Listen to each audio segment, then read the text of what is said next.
Hello, my name is Jaru, and today we're talking about Deltarune. There will be major spoilers for both Undertale and Deltarune, so please play them both before watching this. Today I am going to be ranking every Deltarune character design in a tier list. I will be judging them based on a number of factors, including design goals, characterization, uniqueness, silhouette, and color palette. However, as with all my unscripted ranking videos, the exact rules and parameters of the tier list shift over time. So just know that if your favorite character gets ranked too low, don't worry, as every character has their position shifted and shuffled repeatedly as I reevaluated. Side note, this video had so much raw footage that I had to cut out a lot in order to get it to fit on YouTube. But if you'd like to see the uncut version, I've uploaded the whole thing to my Patreon. Speaking of which, if you'd like to support the channel and keep me afloat, consider supporting me on Ko-fi or Patreon.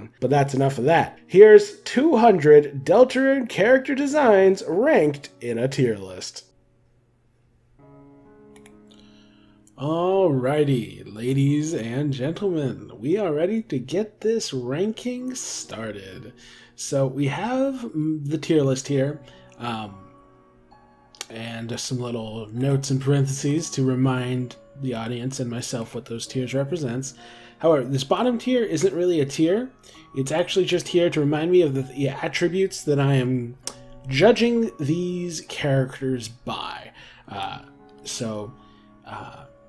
don't know how much I explained in the intro, because I probably recorded the intro after, because if you're familiar with my tier lists, I tend to go off the rails a bit, and which is to say that I'll start with one set of standards for where things go in the tier list, and then that evolves over the course of the video. So as a result of that fact, I no longer record the intros first, because I never know how my opinion may evolve in the middle of the episode. Or in the middle of the video, I should say. However, for now, these are the attributes that we are ranking the characters by: goals, character, uniqueness, silhouette, and color palette. In order to demonstrate what each of these attributes represent, we are going to use an example in the form of Alphys. Alright, out the gate, goals. Now, goals refers to what the design goals were for the character and how well they achieve those goals. In the case of Alphys, her design goals are twofold. One is to be cute, because she's a cute little dinosaur, or a little lizard lady. However, the other part, and perhaps the more important part, is for her to be somewhat awkward. A sort of strange, nerdy, sort of not entirely put together kind of aesthetic.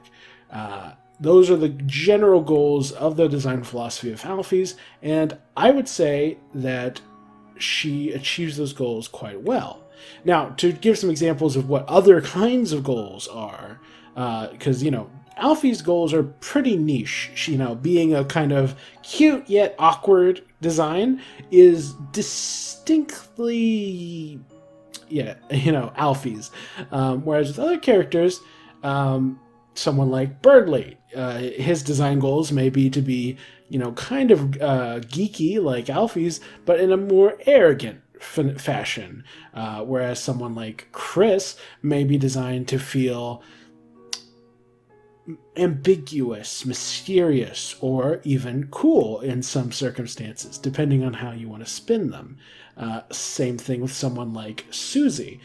She's very much designed with the coolness in mind. But then someone like Spamton, or especially Spamton NEO, is designed with intensity, power, horror even. Just this sort of unhinged madman. There's a very different design philosophy there. And that's all quite different from someone like, say, Toriel, who's designed to have... her design goals are all about coming across as motherly, supportive, caring, etc. And then, someone like Lancer, who's in here somewhere, he's designed in a way, here he is, he's designed to be goofy, funny, silly, a little bouncy boy. And so, all of these are different design goals that a character may have. And with Alphys, she's designed to be cute yet awkward. And with that regard, I'd say she achieves those goals quite well. I think that her little dinosaur body and her little glasses face with her silly little smile, I'd say she achieves the cuteness part quite well. But more importantly, she achieves the nerdiness and the kind of awkwardness quite well. The prominent teeth, the big glasses, the somewhat disheveled outfit with the oversized coat, mismatched colors on the design, very much giving a not exactly on the cutting edge of fashion aesthetic. And all of that comes together to be just very distinctly awkward, nerdy, yet endearing. And that perfectly encapsulates the goals of Alphys' character. So I'd say they worked out quite well, which brings us actually quite nicely to character. Character has to do with how well the character design conveys the personality and identity of the character. And this is another category that I think Alphys knocks it out of the park. As I mentioned, it conveys her status as this awkward little nerdy lizard lady quite effectively. You can deduce almost everything about her character from a glance. Even the fact that she's a little bit older is conveyed well by the fact that she's wearing a necktie. That's not something that most younger people would wear. That implies she's an adult. Maybe not a super old adult per se. She could be a young adult, someone in her 20s. But at the very least, though, it makes it clear that this is not a student. This is probably a teacher, or at least some sort of adult figure. She's not meant to be a kid. And that's awesome. Once again, her character is very well conveyed by her design. However, from here, we start to see the downsides of Alphys' character design. First, and not foremost, but certainly one of, is uniqueness. This has to do with how much your character stands out, how much they bring to the table in terms of the archetype that they represent. Short, nerdy, teacher, there's a lot of categories that Alphys falls into. Unfortunately, I can't say with any degree of confidence that she does anything super unique. Can I say with certainty that there's a whole host of other small, nerdy lizard teacher ladies in fiction? No. But being unique isn't about being, at least as far as design goes, it's not about being completely unprecedented. It's not about, completely shattering the mold so much as it is about I lost track of my train of thought. Sorry. There may not be anyone exactly like Alphys out there. That doesn't mean her design is remarkable in its uniqueness.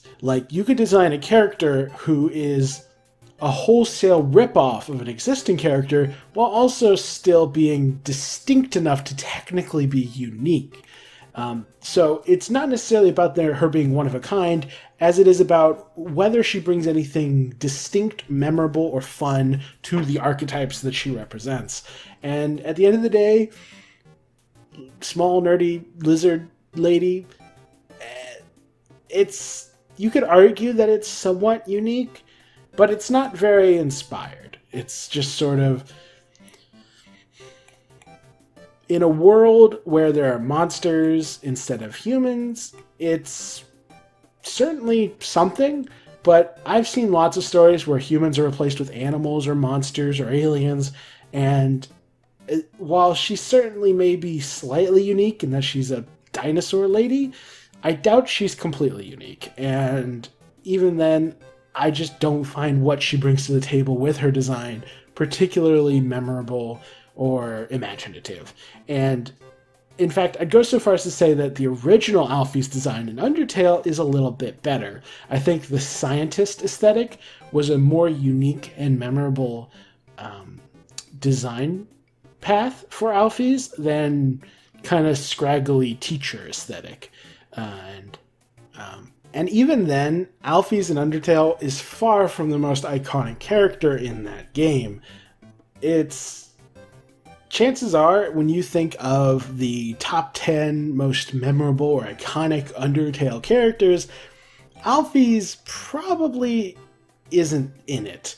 Unless you're a above average fan of Alphys, chances are you're thinking of characters like Asgore, Toriel, Fresk, Flowey, Undyne, Papyrus, Sans, Metaton, even lesser characters like Mad Mew Mew or Muffet might appear in your mind before you think of Alphys. And that just sort of attests to the, kind of average design of Alphys in that game. And this is, in my opinion, a step down from that. So as far as uniqueness goes, I would not say Alphys is bad, but I also wouldn't say she's exceptional. And that brings us to one of her worst categories, possibly the worst category, is her silhouette. If you were to blot out all of this colors and just make it black, she's just a blob. There's nothing distinct about her silhouette at all. You could not recognize her from a distance. Even if you use her side profile, which is slightly more distinct, it still just becomes this sort of abstract blob. And even if I was thinking about it when I was designing this tier list, even if you showed me the silhouette of Alphys' profile and told me I was looking at a Deltarune sprite, I probably wouldn't realize it's Alphys for a hot minute. So in terms of silhouette, I'd say Alphys is one of the much worse Deltarune designs. Because when you're looking at a lot of these other characters, when you cut out their silhouette, even with stuff like the Annoying Dog, Ambyu-Lance, Asgore, you can pretty effectively recognize what they are still. Not with Alphys. She's a blob. Her silhouette does her no favors. And that's true even in Undertale. And last, though, is color palette. And this one is also a bit of a mixed bag. I like that she's yellow. I think that's a fun and memorable color to be her kind of predominant aesthetic. And I even like the green jacket and shirt. However, where she loses me is with the bright red tie and brown shorts. Style and fashion aside, just in terms of aesthetically pleasing, this isn't it. I don't think the red meshes well with the brown shorts and yellow skin/scales very well. And I also don't think it meshes with the green very well unless she's trying to look like a Christmas tree. And, with the brown stump that are her shorts, you could argue that might be a design goal, but I don't buy it. She's not a Christmas-themed character. As it is, I'd say this color palette is a bit of a mess. Now, it is at this point, though, that it's worth pointing out that you could argue the color palette is being sacrificed to further characterize her. Because, if part of her character is that she's kind of this awkward, character, then her being bad at styling herself and putting on well-matched clothing would make sense. And when you compare her to someone like Toriel, whose outfit's all very sleek, matching, complements her natural fur color quite well, Alphys stands out like a Christmas-themed thumb, and so you could argue that's, contributing to her characterization, and that's true. It does further characterize her as this kind of nerdy, awkward teacher.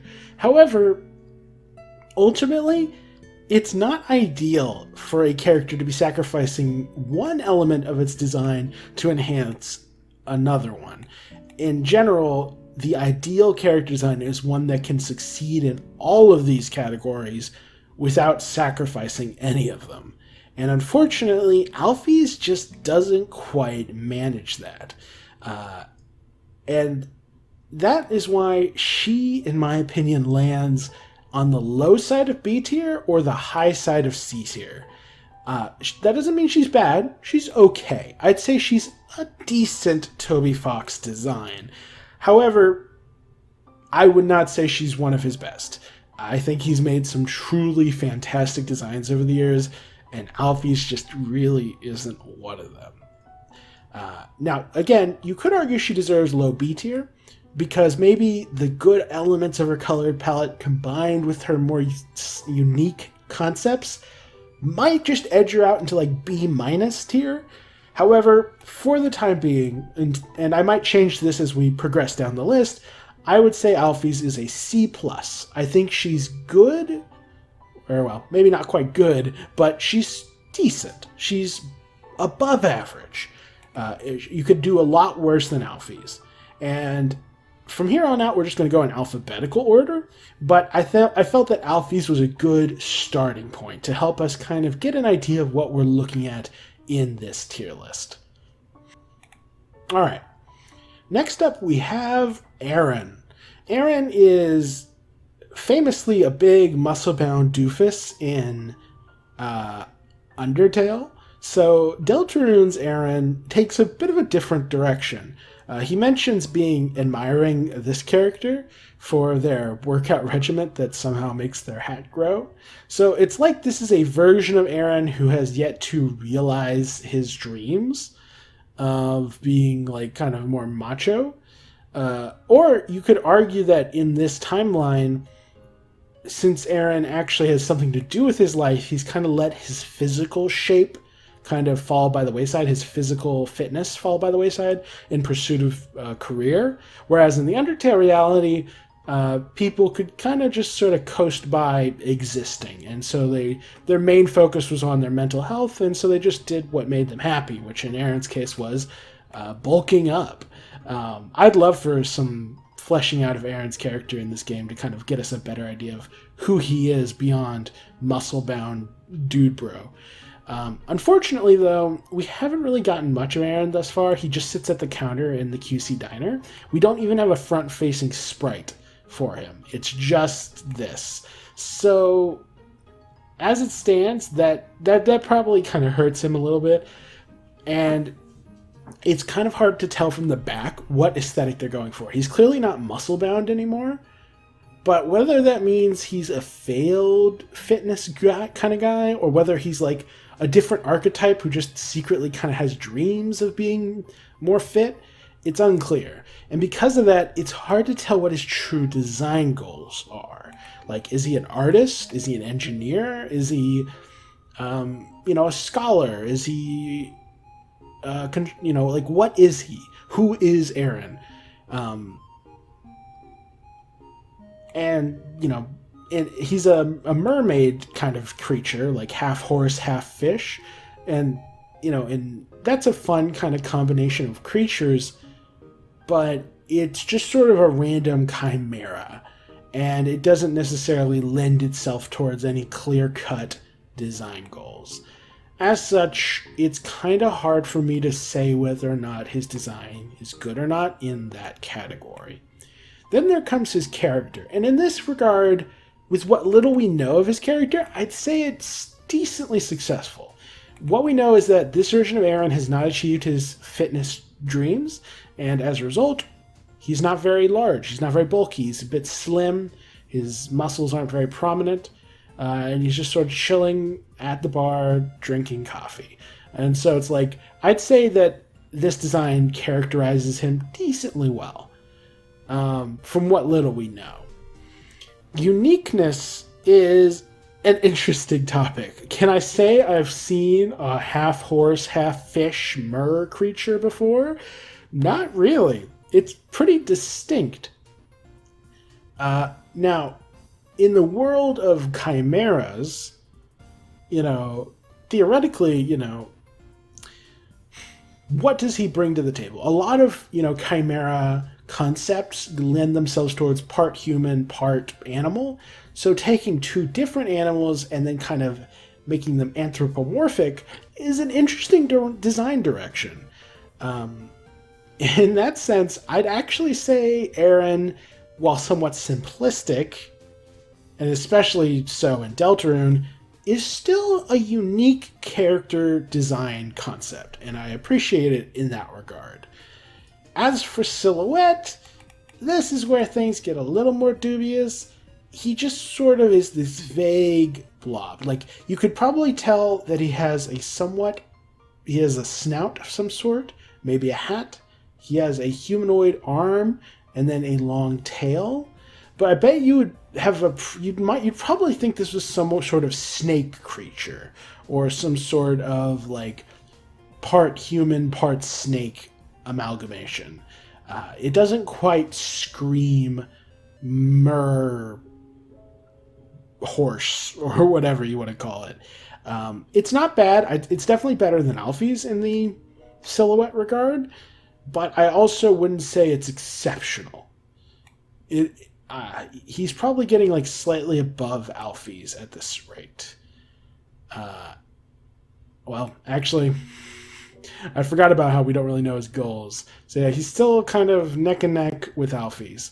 And then there's the color palette. And this is also a bit of a mixed bag. The upper half is decent. It's beiges and browns and blacks. We don't really have to count the cup. And so like that's fine. And then the bottom half is, greens and yellows. I appreciate that like the two halves are very distinct. The chimera aspect coming through clear as day. However, ultimately, I think what makes, like, if you looked at, like, I don't know, take I forget what it's called, the Guardian, something like that. There's this other kind of chimera in Dark Souls 1.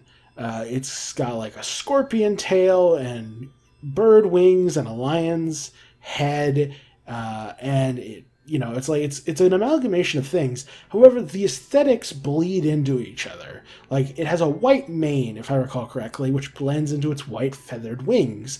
And so, because of that, and then that blends into like the darker body aesthetic, which blends into the even darker scorpion tail. But with this, it's just sort of a harsh cutoff. Like, there once was a, BoJack Horseman, and then it's just suddenly a snake. And considering, color palette wise, green definitely screams more snake than mermaid or horse. I can't help but feel like this design doesn't quite take full advantage, color palette wise, of the chimera concept. It's not terrible, but I would not say it's exceptional either. It's okay. As a whole, I would say this is below Alphys, but an argument could be made that it deserves to be in a kind of high end of D tier. I think it's okay. I think it definitely accomplishes what little goals we know of it, or rather, it characterizes him decently well, but the total blackout on what exactly his goals are, combined with a only somewhat unique concept. Yeah. It's very neck and neck with Alphys. I'd say there's slightly more creativity here, but I'd also say there's a fair bit more character here. So it kind of balances out. I'd still say that he's a bit worse. I'd say his aesthetic is a lot. I think the harsh cutoff between the bottom half and the upper half hurts the aesthetic compared to the more complete aesthetic that Alphys has going on. So yeah, not bad, but and I think as we learn more about Aaron in this reality, his design will probably elevate in my mind. But at least for now, and again, we don't even have the front-facing sprite, so we don't really have the full picture. But once we do, I'm sure there's a good odds that he'll go upwards in my estimation. Next, we have the Addisons. All of these are kind of in the same boat. So they'll probably get ranked together. The only category that they'll really stand out in is silhouette and color palette. Starting with goals, the goals of the Addisons are to be somewhat reminiscent of, kind of, well, they're meant to be living ads. So they must be eye-catching, but also they're also meant to be kind of like salesmen. So they are ads that have come to life and become anthropomorphized salesmen. That is the design philosophy of the Addisons. And in that regard, do I think they've done well? I think that their skin being or their body being this one uniform color with harsh, sharp edges to their head/hair definitely contributes to them feeling like ads come to life. So in that regard, I'd say the goal is achieved well. Where it might fall a little bit apart is with regards to the outfit. Bright green neon pants with a blue V-neck sweater black V-neck sweater is not exactly what you think of when you think shady salesman. Like, I understand that them and Spamton are meant to have a sort of similar vibe, but I would say that Spamton comes across as more of a sketchy car salesman sort of character than the Addisons do. They feel just a little too, I don't know, I guess hipster is the word I'm looking for. They feel a little too groovy. They look like they're about to hit the dance floor, not sell me an SUV.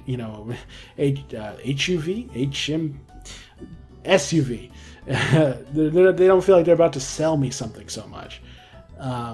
Even the pose could be argued to contribute to a sort of "come look at my stuff" pose, but it could also kind of, like, if you were looking at just the pure silhouette, you could also mistake it for like someone dancing. Maybe. Hard to say. They could be viewed as just like a greeter rather than a salesman. So in the goals department, I feel like the bright green plants don't quite work so well. Sorry. So yeah, the green pants I don't think quite click with me. I feel like they're a little confused in that regard. I appreciate that they're very uniform in the way that like all ads are kind of have the same look to them. But the more I look at it, the more confused I become by the green pants. It's just strange to me. So I would say the Addisons start off in D. Well, let me think about it. I'd say they partially achieve their design goals. I think they do well at coming across as like living ads. I don't think they come across very well as being salesmen. Like, I guess you could argue that the bright green pants help signify that, like, oh, they're pop-up ads, you know? But they're meant to be eye-catching. But as far as looking like salesmen is concerned, I don't think the vibe quite comes together. In terms of conveying the character, well, if they're meant to help convey that they're connected to Spamton by, similar V-necks, pointed noses, I think it all kind of works a little bit. But as far as conveying that they're salesmen, first and foremost, that is their identity, that is their character, it's kind of dubious. And it also varies. I'd say, like, this guy, yellow one, and this might actually be the unused Addison, I would say the sharp hair kind of gives a more distinct car salesman energy. And to a lesser extent, this guy could feel kind of like, I'm going to sell you an iPhone kind of energy. But with these two, they just sort of have vague blobby hair. It's not as distinct. So there's even a little bit of variability in that regard as far as selling the character concept. So again, I'm not entirely sold on the Addisons in that regard. Now, where they start to get a leg up is in uniqueness.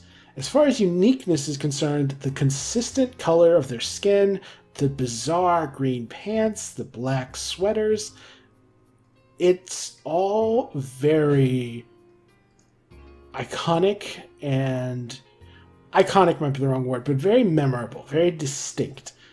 The Addisons stand out in your memory when you play through the game. Partially because of their connection to Spamton, but also because there's just this unified aesthetic to them all. So I would say the Addisons get at least out of D tier. Then there's the silhouette. And silhouette-wise, it's a little bit rough because they're just sort of vaguely humanoid with, slight, varyingly recognizable hairstyles. But unfortunately, one of their most distinct attributes, their noses, which are huge, isn't conveyed well in silhouette. In silhouette, you only see a little bit, and you would be forgiven for not realizing that's a huge, the very tip of a huge nose. And without that, that's kind of their selling point as far as character design. The big nose, the bizarre colors, everything that makes Addisons distinct is reliant on things that do not manifest very well in the silhouette. So I'd actually say they're a bit weak in that regard. I might be able to recognize them decently well if I knew I was looking at silhouettes of Deltarune characters, but in just the broad general sense of comparing this to Godzilla's silhouette or something more iconic, they're just a little too bland. And then there's the color palette. And again, I like the skin, I like the top, but the pants just throw it all off. The green just never matches the black. It always looks bad with the black. And, even when in cases where the green might complement, the skin tone, maybe with the yellow, it still doesn't clash. It just doesn't work with the black. And honestly, even then, even when I say that, I don't think this weird shade of green matches the skin very well at all for any of these Addisons. So, unfortunately, I cannot in good conscience put the Addisons any higher than, low to mid C tier. I don't think their design is particularly exceptional. And it's in large part thanks to these weird darn pants. Their outfit is just bizarre. Maybe there's some design philosophy at play here, maybe by having the green pants and the black tops and then the colorful, faces, maybe that makes them reminiscent of some PC thing that I'm not aware of or not thinking of, like a mouse cursor or something, but it's just not clicking if so. And that kind of means that it just feels weird and kind of incomplete. So, yeah, I don't know. It's just a bit strange.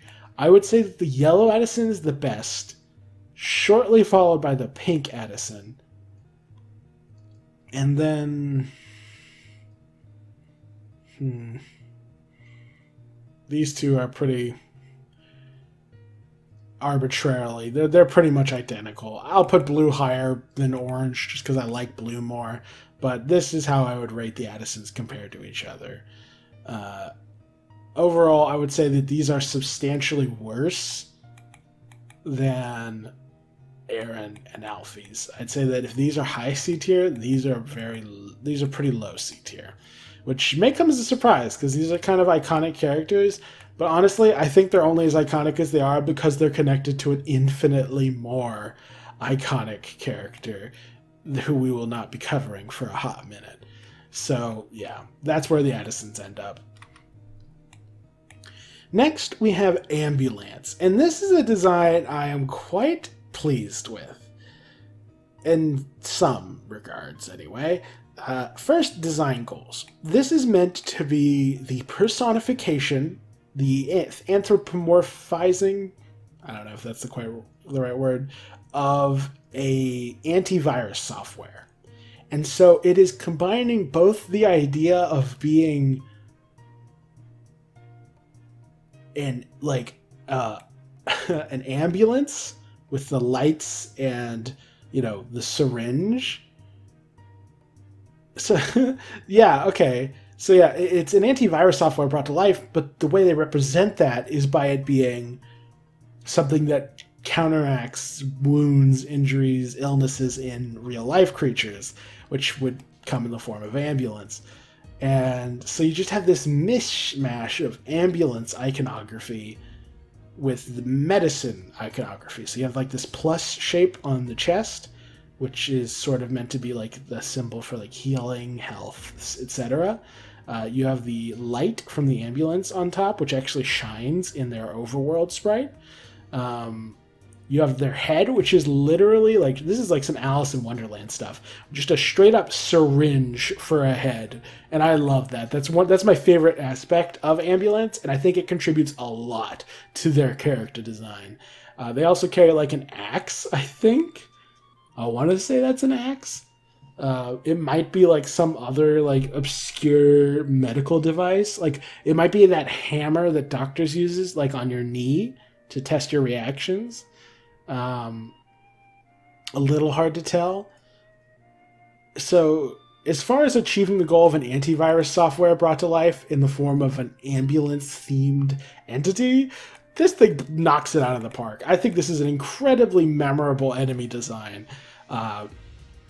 More so than, like, it feels like this is a very minor entity considering how memorable its design is. So I think it achieves its goal really well, and its character, what little there is that it hates viruses. It's here to heal people and treat people and take care of them. And it's going to be, a bit brusque while doing it. It's an antagonist, so it's, kind of violent. But I appreciate that whenever it shows up in the overworld, it's always chasing Viro-Kun, who we will not be covering for a long time, who is the virus, the infecting your computer virus kind of entity brought to life. So they're natural enemies. And I appreciate that when they fight you, they kind of negate their own attacks against each other accidentally when they're in the same team. And so, like, that's a fun little detail. And yeah, like the angry eyebrows, they help convey the fact that this is an aggressive entity. It's an enemy. It's coming after you. However, it almost feels like it's aggressive because it's out to destroy the virus rather than it being actively hostile. Like, it has good intentions. It's just trying to deal with a problem. So I think it conveys its limited character quite well. And then there's the uniqueness. And I think this is the first design thus far that I think really truly stands out. I love the cartoonish, ridiculous design. The head shape, again, is really selling me on it. I love everything about it. I love the head, light. I love the angry little eyes. It works really well. You can kind of take or leave the rest of its body, but the head alone is so memorable that as far as anthropomorphized concepts go, like anthropomorphizing a antivirus software, this is a really fun, like, Saturday morning cartoon, or maybe not Saturday morning cartoon, but like an after school special. Like, this would be an entity you'd see in Cyber Chase on PBS, Like, this is a fun cartoon character. And I think it's distinct and memorable in its own right. And it also does really well in the silhouette department. You cannot look at this character's silhouette without pretty much instantly recognizing it. And again, it's almost entirely due to that crazy syringe head. Like I said, it hard carries this character design. And yeah, I love it. Great silhouette, stands out. And you might think, oh man, here we go. We're about to be in S tier. But unfortunately, it's in the color palette where I think this design kind of falls apart. You have red and blue on the headlight, as well as blue on the pants or shorts, as well as red on the top. But then you have pink for the syringe and the little hammer or axe. Then you have gray for the syringe needle and the stopper or whatever it's called, plunger. And then you have this like aquamarine blue for the cross and hands and feet. Oh, and then there's also gray on the limbs. And so how many colors is that? Red, blue, pink, yellow. Oh, yellow eyes. Red, blue, pink, yellow, gray. And then this like teal aquamarine sort of color. That is just too many colors, I'm afraid. Like, I don't want to be a Debbie Downer. I really love this character design, but this is just too much. I think it really, like, I'm on board with the red and blue from the headlights being reflected in the, torso, and I can even be on board for the pink. And yeah, I don't know. It's just, there's just so much. Like, as much as I love the head shape and everything about it, when you really just look at the head alone, you have pink, yellow, gray, red, blue. And that's already a bit much. And that's before we even hit this aquamarine color. I hope that's aquamarine. I'm probably using these names wrong, but you get my point. And unfortunately, that's just too much. It's a jumbled mess. And I think that's really the only failing in this design. Everything else about it is great. I really like Ambyu-Lance's design. I think it's one of the best enemy designs in Chapter 2 and in the game in general. Very, very good indeed. Next, we have the annoying dog. I mean, what are its goals? Its goals are to be a silly, goofy little dog. Does it achieve that with its silly little basic face? I mean, I guess. It's a very basic design, but memorable. Its personality is decently well conveyed because it's smiling in a sort of basic yet, I don't know, it's hard to really judge something like this. I don't know how well it conveys any sort of character because it's hard to attribute character to an author stand-in. Uniqueness wise, I would say it's pretty iconic. Like, it's a Shiba Inu or whatever they're called, Shiba Inu. So it's like, it's a known dog design, but the fact that it's all, pixelated, 8-bit style, whatever you want to call it, 16-bit style, is distinct with the simplistic face and the all-white body. I'd say it stands out at least a decent bit in the uniqueness department. And even in the silhouette, I want to rank it higher, but I'm guessing that if you really were to black out this silhouette, it might not be obvious at first glance what you're looking at. Let me check. Oof, yeah. On closer inspection, this just looks like a very blobby thing when you just look at the silhouette. And then lastly is the color palette. It's meant to be very simplistic. It's an author stand-in. Here's the thing. Because it represents Toby Fox, it's not really meant to hold any grand significance. Or rather, its significance is carried by who it represents rather than by anything intrinsic to the design itself. So, while I think the color palette is okay,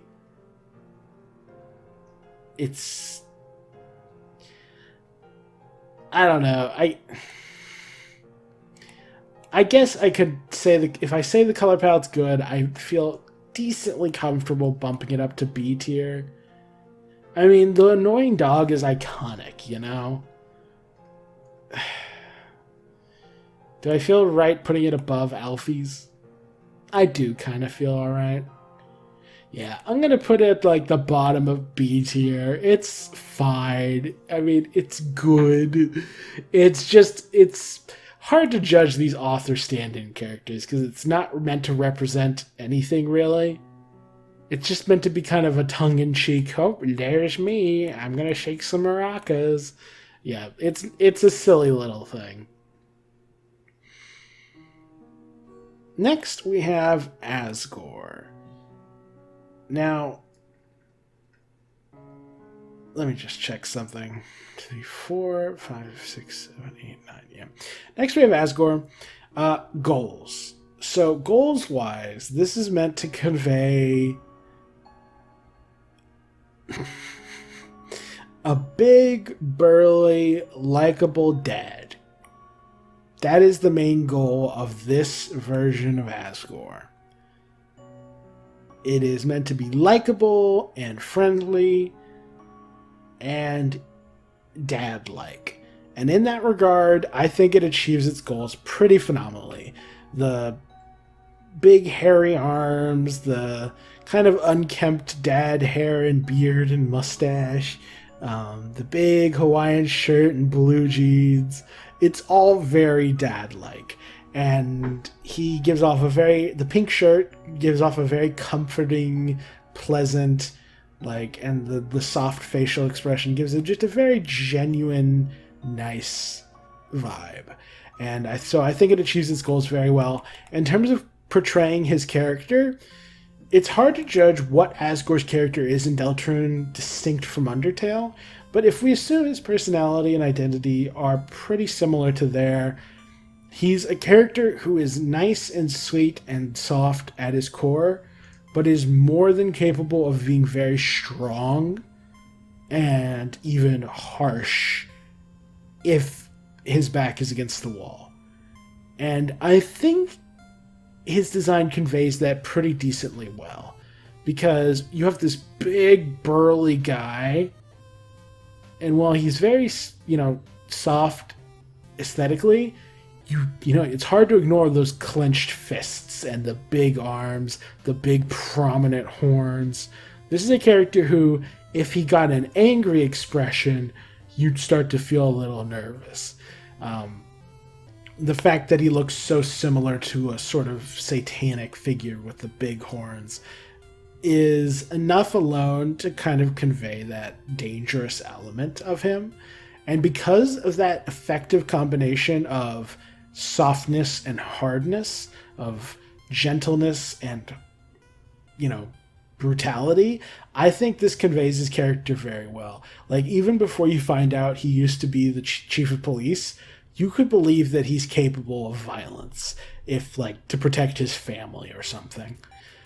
And that brings us to uniqueness. Asgore, in Undertale, Asgore's pretty iconic. In Deltarune, he's a much more minor character thus far. So as far as his uniqueness is concerned, it's a little harder to judge. But at the end of the day, he's a huge, burly goat man with a gentle face, yet prominent horns, and a Hawaiian shirt and blue pants and no shoes. It's hard to really think of someone as distinct as Asgore. He's not as memorable per se as he was in his king attire in Undertale, but I think he still achieves a more distinct level of uniqueness than either Aaron or Alphys. And also more than the annoying dog, obviously. And that brings us to silhouette. And again, this is a character design that I think stands out pretty decently well, even with just the silhouette. I'll double check just to be sure. Yeah, no, even whenever you totally black him out and just make him a silhouette, the horns really kind of ensure that you still know who you're looking at. And the broad body shape, the clenched fists, you can tell this is Asgore. And that means he probably gets up to A tier. His goals are well achieved, his character is well achieved, his uniqueness is there. His uniqueness is arguably one of the lower elements just because he's not quite as unique as Undertale Asgore, but I still say he's somewhat unique. His silhouette's good, and then there's his color palette. You could argue this is one of the weaker elements. He has white fur with yellow accents, which manifests in the form of the yellow fur hair on his arms and the yellow hair on his face. But he also has, white horns. Then he has the dark, navy blue jeans, the pink and white shirt, and that's it. So all you have is white, blonde, pink, and blue. That's just 4 colors. And I'd say that they are all, this is far from, fashion. I wouldn't say that they clash super hard either. I'd say it's decent as far as the color palette is concerned. It's certainly not as, messy as this thing's color palette, but it's also not, and having too many colors isn't always bad as long as they work well together. But like, even though Asgore has more colors than like the Addisons, I'd still say his color palette works better than theirs aesthetically, at least. So with that in mind, I'd say Asgore is a mid to low A tier in Deltarune as far as his character design is concerned. Alright, it is the next day, and I'm ready to continue ranking character designs. And first up, we have Default Berdly. We'll be tackling the whole Berdly squad shortly. As for the design goals of Berdly, he's meant to be this arrogant nerd type character, and that is conveyed very well just with his face. The glasses, the smirk, the squinty eyes, and the raised eyebrow all convey his arrogance and nerdiness in one fell swoop. His outfit's fairly simplistic. He has this sort of navy blue jumper on with a white button-up shirt over top of it. It's a pretty plain outfit, actually. He's not really wearing pants, or if he is, like, the best you could argue is that maybe he's wearing, like, navy blue shorts that match his top identically, or he's wearing one long navy blue dress. It's hard to tell, but broadly speaking, the outfit's pretty plain. The only fun detail is that while it's really hard to see on this tier list, there's a little pin on the chest of the shirt, and it has like a little blue top headpiece and a little yellow beak. So I think it's meant to be like a miniature Berdly, which helps. Nothing screams I'm a bit of an arrogant egotist as having imagery of your own face pinned to your clothing. So that's a fun detail. As such, as far as goals are concerned, I think Berdly achieves his design goals of looking like an arrogant dork very well. As far as conveying his character is concerned, again, his character is arrogant and dorky. I guess I can see how goals and character might feel like they're overlapping a little bit, and they do to an extent. However, sometimes, goals can be, I want this character to feel one way, whereas character is about, I want them to convey information. And information inherently has feelings attached to it. So with goals, like, you want a character to feel, warm, fatherly, caring, soft. Like, those are feelings that Asgore should convey. Whereas his character includes that as well as some other things. So the feeling and goals of a character are a little bit different from conveying their character. They're just very similar.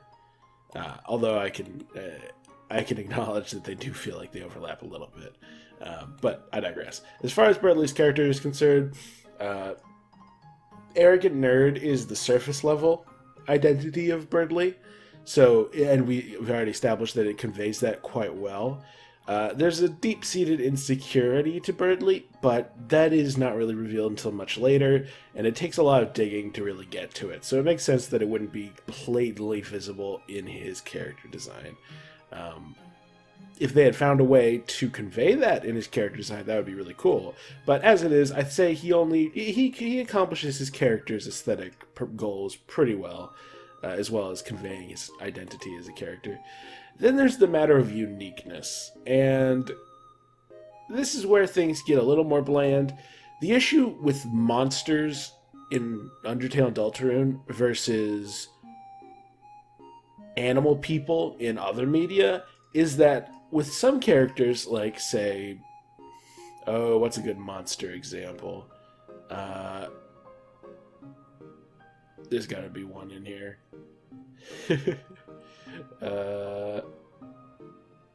Someone monstrous looking. Man, there's no convenient ones. There's so few monsters in this game. It's mostly darkeners.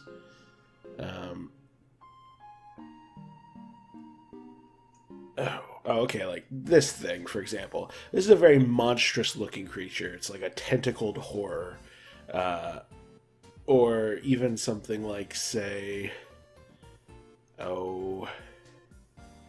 I don't know. I'm struggling. Oh, Terry, another great example. It's like, what is he? God knows. He's just this vague abomination.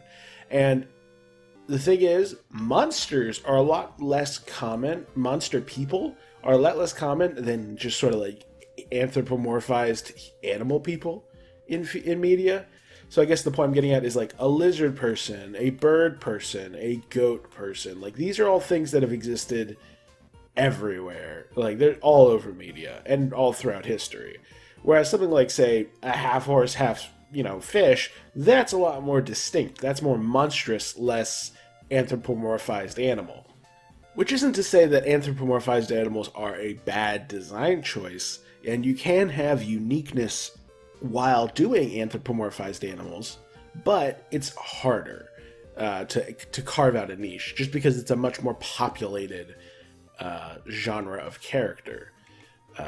So in that regard, Berdly has it a bit rough. He's a blue bird with yellow clawed feet, and he's got kind of wing-shaped arms and a yellow beak, and he's a nerd. So it's like, as far as unique attributes go, I feel like there's probably other birds who are nerds and look normal throughout fiction and media, and unfortunately Berdly really doesn't bring anything super unique to the table, and that extends to his silhouette. I'll take a quick glance at it just to confirm, but I'm pretty sure this design is not exactly winning awards for its distinct silhouette. Yeah, it's not as generic as it could be. The feet do a good enough job of conveying that this is a bird entity of some kind, but beyond that, it's not excellent. I don't think it's enough to get him substantially higher. Much like Alphys, his goals and character are well conveyed. I would say that Alphys is more unique in her design, slightly, but Berdly has a slightly better silhouette. And then there's the matter of color palette. And this is where I think Berdly firmly, outpaces Alphys. And it's just, the palette is pretty simple. It's all, there's the regular blue for his feathers, a darker blue for his undershirt, and then yellow for the beak and claws, and then just sort of a grayish white for the shirt. And that's it. That's pretty much the extent of his color palette. And it's good. It's a solid, consistent, aesthetically decent color palette. I'm not going to, it's not going to win any awards, but it works. It's fine. I'd say it's less messy than many other color palettes on this list, in fact. And I'd even go so far as to put it above Toby Fox as far as character design is concerned. However, beyond that, I'd say Berdly is a good design, but not exactly exceptional. It's okay. It's good, but it has its drawbacks. However, where things improve substantially, in my opinion, is with Dark World Berdly. Now, like I said, everything about Berdly's surface level character is conveyed pretty well in his default sprite just by his face, and he has almost the same face here. He loses the glasses, well, partially. He has the scouter on his face, but in exchange, he still has. He's still got the arrogant smirk, but he's also blatantly wearing some Dragon Ball Z Star Fox looking silly outfit, and that completely conveys his goofy, geeky character just fine. Goals and character, we'll just bump it already all the way up to here for now. Already achieved perfectly well. And as far as uniqueness goes, this is where this version of Berdly starts to outstrip default Berdly, giving him this Saiyan type armor, and a halberd in his battle sprites. Just everything about this is like a bird dressed as a Saiyan using wind elemental powers. Like, everything about this version of Berdly is just more distinct. And I love it. And his whole gimmick of being a knight in shining armor is also well conveyed here. So as far as goals, character, and uniqueness are concerned, I think this version of Berdly knocks it out of the park. Silhouette is where we probably run into some issues. Let me check. Yeah, unfortunately, while there's less in context, you know that, like, oh, those are the shoulder pads. These are the little wings on his scouter. In context, you know that, but without the context, with it just a black silhouette, unfortunately, this is also a bit of a blob. You can't really tell him super far apart from someone like Snowy, where it's like, yeah, you can tell it's a bird of some kind, but that's about it. So unfortunately, silhouette does not do super well. Then there's the matter of the color palette. Now, notably, and we'll see this with all the Dark World designs, he becomes a lot more vibrant, which I am in favor of. I like how these designs feel more energetic, more alive. It makes them more memorable and distinct than the more mundane Light World counterparts. That said, we're looking at a bit of a hodgepodge here. We've got light blue, yellow, orange, green, and gray. I believe that's all the colors. Unless you count the black on his sleeves here. But yeah, that's a lot of colors. Now, having a lot of colors is not inherently bad, as we saw with Asgore. And the question is whether or not those colors mesh well. Now, blue and this sort of teal green, those work fine. Gray is a sort of generic complementary color. It can work well with almost anything. But then we have yellow and orange. And while I'm not saying the design is bad per se, I wouldn't say this color palette fails completely. I think the oranges and yellows tie together while the blues and the greens tie together. It does feel a little all over the place in many regards. Sorry about that. Phone beep. I don't know. It's not bad. I think it works to an extent, and the fact that the orange is somewhat limited to the upper part of the body, but it does feel sort of out of left field. And again, you could argue this is a sort of Alphys situation where the oranges and the blues, the kind of mishmash of colors is, conveys his lack of style. Like maybe he read the manga, but didn't know the color palette of the of the Saiyan armor or something to that effect. It's hard to say, but as far as the color palette's concerned, I only think it's okay. I don't think it's obnoxiously bad. It's not Ambyu-Lance levels of bad, but it is a little bit. I'm not sure how if you just took out the orange, I feel like the orange is like really throwing me off. If that was a different color, I feel like this would work a bit better. But again, I guess part of his character is that it's garish to an extent. So, I mean, it's not bad. It's just not great either. So, in that regard, I would say Dark World Berdly is a higher B, whereas like regular Berdly barely kind of gets into B-. I'd say this is a high B tier character design. I think it's good. I don't think it's excellent. I think it has some issues with the silhouette and with the color palette that hold it back a little bit. It's good though. Then we have Plush Berdly. You're going to start to notice that I included some slight variants to a number of characters in here, and some of them feel like they're justified, like Mobster Kris. And some of them do not feel like they're justified, like statue Lancer. But I figured better to be thorough and get everything than to exclude anything. So, plush Berdly. Basically, it's meant to try and convey the surface level elements of Berdly while also just being a cute little plush toy. It's definitely a cute little plush toy. The fact that you can see it has like a little nipple on it to convey this stupid joke that Berdly becomes obsessed with later is really funny. And I think that the fact that it conveys the absurdity of Berdly earns it at least C tier. Uniqueness, I mean, it's a plush toy of a bird. There's nothing super unique about it. And the silhouette is even more blobby than regular Berdly. Funny enough, though, we do see more of this affinity for the color orange, with the orange, I don't know, swim shorts that the plush is wearing.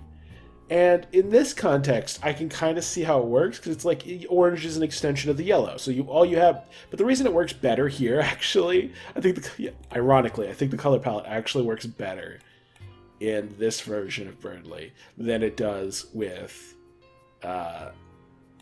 Dark World Berdly, because it doesn't have the gray from the armor, and it doesn't have the green. It's a more streamlined color palette with just blue, yellow, orange, and for the most part. There's some like little accents here and there, but those are just shading.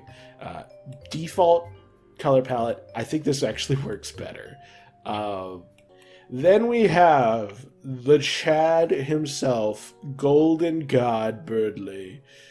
This is effectively his Super Saiyan God Super Saiyan form, to put it that way. Some of the details got kind of smushed as a result of it being squished down to fit in this tier list, but the vibe is clear. He has a huge buff upper body, the same smirky stupid face. He's wearing what looks like a diaper with the words IQ on it, and then Crocs. Holy Christ, it's the best. The goal of this design clearly is to make you laugh, and it achieves that with flying colors. It conveys the insanity of Berdly, just his utterly deranged ego, where he thinks this looks cool. He thinks this looks good. He's so caught up in his own world, and it even conveys the fact that he thinks he's both cool and Chadly and stylish, but also a genius, while also perfectly conveying that he's none of those things. So his character is perfectly conveyed. Uniqueness, I've never seen anything like this, and I hope I never see anything like it again. Silhouette. I'll have to double check, but I'm pretty sure the silhouette's pretty good on this. Yeah, it's hard to tell if the silhouette would be better with or without the queen part, but I think the silhouette's pretty decent, all things considered. He has a very spiky head, ridiculous body proportions, and because the sprite's so much bigger than some of these others, that means that it has more room for clear detail. So I'd actually say it succeeds in the silhouette department. And then there's the color palette. It's a Golden God. It's great. It's unironically S tier.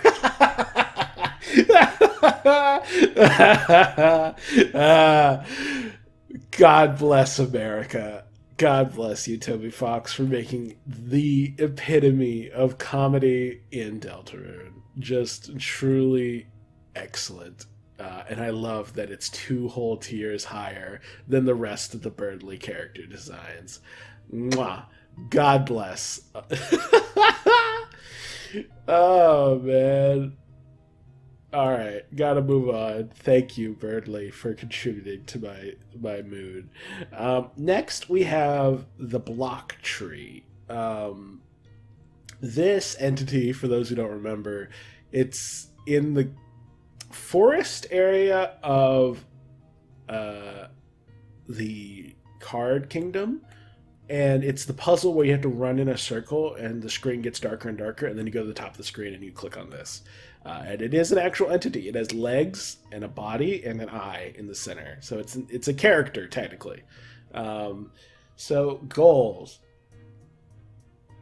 I mean, the whole point of the puzzle is that it's this entity that blends in with its surroundings. It's hiding, So in that sense, it looks just like the trees of the area. And it just has one big eye in the center. You could even draw some parallels to the Titans in the Apocalypse vision that Rousey shares, where it's like a big upper body with a, eye in the middle. So you could argue there's some similarities there. But as far as conveying an entity that can blend in with its surroundings, it certainly does that, I'd say. The only issue is that it doesn't really have any character to speak of, so there's nothing to be conveyed. Uniqueness-wise, it's decently unique. The aesthetic of the blocky tree with the leaves, like the blocky leaves, the big spooky eye in the center, the predominantly red and purple color palette, it makes for a design that, and the tiny little legs, it makes for a design that stands out amongst living tree entities. Like, this is when you think of like the tree ents from Lord of the Rings, like this is nothing like those. So in that regard, I'd say it's decently unique. Its silhouette is where things probably fall apart a bit. Let me check. Actually, shockingly, no. The blocky elements of the design make sure that the upper part is still quite distinct, and the really thin legs further convey that this is a very particular entity. I'd probably recognize this in a lineup. Yeah, well done, block tree. And the color palette's quite pleasing aesthetically. It has no character.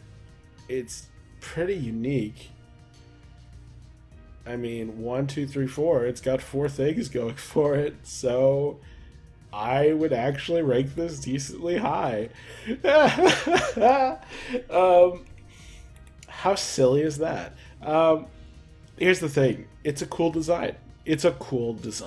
I like it. It's this mimic impersonating a tree with a big ol' eyeball and leaves. It's cool. It looks cool. It's going to feel a little weird putting it above main characters, but here's the thing. This isn't about their quality as characters. This is about, obviously, this is about character design. Like, if you gave this thing a major role in the story, it'd be awesome. So sometimes great characters get mediocre designs. Like, Alphys is a great character. Okay, let's not get ahead of ourselves. She's a good character. But she's ranked, in the mediocre tier. And there's probably going to be other primary characters in this list. I'm like, this is a really good character. Their design's just a little okay. And the opposite's going to be true as well. There's going to be characters who are nothing. I mean, look at who's in S tier. This isn't going to be about the quality of the characters or the quality of the writing. This is just about pure aesthetics. And as far as character design is concerned, I like this tree a lot. I think it's really good. Next, we have Bloxer. The main concept of Bloxer is that they are this, Lego boxer. And does it convey that concept? Well, it's blocky. Goals. It's meant to be a kind of it's meant to be a kind of a goofy, silly toy enemy. And does it convey the fact that it's a goofy, silly toy enemy? I mean, yeah, its body is constantly reshuffling, and it's this goofy, goober-looking face.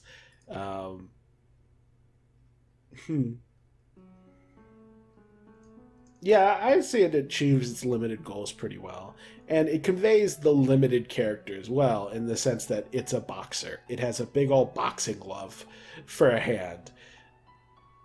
Although the stranger elements are the feet, which are really small, and the antenna. It gives it an almost insect look, like it's an arthropod with a segmented body. How strange. Huh. I mean, it's interesting. It makes the design more distinct, so I appreciate it. I'm just not entirely sure what the lore or logic is in including that in this design. Yeah, he has a very limited character, Bloxer. It's just a boxer who likes to fight. So, I mean, it conveys what little character there is decently well. Uniqueness, I'd say this is a fairly unique design. The constantly shifting blocks, the antennae, the cartoonishly blocky boxing glove on an arm, the fact that it only has one arm, it's very, very particular, and like the kind of goofy abs that are kind of sketched in. Very specific aesthetic. And then the silhouette. The silhouette's also really good. Like the harsh, blocky design means it's impossible to mistake this for anything else. Like even the fact that like the back of it has like this jaggedness to it to emulate hair, and the way that the blocks are like out of sync with each other, and again the antennae help. It's a very recognizable design. And then there's the color palette. It's meant to be emulating a boxer. Oh, and this is I missed this in conveying its character, but it looks like it's wearing one of those like kind of boxer like tank tops and shorts. That's what it's supposed to look like. Wow, that's really clever. So yeah, it conveys the character really well, much better than I expected. And the question remains, though, the color palette. Well, what do we have? We have two colors. We have the baseline red, and then the white, the kind of gray outfit color. It's okay. It doesn't clash, and it conveys the character decently well. But it is a little boring. It's just sort of red with gray. And I mean, gray can kind of go with anything. So in that regard, like when you look at other famous boxing characters, like usually they have red gloves, or in the case of like Little Mac, you know, from Punch Out, he has green gloves and he has a green outfit. So it's like they go out of their way to give their more iconic boxing characters a distinct aesthetic, a distinct color palette. Whereas this feels a little weirdly generic. Yeah, the color palette's where it's kind of holding me up a bit. Like, everything else about this design is kind of exceptional, but I'm not sold that the gray was the best route to go. It's functional. It conveys his character decently well, but it's just so boring. Yeah, I mean, you could argue this is an S-tier design, but I can't really in good conscience put it too much higher. I like this aesthetic more than this one. I like how we have different shades of red, purples, and pinks. Like, I like that a lot. Whereas this is just red, gray. It's much more simplistic.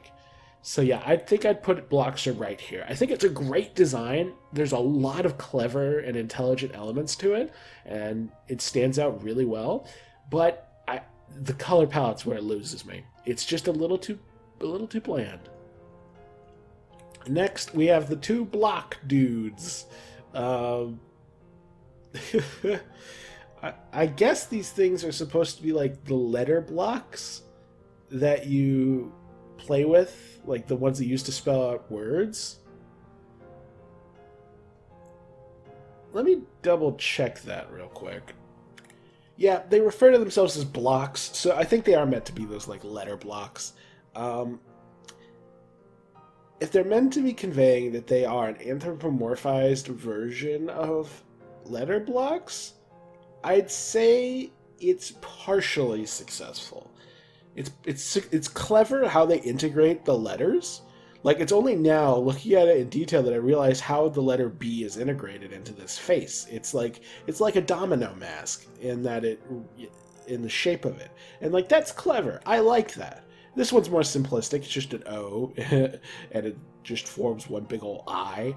But I like the design philosophy of having like the part that covers the face and the eyes convey the letter that it represents. That's fun. However, it's not square. It's tooth-shaped, especially with these little prongs on the bottom, which I feel kind of confuses it a bit. It doesn't really, because that's not how blocks look. Because of this aesthetic, it makes me think, oh, are these like toy teeth that you'd see in like a dentist's office? it kind of muddles the idea of what these are supposed to be a bit.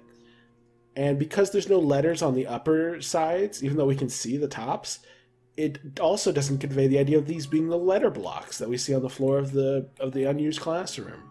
So I actually think it kind of fails a bit in accomplishing its goals. Then there's the character design, conveying the character of these things. They don't really have character. Their character is that this one likes the letter B, this one likes the letter O. I mean, you could argue that since it's the letters on their face, it conveys it a little, but there's just not much there. Then there's uniqueness, and I mean, credit where it's due, it's a weird tooth-shaped block thing. And it's baffling, at least. So I mean, I'll give it at least D tier. However, silhouette is where things kind of fall apart for it again, because it's tooth-shaped. And well, if I was specifically looking at Deltarune, maybe I'd be like, oh, I could guess that these were the blue blocks. But in any other context, it's like, you would never guess that this is supposed to be these guys from Deltarune. They're just too generic, and they're misleading silhouette. The color palette is almost okay with the different shades of blue, but then it just sort of randomly has these like kind of disturbing yellow legs that pop out, which look like they're not even part of their body, so it looks like they have like weird parasite legs popping out. Yeah. I don't know, man. This is dubious. I'm leaving both of these in D tier. I think these are both, like, I think these are the first, like, truly, they're not bland, but they are definitely dubious. I don't think these designs work super well. Next, we have Blue Ears. This is the fellow who sold Nice Cream in Undertale. Now he works at the Icy's pizza place, and he has like a shake in his hand, so that's fun. A nice little callback to his character. So, what are the design goals for Blue Ears? Well, it's a little hard to say. He's such a minor character. I mean, he's an enthusiastic kind of worker, and that's kind of his whole character, isn't it? He's just sort of enthusiastically trying to sell you food. I mean, it conveys what little goals his design has well enough. He's got a big smile. He's got this uniform that conveys, you know, what he is. I don't know, man.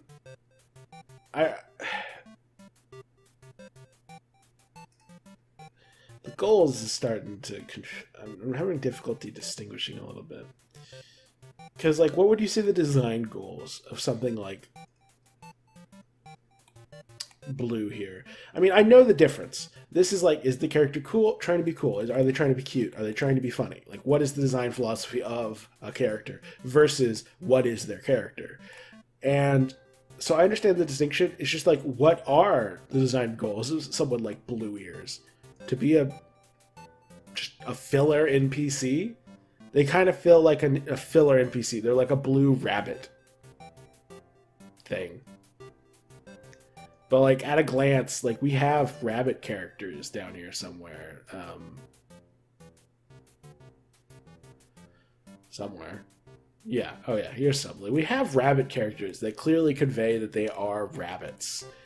But Blue Ears feels like a weird kind of rabbit. Like, it's not immediately obvious that he's supposed to be a rabbit. He's just sort of a strange entity. And because of that, it's kind of hard to tell what his design goals are. And because of that ambiguity, it's like... Because with a rabbit, the design is pretty clear. It's trying to be cute. Rabbits are cute. They're cute, goofy little dudes. Like, and that's why all of these are pretty cute looking for the most part. But with him, it's like, it just doesn't really work. I don't really think he's cute in the way those others are. He's just got this big smile and red nose, but solid black eyes and this flat. I don't know. He's just weird. He's a weird looking dude. So it's kind of hard to really judge what his design goals are. And that makes it kind of hard to judge if he succeeds at them. I can't really rank him too highly in that regard. As far as conveying his character is concerned, he's a cheerful salesman, and he's wearing like a McDonald's employee outfit. He's got a shaking hand, he's smiling, he's holding a broom. He conveys what he is perfectly fine. Uniqueness, I mean, it's kind of unique in the sense that it's confusing, but I can't really say that, oh, vague anthropomorphic animal person working in a fast food joint is super groundbreaking. Silhouette, he might have a decent silhouette. Let me check. On it. Oh, that's unfortunate. This is where his head shape really kind of comes to bite him. He has a little service hat, 2 ears, and then a flop of hair, but in silhouette form, it looks like he's wearing a big old floppy, like, cowboy hat or some sort of other kind of big old floppy hat. It doesn't convey very well that he has big old blue ears, and that's his name, Blue Ears, so you'd think that his design would effectively convey that.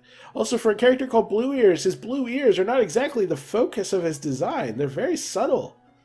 So, yeah, his silhouette's not ideal. Like, the broom is conveyed well, but what he's holding and the shape of his head really hold it back.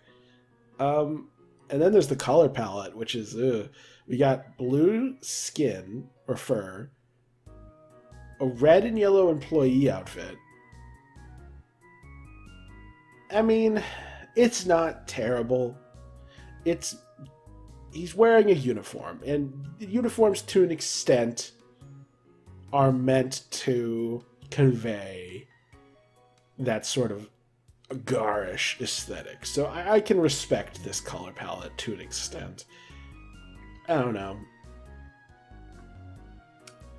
I think I'm going to put him in the bottom of mediocre tier, like C-, because I feel like he's not as bad as stuff like the blue blocks, but his design's just really confused.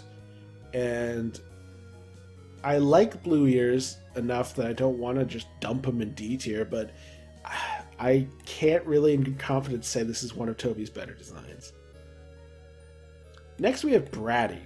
I mean, the goals of this character are to be amusing by conveying this sort of white trash stereotype kind of thing. Like the sort of trailer park, kind of trashy character.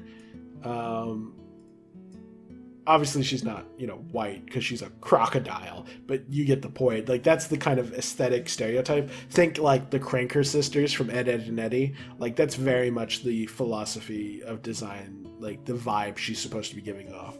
So and as far as that is concerned, like trying to make herself look aesthetically pleasing in a kind of like over the top way, like I think she achieves like her goals of being this like amusingly garish. I don't know how to describe it. If your goal is to be a canker sister, then I think she's achieved her goal. Is the point I'm getting at. As far as her character is concerned, again, she is this very kind of, I mean, she's kind of unpleasant in a sarcastic kind of teenage, young adult, like immature sort of way. She definitely gives off the energy of being a bit low class. Lacking class is like the descriptor for her.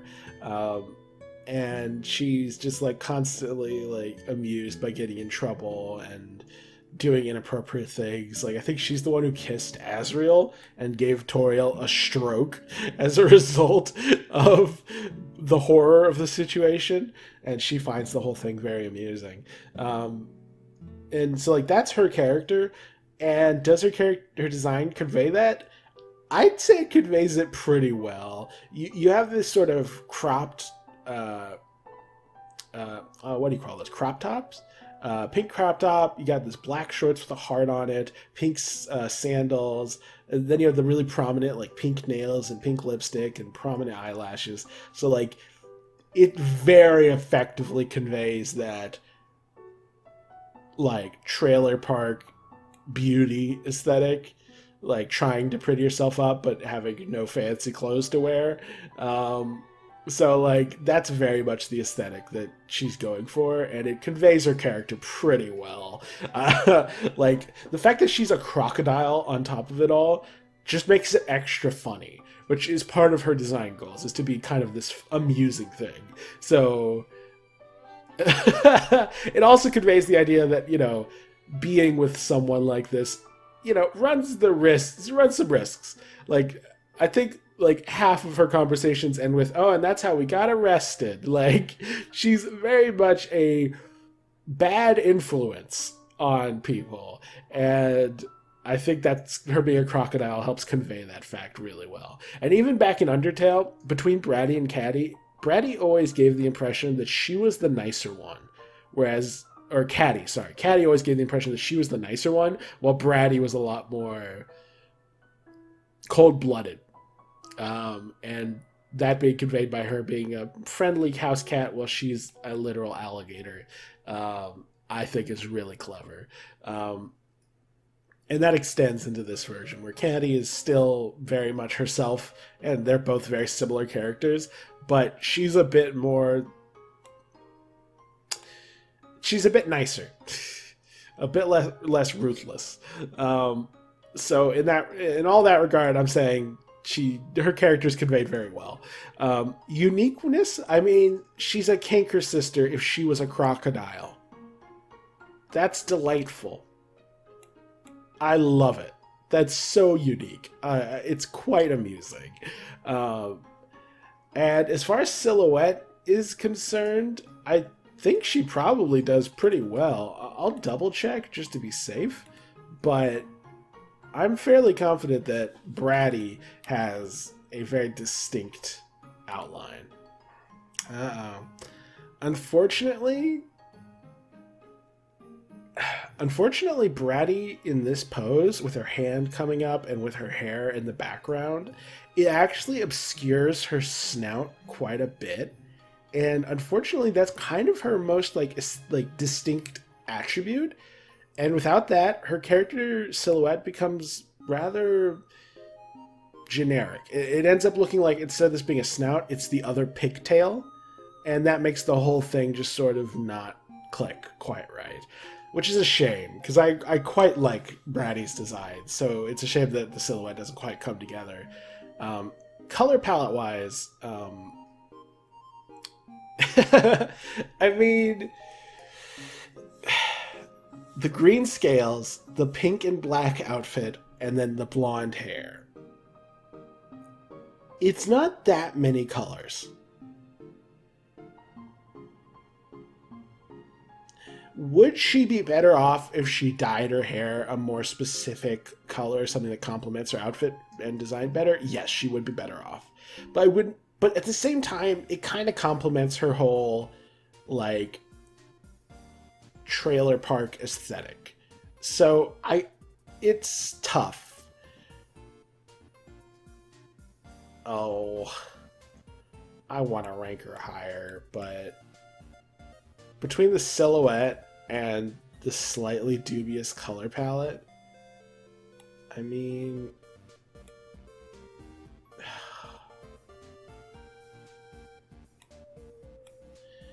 I like it more than Berdly, just because it feels a lot more distinct and unique.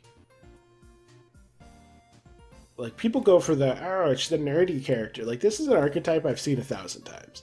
Whereas this is an archetype I don't see nearly as often. Like, I keep referencing the Canker Sisters, but that's because they're kind of like the most famous iteration of this archetype. So, and there's just not that many examples of it in fiction. At least none in, like, fiction that's meant to be presenting them in any sort of positive light. Like, a lot of trailer park kind of stories tend to be focusing on how horrific the people and culture there are, you know, like Rob Zombie type films. And those aren't really the vibe that the Kanker sisters or that Bratty are going for. It's meant to be like, yeah, these people exist. That doesn't mean that they're monsters. It's just a different kind of culture. So, I don't know. I like it, but I can't really... Does yellow go well with green, pink, and black? Not really. I mean, it's not... It could be worse, but I'm not sold. I can't really go much higher. She's like B+. If she dyed her hair pink or green or black or anything that complements the rest of her outfit a little bit better, I think it would be pretty great. But as it stands, I think she's just good. She's high good. She's very good. I quite like Bratty's design. I can't really go much higher, though. Next, we have the diaper business guy. This is the guy in town hall who talks to you about diapers and babies and stuff. He's weird. Goals. It's meant to convey that he's a kind of unpleasant, weird business guy. I mean, he has a suitcase, a business suit, shaded eyes, a big balding head. I mean, I'd say it decently conveys his character. I mean, he's supposed to be equal parts goofy and unpleasant. Like, that's the design goals. And he is goofy and unpleasant looking. So I'd say it succeeds in the goals. It conveys his character decently well, as well. So, like, at least has that going for it. But uniqueness, he's just a green dude. There's nothing super unique about him. His silhouette's pretty bad. And his color palette's kind of...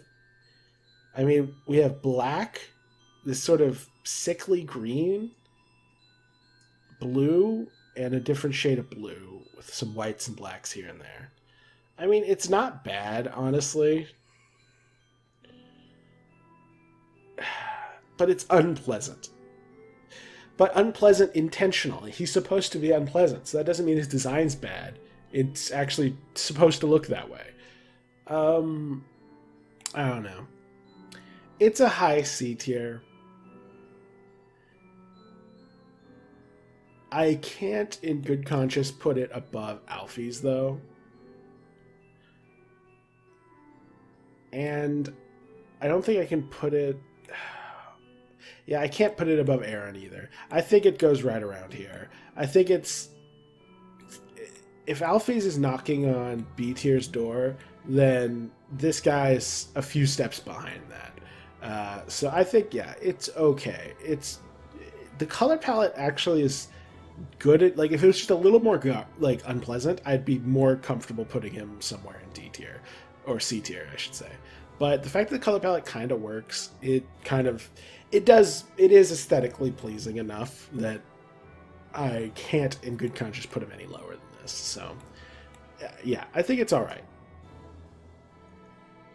Weird diaper man. Next, we have the two versions of C round and then K round. So, basic C round. He's meant to be a simple, goofy, cute little guy. Does he achieve that? His main design goal is cute. Does it work? I'd say it achieves its goal of being cute. It's a cute little guy.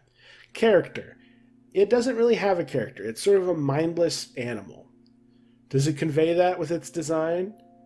It's got this big, goofy, off-center grin.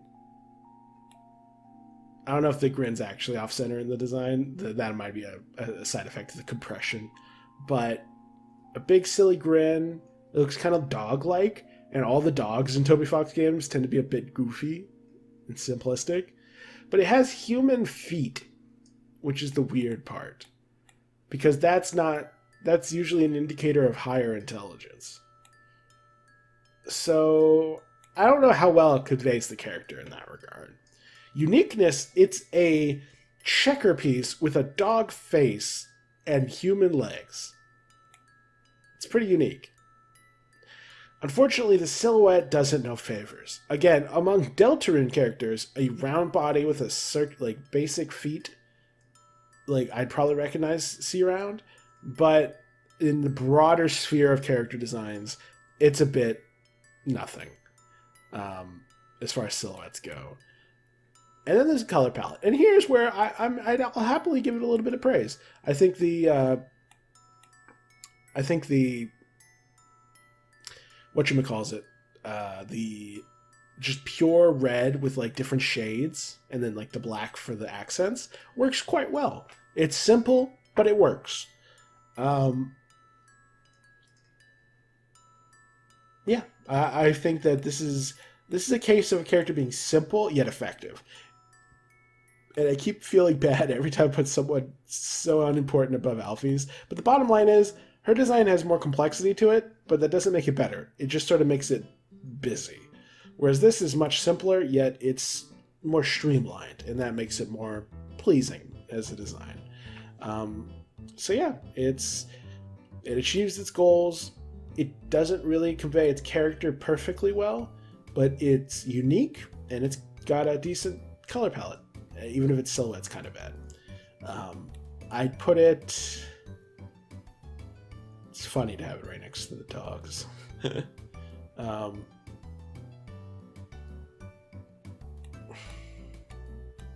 It's very similar to Toby Fox Dog. I'll put it just below Toby Fox Dog. Then we have its evolved form, K Round. Now, this version is much more violent and destructive, but it's also absurd. It's a goofy, ridiculous character who crushes people to death and drinks almond milk with its giant buff human legs on a checker piece. It's meant to be... like, it's kind of traded in general cuteness as a design goal with insanity. It's supposed to seem equal parts threatening and absurd. And I think it achieves those goals decently well, especially in the absurdity department. And conveying its character, I mean, it's supposed to be a version of C Round who has been kinged. They kinged the checker piece. And so it has a little crown, and it's bigger now. So it conveys that aspect of its character. And the fact that it has huge buff legs kind of helps convey that it's a bit more violent, perhaps. So you could argue that it conveys its character a little bit better than it was conveyed with C Round. Just a little bit. It's kind of like a halfway point. Like, it's decently character conveying. Uniqueness, definitely. I'd say it's definitely better in general than C Round. And I'd say it's better than Toby Fox Dog. Silhouettes where things might fall off the rails, let me double check. Because theoretically, the crown and the buff legs should give it a good silhouette, but if they're a little too blobby, then the outcome might not be quite right. Oh, okay. Yeah, it's a distinctly round body with what looks like a crown on top, and then these like distinctly humanoid buff legs. Yeah, the general roundness is a little vague, just like with the C Round, but I think it's kind of a halfway point. Like, I think it's decently conveying its identity. So goals are good, characters halfway, silhouettes halfway, uniqueness is very much there, and the color palette's just as good as before, and arguably even better. I think adding the little bit of yellow adds a nice bit of spice to this color palette. When you have almost exclusively one color with some black, you have room to add a little bit of an accent. So I would actually say K-Round gets up into A tier. I think K-Round's a really good design. Oh boy. Next we have Cap'n, I think. Yeah. Because there's Sweet, Cap'n, and KK. Or Cakes, as some people insist on calling him.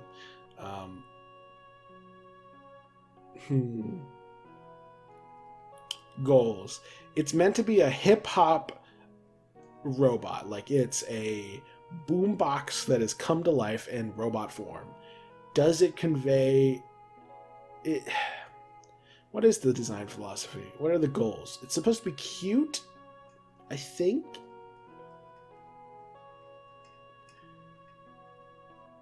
or like somewhere between cute and cool. I don't know, man. I don't know how well it achieves either of those.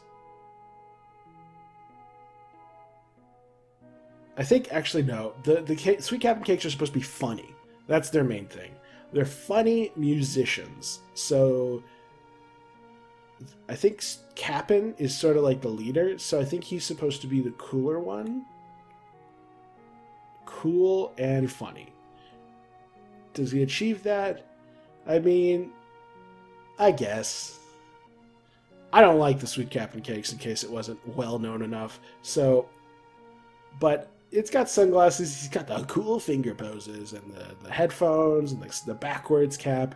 I mean, in a ironic coolness. Like, he's not actually cool like Sans. He's just like ironically cool in a funny way. Ironically cool is the aesthetic goal of this character. So I'd say he achieves that well enough. Does it convey his character? Yes, he's a musician. He has headphones on. His head is a literal boombox. He's got an inflated sense of coolness, hence the ridiculous fingers and just it's sunglasses.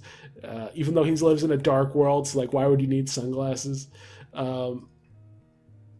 So yeah, I think it conveys his character decently well.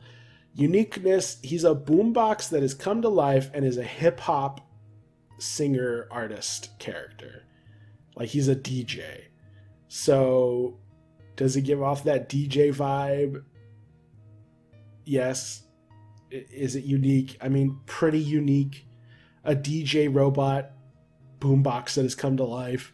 I mean, you could argue that it's like, this has probably been done before. I'll put it in like the halfway point of uniqueness. Like, it's partially unique. So like, we're like between tiers at the moment. Silhouette, I don't know. How is that silhouette? Let me check. Unfortunately, while there's a lot of detail work going into his design, it's just, it doesn't have a very clear silhouette. When you actually just make it all black, he just sort of looks like a vague blob. Like, he could be anything, really. So unfortunately, I can't give him much in the way of the silhouette department, which just leaves the color palette. He is a predominantly gray-blue character with different shades of blue. He's got a scarf, hat, headphones, with a little bit of accents from yellow and white. It's fine. It's a fine color palette for a robot. So I'd say this guy's sitting somewhere between these tiers, B and A. Next up, we have Catty. Catty is... her design goal is to be... well, it's a little awkward because we still haven't... we're specifically looking at her waitress design because we've never seen a good view of her normal design. We've only ever seen the back of her, and that was while she was sitting in a chair in class, so we really don't know what she looks like in her normal design. So this vibe is always going to be inferior in all likelihoods to whatever her true character design is, so keep that in mind. This is a bit of a low bar for Catty. So goals. She's meant to be this sort of goth teen Wiccan kind of character. So what are the goals of someone like that? She's meant to be like she's supposed to be like Noelle. Like, whatever the design philosophy of Noelle is, wherever she is. Noelle? There you are. She's meant to be Noelle-like in the sense that she is a cute, you know, teen girl type character. Obviously, Noelle's meant to be like the peppy one, while she's meant to be the more dour one. Like, she speaks in like poetry a lot of the time. So she's just sort of meant to be a cute animal person. So beyond that, I mean, what do I even say about that? Unfortunately, it's just sort of generic. I mean, the running mascara is kind of funny. I like the hair. Nice earrings. I mean, as far as achieving its goals of being a cute cat person, I'd say it does fine. I'm not a big Catty guy, but I think she achieves her design goals decently well. as far as conveying her character, yeah, it does it pretty well. Even though the fact that she's like wearing a waitress outfit, I think that even that, while it doesn't look great, it does convey her character further by saying, "Oh yeah, look, this is a Catty character." This is a teenager. Like, she's wearing this out, she has this aesthetic that like you wouldn't see from anyone except a teenager. So the fact that she's wearing an outfit further conveys that this is some sort of part-time job. So her character is conveyed pretty excellently by this design. As far as uniqueness goes, like I said, anthropomorphized animal people are in a tough boat, because that is a very well-populated genre. So she is a goth teen cat person dressed as a waitress at her part-time job. I feel like that is more unique than someone like Berdly. Berdly's not a very unique character archetype, whereas Catty is, at least like with the whole goth teen cat waitress thing, like that feels distinct enough.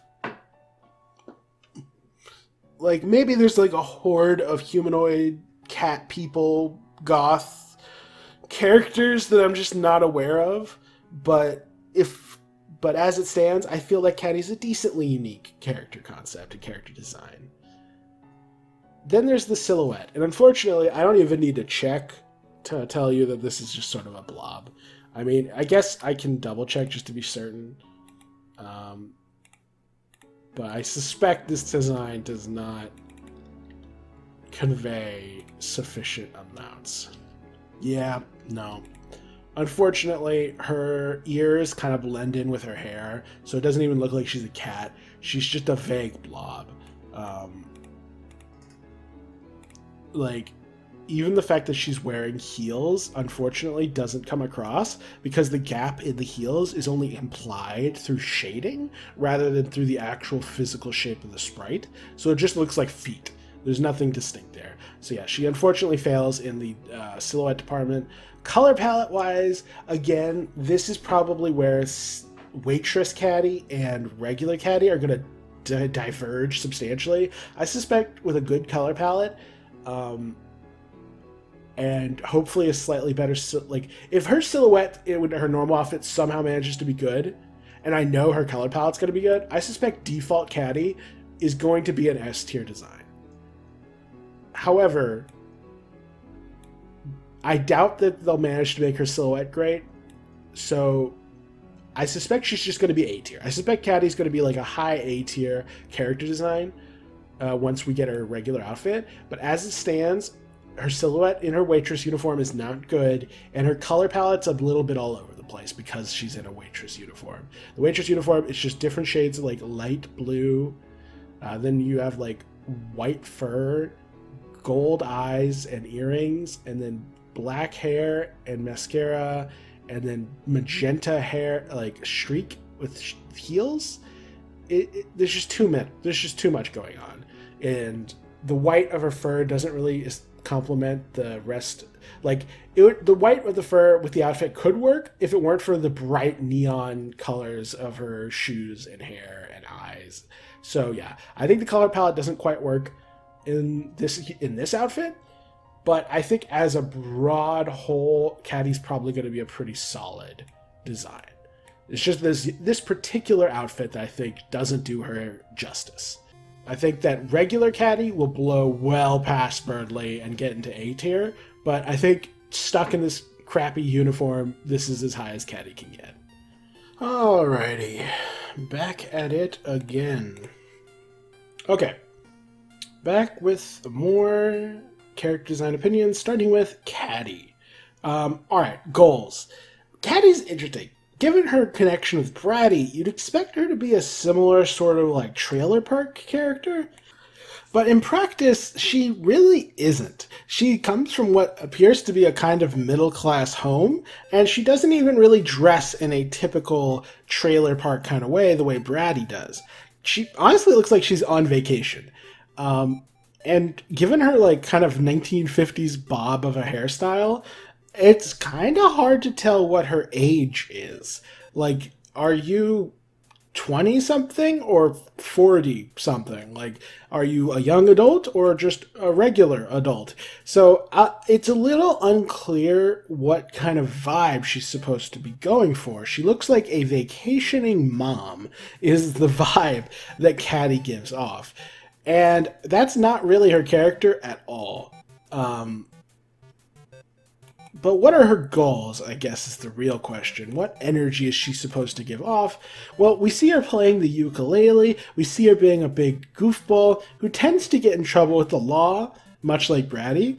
But with Catty, it almost feels kind of like, you know, stupidity. Like, she gets in trouble with the law because she's a goof, rather than she's actively, like, just dealing drugs the way that Bratty probably is.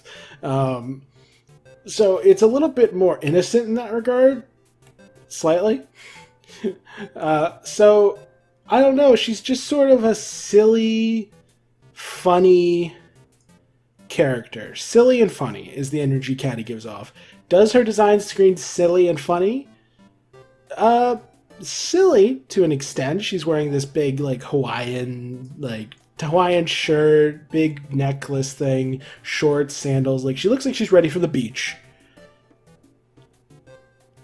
Which is kind of silly.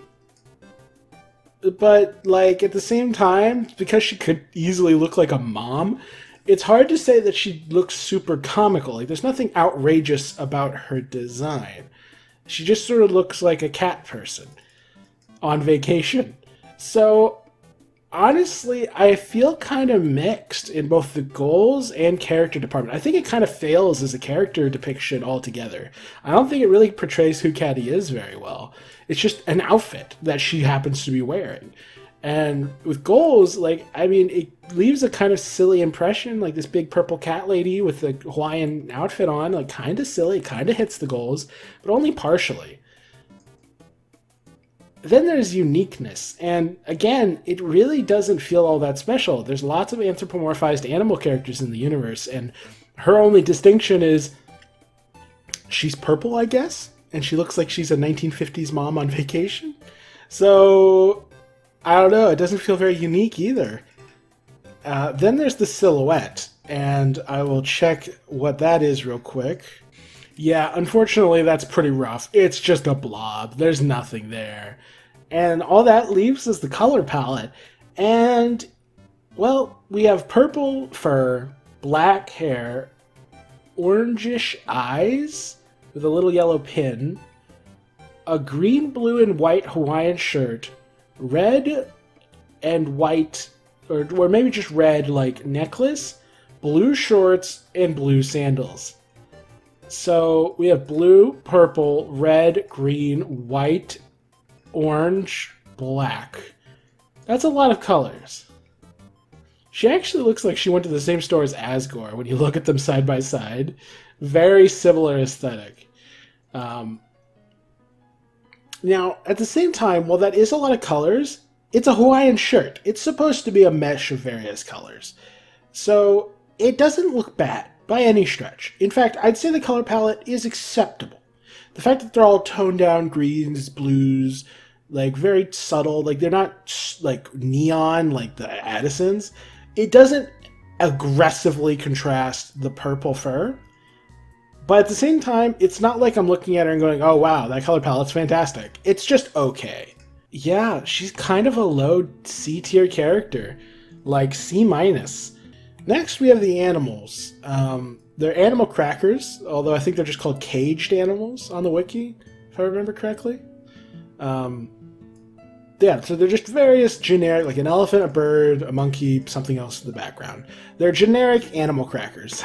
They're meant to be reminiscent of, they're darkeners who are reminiscent of animal crackers, which is why you find them in those cages. They're meant to be resembling, like, kind of a callback to those, like, boxes that animal crackers used to come in that were, like, designed to look like, I don't know, zoos or cages or whatever. I don't remember the specifics.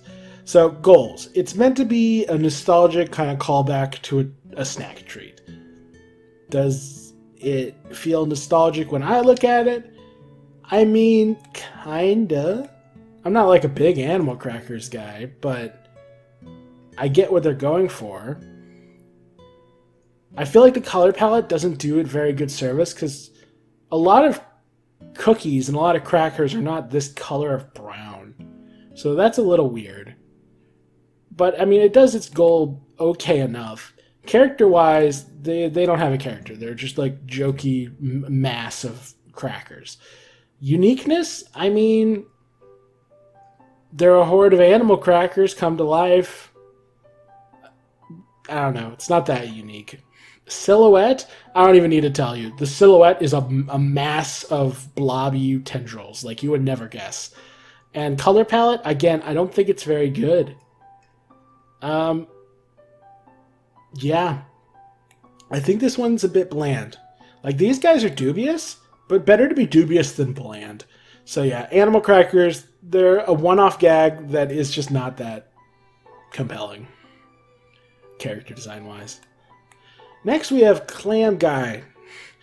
What's funny about Clam Guy, and I was talking to someone about Twitter about this a minute ago, is that when the clam is closed, because in Undertale there's a Clam Guy and a Clam Girl, and they both have a closed, shell closed sprite and a shell open sprite.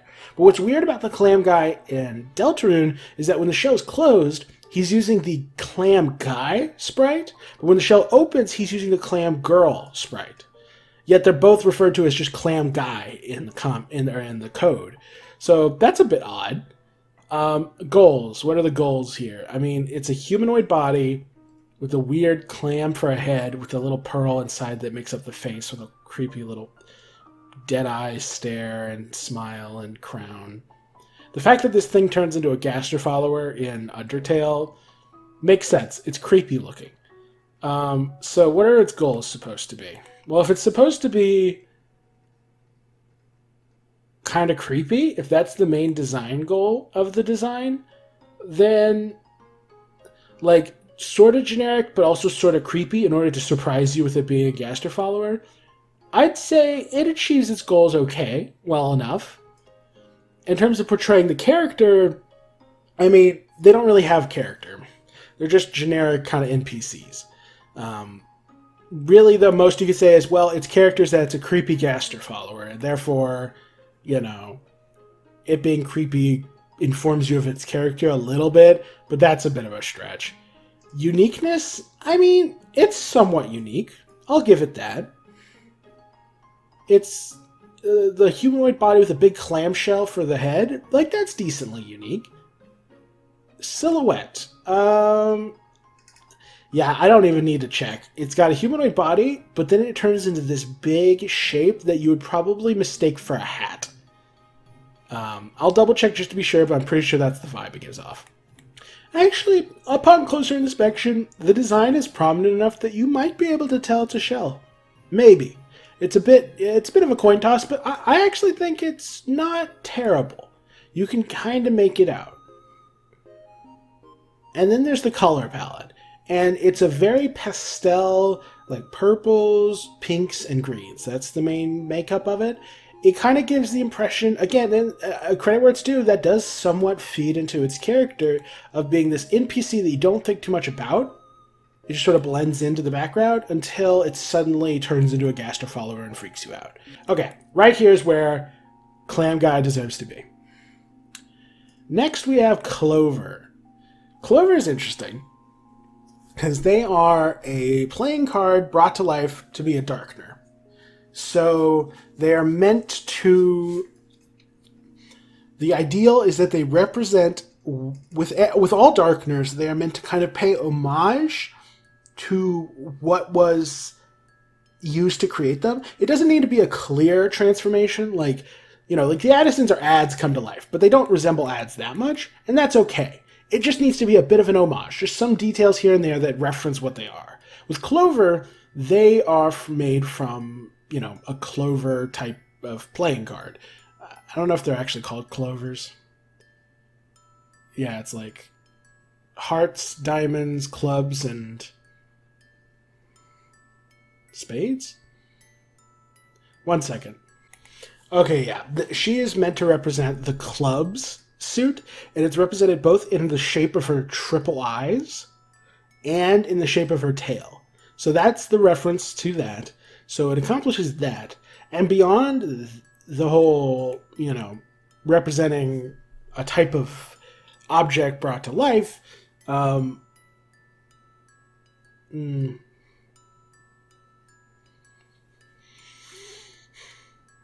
just got distracted by Cap'n over here. What is he supposed to represent? He's not a jukebox brought to life in the dark world. He's an app. He's some sort of computer program. Yeah, okay, never mind. He's fine. He deserves to stay where he is. Just making sure that I considered that when judging him. But yeah, so with Clover, I think she represents like the club suit pretty well. And beyond that, she's just supposed to be this cool looking monster, mini boss. It's a Hydra type creature. So is she cool? Does she represent the club suit well? I'd say yes. I'd say she accomplishes her goals fairly well. Does it portray her character? It depends on which version of the sprite you're looking at. Some of them have the faces giving different expressions. But in her default pose, where all the faces have the same expression, I'd say it doesn't entirely come together. Because the whole shtick with Clover is that each head has its own personality. But the fact that they all have identical expressions kind of fails to convey that. So I'd actually say it's a bit of a flop in the character department. Uniqueness-wise, it's a slam dunk. It's this bizarre, demonic Hydra that looks nothing like any other Hydra I've ever seen. It brings something special to the Hydra table. In fact, Clover demonstrates the idea that I'm going for with uniqueness quite well, where it's like, there's tons of Hydras in fiction. It's not unique to be a Hydra. So what you do with the Hydra concept is what decides if it's unique or not, and whether it's bring something special to the table. Clover, being a Hydra formed from the club's playing cards, is unique and fun. I like that. Silhouette is probably pretty good. I'll double check just to be safe, but I'm pretty sure the silhouette's great. Yep, it's a fantastic silhouette. She pops out clearly and concisely, just fantastic. Color palette, and I honestly respect the simplicity on display. After looking at some characters with really just tons of colors, tons of, random things going on, having a character that's just pretty much white, black, and a little bit of grayish blue is appreciated. I think this is a decent color palette. Just very simple but effective. Nothing, crazy, but sometimes simple is precisely what you're looking for. I'd say she does decently in the color department. Yeah, that feels like a fair spot. Then we have Dad Cat. Dad Cat, the energy he gives off, the way he calls Kris Doug, or calls Azrael Doug, I forget who he calls Doug. The energy Dad Cat gives off is middle-aged war veteran dad who's a bit of a goofball, sitcom character. He feels like a sitcom dad with his goofy, wacky daughter, and then his other daughter who's all I hate my family. They feel like a sitcom family, and he's the sitcom dad. And that's the energy they go off, and that's the role he actually fills. So I think as far as filling their goals are concerned, I'd say, he looks like a dad. Kudos to this one little line right here on the top of his head. That does a comically good job of implying thin hair. I don't know why. And he's got whiskers, and he's got kind of a squinty eye, a snaggletooth. He's missing an arm. That implies the age, and that he's a war vet. Yeah, I think he achieves his goals pretty well. And his character is pretty decently conveyed as well. We know that he's a bit on the older side because he's missing an arm. We see only one tooth, implying he's a bit older. Things have happened to him. He almost looks like he has a comb over. So and he's a bigger fellow. So it's yeah, I feel like his character's pretty solidly conveyed. Uniqueness is where, you know, like most of the cats, they kind of fall flat. It's like, okay, so you're a cat who's a dad. Neat. Silhouette-wise, also a flop. Like, he probably is more blatantly a cat, thanks to not having his daughter's big hair. But even then, he's just a vaguely round humanoid without missing an arm. And even then, because we won't see this line delineating the arm, it's a pretty weak to bad silhouette. And then color palette. He's just got a simple, bland shirt and pants. Those look like maybe cargo pants with like a vanilla button-up shirt. And black shoes. And it's just very basic, kind of boring color palette. It's not bad, but it's not great either. Kind of boring. Right there feels fair. Diamond Boy. Goals? Meant to be a strange kind of inhabitant? I don't know. The goals are unclear with this design. The character, almost non-existent, just sort of a person. Let me double check to see if there's any extra data on this character. Yeah, even in Undertale, this character's only definition is a fan of Mettaton. So, like, there's not really any character. Uniqueness is the first category that it somewhat does okay on. It's vaguely humanoid, but has a diamond-shaped head. That's, like, half black and half green. Like, that's somewhat unique. Silhouette is probably not great. I'll double check. Yeah, it's too generic. Not a very good silhouette. And color palette-wise, it's kind of ugly. You got green, black, this sort of vague pinkish color, and vague blue. And it's just... the outfit doesn't look good together, nor does it match his green skin. And then the black shoes. It's just not very good. Yeah, low D. Then we have the dogs. Just all of the wet-nosed bandits. Oh, man. Alright, so what is their character?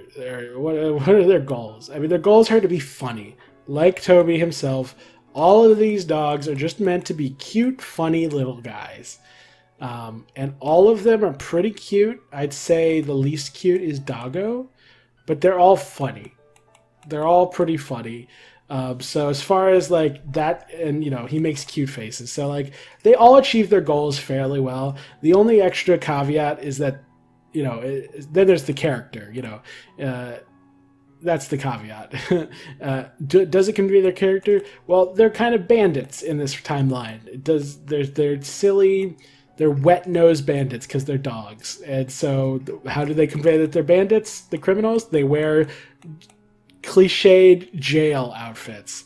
Again, with the exception of Doggo, who seems to be wearing some sort of apron or bib.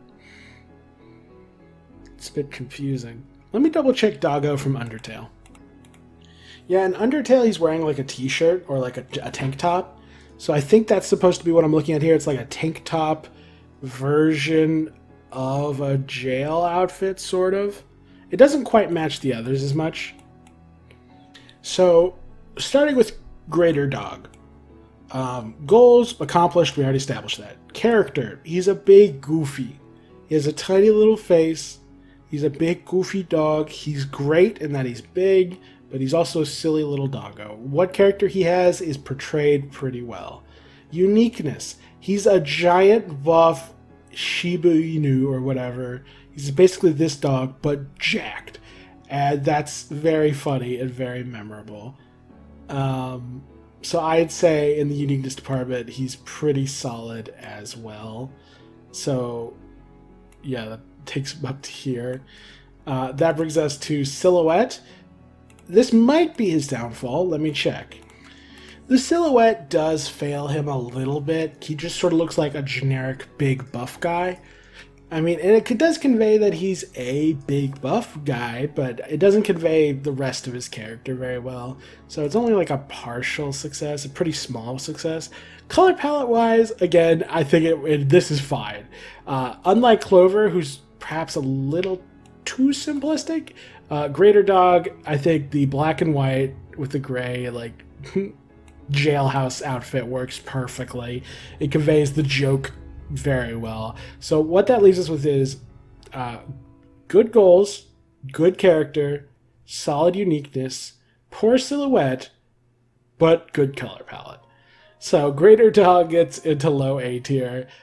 And then we have lesser dog. Goals, well achieved. Character, very limited, but it is represented. Uniqueness, this is where it starts to fail. The uniqueness is not there. The silhouette is also not really there. It's just sort of, at best, it might come across as a generic dog, but even then, that's hoping for a lot. Yeah. And color palette-wise, it's also good, but it's not as instantly funny as this one is with the white and black. I think it's okay. Like, I think the white and black with the pale fur, it stands out slightly. It's only okay, though. So yeah, I think right around here is where lesser dog goes, kind of very middle of the road. Then we have Dogamy and Dogaressa. Goals, they're meant to be, you know, goofy, silly, but specifically they're together. So the fact that they look identical and they're looking at each other like this, I think it's good. They accomplished those goals well. Character, I think the fact that they're mirrors of each other kind of hints at the fact that they are a couple. So that could be arguably something that's being conveyed.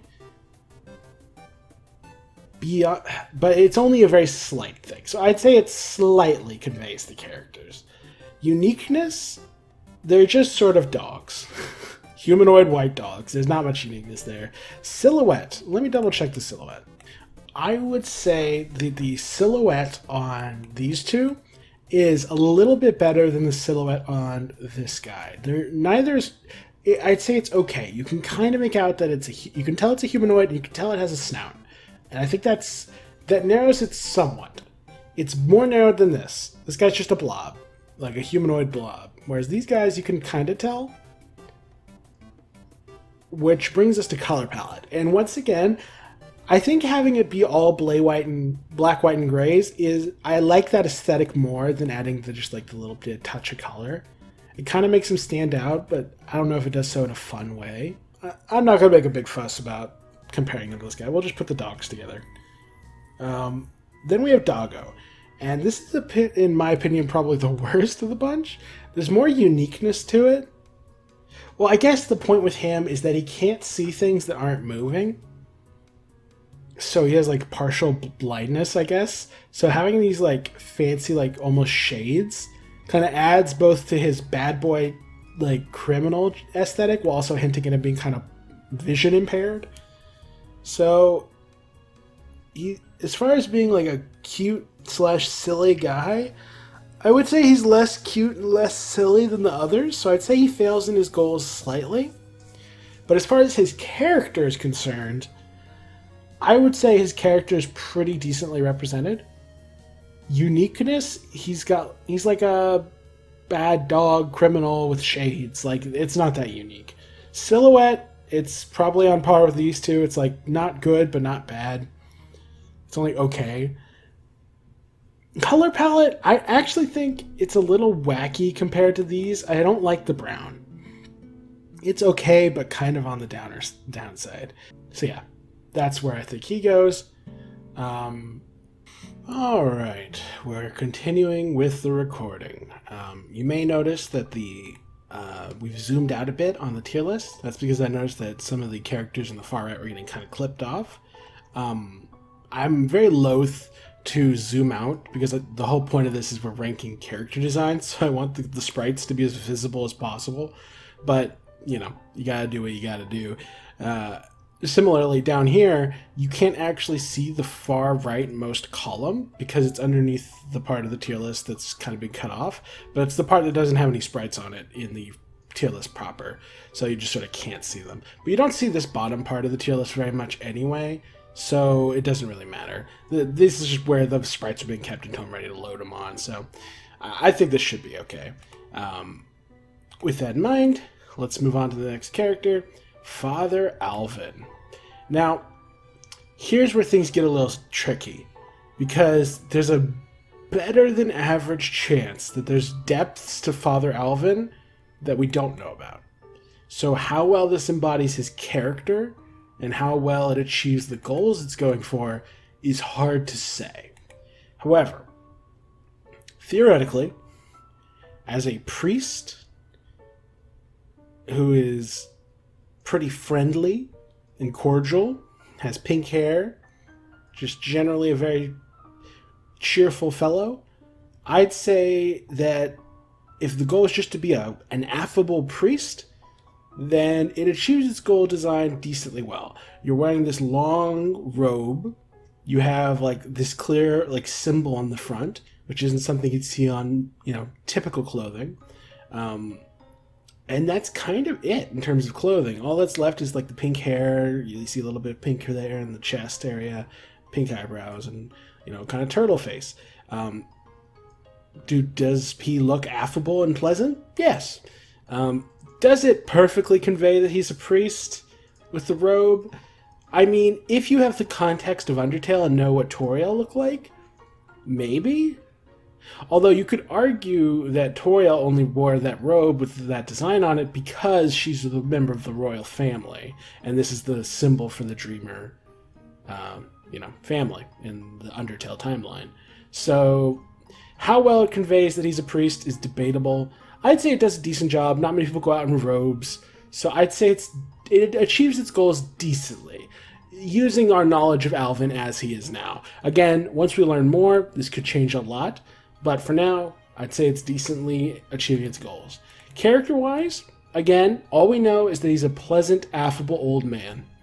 And his face is with the closed eyes, the curved upwards eyebrows, and the small smile definitely convey a sort of friendly, pleasant demeanor. The way he's clasping his hands, very much the posture is... is that the word I'm looking for? Yeah, maybe. But, just the way he's standing is very friendly and pleasant. So I think it achieves its character design goals decently well, as well. So I'd say that bumps it up to at least C tier. Uniqueness... Well, he's a turtle. He's an anthropomorphic turtle. So we've seen those before. Same with all the other anthropomorphic animals. However... one with bright pink hair and eyebrows, who's an old man priest?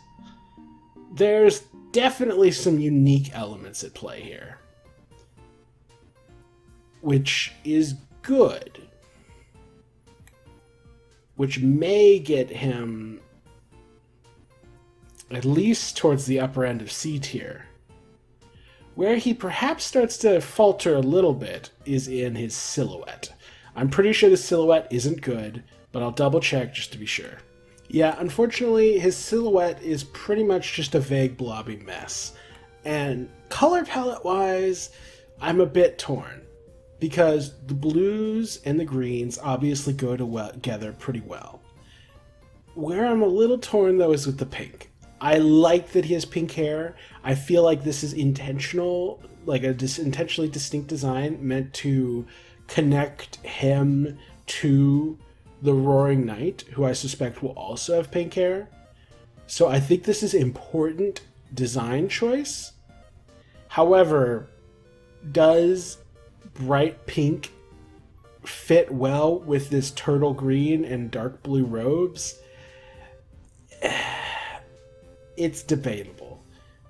It's certainly memorable, but it does kind of feel like it's falling into that Addison territory of everything's working and then just a bright neon color somewhere. I think Alvin is more of like the pinnacle of C tier, of C+, than he is the bottom of B tier. That could change if his design change or evolves in some way. He could absolutely rank up. But as it is now, I think he's only okay. He's fine. Just not quite exceptional. Ficus Liquor. What a silly character. He has no real designation in this game or timeline, but he does appear. He gets stuck at the booth in the diner. Design goals. He's a weirdo. He's a weird, awkward weirdo. That's his shtick.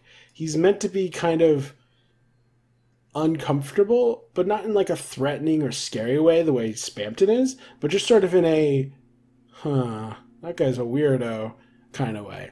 And with his complete nudity and 4 nipples, I'd say and his wide open eyes, I'd say he achieves his goals pretty well as being a kind of creepy weirdo.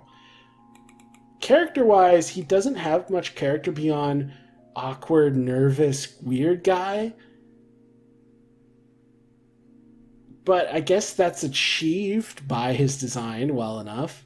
Uniqueness. He's a naked orange bald man with 4 nipples who licks ficuses, in the Undertale timeline at least. In the Deltarune timeline, he gets stuck in a booth. I mean, I guess he's unique, but I feel like he's unique in the way that these guys are unique, and that it's just sort of baffling. It's somewhat unique. I'll give it somewhat. Silhouette, bad, generic.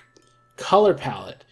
It's certainly distinct, it's just different shades of orange. I think he probably ends up at the top of a bit bland. He's just sort of generic. Not much to go with there. Next, we have the Fire Elemental girl. We only have her like upper sprite because she's sitting down at the diner. But she appears to be wearing a light pink jacket with a brown shirt and red tie, as well as potentially like a red necklace or something. And of course, she's made of green flames. Goals. It's really hard to tell. She's just sort of a background NPC that's meant to give a little bit of flavor to the environment. So if the only goal is just to be something distinctly like a cool background character, I'd say she achieves it pretty well. Character-wise, she doesn't have much character, I don't think. I'll double check that just to be sure. Interesting. So yeah, her only real character is that she's a fire elemental and she was a good student in Gerson's class. I would argue that what little character she has is well represented here. Her outfit feels like it's well put together enough, and it's specifically designed to contrast with this tentacle monster, who she is, whatchamacallit, she's got a more like messy, like, tentacles shooting each way in that, random earring, kind of lopsided, messier outfit, and they're the one she's the one whose grades did falter due to them skipping class together. Although I do want to point out, these two sit together at the diner, and they are both girls, and they would skip class together to go to hang out at the diner, and you find them together at the diner. So, girlfriends, question mark? Food for thought. Tentacled monster and the fire elemental. What a match made in heaven, surely. So as far as achieving her character, or representing her character well, I'd say it does an okay job. There's not much character, but what little is there, I think, is decently represented. Uniqueness, though, is where I think she starts to get a bit of an edge. She's a fire elemental, and she's made of green fire. And she's like a schoolgirl, or like a former schoolgirl. I guess she's like in college now. Or maybe I don't know. I don't know what she's doing. But she's, a fire elemental made of green flame. That's unique. I appreciate that. Her silhouette is probably okay. Let me check. It's a bit awkward because we only have her torso. But the flame part of her body is very clearly flame. So I'd say her silhouette is okay. If we had her full body, it'd probably be a little bit better. But I'd say it's okay. Could be worse. Color palette wise, I actually quite like it. Her body being made of these different shades of green flame, contrasted with the reds and pinks of her outfit, is really solid. That's a fun, red. I like that combination. And I think the reason it works better here than it does with Gerson is Alvin, is that Alvin is predominantly this dark blue.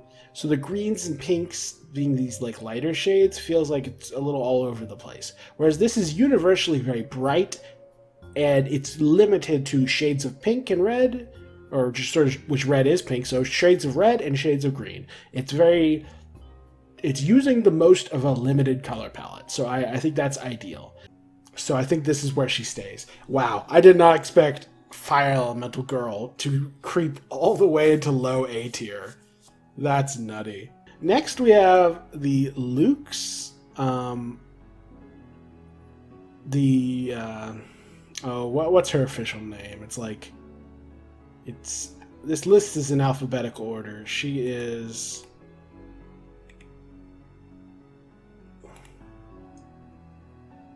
Flower Shop Loox. So I guess she stands outside the flower shop. Okay, goals. She's meant to be another one of those just sort of colorful monster background characters, and she does it great.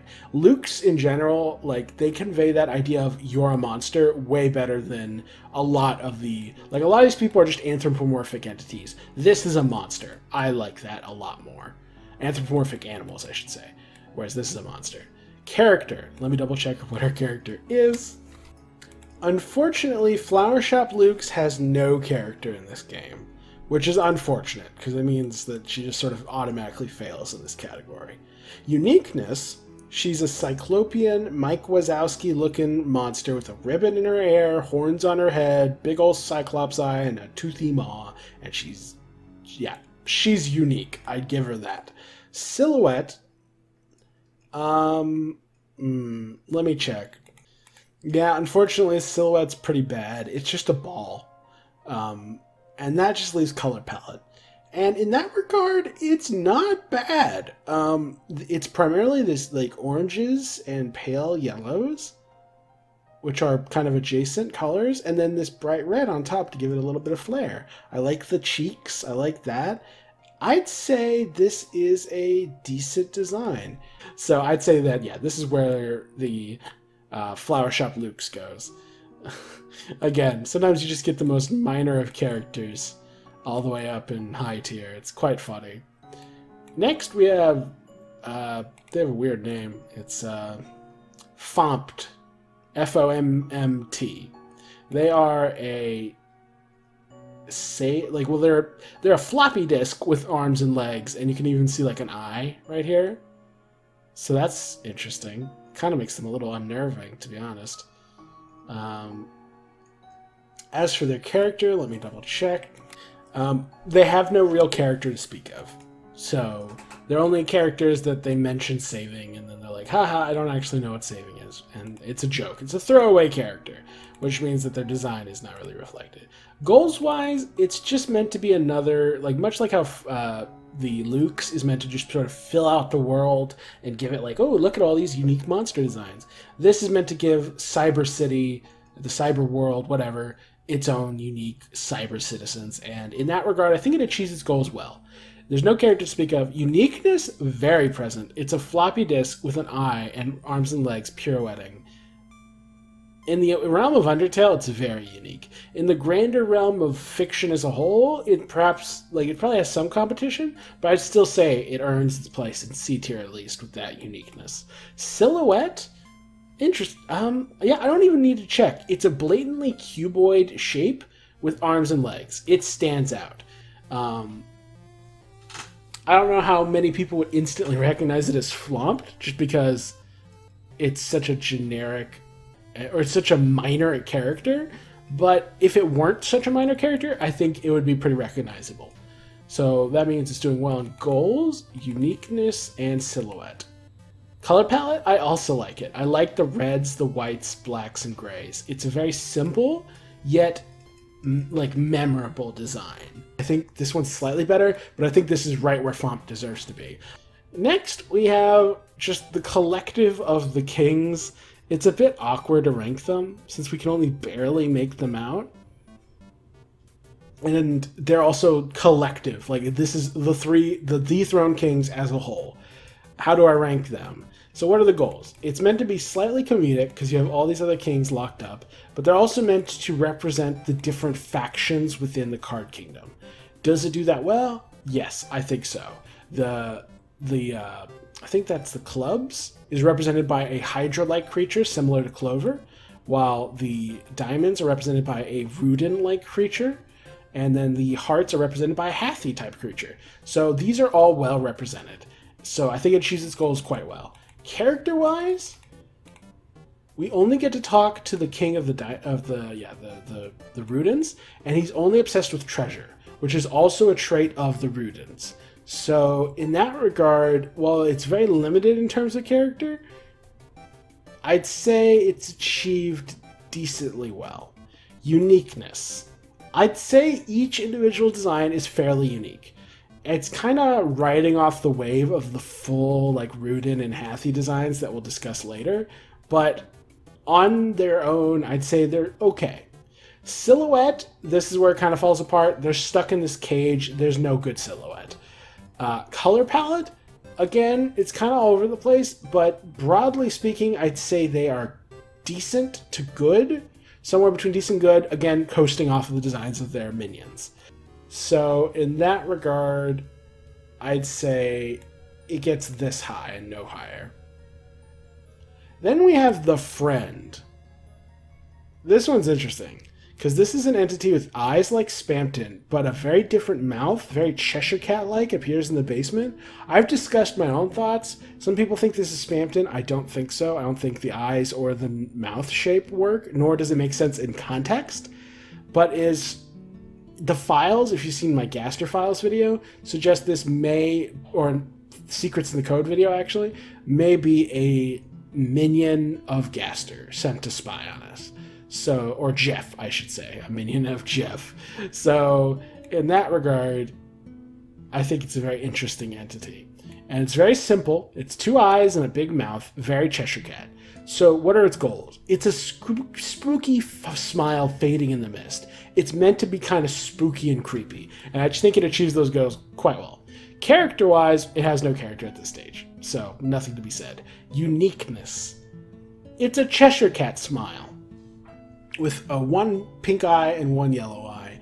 I'd say it's okay in the uniqueness department, but nothing insane. Silhouette's good. You recognize it as a smile. Its only issue is that it's a smile with eyes, but how distinctive a design is that? You know, you're not really getting the full face and body. It's just narrow character attributes. So it's only actually kind of okay in the silhouette department. Color palette-wise, I like it. I like that it's yellow, pink, and white. As it stands, though, I think it's just kind of a high C-tier placement. It's effective, if simple. And with that, I've only been recording for 47 minutes, so I'll keep going. Next, we have Froggit. How do I feel about Froggit? Well, it's fully just transplanted from Undertale. Nothing changed. So, what are its goals? Well, much like with, this guy, Loox, they were meant to flesh out the Undertale world with more denizens. It's a pretty simple frog creature. I like that it kind of leaves it up to interpretation whether these are its back legs or whether it's like some weird set of eyes. And it's got like 3 dots here. No idea what those are. It's just sort of a funny frog. A big frog that can sort of talk. I actually think it kind of, as far as being just a mook to flesh out the world is concerned, I think Luke says better. I think it's okay in the goals department. Character-wise, well, let's see what the character of Froggit is in the Deltarune game. Unfortunately, Froggit has no character. Uniqueness? I mean, it's decently unique. It's the fact that it's always black and white, even in the overworld, whereas all these other characters actually have, some smidgens of color, is unique. I appreciate that within the context of Undertale. However, that's kind of the end of it. It's just a little frog dude. I would not say Froggit is super unique. Silhouette is probably pretty bad. Yeah, because if you blacked out the white parts, it would just be a blob. And then color palette, it's just black and white. And while it's kind of novel, it's not necessarily interesting. So yeah, I think Froggit goes right about here. They're a bit bland. Next is an entity that you might not even recognize because it only appears very briefly in Queen's Mansion. It's called the Gimmick Saucer. Now, let me look up its information real quick. Yeah, this thing, it's an obstacle that can only be found in the long hallway next to the room with the vases on the wheels. They first appear as regular bell platters that can be interacted with. Doing so causes them to transform into spaceships with a single blue eye and spinning tentacles. They attack by throwing projectiles that damage the party if touching the soul. If the player interacts with all platters, the spaceships will then leave the room, and the last platter reveals a chest containing the glow shard. So yeah, that's what these things are. These little bumps on the bottom are constantly rotating and are, I guess, tentacles, according to the wiki. And then it has a blue eye in the center. So the fact that it looks like a silver platter and then it evolves into a spaceship with a crazy design is very Earthbound-esque. I respect it. Goals, it's the Gimmick Saucer. It's meant to be a funny, silly kind of gimmick. It's just a random darkener that shows up to be strange. In that regard, I'd say it achieves its goals okay enough. Its goals are kind of vague and not very blatant, and I think if it's just meant to be a memorable gimmick, I don't think it's super memorable, but its design is at least somewhat memorable. At least somewhat admirable. Character-wise, it has no character. Uniqueness, it's a silver platter that transforms into a flying saucer. That's decently unique. Silhouette. It probably is pretty bad. I'll double check though. It's a more distinct blob than usual thanks to the bumps and the handle, but it's still a bit blobby. And then the color palette. It's silver with a kind of bluish diamond kind of aesthetic, like a Minecraft diamond eye. It's basic, but not terrible. So yeah, I think this is right where the flying saucer goes. I think it is a low C tier. I think it's pretty... I think for what it is, it's okay. I think for what it is, it's remarkably okay. I think it's punching above its weight class. I mean, it's beating out Froggit, so remarkable enough, in my opinion. Alrighty. I do believe we're ready to continue with the character rankings. The character design rankings, I should say.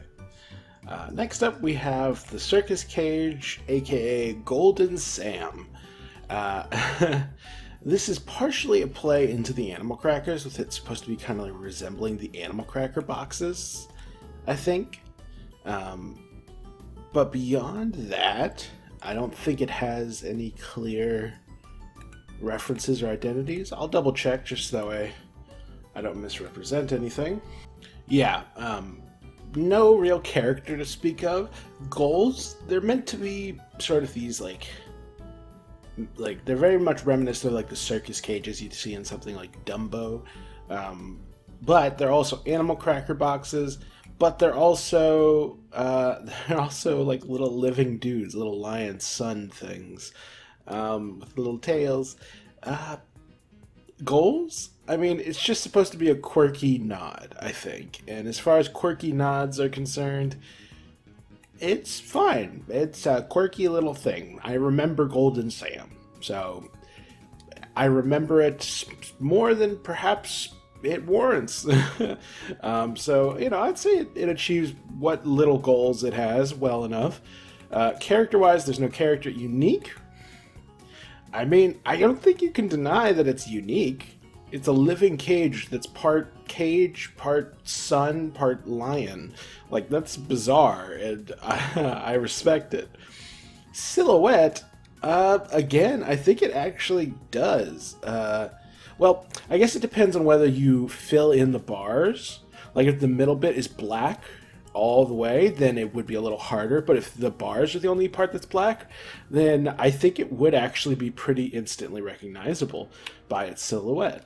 So that's another point in its favor. And then color palette wise, it looks good. It's a pleasant blend of oranges and yellows. It feels weird to have like what amounts to 3 and 4 if you count the cage. 4 different entities meshed together and being ranked as one entity on this tier list. It feels weird. I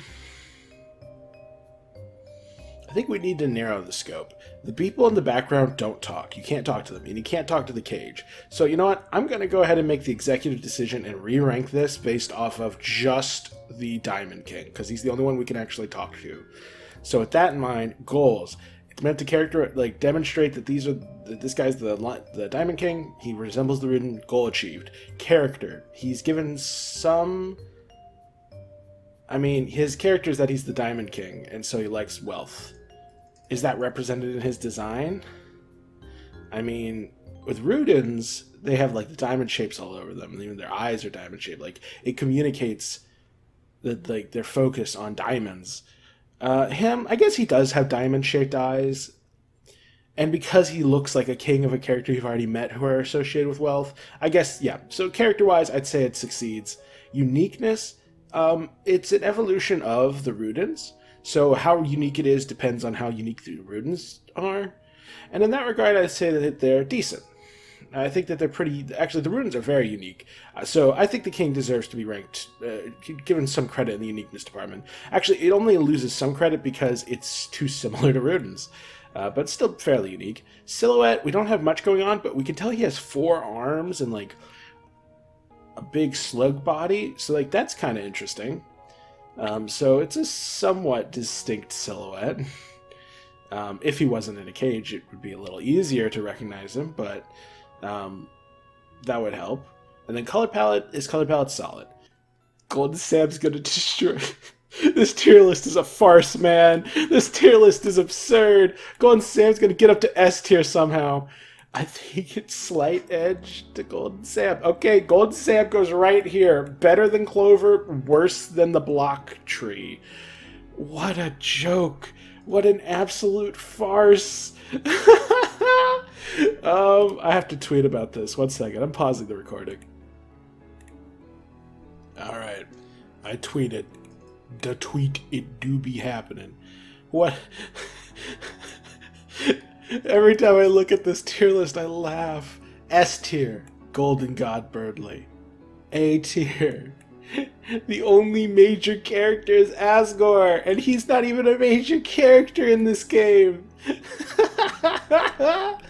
The next major character, like proper character, is Berdly, and he's like all the way down in B tier. And then we don't get another major character? Oh god. Man, I guess we haven't gotten to any major characters, really. Like, core characters. So, I guess we should just continue with the ranking. Okay, now we have the various hacker designs. He's a large dude with a mouse cursor for a head. He calls himself the hacker. He wants the blue check marks, which is like a Twitter reference, I think. And so we have his base design. He has the version that turns into a finger whenever it's hovering over something. And then we have the version with the wig, when he's infiltrated the high society party at the Queen's Mansion. So with that in mind, what do we think of him? So what are his goals? His goals are to be an anthropomorphized version of a mouse cursor. And so in that sense, he's supposed to be an amusing addition, much like Fommt over here, or Fommt or whatever. He's meant to just sort of be a background NPC that makes the cyber world feel more like a cyber world. And in that regard, I think he achieves his goal really well. Same with this one. This one has slightly different goals.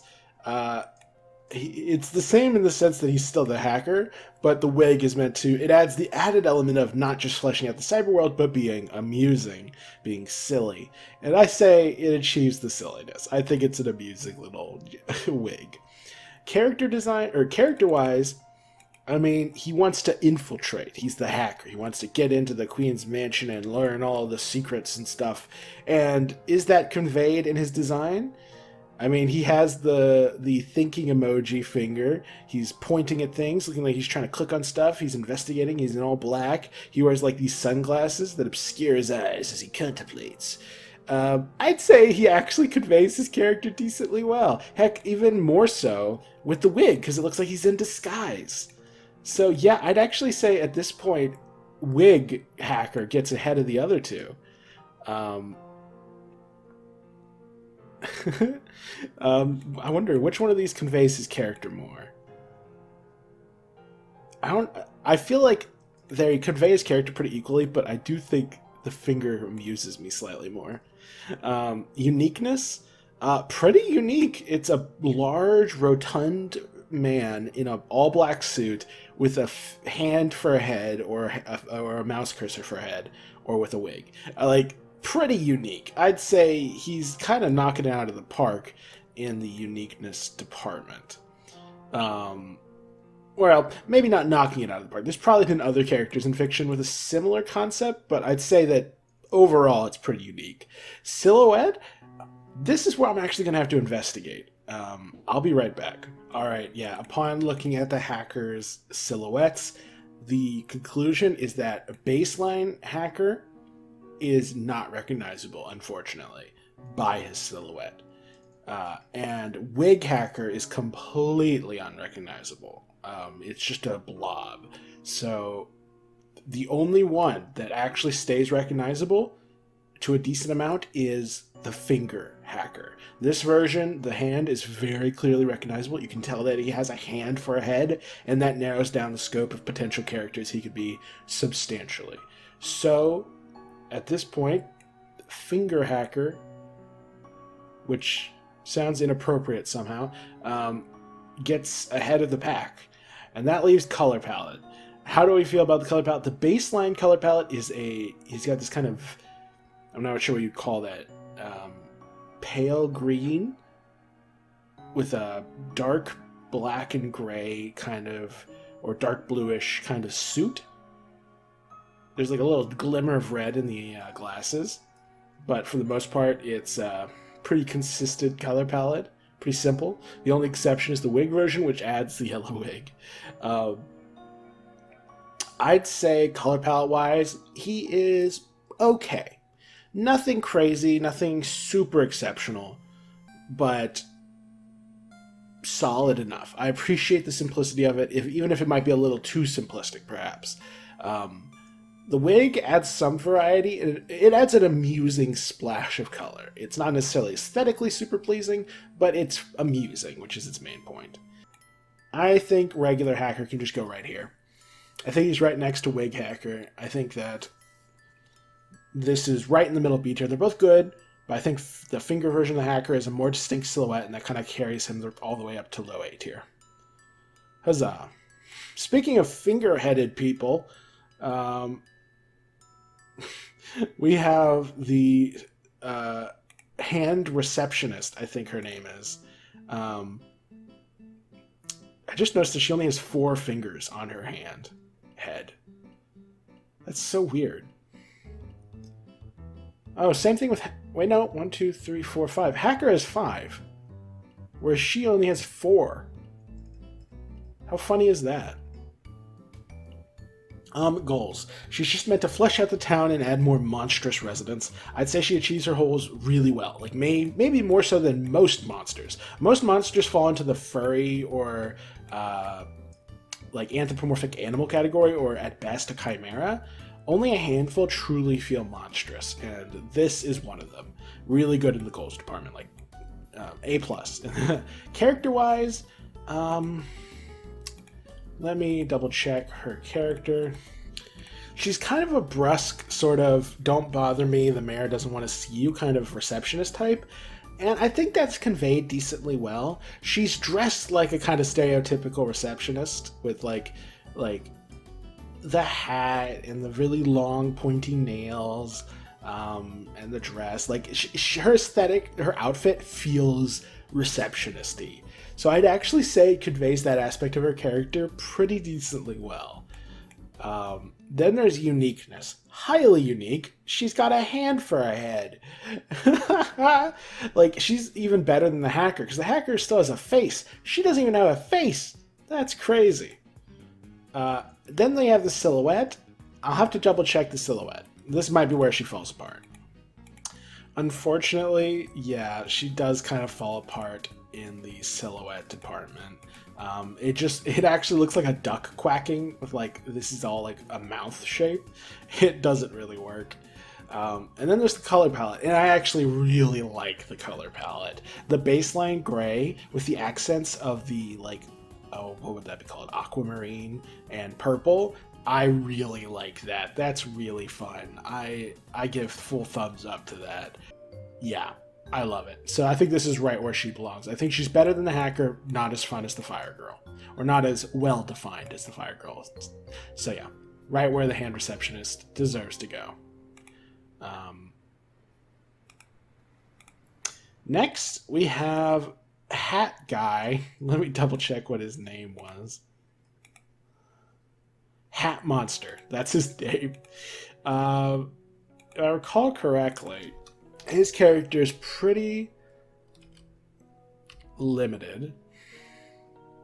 A small mole-like monster resembling Undertale's Charles sits at the diner's counter. He hints that his rugged body holds secrets, and then explains that the secret is that he puts his leftover pancakes inside his giant hat.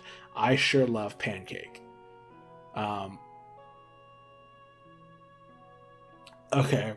Notably, Aaron, who we mentioned earlier, admires the way that the hat has bulked up. And specifically, I think this is in reference to how the hat monster's hat keeps getting bigger, which could imply that the hat is part of his body, which would be pretty funny if so. Like what? Like maybe the plus is like an eyeball secretly or something. That'd be pretty crazy. Kind of like how people wonder if like the little white dots at the bottom of Froggit's design are eyes or not, or just legs. It'd be funny if that was a similar mystery with the hat monster. So goals, he's just meant to flesh out the town of monsters. I actually think he kind of fails a little bit. He doesn't feel like he fits. Like when you compare him to characters like the hand receptionist or the fire girl or Bratty or even Loox, those feel monstrous enough. He's just a weird little mole guy. He feels like a Mario character, and it's just a little... He doesn't feel like an anthropomorphic mole. He feels like a mole with a hat on. So I'm not really impressed with him as far as goals are concerned. Character? He's a weird little guy with a tall hat. He has no character. Uniqueness? He's a mole with a hat on. It's partially unique at best. It might not even qualify as unique. Silhouette, it looks... this silhouette's not good. Like, in the context of Deltarune, maybe you could figure out who he is, but in the context of the greater media landscape, this is worthless. You're not going to recognize him from this. And then color palette. He's brown and red with a black hat with a green thing on it. It's okay at best. Oof. This is a bit rough. So yeah, I'm going to put Charles below Froggit, but above the blocks. All right, let us continue. Let's try. I've currently recorded at a pace of 10 character designs per hour, which is just way too slow. I got to pick up the pace. So I'm going to try. I'll probably fail, but I'll try. We'll start with regular Hathy. Goals. It's meant to be a representation of the suit of hearts. And so the head shape is heart-shaped. There's a heart on the crown, heart's staff, hearts on the bodice, or body, or whatever you want to call this. And then even a tiny heart right there at the bottom. So, yes, this successfully represents the suit of hearts. So, goals achieved. And that's in addition to it, you know, being just a memorable enemy, which I also think is very well achieved. It being this heart-shaped entity with a crown and a scepter or staff with like a tentacle arms and bodies. It's a bizarre creature, but I like it. It's very unique. Character personality wise, let me double check what Hathy's personality is defined as.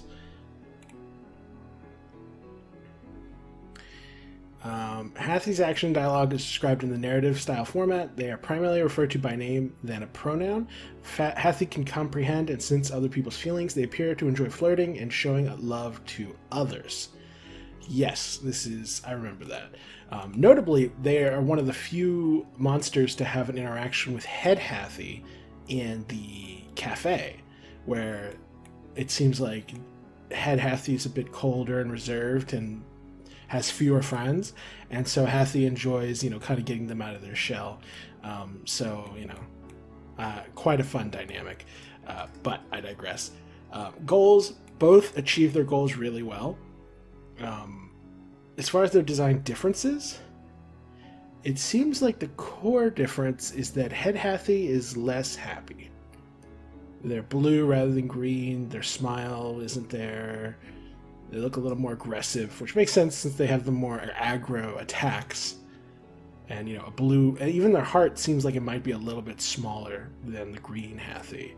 So that contrast is fun. So both do well and achieve their goals quite well. Character personality-wise, I think they convey their identity really well.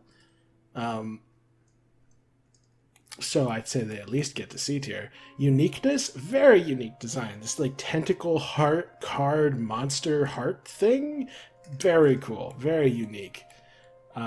Silhouette, this might be where it falls apart a little, but then again, maybe not. Let me double check. I will pause the recording. Actually, upon closer inspection, their silhouettes are really good. The staff in particular really stands out, but their core body shape is so streamlined that you can pretty easily tell what it is you're looking at. The silhouette's also really good, which means they're getting up here. And that just leaves the color palette. And this one is predominantly different shades of green and white, and I think it looks really nice. It's a pleasant peppermint sort of color. And the blue is similar. I like them both quite a bit. I think I like blue. I like blue as a color slightly more, but I think that they're pretty much neck and neck. I like both versions of Hathy quite a lot. So as a whole, it's a very close race, but I think the Golden God Berdly statue is slightly better than the Hathys. But they're all S tier. Head Hathy gets the edge purely because it's blue, and I like the fact that it contrasts its slightly different personality with Hathy's personality, and I like their dynamic in the cafe. So and the fact that that's reflected in their designs is fun, and Head Hathy's the one that brings that to the table. So quite like it, very fun, S tier designs. Then we have all of these guys. These are ice caps, I believe. Let me see if they have any character to speak of.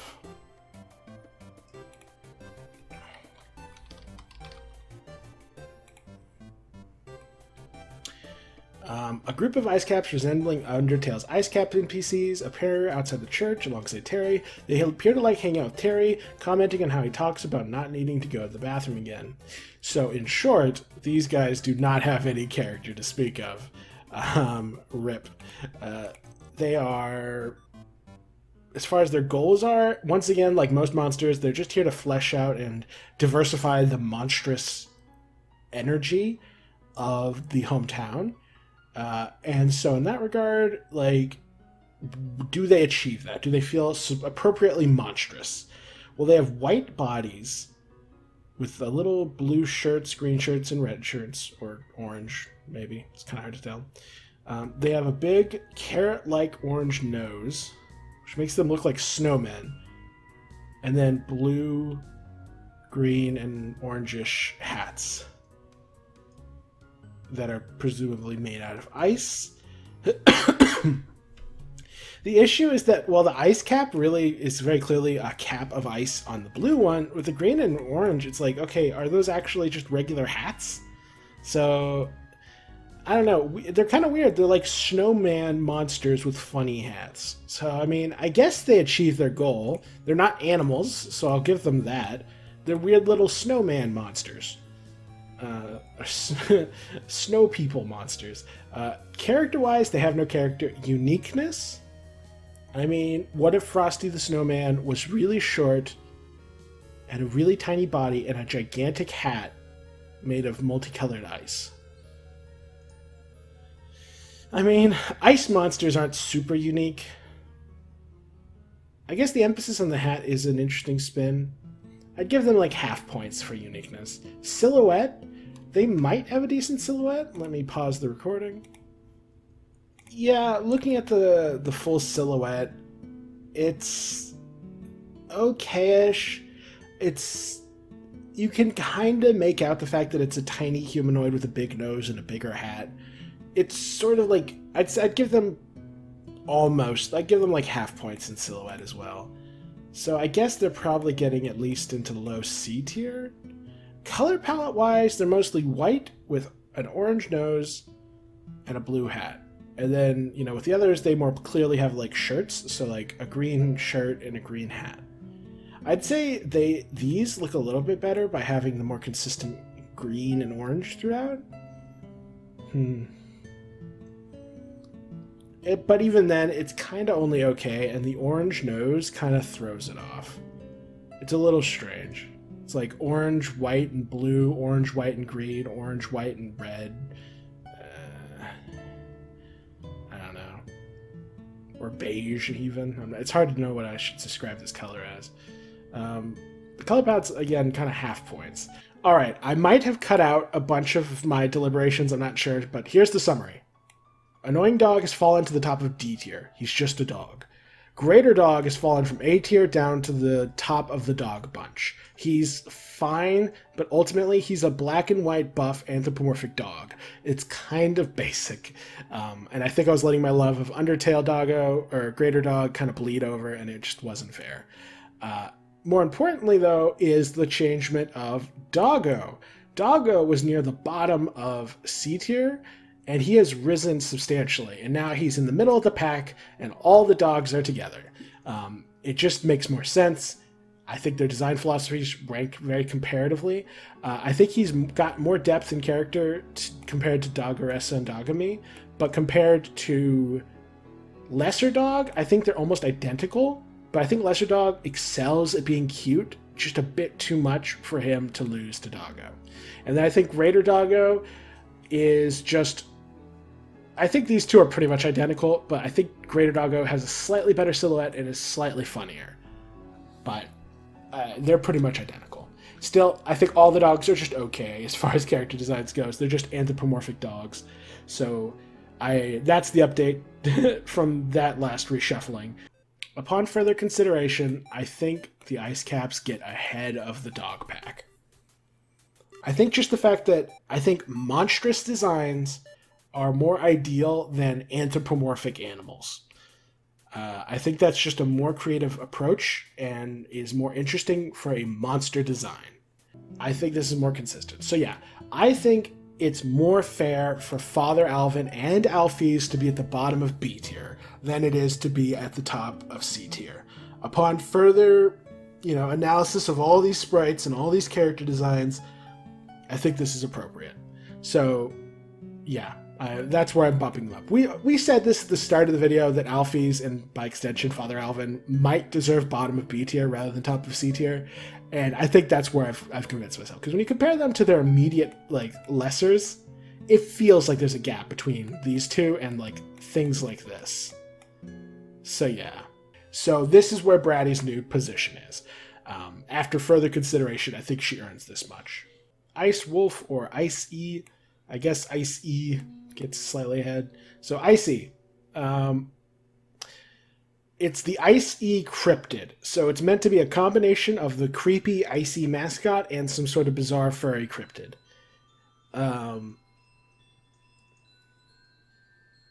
So it's meant to be equal parts funny and creepy. I honestly don't find it... it's slightly creepy. It's slightly funny. I'd say it's okay in the goals department, half a point. Character-wise, there's no character. Uniqueness?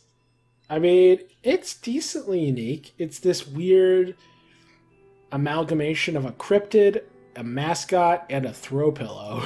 So that's pretty unique. I'll give it that. So maybe it gets to C tier, maybe? Silhouette's bad. Color palette's pretty not worth noting. So yeah, I think weird Icy amalgamate gets low C tier. Ice Wolf. This isn't going to go well for you, buddy. Let me check what his character is again.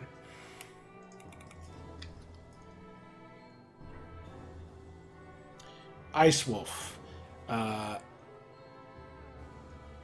wears a pink icy shirt and blue pants. They tell Kris that they don't like drinks containing ice, preferring ice to be drink. Ice thing mascots. Basically, their only character trait is that they like Icy, the mascot. So, not much there. Goals, they're supposed to be monstrous, but they're not. They're just a furry. So, I guess they're supposed to be slightly funny, so I guess they're kind of sort of funny, maybe? I don't know. Their goals are a little confused. I'm not really impressed. Character-wise, there's only one attribute. They like Icy, and they're wearing an Icy shirt, so I guess like half a point in that department. Uniqueness, this is just the most generic furry that I've ever seen. Silhouette, it might be okay. Let me double check.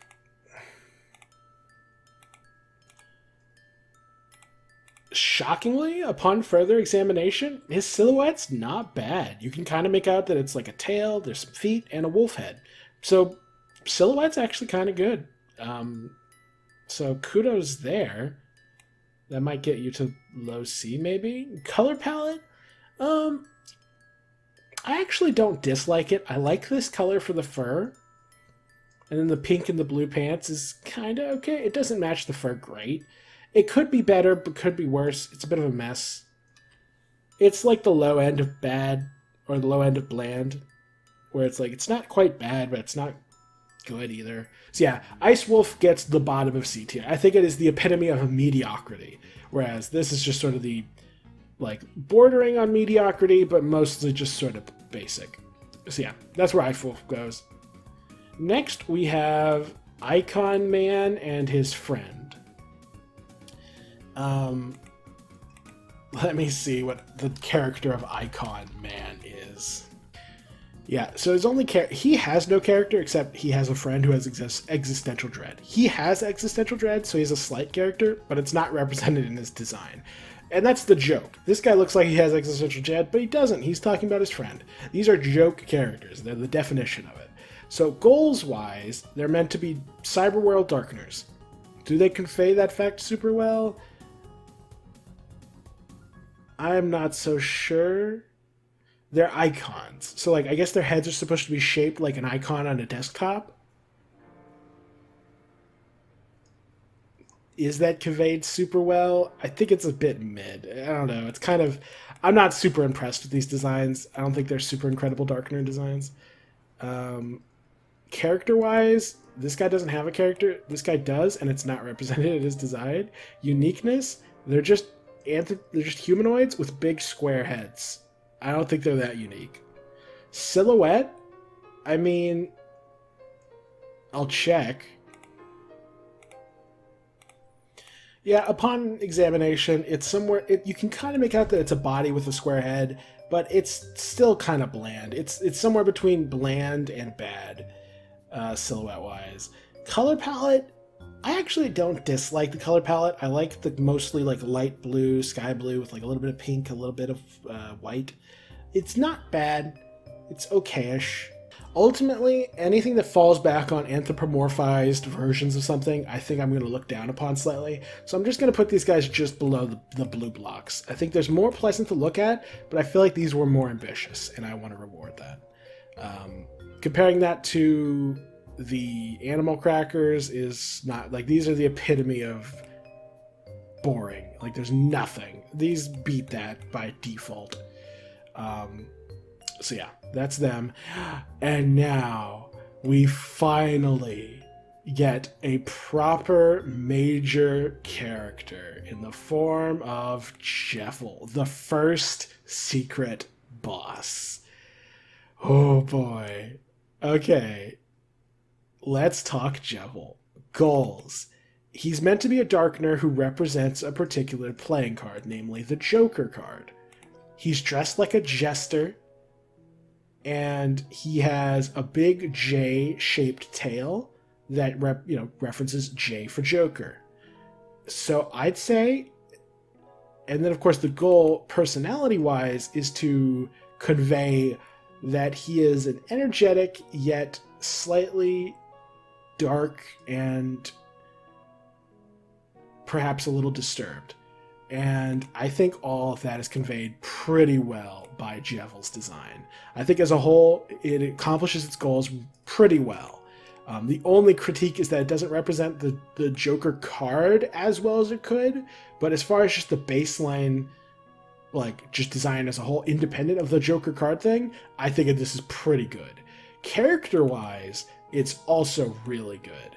It instantly conveys that he's an energetic, silly little Joker man, but his black, soulless eyes with his like snaggletooth grin and like little devil tail, J tail, I think pretty quickly emphasize that this is a dangerous, bad character. So I think his character is really well conveyed. Uniqueness, super unique. A Joker card come to life that has a curved tail, a little jester outfit, gloves, like the color palette. Everything about this character is quite unique. And I think this is a testament to how good Toby Fox's design is here, because this is not an uninhabited archetype. Characters like Marks from Kirby, characters like, what's his name from Super Mario, Paper Mario. Like there's a lot of these kind of jester monster guys in fiction, and he stands out in spite of that. I think he deserves credit for his uniqueness. Silhouette? I'm not sure. Let me check his silhouette. As is to be expected, a phenomenal silhouette. He is very clearly defined with his jester hat and his J tail and the hand outstretched with the clear glove shape. He is very clearly Jevil. Very good silhouette. And then, of course, there's the color palette. And this is probably where things get the most opinionated, because it depends on how much you like this aesthetic. Predominantly, he is a black and blue character. You have the black inner spread throughout, black eyes, black mouth, black hat, black cloak, black pants. But you also have these different shades of blue. You have the darker blue for a lot of his clothes and hat and glove and tail, but also a lighter shade of blue for what looks like his ankles and maybe his face. And then you get a little bit of accents in form of some little bits of yellow and gold sprinkled throughout. Yellow and green sprinkled throughout. The green being a little bit around the collar and the shoes, the gold being in his teeth, and a little more on the collar, and then on the little bells on the end of his jester hat. I think having a predominantly, like, one clear predominant color palette and then like little accents here and there is pretty much the ideal way to design a character. And I think as a whole, it's a good color palette. It's not my favorite of all time or anything. Like, these shades of green aren't exactly my go-to, but I think the yellow works very well. And as a whole, he's S tier. I think he does well or fantastic in every category, and that earns him S tier. That's where he belongs. Is Jevil better than Golden God Berdly? I cannot decide which is better. They're both so good.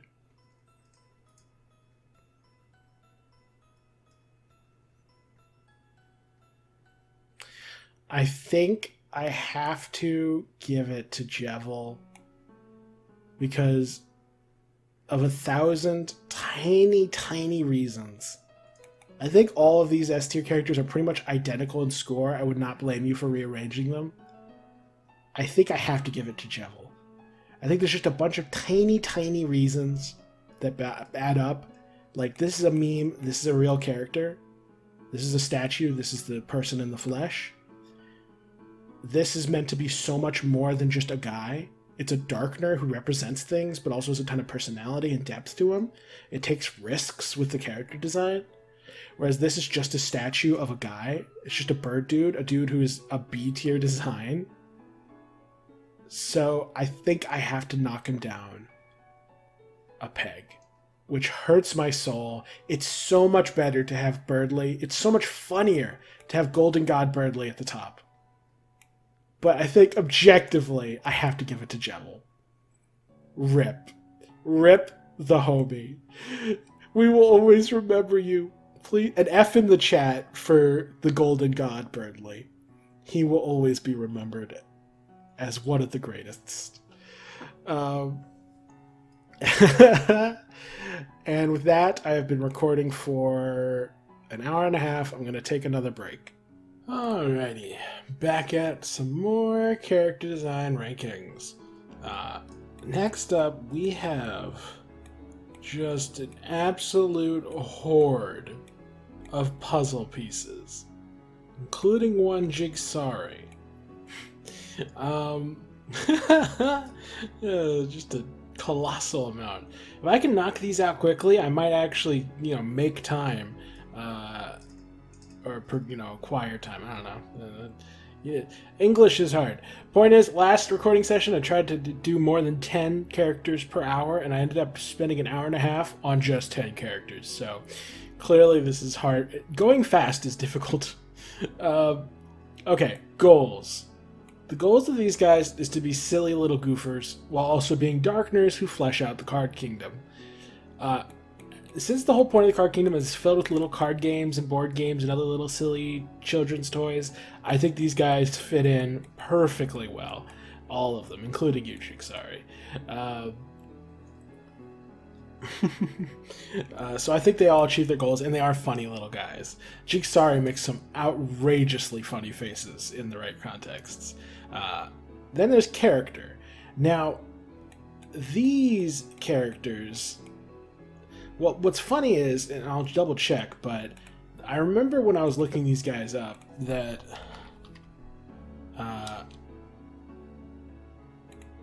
because these are like Kris Master, Susie Master, Ralsei Master, and TP Master.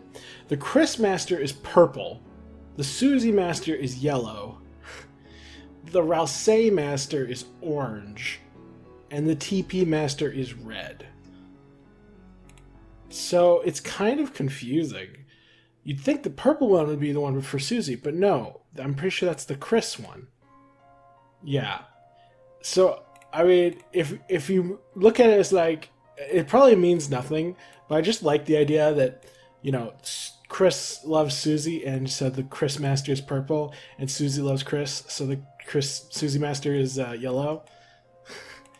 Which reflects their, skin tone in the light world. So, like, that's a fun idea, if true. Of course, that raises the idea that if Ralsei is the orange one, who does Ralsei love? Who is orange? Does he love Ficus liquor? Yeah, there's not a ton of orange characters, are there? Monster Kid, maybe?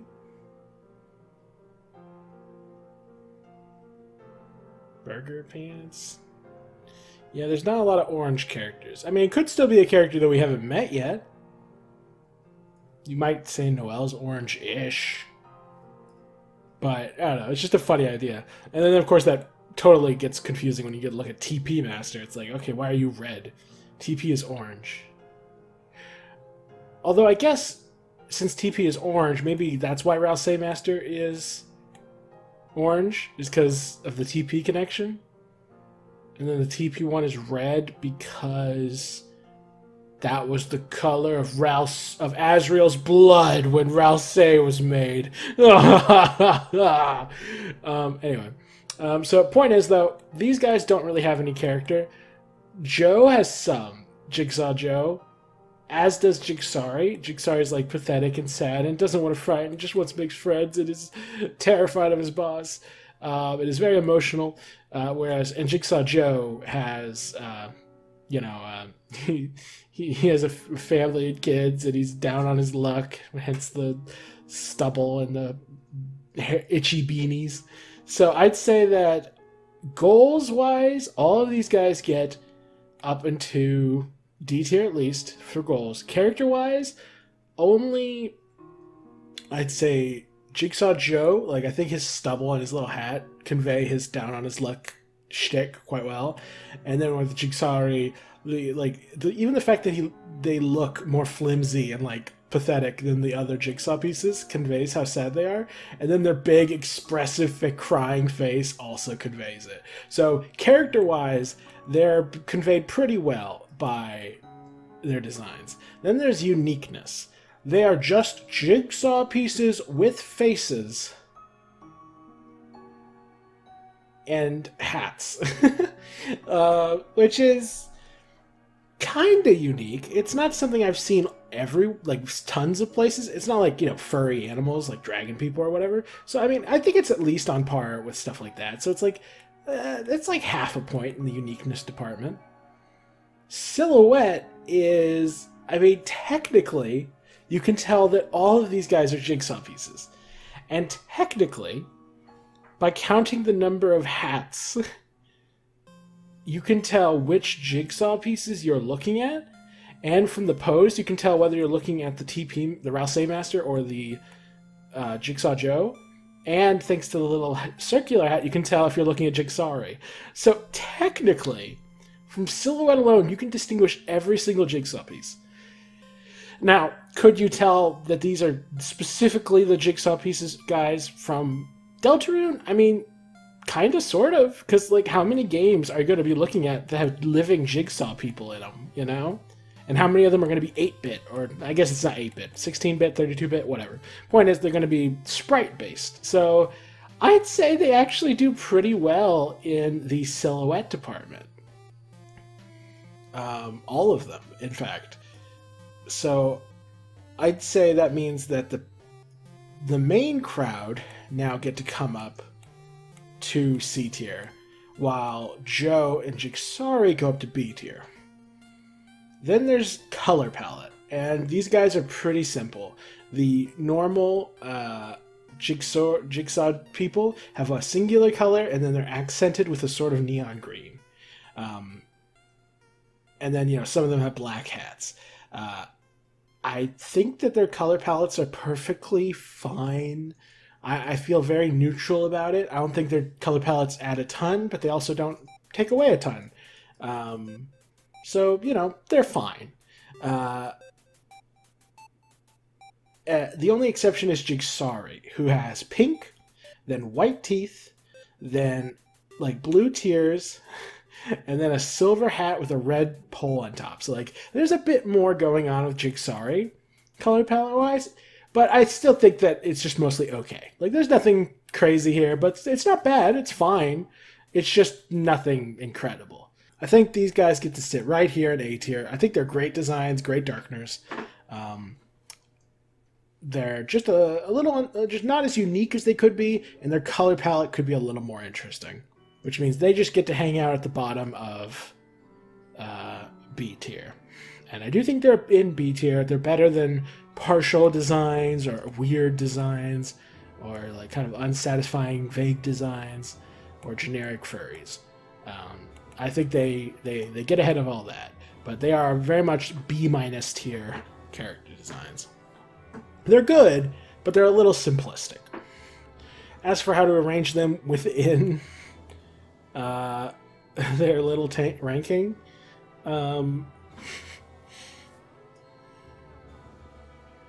I think on a character design level, having hats is good. More hats, the better. So we'll just arrange them 3, 2, 1, 0. Because I don't think their colors are especially worth noting. They're all fine. I don't love any of these colors any more than each other. Blue is my preferred, but I think Jigsaw is just the tiniest bit better than Jigsaw Joe. So. Alright, we got rid of all the Jigsaw boys, and it only took me 24 minutes. Okay, that was 6 character designs? Okay, if I keep this up, I might actually get more than 10. Next, we have Jockington. He's a famous, head empty, heart big, athlete in the town, with his backwards hat and radical smile and sunglasses and a blue shirt, quote unquote. He's kind of iconic. Goals, he's meant to be a monster, so he should add monstrous elements to the monster town. And he should embodies some like emotion pretty well, and I think he embodies his utterly hilarious like radical dude energy really well. However, he's just a snake. He's just a big talking snake. Like, he's not even humanoid. He's not like a snake man from like Dark Souls. He's just a snake. He's just a big animal. So I feel like that's a little disappointing. So I think his goal of like the energy he gives off is achieved really well. So I'm only going to give a small deduction for him just being a snake, but he does get a small deduction. The monsters should be monsters. They shouldn't just be animals. At least, well, I'm not saying they should or shouldn't be anything, but I think as far as interesting designs go, monsters have a lot more untapped potential than furries. And this guy, he's not even a furry. He's just a snake. I mean, and that's part of the joke, and it's funny, but I do have to take a point off, at least a little bit. There's a reason that Toby is in D tier. He's just a dog. Froggit's just a frog, you know? This guy's just a mole. So, you know, there's dangers at being just an animal in my tier list. Character-wise, his whole character is very well conveyed. He definitely gets into at least C tier. Uniqueness, he's a radical snake. I mean, I'm sure there's been radical animal characters in other media before, but I can't think of any. So I think he deserves at least like partial credit for being a somewhat unique character. Then there's the silhouette, and I'm going to go ahead and I'll pause for a second to check the silhouette. Honestly, while him being a snake and not in like an anthropomorphic anything does hurt him a little, the fact that he's such a simple design with just a blatant backwards cap actually makes his design somewhat recognizable from silhouette alone. Like, it's like 3/4 of a point. Like, it could be a little better, but it's shockingly effective. And then there's color palette, and I quite like his color palette. The black and white sunglasses, the green body with the blue shirt and hat. It's pleasing to the eye. I like it. It's good. So yeah, this is where Jockington ends up. I think that he is an A- tier character design. He's great. He's a little too simplistic to truly stand with the god tiers or even the higher A tiers, but I think what he has, he does quite well with. So kudos to Jockington. Oh boy. The man, the myth, the legend, the Spade King, or as he's actually referred to, just the King. Wow. Okay, this is the final boss of Chapter 1. We're finally hitting some important characters. Dear God, Kris is coming up. Oh God. Okay, so Spade King, or just King. Goals, he is, well, Darkner, he represents the spades. His head's spade-shaped. His stomach tongue is spade-shaped. He looks like Lancer, who is very spade-oriented. He works. He accomplishes his goals as far as being a Darkner is concerned in the Card Kingdom. However, more importantly is his aura as a villain. He is a little unhinged, very angry, and very violent. Now, I think his unhinged, violent energy is very much present. The dark hole where his eyes should be, like, is very disturbing. The fact that he has a giant grinning monster mouth on his stomach is straight up disturbing. He like pulls a weapon from it. Like, yeah. No, I think a lot of his terrifying villainous energy is very much present. However, where I do have a small critique is in the way he looks like he's laughing, with his tongue sticking out. He looks silly goofy. Now, and his anger, his rage, is one of his core attributes, and it's not very well conveyed by this particular sprite. Now, there are sprites where he looks more angry or malicious, but I think the tongue sticking out just kind of takes away from that a little bit. it doesn't feel like that angry part of him is as well represented as it could be. Now, you could make the argument that the point is he's like Lancer, and that like Lancer, he used to be a silly, goofy guy. Maybe he used to be more like Asgore. He used to be a king who was kind of silly, kind of goofy, but still a competent leader. But then all the despair broke him and made him the malicious monster that he is now. And that's a fine way to look at his character design. But as far as conveying the rage that he embodies, I feel like it doesn't fully hit the mark. So I think it, like, if full score, like, I think like 0.75 out of like 3 out of 4 stars. You know, like, as far as goals are concerned, I think he hits most of them pretty well, but there are some drawbacks. Still, definitely higher than the D tier characters. Character-wise, personality-wise, he's a king. He has a crown. He's a bit insane and disturbing, hence his cape, the cape is just a cape, but like the missing eyes, the dark mesh, the creepy mouth. I think a lot of his character is effectively portrayed. But again, I think that he just looks a little too silly to fully convey the murderous, angry energy that his character embodies. Like, that's another, like, 0.75. Like, I think it mostly conveys his character, but it could be a little better. Then there's the uniqueness, and he gets full marks for uniqueness. I've never seen anything like him. I doubt I'll ever see anything like him again. He's, like, just, like, everything about him is totally unique. I've never seen almost any of these attributes before. He's pulling a weapon out of his stomach to use as a whip. What a madman. Then there's silhouette. And I don't know about the silhouette, so I'm going to pause the recording for a moment and check. I hate to say it, but his silhouette is a bit weak. It's a bit too blobby. It just doesn't quite capture what he is.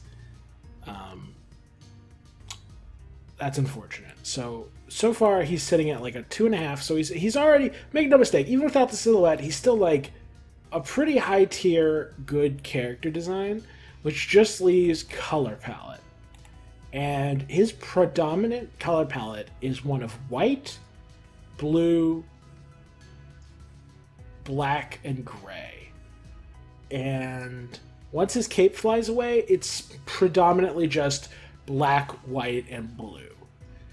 And in that regard, I think it's a solid color palette. I think he is fundamentally a very functional color palette. Like, it's not too simple, it's not too complex.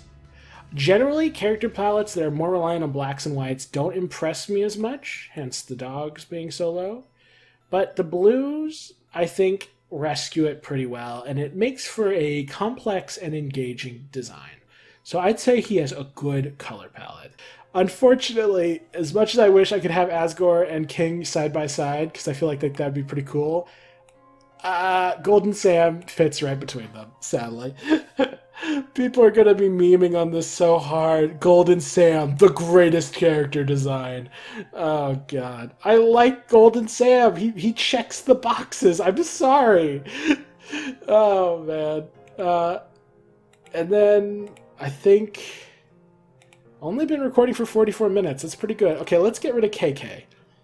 I'm probably going to need to wait for Kris until my next recording session, just because it's going to take up pretty much the whole recording session to cover all of Kris's designs. Oh, Kris and Lancer? Jeez. Yeah, they're going to dominate my next recording session. So, but I can take care of KK, aka Cakes. KK/Cakes. Whatever you want to call him. Alright, goals. He's meant to be... Hold on a second. Alright, are he and Cap'n both jukeboxes? 1 second, I have to check this. Oh, he's a cassette player.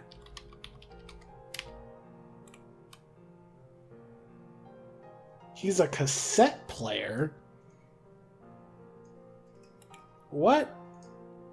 That's confusing. Okay, apparently this guy's supposed to be a cassette player. I don't think that really comes across super well. He just sort of looks like a robot. So yeah, Cap'n goes right here, which leaves KK. Oh, KK, you are my favorite of the Sweet Cap'n cakes. Goals, he's meant to be a, like, I think jukebox? I'm gonna double check, though. Oh, he's a CD player. Yeah. And his head looks like a CD player. It's conveyed very well. So, like, Cap'n's design is effective. His chest is like speakers. So, like, I appreciate that as well. And then he's just a robot from there. So, with that in mind, goals, I think he fully achieves his goals right out the gate. Character, he's a kind of silly goof. And I think him being this tall, lanky dude with a kind of innocent smile on his face works. Him having black sclera and orange irises does make him look a little spooky. But I think overall, if you look past that, he mostly portrays his character pretty well. Uniqueness? Decently unique. I mean, he's another hip-hop robot. So, but he's all green, which I think that helps his uniqueness a bit. And he's sufficiently cartoony enough. Like, I think part of why I dislike, or like one of my issues with Cap'n is that his gray skin looks a little too like a generic robot, whereas KK being fully green helps distinguish him, makes him feel more cartoonish, which is good because this is a cartoony game. So as far as uniqueness goes, I'd say he's decently unique. Maybe a little bit more unique than Cap'n, so like 0.75. So, okay, so goals, achieved. Character, mostly well conveyed. Uniqueness, mostly pretty unique. Silhouette, really good. Really solid silhouette. Color palette, I quite like it. I like the green with the little accents of gold. I think his torso being gray is a little off. I'm not sure I like that. I wish it was more in line with the rest of his color palette. I think black, green with little accents of gold is perfect. I think the gray is a little off. It's reminiscent of like classic Rousey, Chapter 1 Rousey, which everyone loved. So I feel like that works really well, and the gray just sort of interrupts that. But I'd still say that like 95% of his color palette is really, really good. Because of those, they're very small flaws, but I think they're enough to keep him out of S tier. I think he's an A+ tier character design. I think he's pretty fantastic. He's sizably superior to Cap'n, and is one of the best cyberworld designs that we've gotten. To the point that he's arguably, or at least for the moment, he's the best dark cyberworld character on this tier list. So kudos, KK, aka Cakes. You are a pretty great, better than great, excellent character design. And with that, I'm going to take a break because tackling Kris and Lancer is going to just take it out of me. I somehow am still struggling to record and give my opinions at a decent speed. So let's try and get through like more than 10 in this session. All right. Next up, we have Kris. And here are all of their character designs thus far. So, this is probably going to be the most controversial since they're the protagonist, you know? We'll start with the baseline Kris, Light World Kris. The goals for a Kris character. Well, given what we know, obviously some stuff could get revealed later about Kris that would change what the goals were, and that would affect their ranking. But for now, we're just going to go with what we know. They're meant to be a somewhat mysterious character. They have red eyes that are constantly obscured. And they are the protagonist. They are the player character. As a result, because they need to fill that role, that niche, they are not only the only human in the game, but they have a very androgynous design. They could be anything between male, female, non-binary, or anything in between, or outside, or whatever. They're just a very blank slate, much like Frisk. However, unlike Frisk, we cannot see their eyes, and eyes are the window of the soul, suggesting that we're missing out on the deeper layers of Kris's character.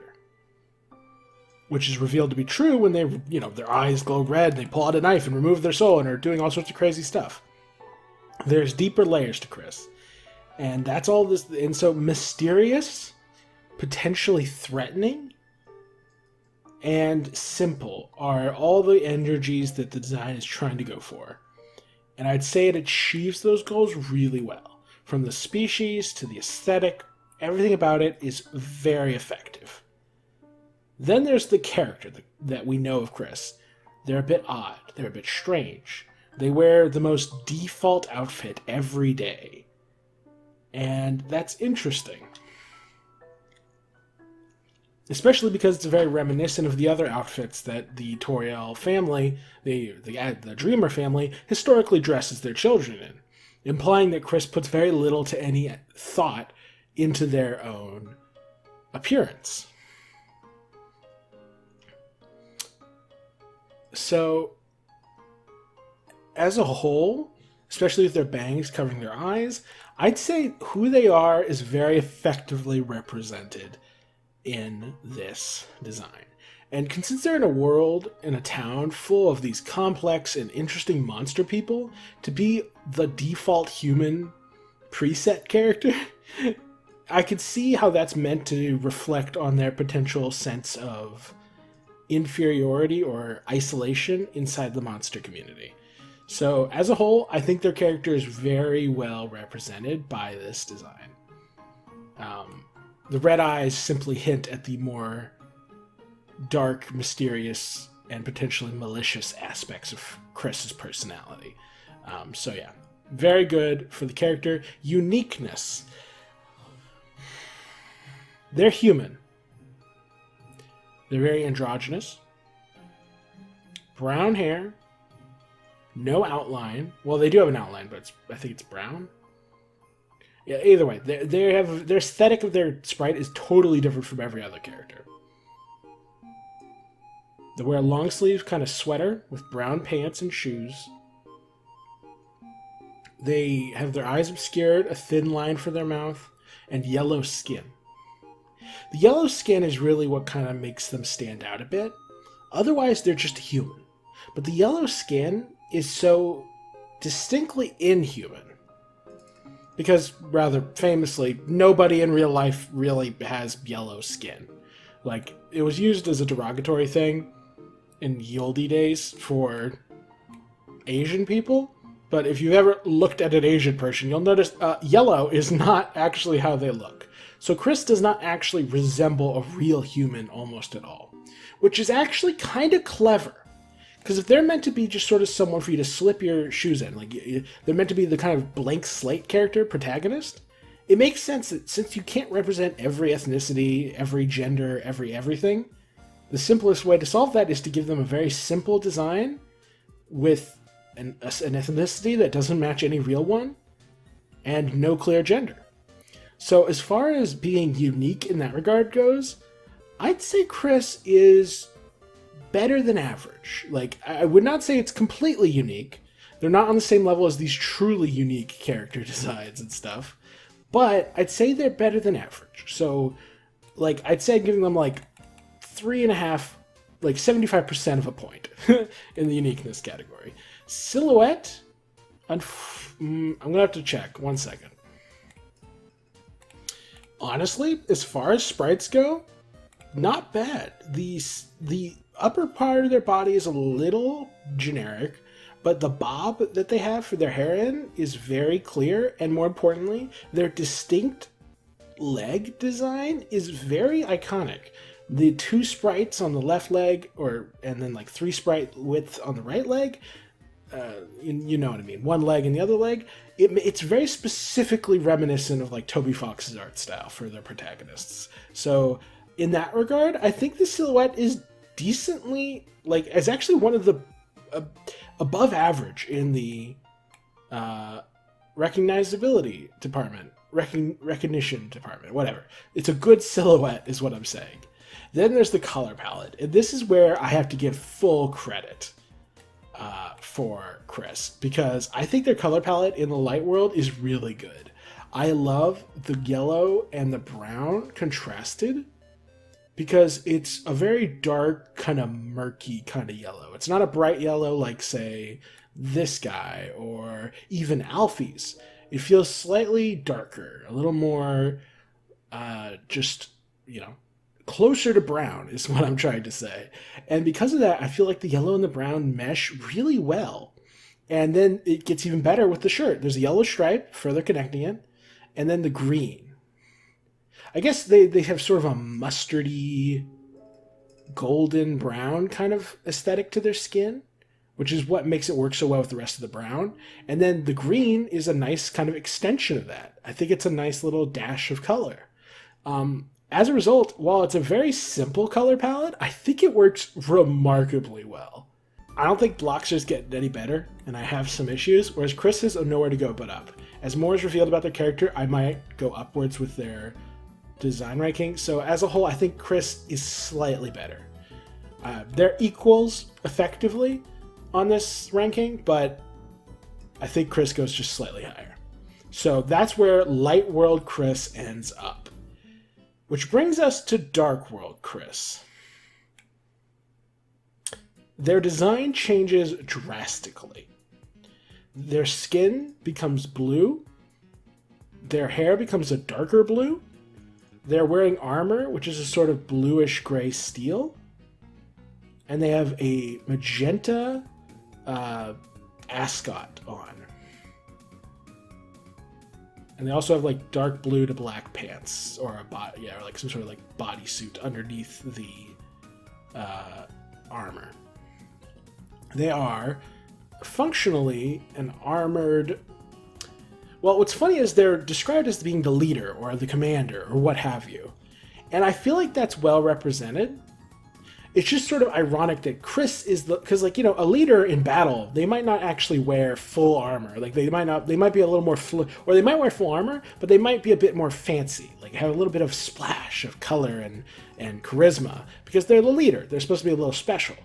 It's just ironic that Kris is special looking, whereas Susie, despite being a literal knight, her class is Dark Knight, she doesn't wear any armor at all.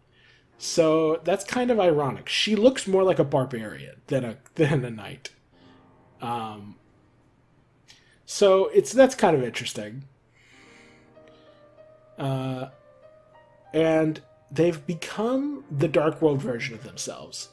So what's interesting is, as far as design goals go, is that the design goal of Kris in the Light World is that they're sort of a generic human in a town of monsters.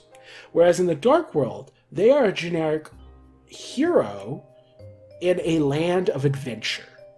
They are the generic Fire Emblem, Legend of Zelda, Dragon Quest, whatever protagonist who's a kind of vague knight figure who's here to use a sword and a shield to win the day. That's what Kris is in the Dark World. If they're a default protagonist, a default human in Light World, they are default hero in Dark World. That's the design philosophy. And in that regard, I think this design achieves those goals perfectly. Maybe even better than the Light World version. Because the vague bits of armor, a little splash of color, blue hair and blue skin, I feel like that conveys this sort of clearly a protagonist, but still a bit vague and generic. It reminds me, in fact, of Fire Emblem, because the protagonists in that game pretty frequently have blue hair. So that's a vibe that very much feels at place here. You know what I mean. So as far as goals are concerned, Kris instantly does them, achieves them in Dark World form. Character, how much of their personality is being portrayed, this is where things get highly speculative. because we don't really know how Kris feels about being a hero. All we know for certain is that bravery and courage are important concepts and attributes surrounding Kris. This is reflected in the game over theme. This is reflected in the power that Kris unlocks during boss fights. Like, there's a lot of small details that add up to show that bravery or courage, whatever you want to call it, is integral to Kris's character. Or at least integral to their character arc in the Dark World. So, in that regard, what is more courageous than a knight in shining armor? And furthermore, they have a sword that turns into a shield, perfectly reflecting how, in any given fight, they can choose pacifism and defensive encounters or violent encounters. And the slight magenta scarf not only gives them a bit of flourish of animation, but you could argue gives like a faint reminder of the colorful soul lying beneath the surface. The red eyes that you don't always see but are always there. In that sense, Kris is meant to be this sort of mysterious and somewhat intense figure. Yet also a versatile one. And a courageous one. This is hard. I feel like whatever Kris's true character is, like maybe they feel like they're too generic. Maybe they feel like they don't stand out. Asriel has all the awards. Asriel has all the acclaim. So maybe Kris wants to be the stereotypical hero who slays the dragon, you know? Or not literally. Hopefully not literally, because, you know, Kris X Susie for life. But the point is that maybe like this is what they want to be. Someone who everyone looks up to. Someone that everyone admires. They are the leader of the party. They're the hero of the story.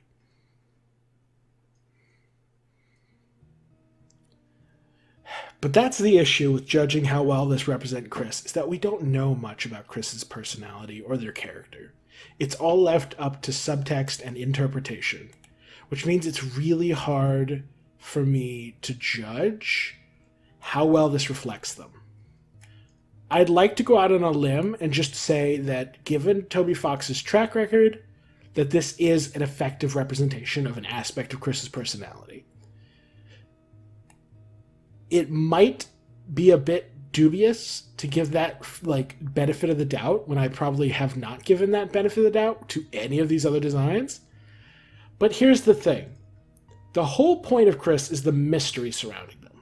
And they're the protagonist. If anyone's going to be given a little leeway, given a little benefit of the doubt, I feel like it's fair to give it to Kris. So I'm going to go out on a limb and say that given the subtext, given the content, given the commentary that I think is being built or surrounding Kris, that their design in the Dark World is an important and accurate reflection of who they are and who they want to be. I think that's true. Is it fair to rank them with the faith that they are, you know, are an accurate reflection of their character? Maybe so. Maybe I'm being a little unfair. But I want to give Kris the benefit of the doubt. I want to give Toby Fox the benefit of the doubt. So they achieve their goals with flying colors. So they at least get D tier. Their character is a big question mark, but I'm going to go ahead and go on that limb, give the benefit of the doubt, and say their character is portrayed. Uniqueness? I think it's actually even better than Kris Lightworld. The blue skin and blue hair with the armor and the pink ascot, or magenta ascot, is a completely unique aesthetic. I've never seen a character who looks like this. And I think they stand out really well, especially with their sword and shield. So I'd say this version of Kris absolutely achieves unique status. Silhouette? I'm going to have to check. One moment. Unfortunately, because Kris's feet are kind of close together in their boots in the Dark World, I don't think their sprite is as clearly recognizable from silhouette alone. I'm going to double check to make sure this isn't a product of... no. It was not, I was going to check and see if this was a product of the compression, but no. Their feet, their boots, make their legs kind of meld together a bit in the silhouette. And while you can still barely make out that one leg is 2 pixels while the other's 3 pixels, and you can kind of recognize the hair from the little tuft or puffed or whatever on the top of their head, I only recognize that because I'm a Deltarune super fan. So I think, unfortunately, their silhouette is kind of bad, which is really unfortunate. Maybe let me check their sword and shield, or just their sword, like in combat pose. Let me see. I'd be willing to give them that. If their sword, if their in combat pose is a little more recognizable from silhouette, let me check that. Okay, yeah, I took a closer look at Kris's battle sprite, and I do think they go from a kind of bad sprite to having, or good silhouette, or from a kind of bad silhouette in their default pose to a decent silhouette in their combat pose. So I'd say Kris at least gets that. However, because I'm giving Kris the honor of looking at an alternate sprite for their pose, I feel like there is 2 other sprites on this list that deserve that as well. Most of these characters do not have substantially different sprites for me to compare them to. And so it doesn't feel like I'm doing anybody a disservice by using them. Like even characters like Jevil or King, who do have combat animations, they're not substantially different from their default sprites. And these are their like most iconic default poses, so it makes more sense to use these for judging their silhouettes. But this is not like, I think it's fair that I give Berdly the same shot that I'm giving Kris. So in combat, Berdly uses a halberd, and while Light World Berdly doesn't use a halberd, he does famously make goofy over-the-top expressions and poses. Most notably, at start of Chapter 2, he climbs up on his desk, book in hand, and points comically towards the ceiling as he reads aloud. And I'm going to go with that version for this, because he is, the most famous thing about Berdly is his exaggerated absurdity. And like in Chapter 1, it was just his ridiculous face. In Chapter 2, it also includes his poses. So I'm going to give him that. I think it's fair. And most other characters, it's just not applicable to. It applies also to kind of like see around a little, but their pose in combat's only slightly different, and it doesn't substantially improve their silhouette. And nobody else on this list is a combat darkener, so yeah, it feels appropriate to do this. So, with that in mind, I'm going to quickly readjust Berdly. Or I guess I'll finish placing Kris and then I'll adjust Berdly. So goals, fully achieved. Character, I'm giving the benefit of the doubt. Uniqueness, very much unique. Silhouette, if you're using their combat pose, it's like half points. I think it's okay. Color palette is really good. Like, better than Lightworld Kris. I love the blue and dark blue with the steel and the magenta. I think this is a really, really satisfying color palette to look at. I love that aspect of Kris. Getting the pink sword in combat also complements as well. So as a whole, I love this design. I definitely think it's better than Lightworld Kris. Kris is the epitome of A+ in Deltarune, as far as their Dark World design is concerned. Now, before I continue with Kris, let me just readjust Berdly. So, okay. I'm going to go ahead and make the executive decision that because Berdly is a major character, while KK is a minor character, him achieving nearly identical scores means he takes the lead. Also, I don't like the sweet Cap'n Cakes, so I'm going to use my once per video excuse to kick them lower than they deserve. In this instance, Berdly gets to be just above KK and just below Kris. Kris X Berdly, best ship, no arguments.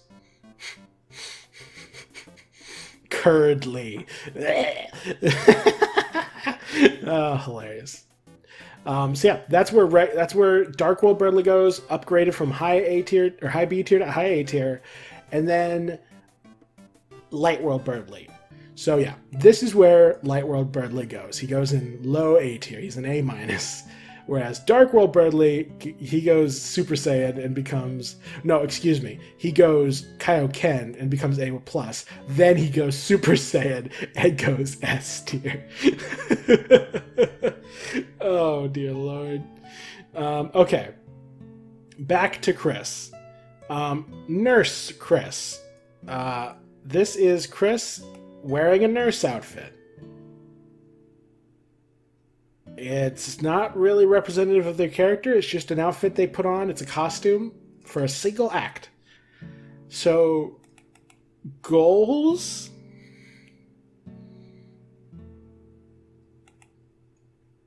And you know, unlike goals, it's meant to be a cute little outfit they put the character in. Is it cute?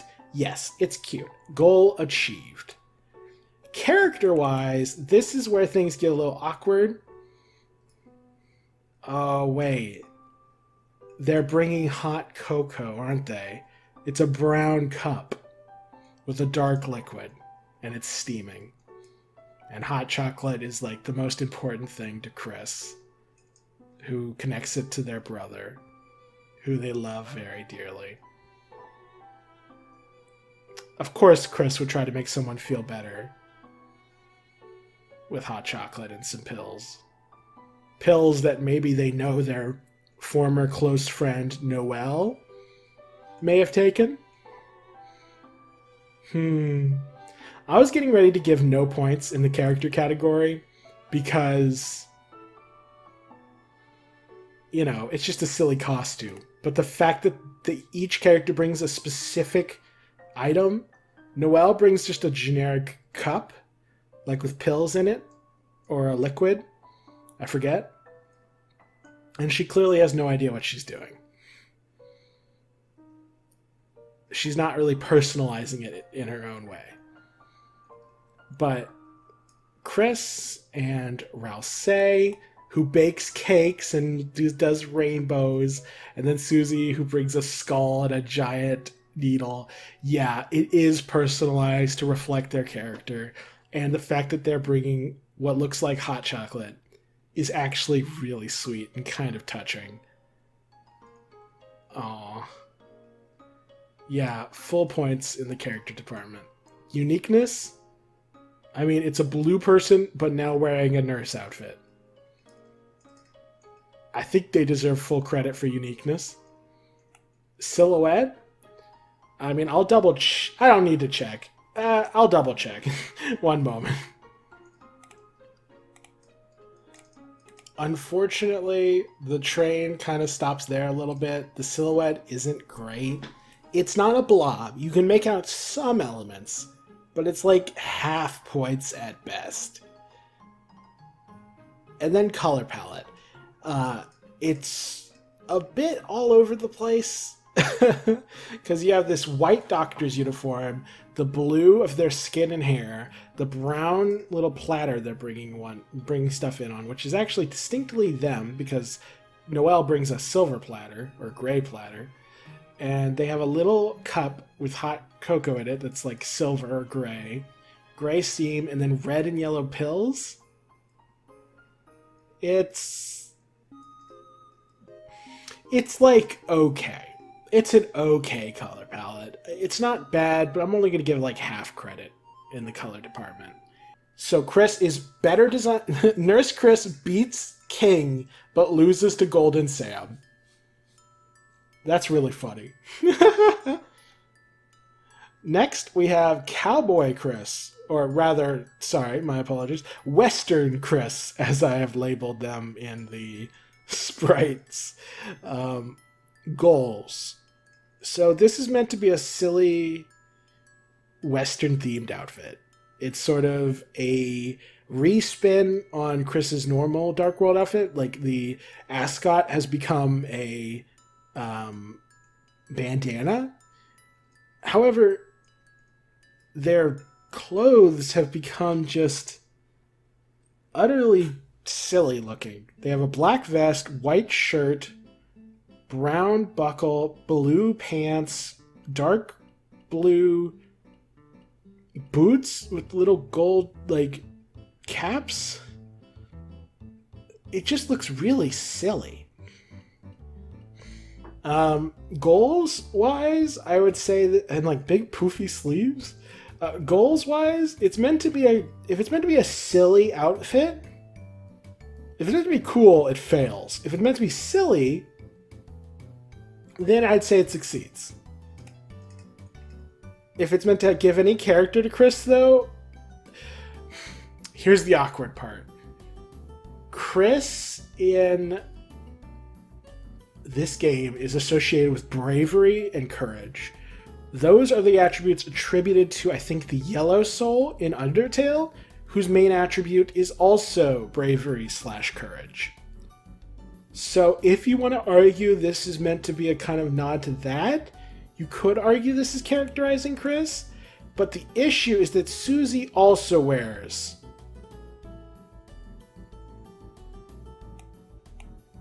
Hold up, I'm mixing stuff up, aren't I?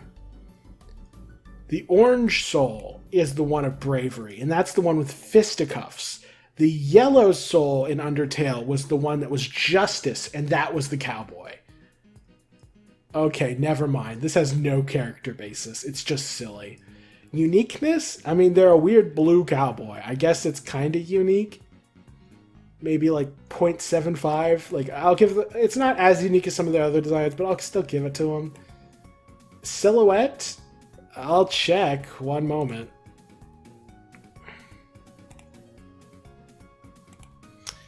Yeah, unfortunately, you can make out that it's some sort of Western character, but that's about it. You can't tell it's Kris or any other. It's like half points in this one. And then color palette, it's mostly blues, and I appreciate that most of the blues do kind of blend in. The brown belt buckle's the thing that stands out most. It's good. I'd still say it kind of is just sort of 0.75. So, like, I'll slightly critique it. It's a little weird, especially with the boots and the belt buckle.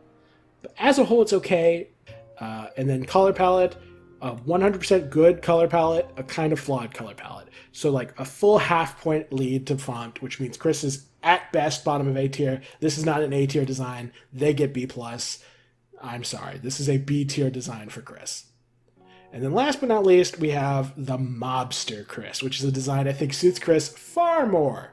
So we have the pinstripe suit that's blue and gray hat, with a little pink tie or neck handkerchief or whatever, representing their ascot. It could just still be an ascot. And then just the blue. This is a just as good color-wise as their default. Yeah, just as good, in my opinion. Or very nearly as good. They're basically neck and neck. So, goals, it's meant to make Kris look... I mean, it's partially meant to be a little silly, but it's also, I assume, meant to be kind of cool. And I think Kris looks cool. So, full points in the goals department. Character-wise, I don't know, man. They're a mob boss. If there's any character to be deduced from this, I mean, we don't have... I don't think we have a... Oh, this is the Mobster Ralsei. He's so adorable. And then here's the Mobster Susie. Yeah, Kris is the leader, so they're the one wearing like the Dawn outfit. They're the leader of the mob. So I guess you could give it like half credit in the character department. It represents how Kris is like a mysterious leader, but I'm only giving half credit.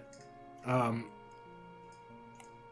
put it like right here for now. Uniqueness, I mean, they're a blue-skinned, blue-haired mobster in this style. I'd say that's pretty unique. Silhouette, let me check their silhouette real quick. Unfortunately, the mobster silhouette's pretty vague. You can tell it's a humanoid with a hat who's pointing, but that's about it. So I'm giving half points in this category. So yeah, half points in character, half points in silhouette, full points in goals, full points in uniqueness. So that's 3 points so far. And then color palette, also full points. So it gets to A tier. It does. It's a good design. I think Nurse Kris actually takes the lead in that case, because while Kris is cool here, I've seen cooler mobsters, whereas this genuinely kind of warmed my heart. So I think this one deserves the lead there.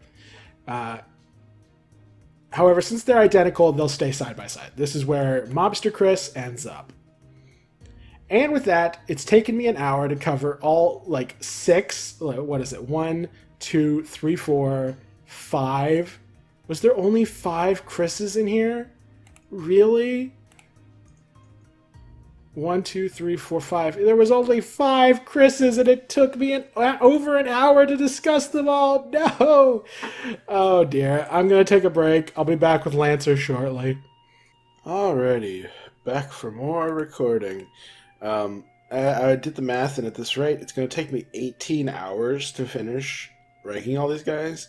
So for my own sanity and health, I need to pick up the pace, because I'm definitely coming down with sickness of some kind, like maybe the flu or COVID, and I'm on a time limit now. It's only a matter of time before I can't speak, so I gotta hurry. We got Lancer, Lancer with mustache, Lancer but statue, and plush Lancer to rank this time. Okay, starting with Lancer. Goals. He's meant to be a fun little guy who represents spades. He accomplishes that. He's a fun little guy who represents spades very well. Character-wise, he's just a silly, goofy guy who's friendly and silly and childish. The childish angle is represented well by him being so small, him being so heavily dominated by rounded head, rounded body, kind of plump little limbs, helps make him feel very soft and friend-shaped. Similarly, his tongue sticking out helps sell his goofy demeanor. So even though he doesn't have his eyes visible, which, as we established, is pretty menacing on some contexts, in his case, the overwhelming positive vibes that he gives off counteract that, and it conveys character quite well. Uniqueness? I'd say he's like upper end of uniqueness, like maybe like 0.75 of a point in the uniqueness category. Like, he's unique. He's this little brown, friendly guy who's, got a specific color palette, and sorry, my mouse is doing something weird. Yeah, he's a fun little guy, and but I think the whole idea of like a fun, round little bro is not the most unique thing ever. Him being so spade themed is kind of unique. I'd say he's mostly pretty unique. Silhouette, I need to check. One moment. Yeah, I'd say the spade-shaped head and small body with short limbs conveys his silhouette pretty decently well. Like, it's not quite KK levels of just perfect silhouette, but it's still a good silhouette. The upper side of, 75 to 100 as far as, score in the silhouette department. So, yeah, bump you up. Color palette. Much like his dad, I think the blue, white, and gray, and black is definitely unique, but unfortunately I find that the overuse of white, black, and gray to be kind of tedious. I just don't find it as compelling as using non-monochromatic color palettes, I should say. So, in that regard, I mean, it's an okay color palette, but I'm only feeling kind of half points on this one. With that, Lancer is better than Bloxer, but worse than Lightworld Kris. That brings us to Mustache Lancer. Mustache Lancer is basically the same as regular Lancer, just with the added silliness. So, goals are the same, character is the same, uniqueness, I guess he might get a little bit more uniqueness with the mustache. Silhouette, I actually already pulled up the silhouette, and it's almost identical to Lancer. I'd say it's a similarly effective silhouette. And then color palette, it actually adds a little bit of spice with the kind of red mustache. So in that regard, I kind of think Mustache Lancer is better than regular Lancer. Statue Lancer. This is meant to convey the idea of a sort of lifeless version of Lancer. A lifeless stone statue version. So it's meant to be a bit sad, is what it should be, theoretically. Conceptually, it should be sad. And he's still a little goofy guy. You can see like a crack starting to form in his head. So like that's a little spooky. But as a whole, I'd actually say this does not convey the sorrow that something like this should. It's not, I mean, even in the story, it's not treated really with the gravitas it probably should be. So, I don't know. It's a bit dubious. Like I feel like it doesn't quite give off the dark energy that it should. Character-wise, it still conveys Lancer's goofy energy. Uniqueness? I mean, it's the same as before, just he's a statue now.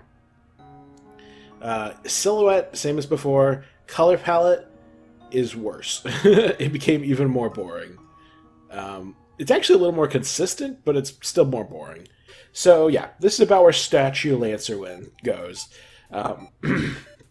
It's just not sad enough to really convey what I think this should convey, in my opinion. Then there's the silly plush toy style Lancer from the Spamton sweepstakes.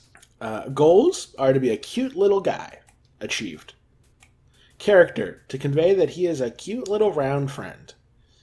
I'd say it's achieved decently well. I would argue... yeah, I mean, I'll give it to it. I'd say that the less definition hurts the convey of the attributes a little bit. But I'd say overall it still pretty fully represents Lancer's character. Uniqueness is where it kind of falls apart. Lancer was never as unique as he could be, and this is even more so the case with the plush. I'd give it like half points in uniqueness. Silhouette's terrible. Color palette. Ironically, I actually think this color palette is superior. I think this one's a lot more fun, and it feels more in line with the likes of Hathy and Head Hathy, where it feels like it's white with then several shades of blue. I feel like it's a lot more consistent and streamlined, as opposed to the blacks and grays that make up actual Lancer. So yeah, I actually give full points in color. Plush Lancer goes right here, above Stone Lancer. And at this point, we've recorded for only 17 minutes. Okay, let's keep up the pace. Next, we have the two versions of the little ball. Goals to be, partially to flesh out the card castle, card kingdom by being a toy. So, like, yeah, it's a little ball. It achieves that. Otherwise, to be a cute little guy, I don't know. He's a little too sad looking to be fully cute. I mean, he's kind of cute. I give like 0.75. Character-wise, it doesn't really have a character. Well, actually, let me double check the wiki. I mean, I guess the ball does have a little bit of character, namely that they're discouraged and perhaps a little depressed. And the little expression and like the little anime lines of discouragement, those definitely give that character off. So it's a very limited character, but I'd give them like 3/4 points. Uniqueness, it's just a ball. You get no points. Silhouette, terrible. It's just a ball. The color palette, I actually kind of like the color palette. It's okay. I like the different shades of pink. And a little bit of blue is nice. I'd give it like, I don't know, 3/4 points maybe. I mean, it is just one color. I don't know. Maybe half points is more fair. Yeah, I think that means that this is about where ball goes. It feels a bit bad to put him above Froggit, because at least Froggit's something. But ultimately, a literal frog with no character beyond is frog is not going to rank as high as an not anthropomorphized, but a living ball with depression. So yeah.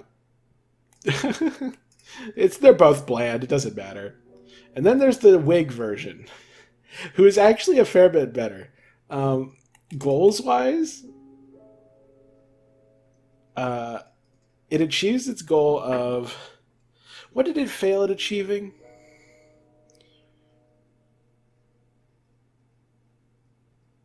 It's an addition to the Dark World, but as far as being a cute little guy is concerned, I thought it only partially succeeded. Whereas I'd say with the wig, its cuteness goes up a bit. So I'd say it fully completes its goals. Character-wise, I'd say it's about the same. Uniqueness? This is where it gets a slight edge, because it's a ball with a wig now. So it goes from not unique to kind of unique. I'd give it like half points. Silhouette is still bad. Color palette, though, is actually, I'd say, pretty good. I like the different shades of pink with the yellow wig. I think it's a nice contrast. And it's pleasant look. The little blue line accents from the stress also, I think, add a little flavor. So yeah, I think this version of the ball is substantially superior. Ball with wig goes above the Diamond King and below the Flower Shop Loox. So we just have several round, and I mean, if you include these guys, like, there's a lot of roundness happening in B tier. I took a lot longer there. Oh, actually, no, we're still only at 30 minutes. Sweet. How many have I done? Let's see, I did 1, 2, 3, 4, 5, 6, 6 so far. Okay, let's try to keep up the pace. Next, we have, oh, what's your name? Oh, Malleus. That's his name. Okay, yeah. So, goals. He's meant to be this sort of wise, like, smith sage who can fix and heal anything, who's pleasant, but still proud of his abilities. So, but as far as goals are concerned, he's a Card Kingdom character, and he's meant to be like a rubber mallet. So I think he achieves his goals in that regard pretty well. And as far as being like giving the energy of like a wise, like a somewhat wise master smith, I think he achieves his goals pretty decently. Character-wise, I mean, he's a smith, so him being a hammer helps. He's sitting in this like arms crossed sitting pose with like soft eyes. I'd say like 75% of his character is conveyed by this sprite. I'd say a decent amount. So that's like 1.75. Uniqueness, he's a robe-wearing, rubber mallet-headed dude. I think that's pretty fully unique. So that's 2.75, I believe. And then silhouette, I'm going to have to check the silhouette. One moment. I'd say he's on the upper side of good, okay, like 75%. Like, it doesn't fully convey who he is, but it conveys some attributes. So credit where it's due. So that's full points, 1.75, 2.75, 3.5, and then color palette. Unfortunately, color palette is where I kind of have to draw the line with Malleus.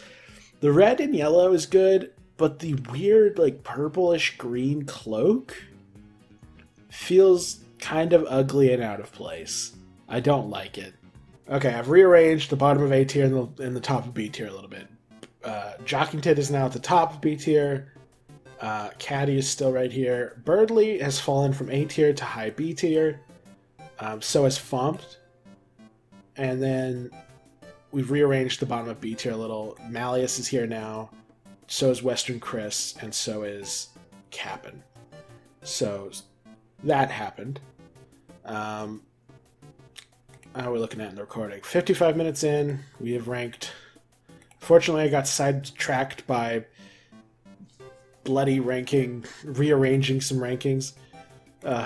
Okay, let's try and knock out the mouses real quick. Goals. To be a cute little guy who also fleshes out the cyber world, fully achieves it. All of them achieve their goals. This one also has the goal of being a little funny, and it achieves that. This one's supposed to be like an evolution in a comical way, like also achieves that. So I'd say we're looking at something like something like this as far as the internal ordering is concerned. Maybe it's actually, I kind of find this funnier. So slight lead in the goals department. Character-wise, they're mice. They don't really have a character. Uniqueness. They're computer mice who act like regular mice. And that probably only deserves half points. I'm sure that's been done before. I'll give it, but again, it's unique enough. I mean, is it unique at all? I feel like the whole mouse, but it's also a mouse pun has been done a million times. Yeah, actually, I don't think that's as unique as I would give it credit for. It's actually a little basic. So, like, I'd give it a quarter point in uniqueness for being that. Giving it a silly wig, I'll give this like half a point. And then them forming a mouse wheel, I'd also give that a little cleverness. This is also half a point. So default mouse is not unique. It only gets like a quarter point, whereas these get half a point. So we're at 1.25/1.5. Then we have silhouette. Let me double check.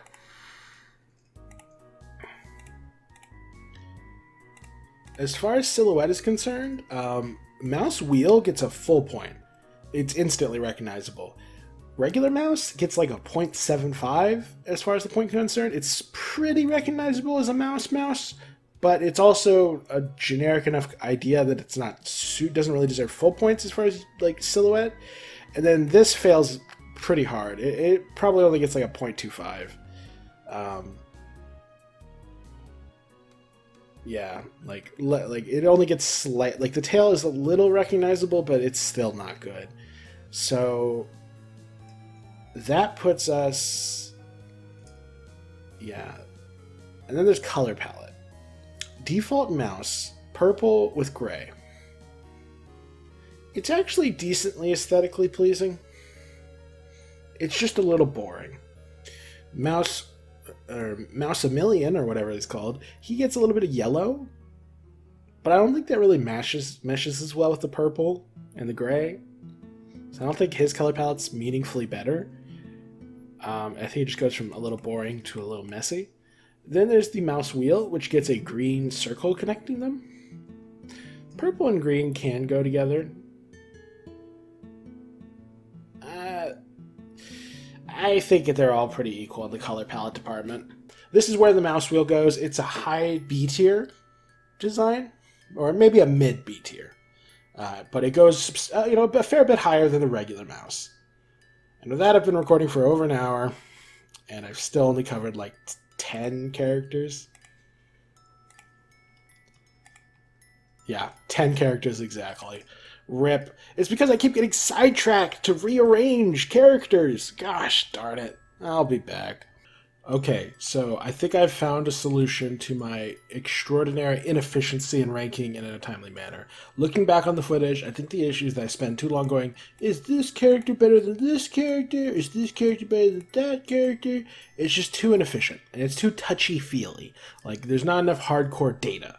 So I went through, and using these 5 attributes, I gave each one a score in those attributes to give them a definitive ranking.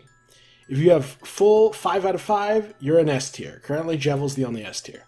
If you're 0, then you're like, well, I guess you'd be F tier technically, but nah, you'd be D tier. So, like, this guy is like a 0.25. Like, he fails in almost every way.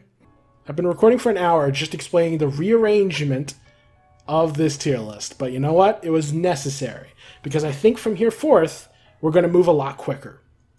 And to prove that, let's try and burn through as many of these as we can. So, goals. This is Milk Looker.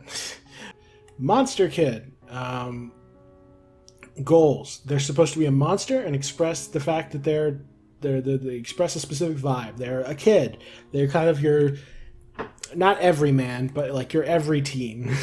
So like, just a generic, cute, like monster teenager. Could be boy, girl, anything. It's just sort of a generic teen. In that regard, I'd say Monster Kid more or less achieves their goals. I'd say Their personality is a little ill-defined at this stage, so maybe we'll just say they get like a 0.75 in the goals department. But I'd still say they achieve their goals pretty well.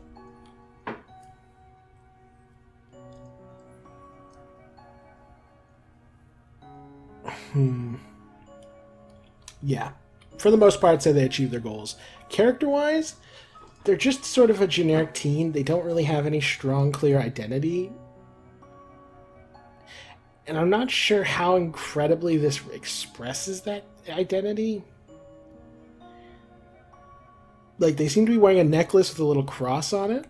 And they are wearing, like, this orange poncho dress thing with a little pocket. And some brown boots.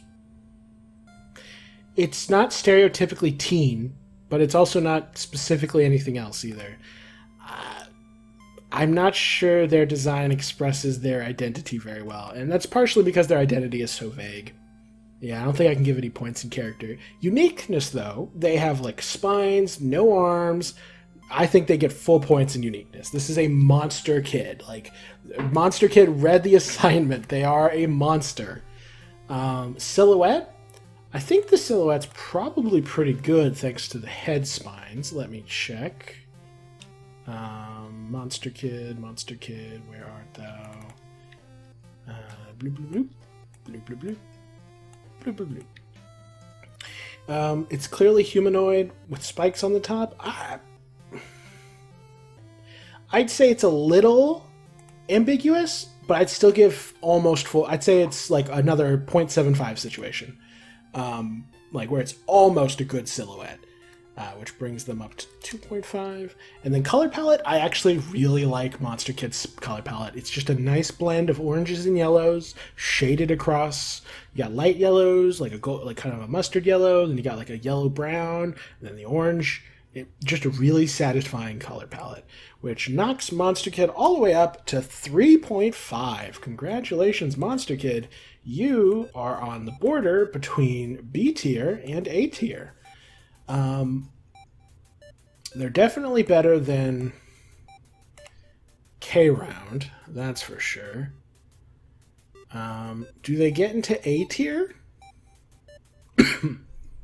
Do they have a great design? Are they on par with the likes of the hand receptionist nurse? It's hard to say. I do like Monster Kid's design. It could be a little better.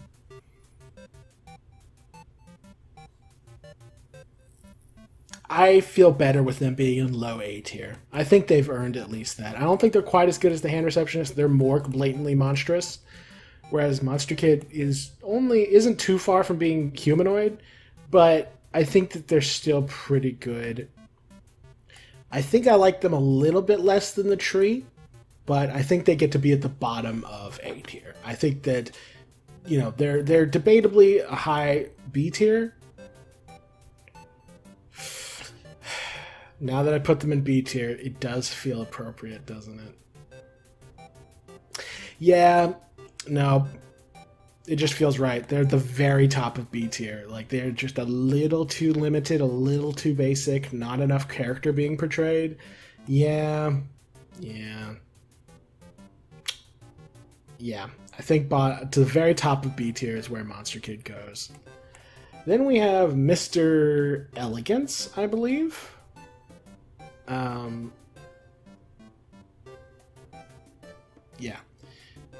Or one of them is Mr. Elegance, one of them is Mr. Society. Oh yeah, they're in alphabetical. This is Mr. Elegance.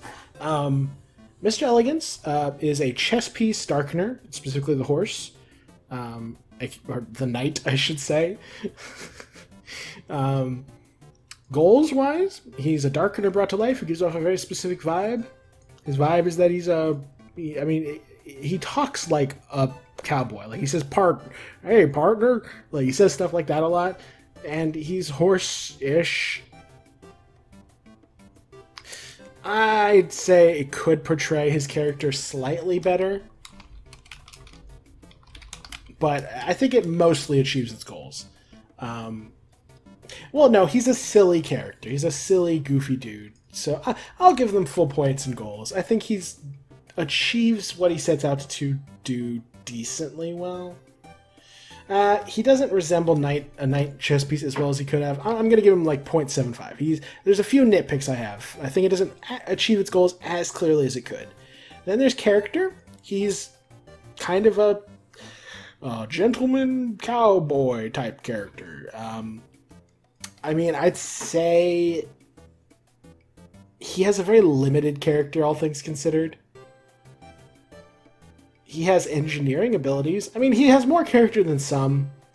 I would say that only like half of his character really gets portrayed, though, so I'm going to give half a point in character. Uniqueness? Decently unique. 2 legs, big weird head. It's a little rough around the edges, which is my only critique. Like, it's not as well defined as it could be to give it really clear uniqueness. But, again, I think it earns, like, 3/4 of a point. I think it's, it gets up to, like, that at least. Silhouette, I don't know if its silhouette's any good. It might be good, but it could very easily be bad. Let's see. Yeah, that's pretty bad. I'd say it only gets like 1/4 of a point. It vaguely points you in the right direction, but only vaguely. And then there's color palette. It's just whites and grays. It's pretty boring as far as color palette is concerned. So yeah, that leaves Mr. Elegance at a C+, which means that he's up here somewhere. Let's see. We're looking for the 2.25s, I believe. Was it 2.25s? Yeah. The friend is a 3.25, or 2.25, I should say. And then Statue Lancer is 2.5. So where does he hold up against some of these other guys?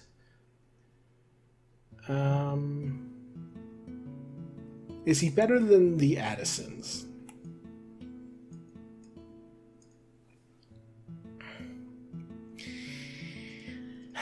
I think he's not. I think the Addisons are a mess, but I think Mr. Elegance is kind of boring, and I prefer a mess over boring. So yeah, and then of course I'll put him above the Diamond Guy. I don't like Diamond Guy, but yeah, I think he's a bit. He's C+, so he's like better than average, but I think there's some flaws here. Then there's Mr. Society, who's a bishop in chess. So he looks a lot more bishop-like, I'd say, than Mr. Elegance looks like a horse. So I think he does, and the diamond shape for his head actually conveys more that he's a chess piece than if he just looked like a dude. So I actually appreciate that.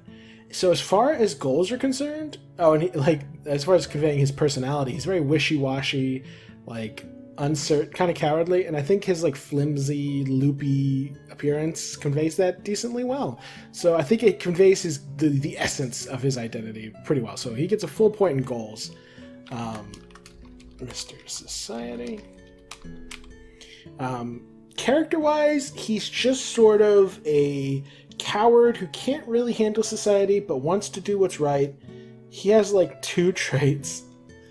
Coward, wants to do what's right. I guess you could say that like one of those. I guess you could say like he represents like one character trait in his design, but it's only like one. Uniqueness. Somewhat unique.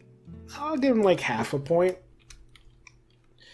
Silhouette. His silhouette's probably good, right? Like it's very, angular, very clear, harsh edges and such. Yeah, I'd give it like 0.75. I'd say it points you in the right direction. You won't know immediately that it's Mr. Society, but I think you get the gist. Like you're pointed in the right direction. And then color palette, it's pretty boring. Same as Mr. Elegance. I don't really give it any points in that category. However, unlike Mr. Elegance, I'd say Mr. Society has a slightly better design. Rather than a C+, I'd say they're a 2.5, sitting right on the border between B and C. I think they get up into B tier. I think they are a good Darkener design. They just have some limitations. Better than the plush toy. Maybe. No, I'm just going to leave them at the bottom. I think that I don't want to put them in competition with actual major characters like Berdly. So I'm going to put Mr. Society at the bottom of B tier. I think they're a good design with some shortcomings. Then we have Napstablook. Goals. It's supposed to be a monster who is, they're the essence they convey. They're a goofy little ghost. They're a silly little ghost who wants to hide from people, who works in the police department. I'd say most of Napstablook's essence is conveyed. I don't think it fully conveys just how antisocial he is. Or, no wait, Napstablook's they, aren't they? It doesn't fully convey how antisocial Napstablook is. So I'll give it like 3/4 of a point in goals. I think it achieves most of it. And it's a monster. Ghosts, it's not a furry, it's not an animal, it's not a human, it is a ghost, which is a monster. I'll consider it a monster. So even if ghosts really confuse me in the Undertale and Deltarune lore, I think, Napstablook achieves most of the goals. Character-wise, they're a bit Napstablook's a bit flighty, a bit antisocial. They're a musician, but they care about their family. I don't think any of their characters is super well represented in their design, besides maybe them being flighty. They're flighty like a ghost. So, I'll give them a 1/4 point because I want to be nice to Napstablook. Uniqueness, they are a bedsheet ghost with a cap on. That's not very unique. I don't even really feel justified giving them even a 1/4 point. It's not unique. It's a very basic design. Silhouette, I don't know what to tell you, Napstablook. I'm going to check, but I'm pretty sure your design, yeah, that's just a generic pillar. That doesn't even look like a person. I think someone would think you were a robot before they thought you were a ghost. Yeah, no points for silhouette. Color palette, it's white and black with a little blue police hat. I'd give it like half a point, because it's kind of appropriate and it fits them well, but as a whole, it's pretty boring. Which is really awkward, because it means that Napstablook is on the border, but is a 1.5. They're between D tier and C tier as a design, which feels bad. And to be clear, this is just the sprite. Their in-battle sprite that we see in Undertale is obviously higher res and has a more clear silhouette. So that version would rank at least a little bit higher. And they're definitely not a D tier design, so Napstablook gets at least into C tier. They probably rank higher than any of the other middle 1.5 characters. Let me just check and see where that begins. So they're above the dogs. Yeah, they're above the dogs. Are they above Weird Briefcase Man? They are sadly not above Weird Briefcase Man. I feel bad putting Napstablook this low, although it's almost kind of appropriate given how low their self-confidence is. They probably think that I'm being generous putting them this high. But I'm sorry, I don't want to be mean, but they're just a bedsheet ghost. They look like a Pac-Man ghost if they were really tall and put on a hat. It's pretty basic. Then we have Noelle. We have Light World Noelle, Dark World Noelle, Nurse Noelle, and Box Noelle. Goals. Noelle is meant to be a monster, and she's meant to be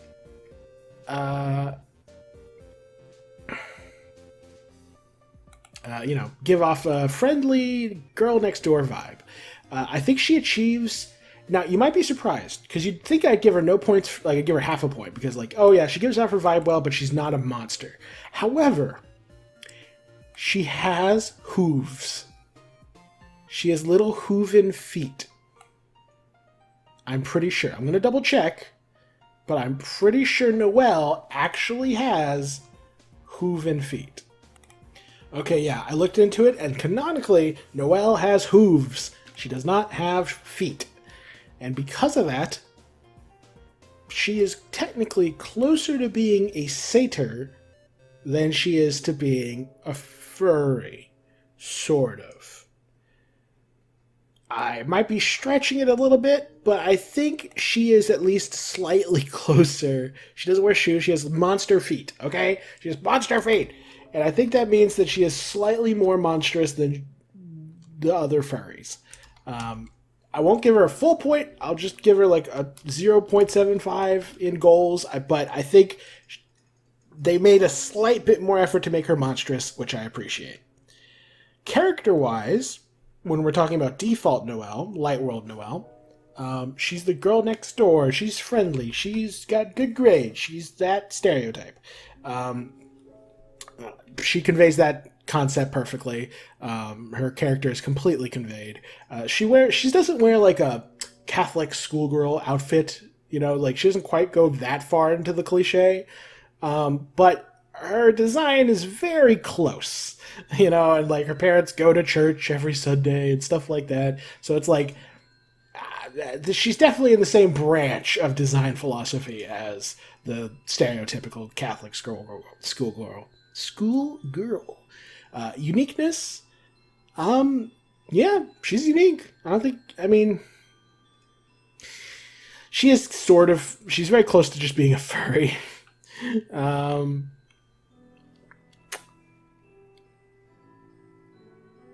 So in that regard, I don't know, maybe she doesn't get a full... She's a deer person with a Christmas-themed outfit, a red nose, and then golden hair. I'll give her like half a point in uniqueness, maybe? I think I'm just being generous. She gets a quarter of a point. She gets a quarter of a point in uniqueness. She's just too much of a normal person who happens to be a little bit monstrous. She's just not as unique as she could be. Silhouette, I'm pretty sure her silhouette's great. I'll double check just to be sure, but I'm pretty sure Noelle's, like, her hooves are very clearly there. Her antlers are very visible. Yeah, that's about what I thought. You can tell she has ears. You can tell she's wearing like a shirt or maybe a dress. Her hooves are not as visible as they could be, but her antlers are. I'd say it's like, it could be better.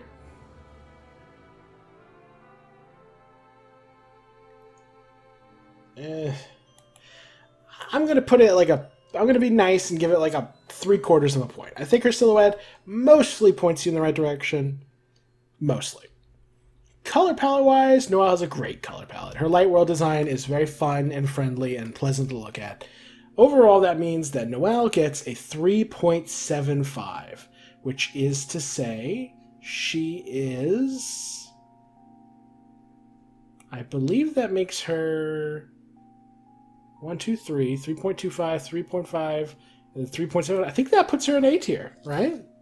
I think 3.75 is... Yeah, because this is 5, this is 4.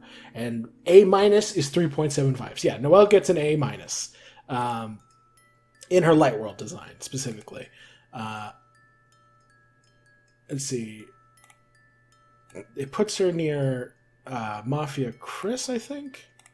Because Malleus got a 4, yeah. Mafia Kris, Mobster Kris, is at the top of the A- tier.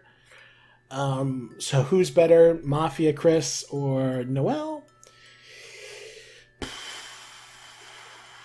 I'd say Noelle. I think her design just more effectively characterizes her. So yeah, Noelle, pretty great design. Then we have Dark World Noelle. Now, this is interesting, and it's been a while since we covered a Lightner character, so I'll have to refresh you. A Lightner who goes to the Dark World. Their Dark World designs tend to embody sort of like the kind of character they want to be, or it embodies some aspect of their personality, in my opinion.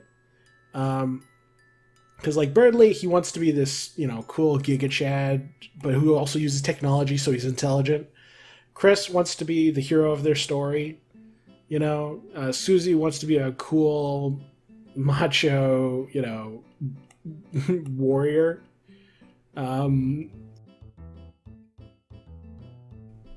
And so on and so forth. So what do we deduce from Noelle's outfit? I mean, it's just a white robe with a high collar, fluffy sleeves. She can cast spells. She's more pale in this. So you could, and she's called like Angel by a lot of people. She has very pale hair. So you could argue that well, I think it's pretty blatant that she's meant to be a white mage. But it's ironic because she is, I don't think she can learn healing spells. So unlike Ralsei, who is definitely a white mage, Noelle is sort of a sham of a white mage. Maybe that's part of her character, is that she's kind of shoehorned into being the nice girl.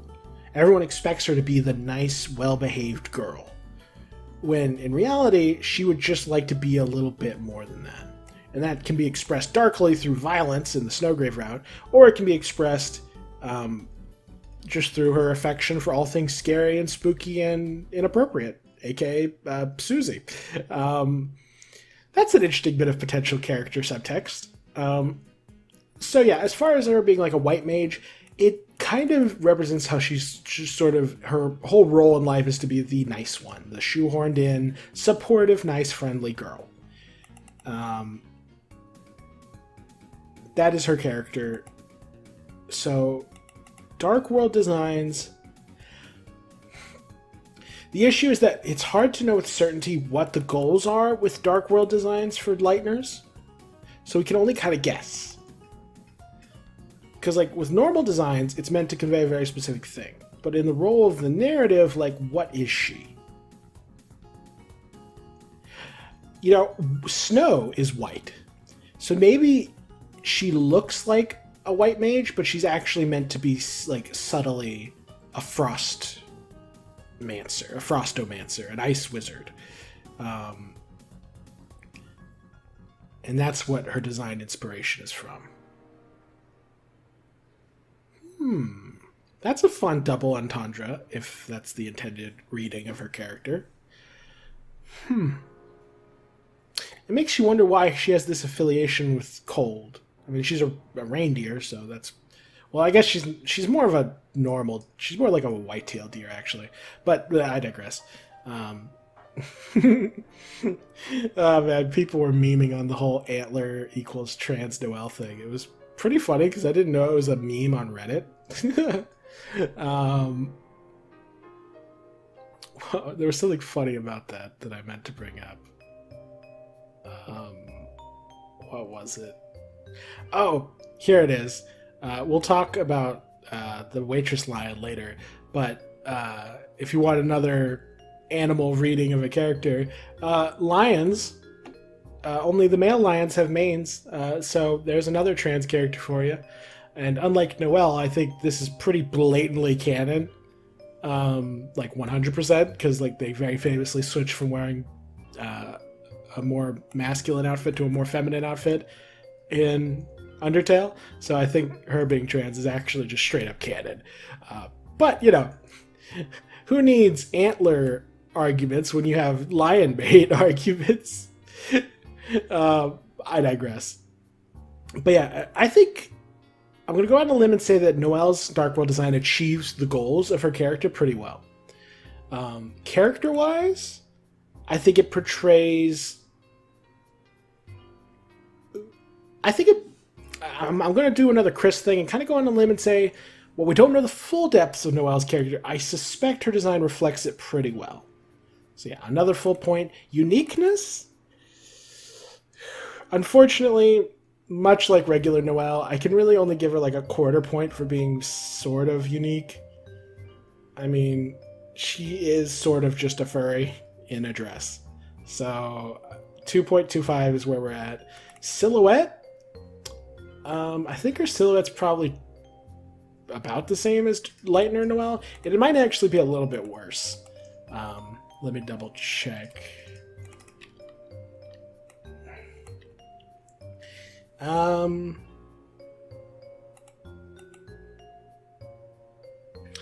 No, I'd say it's roughly on par. It's like a 0.75, which I think brings us up to 3. Yeah, because full points on goals and character, quarter point on uniqueness, 0.75, yeah, that's a 3.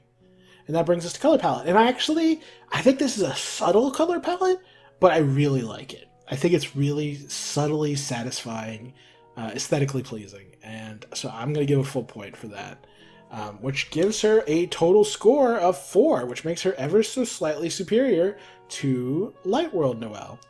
She gets out of the A- tier and into just the A tier. Let's compare her to someone like Berdly.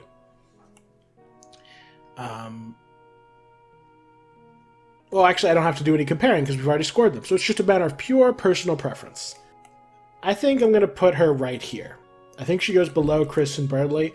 I think her design is just a little more simplistic and a little more vague, whereas Berdly and Kris's, I feel, are a bit more explicit with their characterization and also are a bit more impactful with their characterization.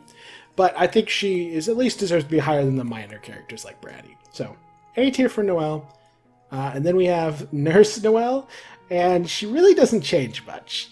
She just sort of gets a little hat and a coat that sort of looks different from her normal robes, and a little tray and a cup. She's just sort of confused. I mean, it's supposed to be a funny little thing, and I think it mostly does that. Yeah, it's a little too similar to her normal outfit, so I think I might have to dock a little bit for that. So yeah, like 0.75. Character-wise, I think it portrays her character pretty well. It's like a silly little, she's out of her element. But she also wants to help people, so like it characterizes her decently. And her dad's in the hospital, and she visits him a lot, so I'll be generous and say it's a 0.75, which brings her score up to 1.5. Uniqueness, about the same. I think, again, I'll just give it like a quarter point. Silhouette, this is where her silhouette's probably going to get bad, because I think her silhouette here is pretty dubious.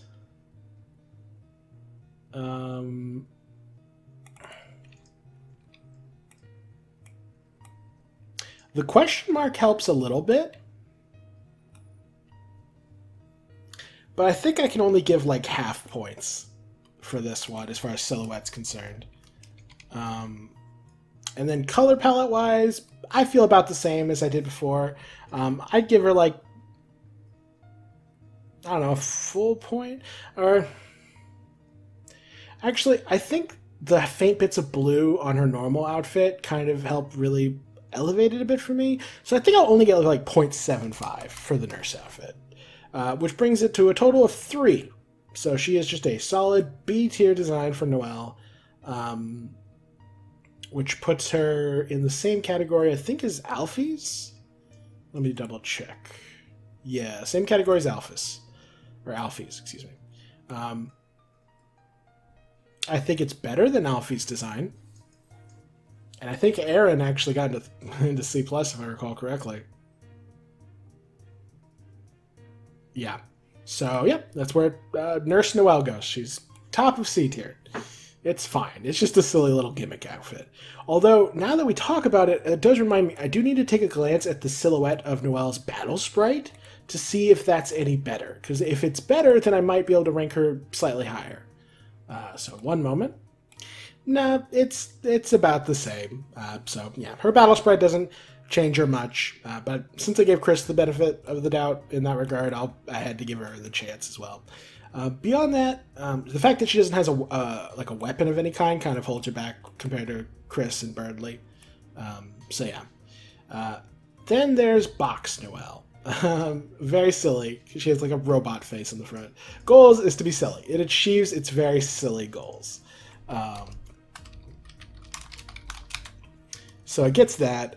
Character-wise, it portrays that Noelle's a little bit silly and out of place. It tells a little bit of a story because we know Queen wants to, you know, turn her into give her a robot face or whatever. So, I mean, it's okay. I'll give it half a point in character. I think it's sort of a downgrade from her normal outfit, but it's not supposed to be a proper character design. It's supposed to be silly. Uniqueness, it's a little more unique, actually. A weird reindeer girl with a box on her head with a robot, like that's kind of unique. I won't go crazy. I'll just give it like 0.75, but kudos for being a bit unique. Silhouette's probably bad. It's probably misleading, which is very funny.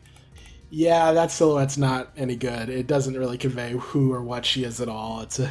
Which is a bit of a shame. And then the brown, it just sort of detracts a little from the color palette. I mean, not much. I would still give her like overall like 0.75 in the color palette department. The brown of the box isn't too far from the brown of her antlers and stuff, so I think it works okay, which makes her a 3, which gives her the same score as Nurse Noelle. I think I'll actually put Box Noelle slightly above Nurse Noelle. I think this is funnier and more memorable than Nurse Noelle. So yeah. And with that, I've been recording for an hour and 40 minutes, and the first hour was spent almost entirely on reorganizing the tier list. This hour has been spent on this 40 minutes has been spent on ranking characters, and we got through 10 in about 40 minutes. So I think my new ranking system has actually paid off. I think we're going at a much faster pace. I'm going to take a break because I've been recording for nearly 2 hours, but I think things are looking up in the efficiency department. All right. First recording session since I introduced my new scoring system. Not new, it's the same scoring system, it's just, you know, I'm keeping better track of it. So let's see if I can speed run. Newbert and Newbert with a wig. Newbert goals to be a silly little guy. He achieves his goals, to be sure. Yeah. Character-wise, he's like this famous, magnanimous legend. Like, he gives his wealth to the poor. Like, he gave his wig to the ball, wherever the ball is. Wigged ball. Where's Wigged Ball? How funny is it that Ball is in D tier and Wigged Ball is in B tier? That's so funny. But yeah, he gave his wig to the ball, which is really funny because I'm just noticing the wig is a totally different color. That's silly. But yeah, so his character... I mean, he's a meme. His character isn't really represented in his design. Uniqueness? He's a little red nub. I don't think that's unique. I think it's a joke, but it's a joke. It's not really a unique character design. Silhouette's not good. It's a nub. Color palette, he's just red. Newbert is a D tier character design, which is fine because he's a meme. Let's see, let me check where the one... I don't know if actually there's been a character who got a score of just 1. Just a regular D tier. Yeah, I don't think anyone else has. It's just Newbert. So yeah, he's above Froggit. And then the weird cushion thing was a 1.25. So yeah, Newbert's right here. And then wigged Newbert. Newbert wig. Goals, it's trying to be a meme. Again, it achieves its meme status. Character, it's...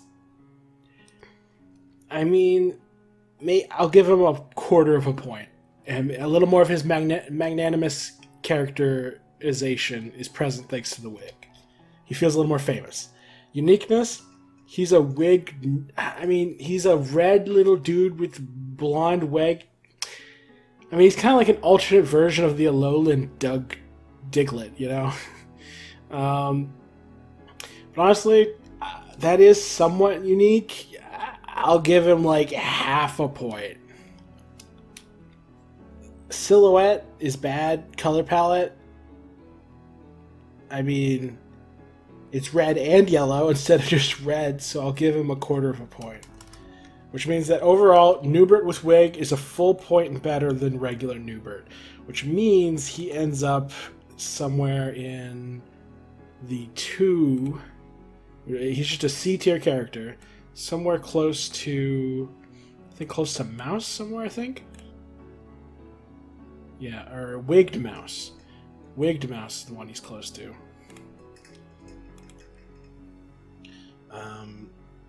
Oh yeah, Toby... Okay, yeah, it's this Toby Fox lineup.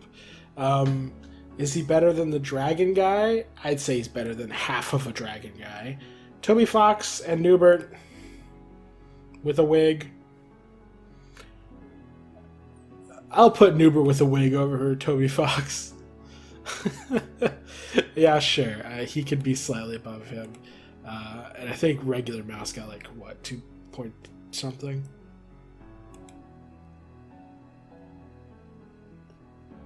Where is regular Mouse?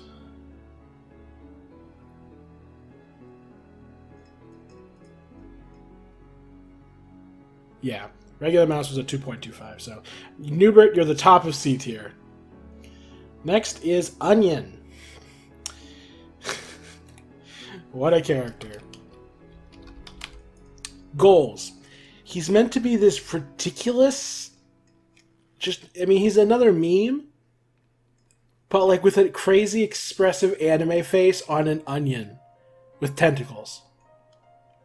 He feels like he's just a big meme anime reference. Or maybe not a reference to anime, but like anime fans? I don't know. He achieves his goals, whatever they are. Character-wise, he's a weird, awkward... Well, actually, I don't think Onion-san has... Oh, that's right. They don't have gender. They just refer to themselves as Onion-san instead of using he or she. What a funny... what a funny thing. Character. Yeah, their character is represented. They're an onion with anime face. The meme of their character is their design. So yeah, they get a point there. Uniqueness, they're an onion with anime face. I feel like against all odds, they're pretty unique. Maybe because anime design is sort of generic, I won't give it a full point, but like 2.75. Still, it's pretty unique. Silhouette, I mean, it's just a ball with a spike on the top. I mean, I'll double check. Maybe it's a little too generic or something, like, or maybe it's more recognizable than I expected. But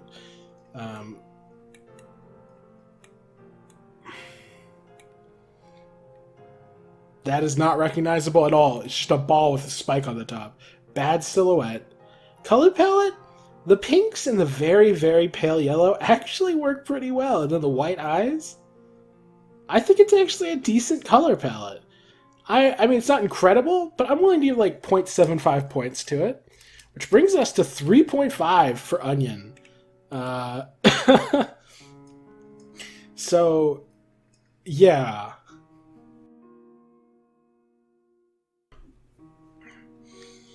$3.5. That means that he's on the border between, or they are on the border between B tier and A tier. Same with these fellers. I'm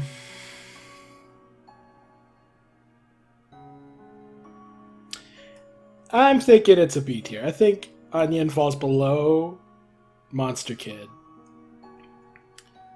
Was K-Round also on the border? Let me check. Yes, they were. I think it's worse than K-Round.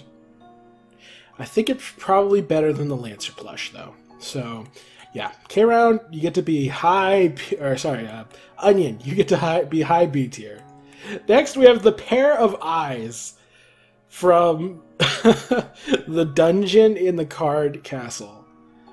And they said outright that unlike with Friend, who might actually be part of a body, this thing is literally just eyeballs. That's their whole body. So, goals, it's meant to be a gag. It's like, what if there was a creature that was just eyes? A pair of eyes is specifically what they're referred to as. I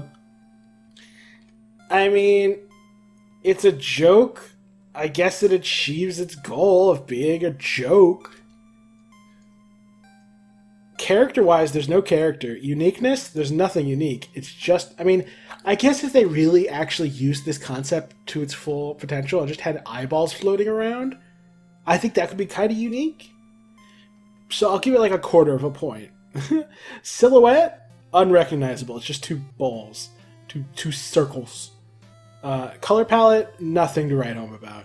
So yeah, it's a 1.25. So it's a D+. What did the ball get? The ball was a 1.5, so it's below the ball.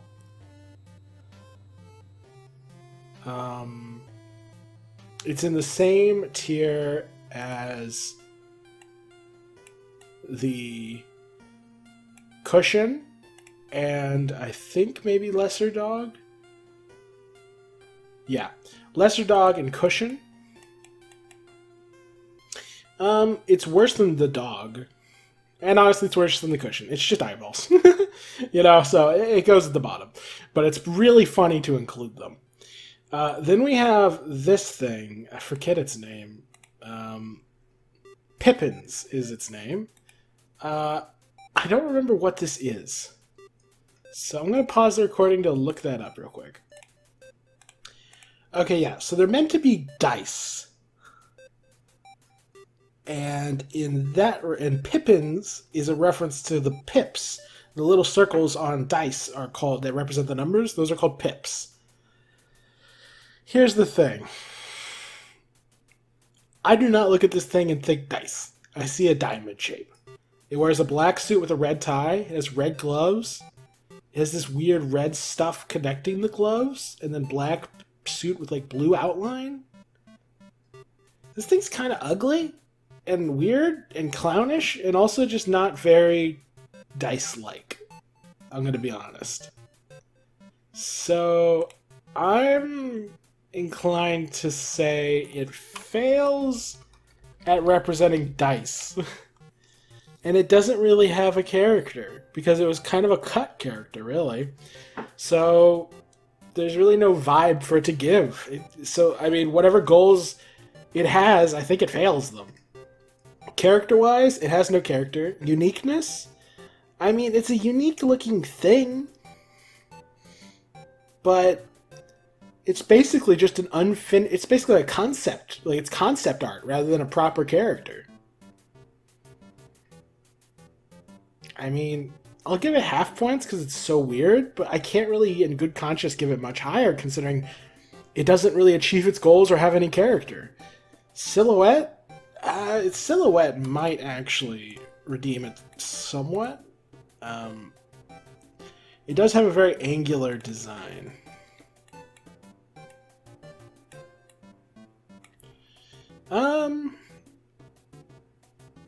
If Pippins wasn't an obscure, unimportant character, I'd say they'd almost be recognizable. But as it stands, I'd give them only like 3/4 of a point. Which brings us up to 1.25, and then there's the color palette. It's black, white, red, and blue. That's not a terrible color palette.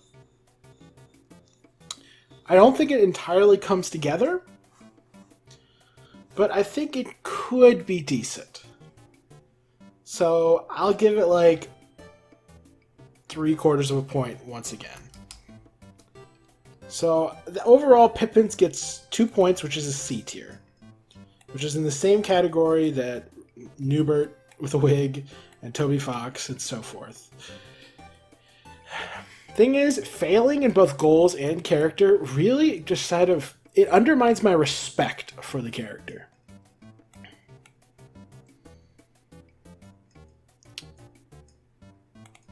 Let's see. Wig Mouse is also a 2. And then below Wig Mouse was who?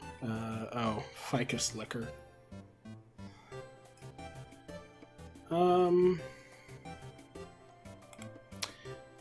I'll put him above Ficus Liquor, but only there. Yeah.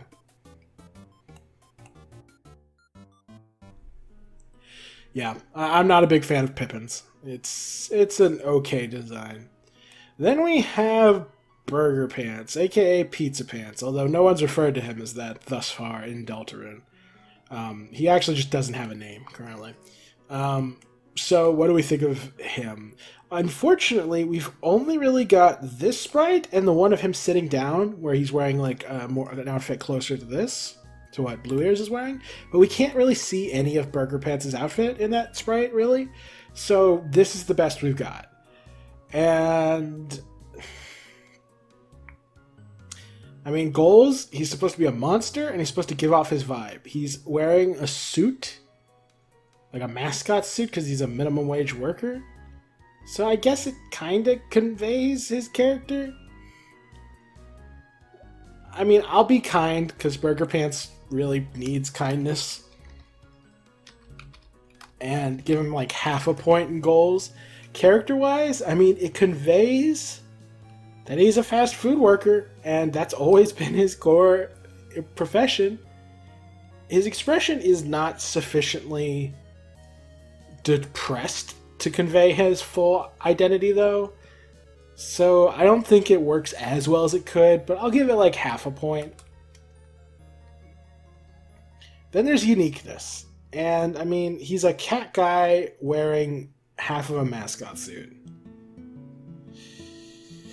0.5? Is that... I don't really like them. I don't know, man. I'll give it 1/4 of a point because I'm not a big fan of the furries. But I guess the mascot suit's sort of unique. And to be clear, it's not that I don't like furries on general principle. I just think that the idea that the monsters are mostly furries kind of bugs me a little. Because I feel like furries are just sort of a lazy design direction for monsters. You know, there's a whole realm of furries, of art direction to go with furries, and that's great. It's legitimate. It's valid. But within the realm of monsters, if the most creative monster you can come up with is a human who looks a little bit like a cat, that's pretty lame, you know? Like when you're trying to think of a horrific monster, and the most you can think of is like a Khajiit from Elder Scrolls, then like that's pretty lame. So yeah, silhouette. Ooh, his silhouette's not gonna be good, is it? Yeah, I suspect it's going to be a bit rough.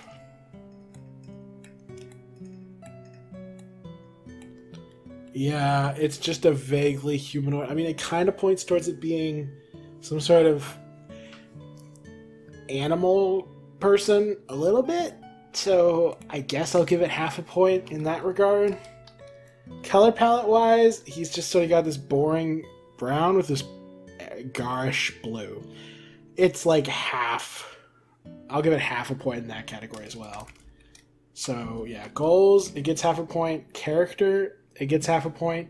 Uniqueness, it gets 1/4 of a point. Silhouette, it gets half a point. And then color palette, it gets half a point. So yeah, it brings us, I think that adds up to 2.25. Let me make sure of that.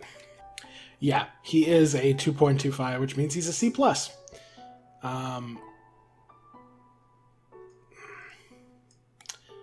Versus Father Alvin, I think Burger Pants' design is I think goals in character are pretty king overall. And I think Father Alvin's... is Father Alvin a 2.25 or is he a 2? I forget. He is... Yeah, he's a 2.25, so... I think Father Alvin's a better design than this particular design of Burger Pants. Is the cat lady... I should say, is the cat mom. Yeah, she's also a 2.25. I think her design's a little bit better, too. I think Blue Ears is a little bit better, maybe?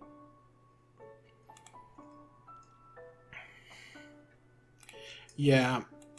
I'll put him above Blue Ears. Or just below Blue Ears. But I'll put him above the Addisons. So yeah. Right about there feels fair. Just a high C tier, a C+. Kudos to you, Burger Pants. Then we have Plug Boy. Plug Boy in suit. Plug Boy in fedora. Plug Boy with eyelashes. And Plug Boy with bandana. They are literally outlets on the wall with and that's their character. That's what they are brought to life. So, Plug Boy. Goals. Well, they want to characterize the dark world of Cyber City or whatever, and they do that. Do they convey their personality? Not sure. Let me check. Unfortunately, they don't really have a character. They're just sort of generic citizens of Cyber City. So, no points in that regard. But as far as goals are concerned, it's just meant to be a design that fleshes out the Cyber City. I think it achieves its goals. No character. Uniqueness, I suspect the idea of a cyber chase, cyber world, like creature that has a plug for a face has been done more than a few times. I'll give it a quarter of a point for the specific details of the Plug Boy, but I do not think it's particularly special. Silhouette. This could go either way. It's pretty bad.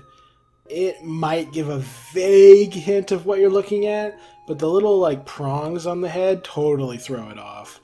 I'll give a quarter of a point, and that's it. Color palette, I think it's decent. The white and the pink looks nice.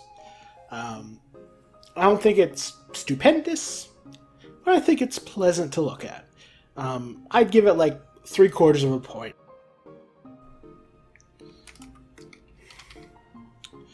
Which means Plug Boy is a 2.25, which means he's up here with like Burger Pants and the Addisons. Does he beat the Addisons? I'd say he beats the Addisons. I think he achieves what he's supposed to represent a lot better than they do. But they have no character, and I don't think they're super unique, so I'm just going to leave them right about here. Then there's Plug Boy in a suit. It gives a little more diversity. It adds a predominant amount of black to the design. So now we've got black, white, and pink. Which is okay. I don't think it substantially improves the design in any way.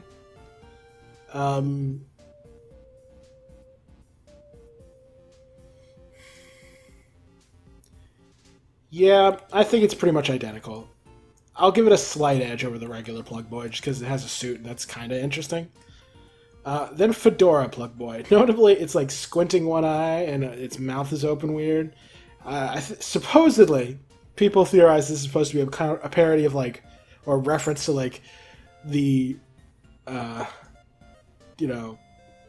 fedora wearing internet stereotype. The tip my hat to my lady kind of thing. Not a big fan. If that's stereotype. Taking a glance at the silhouette, I'd say it actually makes the silhouette worse. It gives a little bit of character, though. So I guess those kind of counter each other out.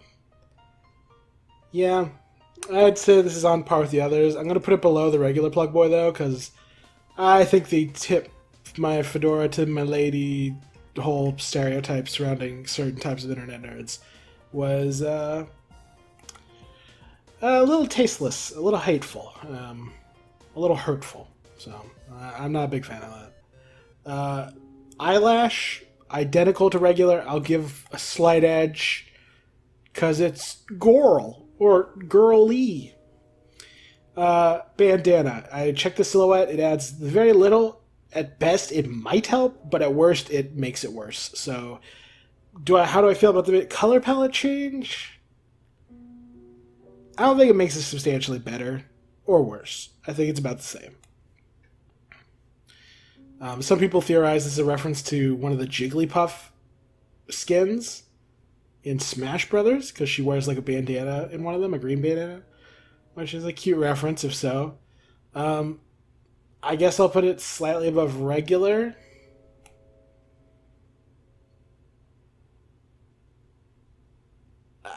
Yeah, sure, right there. I don't really care. It's the Plug Boys. Congrats. Politics Bear.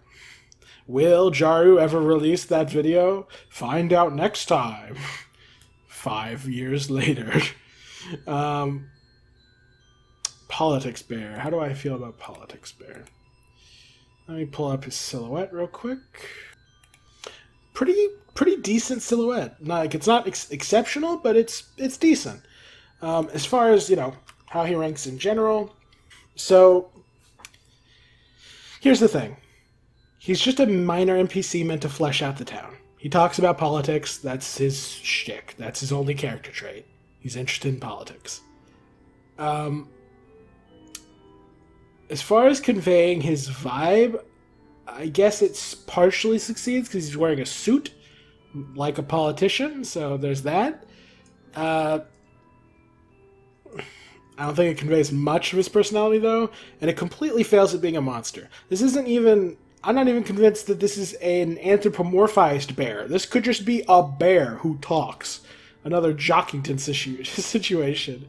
So I'm only giving it 1/4 of a point in the goals department. Character-wise, his only trait is that he's into politics. I'll give him 1/4 of a point for the design suit, referencing that. Uniqueness, he's a bear in a suit. That's not unique. Silhouette's actually one of his strongest elements. It's pretty as clearly like a rotund, roughly humanoid creature with short, stubby ears. So I'd say it actually points towards politics there a fair bit better than you'd expect.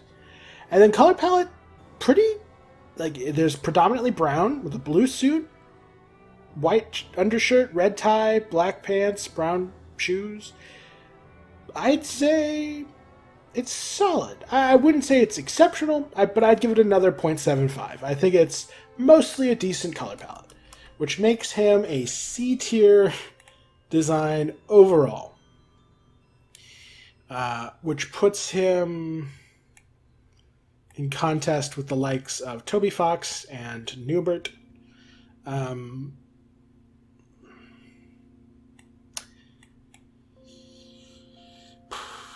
put him below Dragon Dad. I think right here is fair. I think he is a roughly decent, a mediocre but okay. He's a mediocre monster design, if I'm being honest. Next, we have the Pawn Man. Now, Pawn Man is interesting. He represents a pawn in chess, obviously, and I think his design references that pretty well. He's a very simple entity. That's the main shtick, is that they're simple organisms. And as a whole, I'd say this is a 100% successful design for a Darkener. I'd say compared to the likes of Mr. Elegance and Mr. Society, Pawn Man is better than both of them as far as looking like a chess piece. So, full points for goals. Character, it has a very simple character. That's its whole shtick, but that simplicity is conveyed. So I'll give it the 1/4 of the point that it earns from that.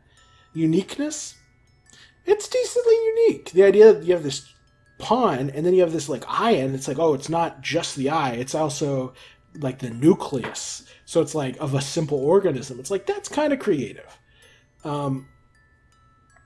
I'd give it like 3/4 of a point in this regard. I think it could be more unique, but I think it's mostly pretty decently unique. Silhouette, I suspect it's going to fall into the Mr. Elegance trap of just sort of not being very distinct. Honestly, it's actually not terrible.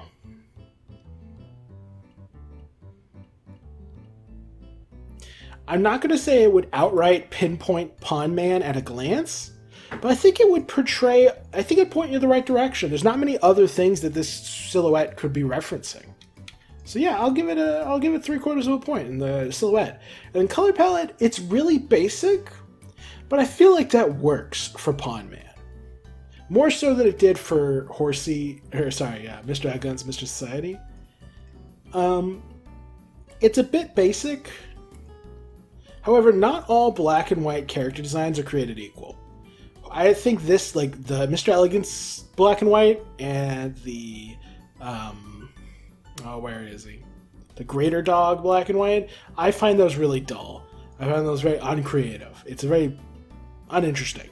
Whereas this, it has shadows, it has shades of gray. I think it gives it I think it's just used better here. I'm only going to give it 1/2 point in color. It's still just black and white. But I think it's used well. And that makes this a 3.25, which elevates Pawn to the top of B tier. I think they're below Lancer and this squad, because I think those are 3.5s. Let me double check. Yeah. And I think the Hacker is a 3.25. Yeah. So, Pawn Man versus Hacker. It's a close match. It's a very close match.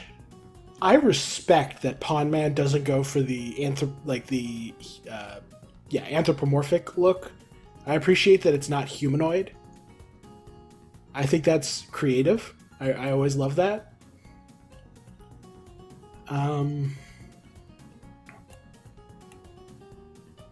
Yeah, I'm going to put Pawn Man at the top of C+. I think it's actually a really solid design. I quite like Pawn Man. I'm a #1 Pawn Man fan. How long have I been recording? I've been recording for 33 minutes. How many characters have I ranked? We started with Newbert. Oh boy, we've ranked 13 characters in half an hour. Okay, we're on a roll. All right, next we have Pop-Up and also Pop-Up. This is when they're spared, and you'd think, oh, does it really warrant its own ranking? I'm not sure, but especially since it's technically the same character. But ultimately, I include Rule's card with a lampshade on his head, so I feel like a full body color change, palette swap, earns it as well. As far as the goals are concerned, Pop-Up is meant to represent, pop-up ads. So how well does it embody pop-up ads? I mean, the platform on top of its head is like it's hiding, and then it pops up out of the ground, so it gets some credit there. It's like a weird dolphin thing with a crossed out symbol on its head, with springed legs to allow it to better pop up. That's pretty creative. I like that. And I appreciate that not all of the cyberworld denizens are robotic, because I feel like that's a bit of a crutch. Because robots can appear in real life, but something like Pop-Up feels more specific to the cyberworld. So I appreciate that. So I think it achieves its goals pretty well. Character-wise, Pop-Ups are strange creatures. Let me see if there's like an actual page. Like maybe there's details of their character I'm forgetting. Personality. They seem to be starved for attention, hoping for somebody to click on it. This could, however, be simply a ruse to lure in victims, as advertisements like this are prone to use. Clicking on it has the effect of creating another pop-up, referencing real-life pop-ups. So they're basically dogs, is basically the only characterization there. They just want attention. And as far as wanting attention is concerned, being a pop-up jump scare ad is an effective way to get it. I'm only going to give them a quarter of a point. They have a really basic character, but I think it's portrayed in their design. Uniqueness, full points. This is a fascinating character design to just look at and just figure out. Silhouette? I'm not quite sure. There's a lot of moving parts to pop up. Let's see how well they are conveyed in silhouette form. It's a little awkward because the little shadow beneath their feet kind of confuses the silhouette a bit. If you didn't include that shadow, if you considered that separate from the pop-up, which does not seem like an unreasonable expectation, because it's not actually part of its design. It's like some sort of shadow on the ground, right? Like, I included it on this spreadsheet just because, you know, I just ripped them straight from the game files. But if you were to actually judge it based without that, with like the careful indents around their toes, their clawed toes, I'm doing that currently in the, yeah. If you properly like cropped out like shadows and things, I'd say this silhouette is actually pretty much guaranteed to identify as pop-up. It's hard to judge it to be anything else. Yeah, it's a very distinct design. It's pop-up. It's pretty rare, but I'm gonna go out on a limb and give it a full point in the silhouette department. It's a little crazy, I know, but it's a pretty good silhouette. Color palette, I love this color palette. Like, you got the sky blue, then the red and yellow legs, spring legs, and then the red cross on the face and like white on the stomach. Like, it's a bit of a mess, but it's a mess in a way that I kind of jive with. Because it's all over the place, I won't give it a full point, but I think I'll give it 0.75. I think I'll give it most of a point. I think it's a fun color palette. And because of that, Pop-Up as a whole gets a full 4 points, which brings them all the way up to A tier. Let me check where the A tier stuff starts and ends. Malleus is, I think, the bottom of A tier. I think... Who's better, Lancer or Pop-Up? I think I'll leave Pop-Up right here. I think, ultimately, while they're a lot of fun, they're ultimately a kind of wacky, chaotic, nonsense character, and I don't feel comfortable putting them higher than proper characters with proper characterization in their designs, like Lancer. So, yeah, I'm going to leave it. I'll put it above Malleus, because I think they both have flaws, but I think this is just more fun. But yeah, that's where I'll put Pop-Up. The question is, where does Pink Pop-Up go? Like, the only thing that changes, really, is that the red exclamation mark, or red cross-out sign, becomes a yellow happy face. But it also means that their body goes from blue to pink, and pink meshes better with the reds and yellows, and even the whites of the rest of their design. I'd actually upgrade it from most of a point in color to a full point in color, which means that it becomes a 4.25, aka an A+. And I think that means it's in contention with the likes of Jigsaws and KK. Yeah. Wow. I definitely like it more than them. I probably like it more than KK.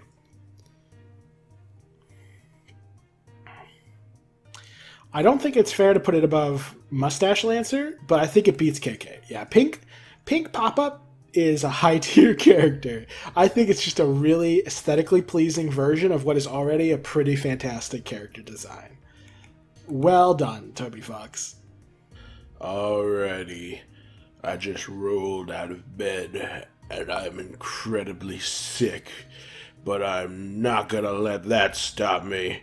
Let's rank some characters, god damn it. Starting with Purple Guy in a suit. Well, and the other purple guy. Goals. Well, credit where it's due. I feel like this guy, I mean, we don't really know what he is or what he truly looks like. But as far as appearing monstrous is concerned, I'd say he achieves it pretty well, at least with these designs. And the vibe they're supposed to give off of creepy AF, I think they achieve that very well too. So you get at least 1 point in that regard. Character-wise, they have no character at this stage. Uniqueness, very unique. It's like this weird purple, green, yellow, icy, dinosaur, Barney abomination. It's hard to get more unique than that. Silhouette? Well, only one way to find out. I'll pause for a moment. Actually, a shockingly good silhouette as well. I don't think it 100% narrows it down to being Purple Guy, but I'd say it almost does. Like 3/4 of a point in that category. And then there's the color palette. I mean, it's all over the place with this one. Purple is the predominant color, but with a little bit of green and blue and yellow thrown in for good measure. It's abominable, but in a very intentional way. I think it gets half points. I'd prefer something vibrant and abominable than dull and abominable. So, yeah, I'll give it half points. Which brings us up to 3.25 for the purple guy, which means high B tier. I think, where did Pawn Man end up? Was Pawn Man, oh, Pawn Man was also a 3.25. Who do I like more, Pawn Man or Purple Guy? I have a soft spot for Pawn Man. Was the Hacker also 3.25? It's such a good thing that I put down these scores, because I would not remember this crap otherwise.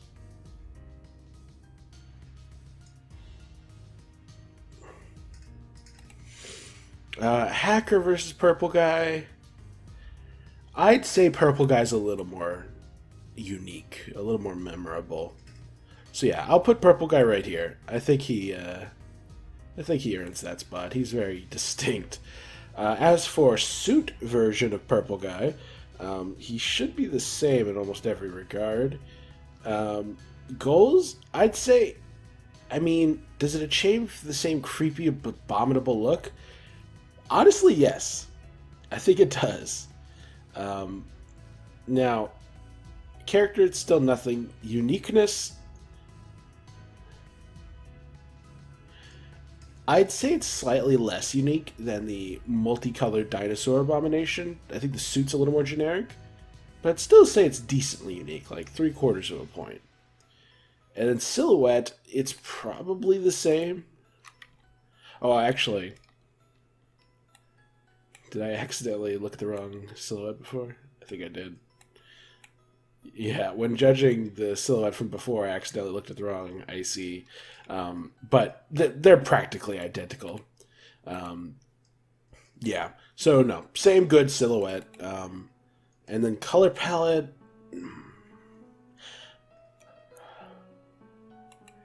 It's less chaotic with a streamlined brown suit. Or gray suit, whatever. That's it.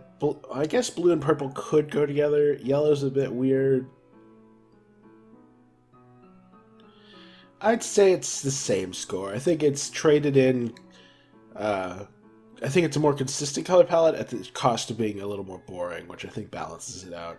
So as a whole, I'd say this is identical to the other purple guy, just a little less unique, which puts it in a slightly lower tier. Yeah, I would say that, yeah, so this is a 3. So in other words, it's a B tier.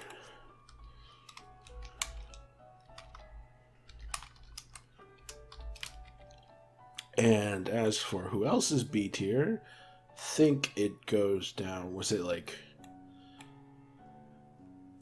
Was Alphys also... Yeah, she was also B tier. I'd say Alphys has a slightly better design.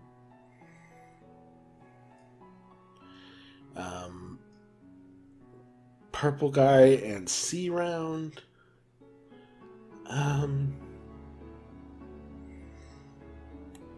I give it to C round. Cap'n. Cap'n's probably a little better, I think. Is Cap'n a 3? Yeah. And then Gimmick Saucer. I think it does... Does it beat Gimmick Saucer? I'm kind of fond of Gimmick Saucer.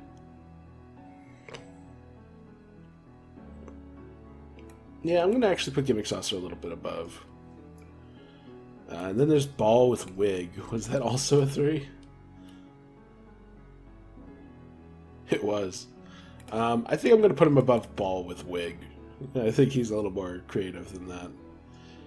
That brings us to QC, the lady who runs the diner.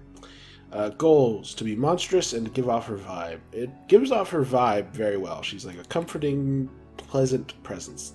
She is not, however, a monster. So that's 1 point. Or that's one flaw. So half a point in goals. Character-wise,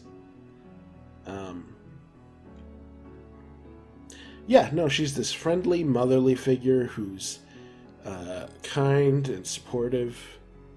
I mean, she's a little... And she runs a diner. So I don't think she quite has a fully fleshed out character, but I'd say she has more than average. She has more than, like, 2 traits, I'd say.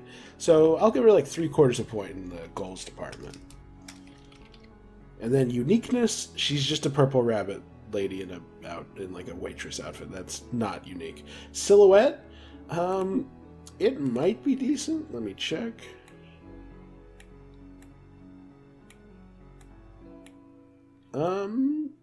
They're very clearly a rabbit with whiskers. They're probably wearing a dress. I'd say that she gets like 3/4 of a point. I think it's almost clearly her, but not fully. Like she could still, her silhouette could lead you towards a different rabbit character. And then there's color palette, and I kind of have to give full points here. I know she only has like purple and then like a lightish blue-gray, and like that's it. It seems really basic, but it's so aesthetically pleasing. Like I just look at that color and I'm happy. It's just really pleasant to look at. Yeah, it's a bit subjective because, you know, you look at... Well, I mean, compared to another, like, this guy. This guy's also just 2 colors, but it's 2 harsh red and yellow. Like, there's no gradient to it. There's lots of subtle, different shades of purple and blue at play here that give it a fleshed-out, satisfying aesthetic. So, yeah, I feel justified giving her full points in color. And that brings her to a score of 3, which makes her a B tier character. And I believe that puts her in the same league as the suited purple guy. I'd put her above almost like every minor character. Like I'd say she gets like right up to Alphys. I kind of like QC a little bit more. I think I like her more than the default Noelle. I like these goofy Noelle sprites as well. And I think... Yeah, those were... Yeah, Noelle with box was also a 3. I think I really dig Icy's design. Or, sorry, QC's design. I think she just really stands out. The only flaw is that she's not a monster. She's a furry. Like, that's why stuff like these two are getting ahead of her. If she was like a proper monster, she'd be way up here, like up in A tier, no problem. Then we have all of the queens, which includes Queen, Giga Queen, Statue Queen, Mona Lisa Queen, and Evil Mona Lisa Queen. Quite the collection. Alright, let's start with goals. Actually, for context, I put this version of Queen here just because I mean, she looks fabulous. For purposes of silhouette, I will use the one where she's just standing on the ground, just because obviously this silhouette's pretty useless, and I want to give her, you know, her best shot here. Goals. She is the cyber world ruler, so she should embody something cyber worldy.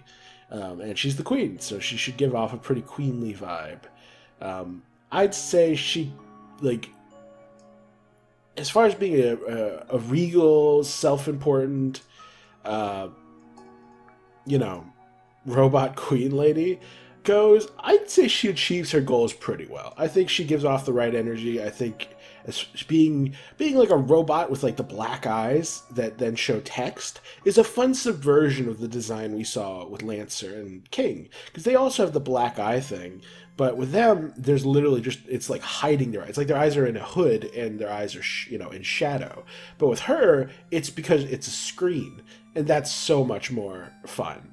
So I quite like that. Yeah, as a whole, I'd give her like a solid, like full points as far as goals are concerned.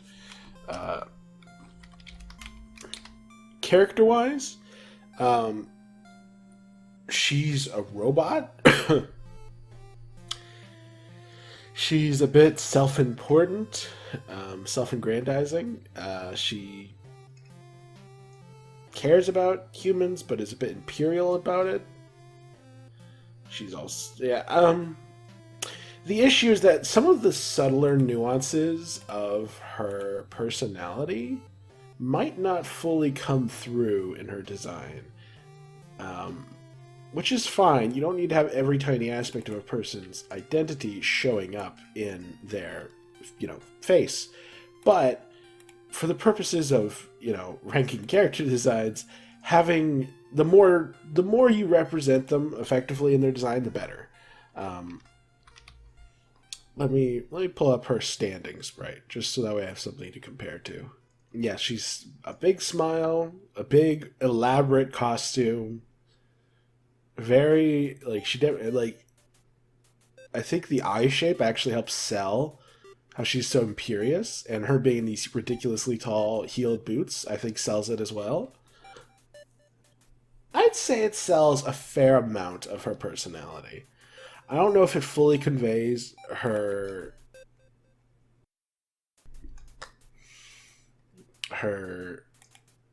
like the subtler nuances to her identity, but I'd say it conveys a decent amount.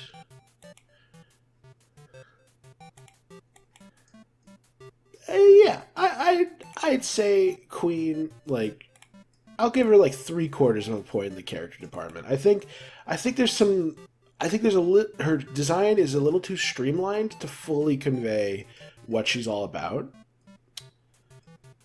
And while I think she does look I think it does convey some of the, like, the broader strokes, it's a bit vague on the subtler details. So I still think she gets like 3/4 of a point. So, like, mostly she does good in the character department. Uniqueness? She's pretty unique. She's got this big old mega mind head, black eyes that turn into a screen, a very distinct blue, white, and black color palette.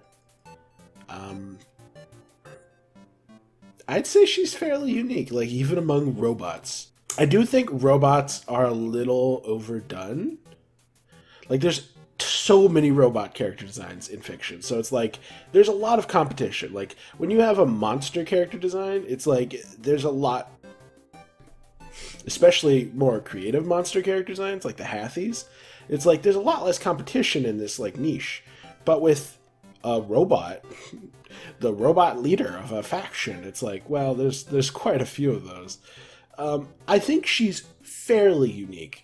I'm not going to say she's full-blown super unique. So I'm going to give her, once again, like 3/4 of a point. Like, mostly unique, but a few nitpicks here and there. And then silhouette, we're going to go with her standing silhouette for now. Clearly humanoid in high heels, striking a pose, ridiculously big head or hair, and a high collar or crazy looking ears. It's pretty clearly queen. And if you instead go with the sprite where she's holding a wine glass, it might even be a little more clear. I mean, does it instantly, with certainly, convey that you're looking at Queen?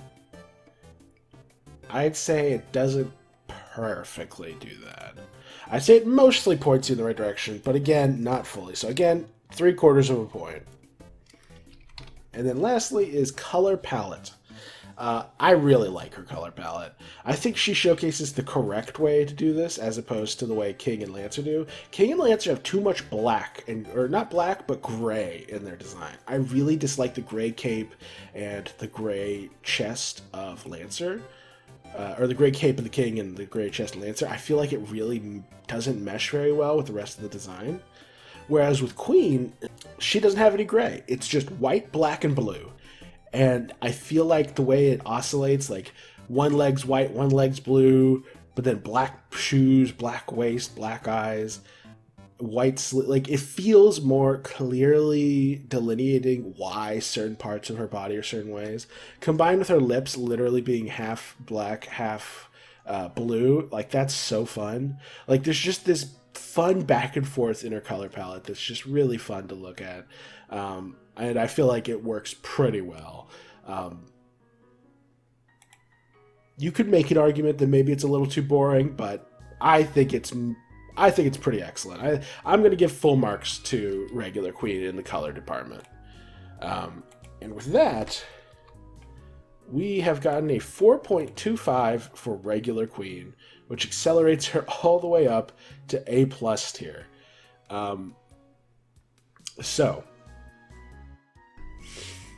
Yeah, she's in the running with the higher tiers of the character design spectrum.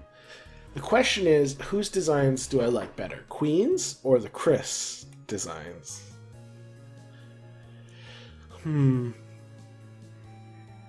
I do really like Kris's designs. Admittedly, there's a fair bit more personality in Queen's design.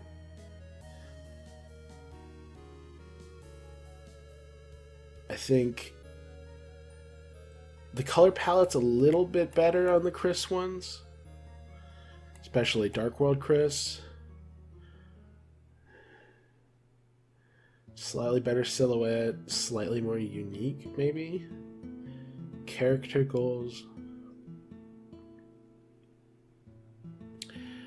I would say Queen pretty firmly. Yeah, I'd say she gets to be at the very top of A tier. She's not quite S tier.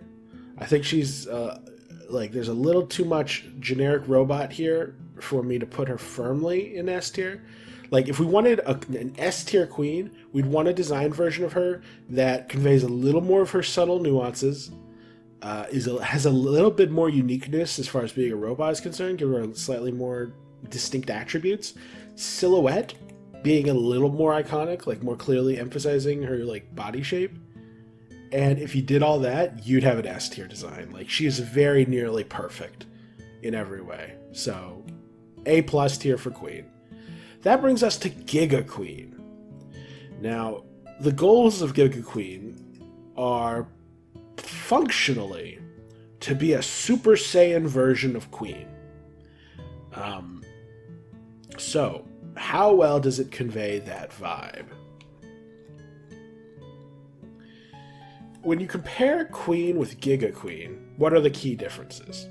Well, regular Queen has tall black boots, very commanding, very intimidating. Giga Queen has blue slippers on. Bit weird. Regular Queen has one blue leg and one white leg. Giga Queen has both white legs. And whereas regular Queen looked like she was wearing a pantsuit of some kind, which is also very commanding, Giga Queen looks like she's wearing, what's that called, a unitard?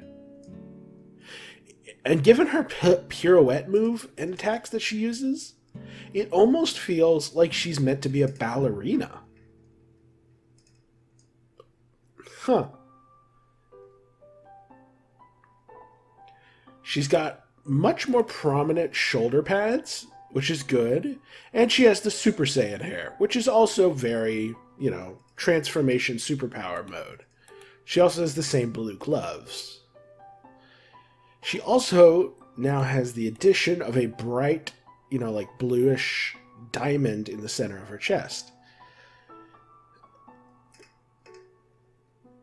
I would say this is a bit of a mixed bag as far as conveying that this is a more powerful version of Queen.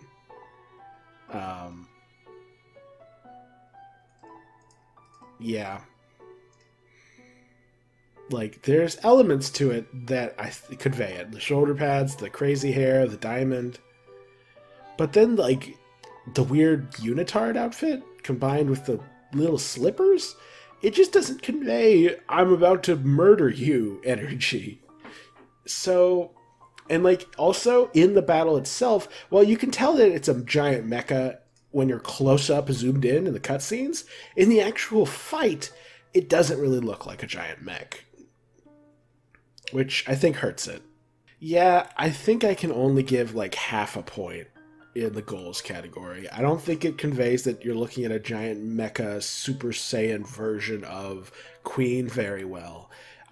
It's a bit weak, to be honest. I'll give half a point because I think some elements work, but as a whole, I think this is a very flawed design. Character-wise, I mean, again, it's meant to convey, like, this is Queen, but more powerful. Her pose has a sort of come at me bro energy, so I respect that. There's elements to it that convey that it's, like, robotic and maybe more powerful than regular Queen. But as a whole, I don't really find it really intimidating or powerful, and it doesn't really convey that this is a giant mech very well. So I feel like if we look at it through the lens of it's meant to represent Queen but stronger, so like it should have all the attributes of Queen but a more powerful version. If you look at it through that lens, how does it do?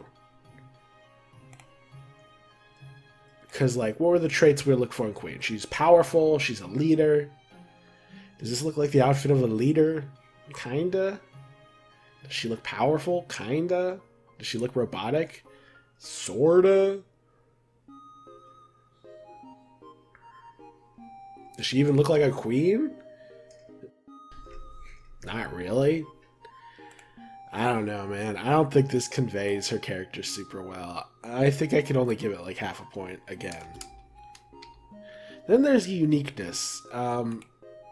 It's a giant robot with Super Saiyan hair, a diamond in its chest, wearing a leotard, holding a wine glass, and standing in silly little slippers. I mean, you're not going to mistake it for anything else, so I'd say it's decently unique. I think it's a little confused and chaotic, but say what you will about chaos and confused design, it does make for a memorable look, so I'll give it full points in uniqueness. I think it's earned that. I'd say it's more unique than regular Queen, because like I was talking about how, you know, the issues with her design is that she's a little too smooth, a little too streamlined, a little too kind of not distinct enough as a robot.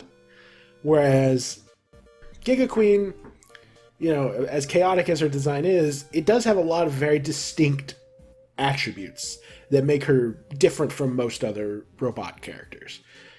So credit where it's due in that regard.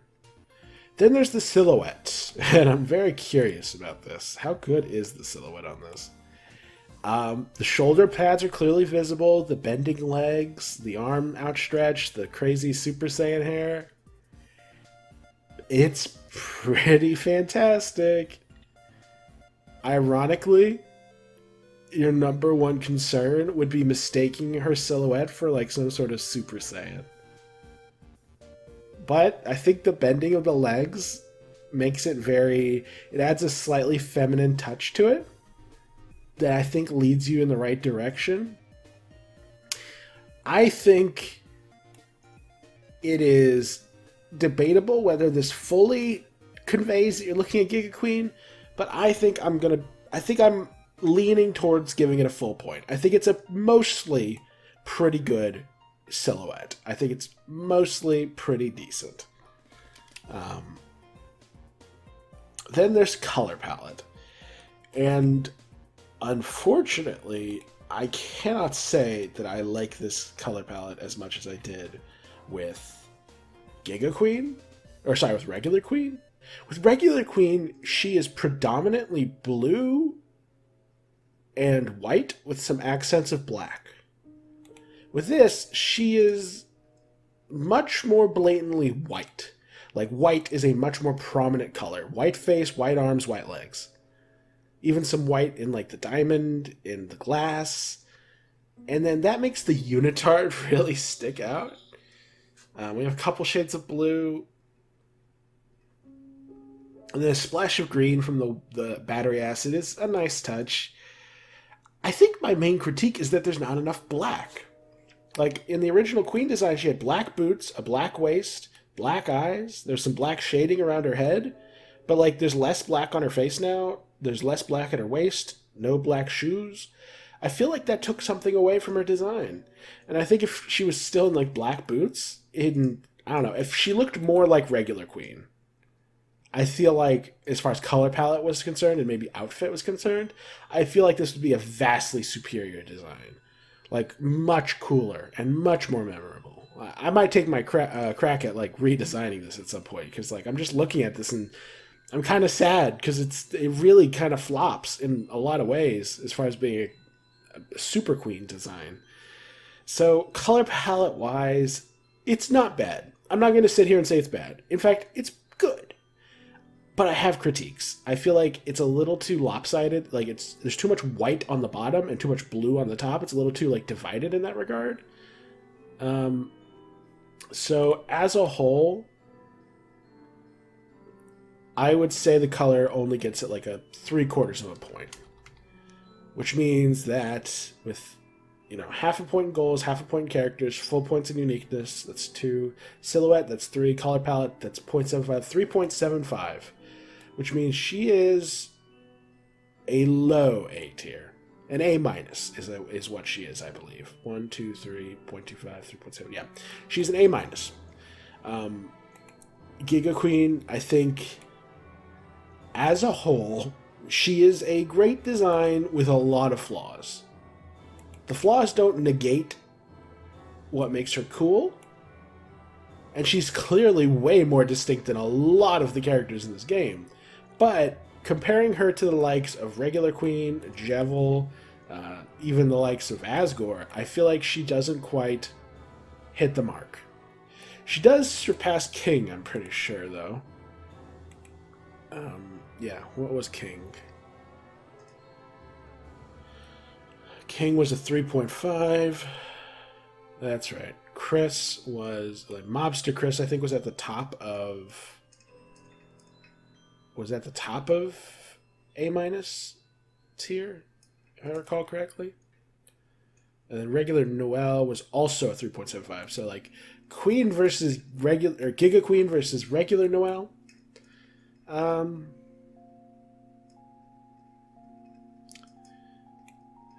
mean, she's better than Clover. I feel confident saying that. Better than Mafia Kris? I'd say a little bit better. Versus Regular Noelle.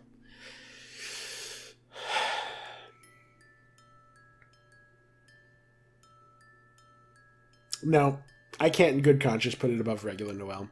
Regular Noelle does what it sets out to do really well. Giga Queen kind of flops in a number of key categories. So, this is as high as I can go with Giga Queen. It's objectively a great design, but I think it is missing some core details that could have made it a lot better. So, yeah. Statue of Queen. It's meant to be all three of these are meant to be like silly little Queen is so self-aggrandizing that she's taken famous like art and redone it in her image. It's comedic and it's meant to convey an aspect of her character. So, I mean, goals-wise, it's just meant to be a silly gaffe. And in that regard, I'd say it achieves its gaffe goals pretty well.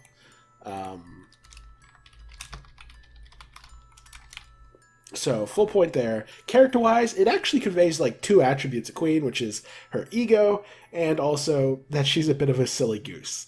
So, I'll give her like half points in that regard. Uniqueness, it's just a less interesting version of Queen copying an existing statue.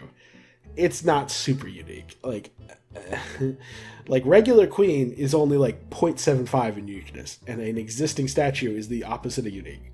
So yeah, I'm leaning towards like only like a quarter of a point for uniqueness. Silhouette is probably terrible. I haven't looked at it yet, but I'm pretty sure the silhouette is not good.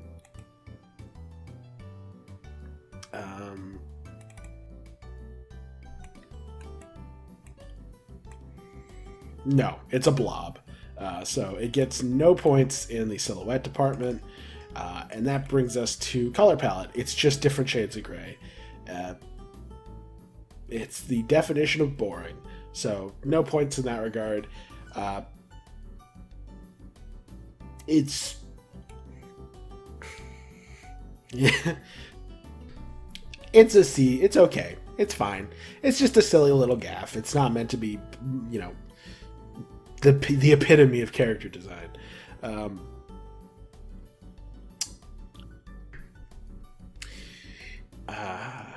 Let's see. What was Napstablook? 1.5. And then Briefcase guy was 1.75. I'll put her above Briefcase guy. Ice Wolf? Was Ice Wolf? Yeah, he was also 1.75. I'll put her above that. As far as, let's see, Charles. Better than Charles. Is she better than the furries? Is the question. Is a statue of Queen better? I guess the question is a statue of an A+ tier character better than these lower tier characters? Yes. Just flat out yes. I think she caps at 1.75 though, so that means she's not getting any higher than Catty. Because I think the icon dudes actually managed to sneak their... Oh wait, no, they're also 1.75. Well, you lose to her. But I think the cubes, the blocks, yeah, there are two. So, congratulations, Queen. Even a statue of you... even a statue of you is... more iconic than some characters.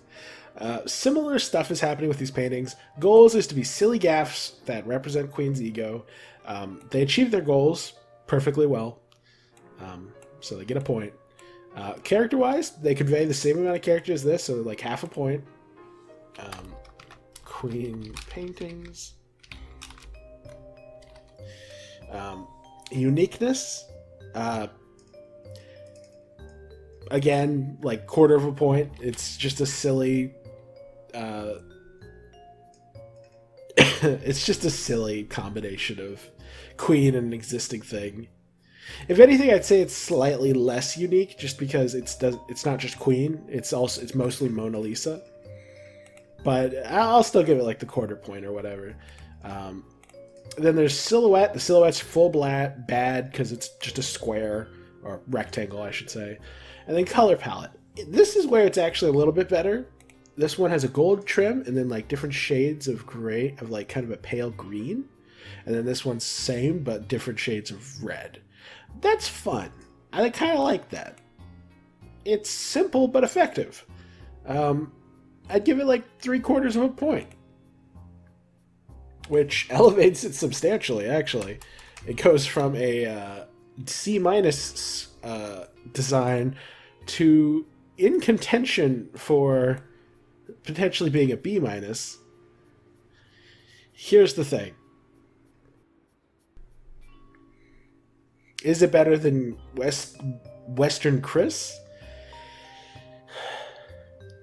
Yes, I think Western Kris flops entirely at conveying Kris's character. Mr. Society? Mr. Society is the guardian of B- tier, so it's like, you have to be at least better than him. Is this better than him? Honestly, kinda, yeah. Again, it's a case of, this is a depiction of an A+ tier character design, so it's like, it's a pretty steep competition. I think it even goes above Berdly, as I think this is a similar case of like a depiction of a character design, but this is depicting an altered version of just a regular A tier design, while these are A+ depictions. So I think it gets that high. However, this is probably the bottom of like that. That's as far as it goes. It's for credit where it's due. As far as like silly little gaff paintings are concerned, they got remarkably far. So kudos to the queen. All right, I'm back. Let's see how much more I can record before I die. All right, we're starting with Rabbik. We have big fat Rabbik, and then we have little small boy Rabbik. Goals. Well, it's a darkener personifying literal like dust bunnies. So it's, I mean, here's the thing. Does this, I guess it does characterize the Card Kingdom because it's an unused classroom, technically. And it is a silly, cute design, I suppose. I mean, I guess it achieves its goals. It's a little bit of a lazy concept, just it's a dust bunny, so it's a white little bunny blob. So, like, it's not very original. But I think it probably accomplishes its goals. As far as characters concerned, let me double check what Rabbik's defined personality is. Somewhat strange and lethargic, saying random and seemingly out of place phrases. When blown on, it becomes more contented and fresh. Rabbik refers to themselves in the third person, using both boy and girl. Good for them. Okay, it's a weird lethargic thing. I mean, this looks weird and lethargic, so I'll give it a quarter of a point.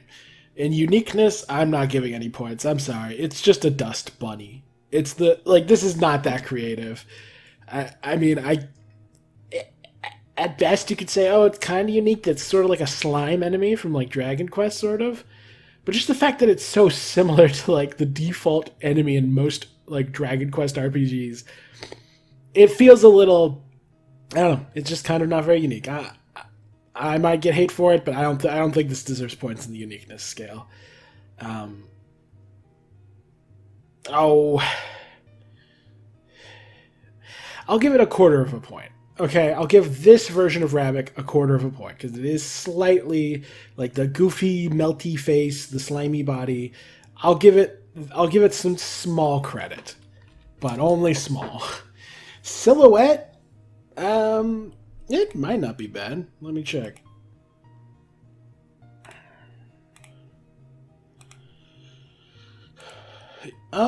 Actually, not a terrible silhouette on the big Rabbik. It's not perfect. It has some issues. I think it doesn't narrow it down completely, but I think as a whole, it's deserving of most of the points. So like 0.75. And that leaves us with color. It's white, black, and like a very pale blue. It's not bad. I think it's a little boring, but it's not bad. I'll give it 3/4 of a point, which brings Rabbik up to 3 points in total, which makes it a B tier design. It's worse than pretty much every Darkener.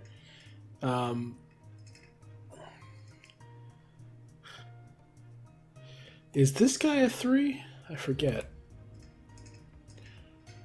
Purple guy is a 3, yes. Purple guy's better.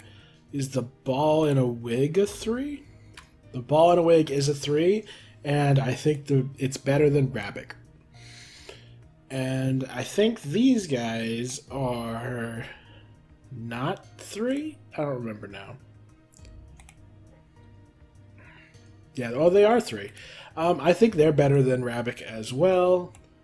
Wigged Hacker?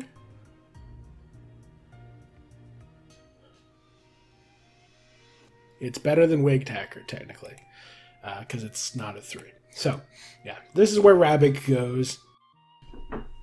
I think it's a good design overall. I just think it's a bit lacking in the creativity department. And then there's Small Rabbit, who is pretty much worse in every way. I think it doesn't achieve... I mean, I guess the whole goal is, oh, it's a dust bunny in a dusty classroom, so I guess it technically still achieves its goals, and it's a cute little guy. So it gets that. It still conveys its character. It's equally ununique. As for its silhouette, it's a little... it's kind of on par. It's not a terrible silhouette. I think the fact that it's so blocky looking on account of being a sprite gives it an advantage that it wouldn't have normally. So I'll give it I'll give it the same score I gave the other Rabbit. However, color palette is where I draw the line. I think the Rabbit color palette is pretty decent thanks to the mixture of the light blue elements. But with this, it's white and gray. It's the most basic little doodle I've ever seen. I'm not giving it any points in the color palette department. And without that, its score drops considerably. It drops down to 2.25, which is a C+. It's worse than the friend. It's worse than Father Alvin. What did I give the plugs? The plug boys. Were they a 2.25? Yeah, they were all plug boys. Okay, yeah, it's worse than the plug boys. What about the Addisons? Were they 2.25? They were. It's worse than the Addisons. Horsey. AKA Mr. Elegance. Worse or better? More creative? Better achieves its goals? I'm giving the more creative design the edge. And then we hit the little dude, the Diamond Boy. What did I give them? They were also a 2.25. I think objectively, I like Rabbit more personally, subjectively, than Diamond Boy, but this is a monster. This is... I just dislike it. It's just, I really don't like how lazy this is. And I say lazy, not to say Toby Fox is lazy, but rather to say that this is just a really basic, boring design. Like, no effort was put into this, really. And I say no effort in the sense that compared to everything else, like, you know, he put next to no thought into this compared to Jevil or Queen or any of the other high tiers. Yeah, Dust Bunny and Mouse are pretty much the equivalents. They're both just super shallow, lazy concepts. But this one at least has some colors, so I'll give it a slight edge. Newbert with wig? What did I give Newbert with wig?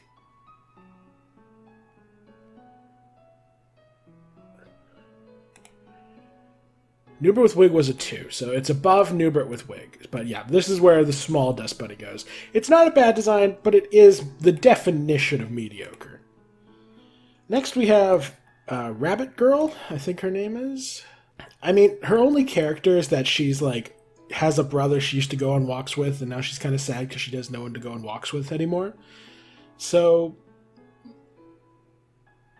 I mean, I'd say like, that is slightly conveyed by her character design.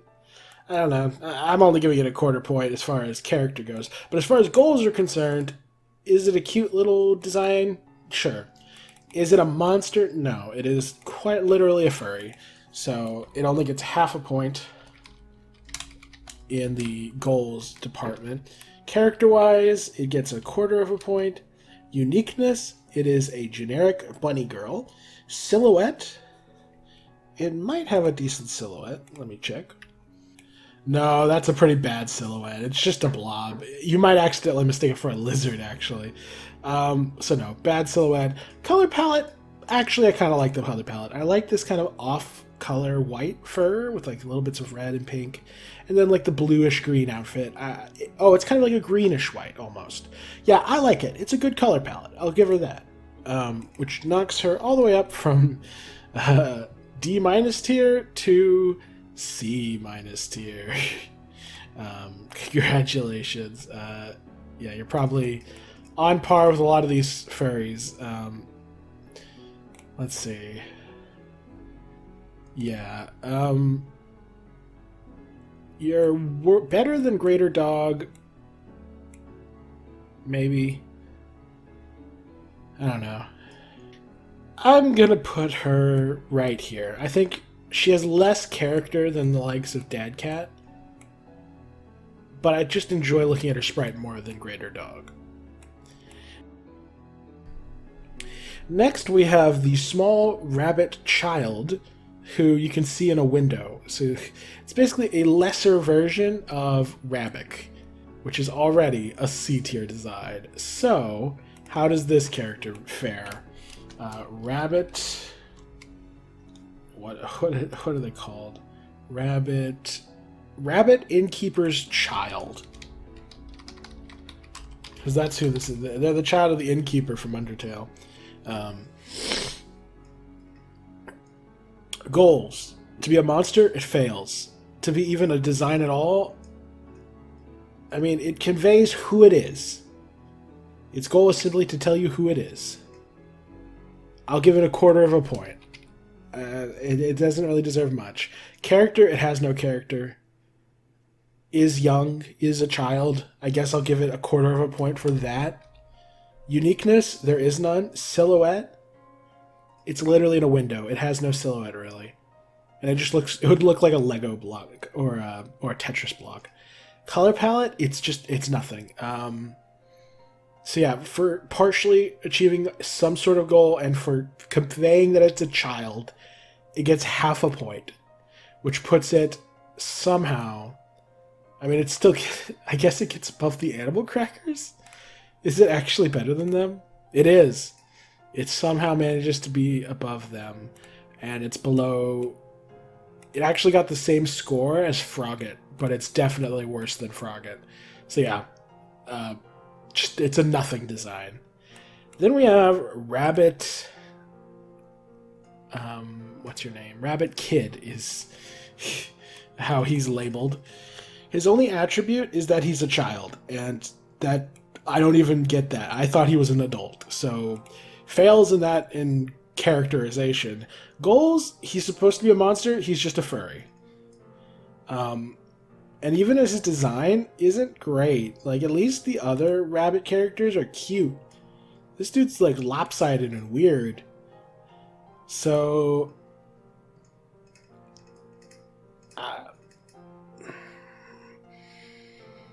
I guess I'll give it a quarter a point for diversifying the rabbit character design. Character-wise, it gets nothing. Uniqueness, it gets nothing. Silhouette, it might get redeemed thanks to its silhouette. Yeah, that's a pretty solid silhouette. Like, it's actually just straight up good. I'll give it a full point in the silhouette department. Color palette, it's got some white and pinks and then just some grays. It's kind of boring, but it's not bad.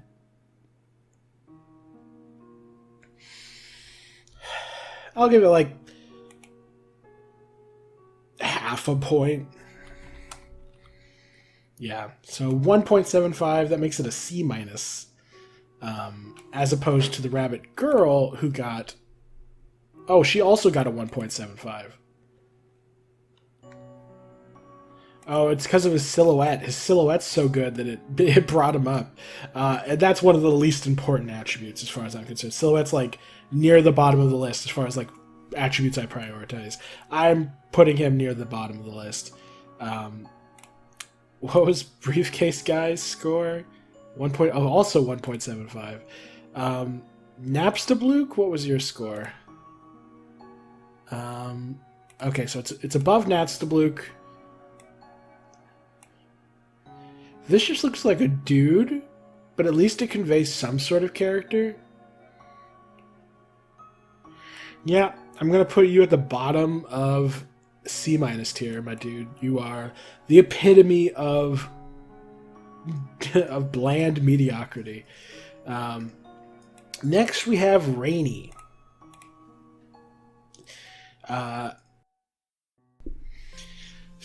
According to the wiki, they resemble a raindrop. I'm not entirely sold on that. As far as goals are concerned, he's meant to be a silly little dude who is a monster. He's a weird... I mean, credit where it's due. He's not a furry that I can recognize. So I'll give him... And he is a wacky little dude, so I'll give him like 3/4 of a point in the goals department. He's more monstrous than a furry, at least. Character-wise, he has no character. Uniqueness? He's a weird little blue guy in a gnome hat. It's a little generic looking, but I'll give him like half a point. Silhouette. I have no idea what a silhouette looks like. It would point you in a vaguely correct direction, but it's still a little too spiky. It almost looks like a little cat person. So I would give him like half a point in the silhouette department, which just leaves color palette, and he is predominantly blue with a splash of red. It's okay. I think it's fine. It's a little basic. I'll give it half a point. I think it does what it sets out. I don't know. It's not super aesthetically pleasing, but it's not bad either. So half a point, which brings us to 2.25, making him a C+ tier monster design. He's worse than Father Alvin because Alvin has a character. I'd say is he worse than Mom Cat? I'd say he's a little bit worse. Ooh, Blue Nose. I'd say he's a little bit worse than Blue Nose. Unless Blue Nose was not 2.25. No, he was. And then there was Burger Pants / Pizza Pants, who was also a 2.25. Who's better, Pizza Pants or Rainy? They're very similar. I'll give it slightly to Burger Pants. And that's about where I'd leave him, I think. Is he better than the Plug Boys? Thing is, I mean, I don't think he's as fun to look at as the Plug Boys. Addisons. I'd say the Addisons fail more than they succeed, so I'm going to leave Rainy right here. I think he's a little bit better than the Addisons. Not by much, he's a C+, but he's they're effectively the same score, but I think I generally have more gripes with the Addisons. So yeah, Rainy goes there, and now we get to the Rouse character designs. Oh god, there's so many. Alright, I'm back to record more. I'm dying, but I'm gonna talk anyway. Alright, Rouse with a hood on. Oh, I need to arrange these. This is the next Rouse, then that one. Yeah, then that. There we go. Alright. Goals. Goal is to be spooky and mysterious. It's, I guess it works. It doesn't really characterize anything. It doesn't, you know,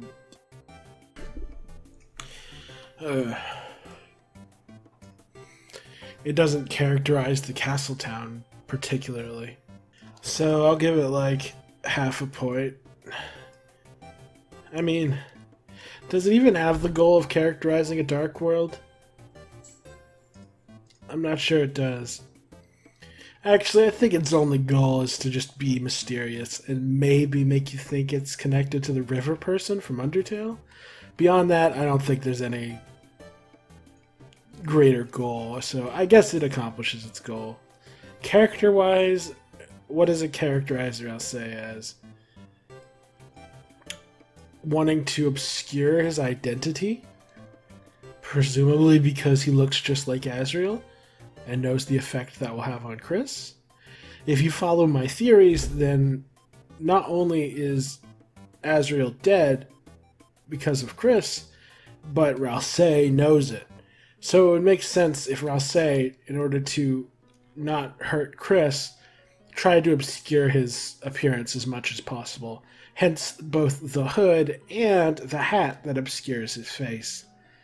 So I would say, if we assume all my theories are correct,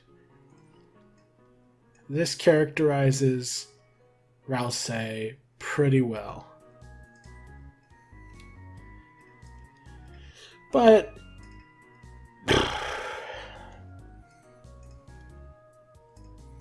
yeah, I don't know. I'm going to go... I have faith in myself. I'm going to say it gets a full point for character. If it turns out that my theories are all wrong and Ralsei was just like shy or something, which does not match the rest of his characterization, then it loses a full point. So keep that in mind. Uniqueness? It's not unique. Silhouette's bad. Color palette is not noteworthy. That means it gets a total score of 2, making it a C-tier sprite. If its characterization was wrong and my theory was about all that was wrong, then it's a D-tier sprite. But we're gonna choose to have faith in myself. Let's see, where is the C-tier at? Mouse-A-Million is one of the C-tiers, as are these little dudes. Where did Hooded Ralsei go? Oh yeah, here we go.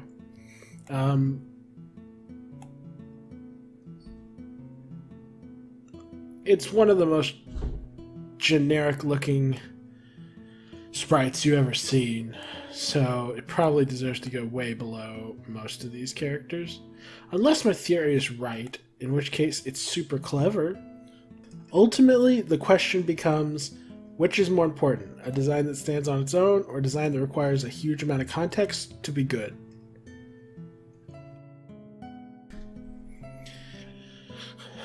I guess I'll let the designs that stand on their own deserve it. But I don't want to put it below all these dorks.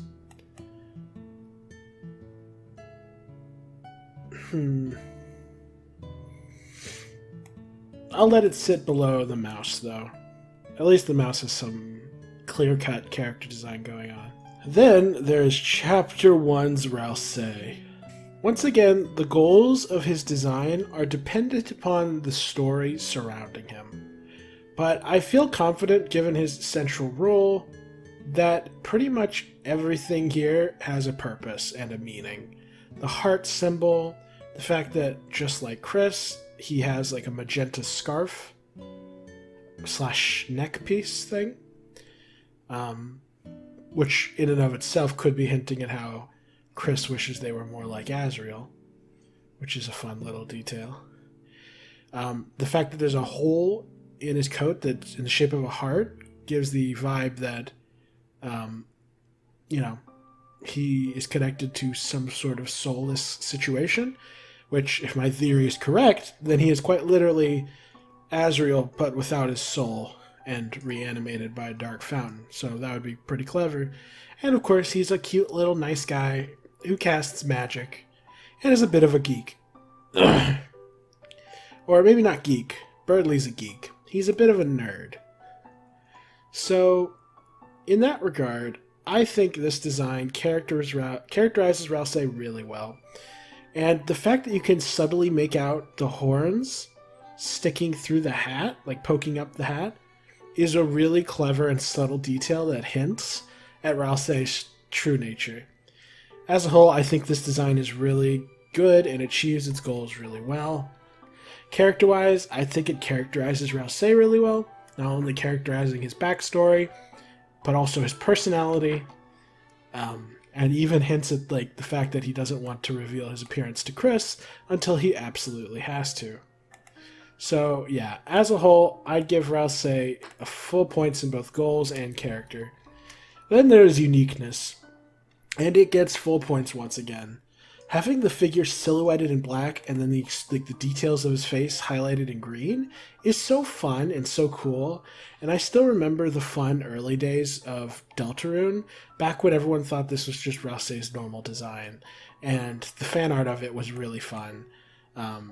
So yeah, I think that as far as uniqueness is concerned, this is top tier. And then there's silhouette. This might be one of the few categories that Ralsei falters in. Let me check. It partially points you in the right direction, but only partially. It's unfortunately just the lack of arms kind of hurts it. Oh, wait, I hadn't considered his battle sprite. Give me one moment. Upon closer examination, unfortunately, the battle silhouette is not any better. So silhouette only gets... Oh, where was I? Oh, I forgot to give him points. So, full points in goals, full points in character, full points in uniqueness, and then half a point silhouette. Yeah. Then color palette, fantastic. I love the green, black, and the slight dash of magenta. I think this is a beautiful design, color-wise. So, yeah, full points in that department, which gives Ralsei a total score of 4.5. Which means they are, I believe, 1, 2, 3, 4, in contest to potentially be an S-tier design. And honestly, I don't even really have to think about it. I think Ralsei, Chapter 1 Ralsei, is quite possibly the best design in that chapter, who isn't named Jevil or Hathy.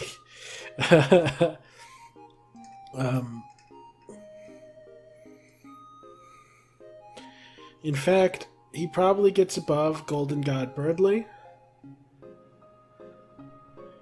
And I think he gets above Head Hathy.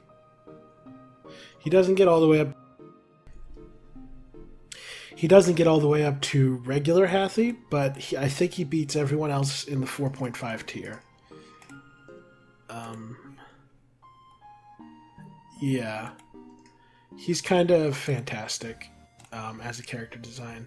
Like, there's a reason that everyone kind of preferred this design to the design he got in Chapter 2.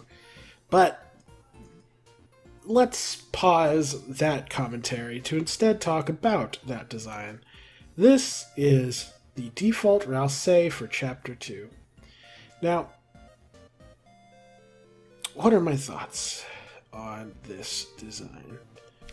Personally, when I compare this design to the hatted Ralsei design, I like how his head is so much smaller in the Chapter 1 design. His head just feels a little too big in Chapter 2. Not in every sprite. In some of them, like this sprite, and even this sprite, I think his head looks more or less correct. But in his front-facing sprites, I feel like he looks a little weird. And I get it, it's because he's a goat, and so he doesn't have a face, he has a little snout. And therefore, his front-facing sprite is going to look a little strange. But that's just a personal nitpick. That has nothing to do with the actual ranking. Just a small opinion of mine that I've never had the opportunity to share. So, let's actually talk about his Chapter 2 design. Now, goals-wise, I think it's supposed to convey pretty much everything that it does. I think it conveys his character perfectly. Him not being as cute as the original Ralsei has nothing to do with whether his design goals are achieved, simply because not being as cute as an S-tier design is not a failure. That's just inevitable. Some designs are just better than others, and that's not a fault of the lesser designs. That's simply the way of the world. So, goals-wise, I think that just because he's slightly less cute doesn't mean he's not cute. I still think he's a cutie pie, and I still think it conveys his character really well. And I think it conveys other interesting details about him now that we see his arms behind his back and his facial expression a little more clearly. You'll notice that he goes from neutral, because his face is in shadow, to slightly sad in his default sprite, which I think is telling, but we'll get to that later. And by later, I mean when Chapter 7 comes out or whatever. So goals-wise, I think he achieves it. Character-wise, I think he achieves it perfectly. Uniqueness, I mean, he's a little goat creature, furry, but with pink horns, green glasses. I mean, I do have to critique the fact that he is fundamentally just a furry. That said, him being a furry doesn't mean he's completely devoid of uniqueness. I think the pink horns, I think like the pink accents to his fur in general, give him a little bit of character.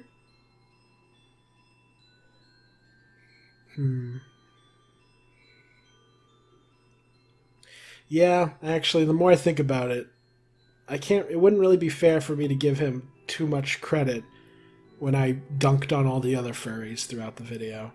And at the end of the day, I take it back. I just remembered Asgore. Asgore, if I recall correctly, also got like a halfway pass from me. Because he's a little bit monstrous, because he doesn't have cloven hooves. He has weird pawed feet, which is very different from a normal goat. So I feel like I think I gave him like a slight bit of credit for that. I still deducted some points for being a furry, but I gave him a little bit of credit. So in that regard, what did I rank Asgore? I gave Asgore a 4.25. I think I said his goals were achieved. His character was well portrayed. He was semi-unique. His silhouette was semi-recognizable, for the most part. And his color palette was semi-good as well. So I think that's right. Okay. Upon further consideration,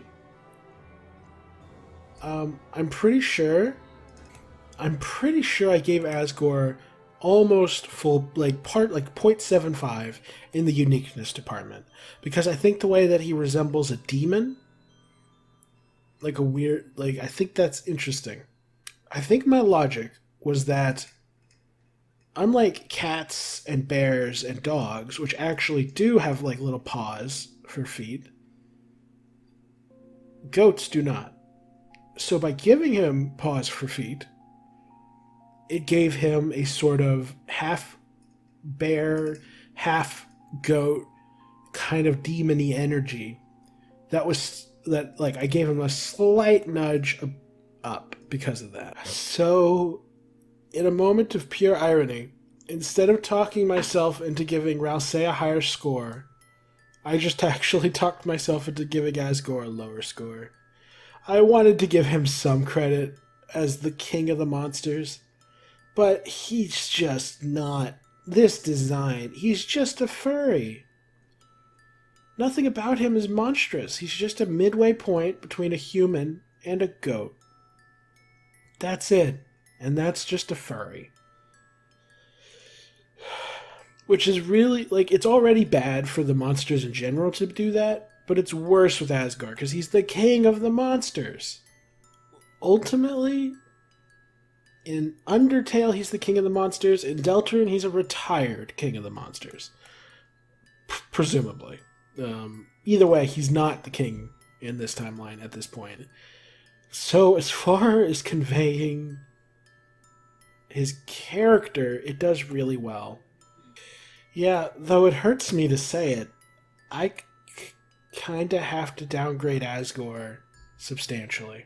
He really only... his design conveys his character, but not like what he's supposed to be. He's not a monster. He's definitely not king of the monsters. So between that and being a just sort of kind of run-of-the-mill furry, I kind of have to downgrade Asgore from A+ tier to B tier. It hurts me to say it, but I don't think it's fair for me to, knock all these other furry characters and then give an excuse to Asgore just because he happens to be a more important character. He's not even that important in this game. It's purely nepotism at that point for me. Sort of. I don't know if it technically counts as nepotism, but I digress. I think Alphys was also a B. Yeah. Was she at the top of B?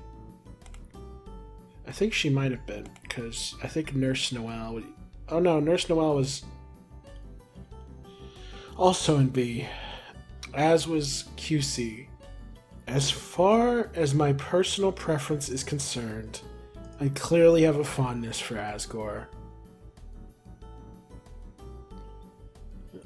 I think I'm going to put him just below QC. I think they're pretty much identical. She's just more aesthetically pleasing. Oh, it's a dark day. I'm so sorry, Asgore. Which brings us back to Rouse, and unfortunately, this bodes very poorly for all of his sprites. Because as much I was going to give him like a little bit of leeway, because he has like pink horns, and I was like, well, maybe real life goats don't have pink horns. Like maybe that's a weird magical aspect of his character. Yeah, okay, I can at least give him that. I will give him a tiny bit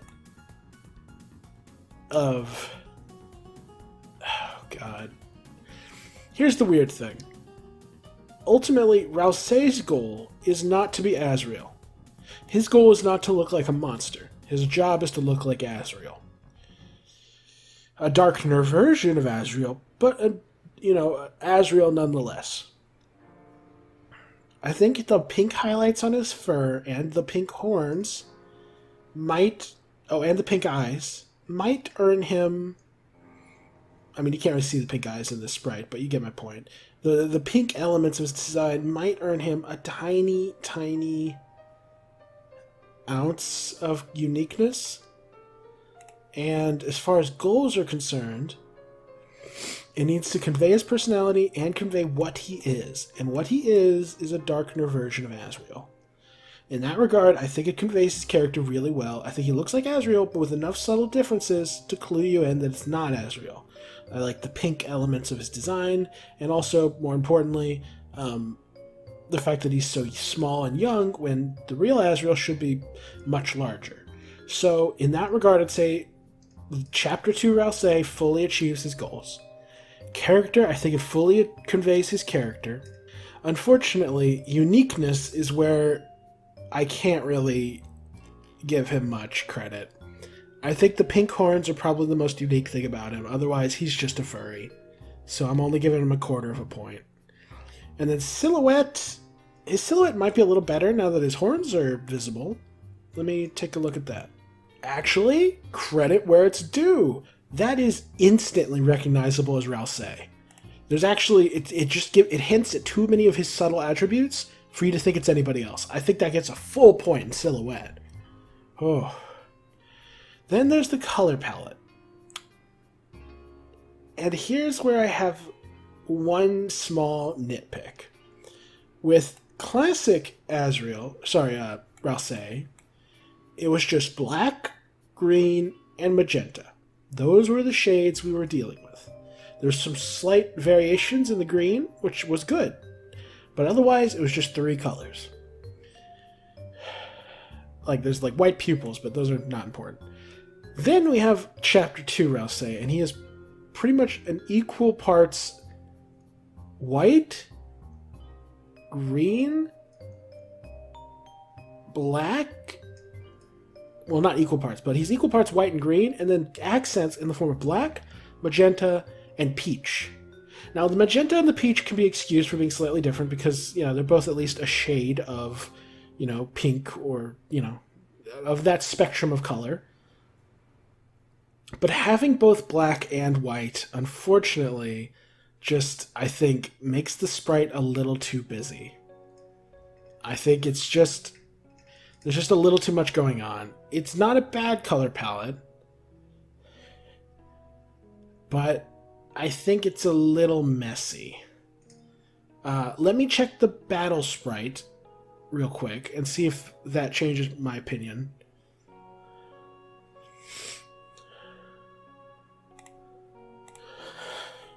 Oof. This hurts to say, but upon closer inspection, I think the main culprit has to be the magenta and the peach. They're just too different. This feels like a pink, this feels like an orange. And they just clash. They don't feel like shades of each other. I tested by changing the horns to magenta or changing the scarf to peach, and I actually think it makes the color palette a fair bit smoother.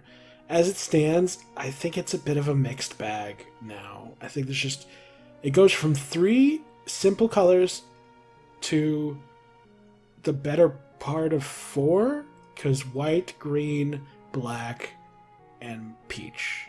Oh wait, white, black, green, peach, magenta. That's 5 colors. Yeah, that's just too much. You can have tiny little outliers, like the little white dots in Rousey's eyes, or the little like greens and yellows on Jevil. Those can like sneak past. But with Rousey, the peach is just too prominent. It's on his horns, it's on his face, in his bowsprit, it's on his cheeks, and it's on his feet. It's just too prevalent. I can only pray that in future chapters, Rousey's design continues to evolve. I'd love that to be the case. There's a very famous memed on theory called Naked Rousey Theory that argues he'll remove an article of clothing to alter his design a little bit each chapter. It's quite amusing, but I actually kind of hope that it's true. At least the idea that his design will change over time, because I think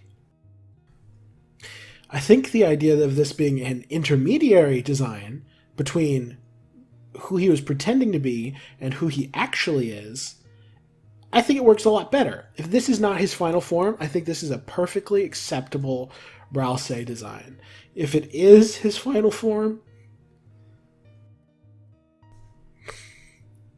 then it's a bit unfortunate. So yeah, I'm giving him half a point in the color palette department because I think it's just too messy. It's not terrible, I like how vibrant it is, but it's just a little bit too all over the place. Which means that Rousey Chapter 2, as opposed to the 4.5 like border between A and A plus and S minus that was Chapter 1, Rousey Chapter 2 plummets all the way down to A minus. Now, A minus is not a bad place to be. He's still an A tier, but there's a good reason that pretty much everybody felt this was a downgrade, because it was. It's almost a full letter grade worse than Chapter 1 Rousey. It's, again, still a great design. It's just a bit worse. 3.75. Let's see what that translates to. I think he's better than Giga Queen. I think she's even more confused. Default Noelle, which is better?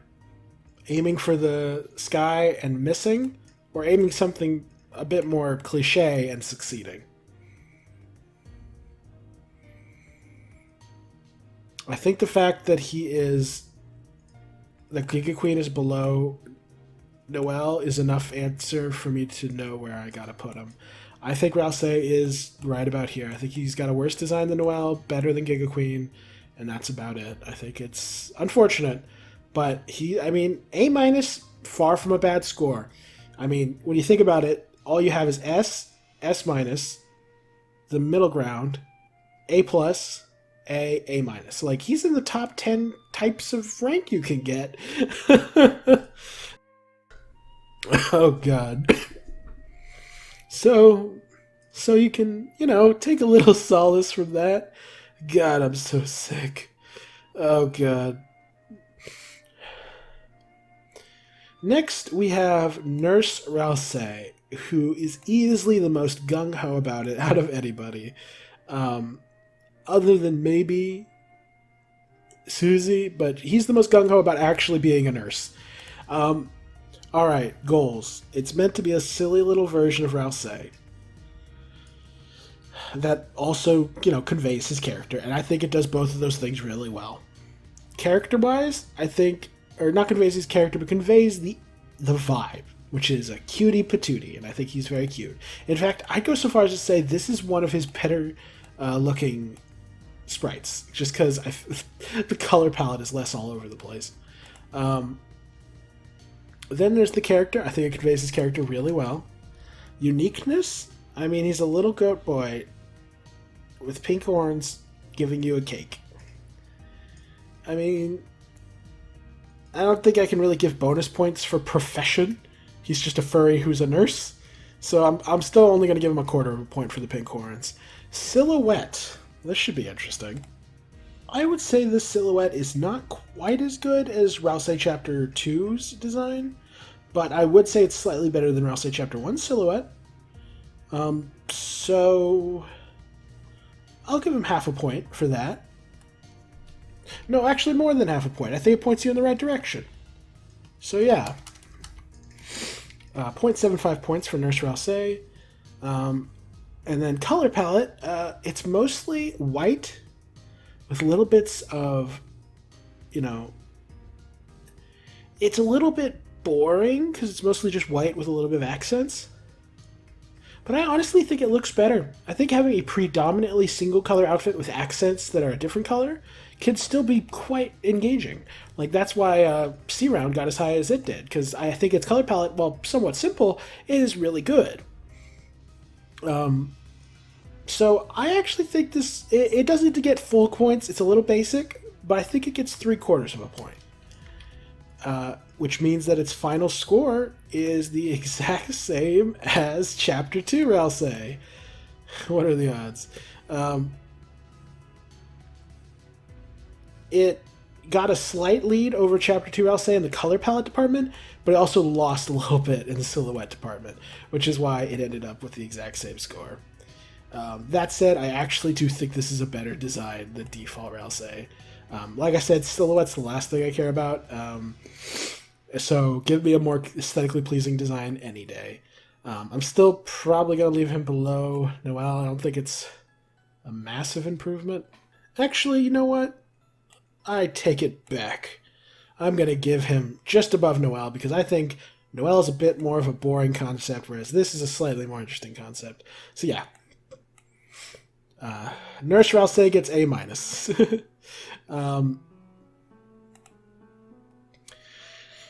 Next we have Butler Rouse. This is where his head looking big gets really noticeable, because like at least when he's wearing his little robe, it's not as obvious that his head is bloody huge, but with this version, his head is almost as big as the rest of his body. Not to say there's anything that could be done about that. I think it's just a side effect of him being a goat, but still, something that I always found a little weird. Ironically, I think this is a better balanced design than it, like at least color palette wise. It's predominantly black and white with little accents of magenta, peach, and green. And like I said, as long as having a more predominant color palette and then slight nuances or slight subtle, accents is perfectly fine, as long as the core color palette is aesthetically pleasing. So I don't dislike this color palette for Rouse. So, goals. He's meant to be a silly little butler guy. A cute little butler. Dressed up by Queen's people. It's a simple goal, but he achieves it. Ironically, I think the whole him holding his hands behind his back deal becomes substantially more menacing in his butler outfit than it was in the default one. In the default one, he's wearing such a big floofy outfit that you don't notice how weird, like kind of spooky it is that his hands are always behind his back. It feels kind of villainous. So I kind of like that. Goals, I think it accomplishes its goals well enough. Character, he's only wearing this outfit because Queen made him wear it, so like it doesn't portray as much of his character as it could. Although he is a servant at the end of the day. Even though he's a prince, he very much serves Kris and Susie. Like, they are the people, they call the shots. So him being a butler actually isn't too far from his actual character. And depending on how insidious he is later on, this could be foreshadowing, so I don't think he's insidious, but it's something to keep in mind. Sorry about that. My neighbor turned on their loud car again. What was I saying? I was talking about Rousse's design. Butler, I think its goals are achieved. I think character-wise, it gets like 3/4 of a point. I think it doesn't convey his character as much since there's a pointed to him, but I think like there's some subtle characterization there. Uniqueness, he's a goat boy, but as a butler. I'm just giving him a 1/4 point for the horns. Silhouette, I'm actually not sure. Let me check. Once again, I think it points you in the right direction. It's a little worse than Chapter 1, or sorry, Default Rouse, but it's not bad. An argument could be made for 1/2 point, but I'll give him 3/4. I'm a half glass full sort of type. And then there's color palette. It's at least 3/4 of a point, because it's at least better than Chapter 2 Rouse. But I'm not so... I mean, it's a fine color palette, but I'm not fully sold on it. It doesn't quite just please my eyes the way that some designs do. So, yeah, I'll give it 3/4 of a point in the color palette department as well. Which means that his final score is 3.5, aka the border between B+ and A-. I do agree this is one of his lesser designs, but I'm wondering, is it so much lesser that it falls all the way into B tier? Like, is it that much worse than Default Rouse? I don't know. I feel like it deserves to be at the bottom of A tier. It's a little bit better. I'll put it below everything else in this tier because I think it admittedly is a bit of a just sort of generic costume that has very little to do with him. But it is still Rouse, and ultimately major characters tend to get better drip than the side characters. So I'll give him the very bottom of A tier. Am I being too generous? I think it's fair. Just because all the other Rouse designs have done so well, I think clearly there's a core of A tier quality here that keeps it afloat. And then lastly for Rouse, at least the real Rouse, we have Mobster Rouse. This is from the preview of of a future chapter that Toby Fox released. And he's dressed up as a mobster. You can tell here that the head shape is a lot less blatantly weird because you can tell that he has like a snout, like his head like kind of goes downward at an angle, which makes his head look more appropriately sized. So that's nice. There's a reason though that I think a lot of people when redesigning this Rouse put like his mouth like underneath his scarf, just like with Chapter 1, because I think this version's head just kind of goes on a little too long.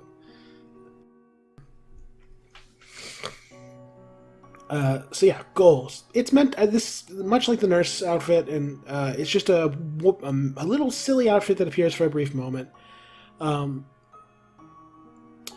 What's interesting is that, you know, like the tropes that they're tapping into here. Like with Rouse and Susie, they are very clearly like the tough guys. They're the ones who do the boss's dirty work. Whereas Kris is clearly the mafioso.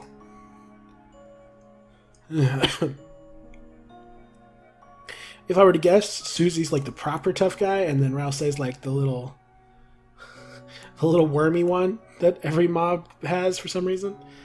The one everyone always suspects of being a snitch, being a rat. Joey the rat, you know. Or he might be like the bookie. That would make sense for Rousey, especially because he makes a manual.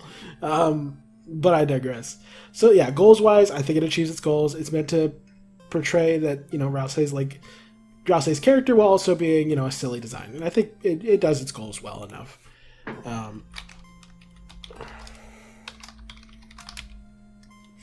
Character-wise, I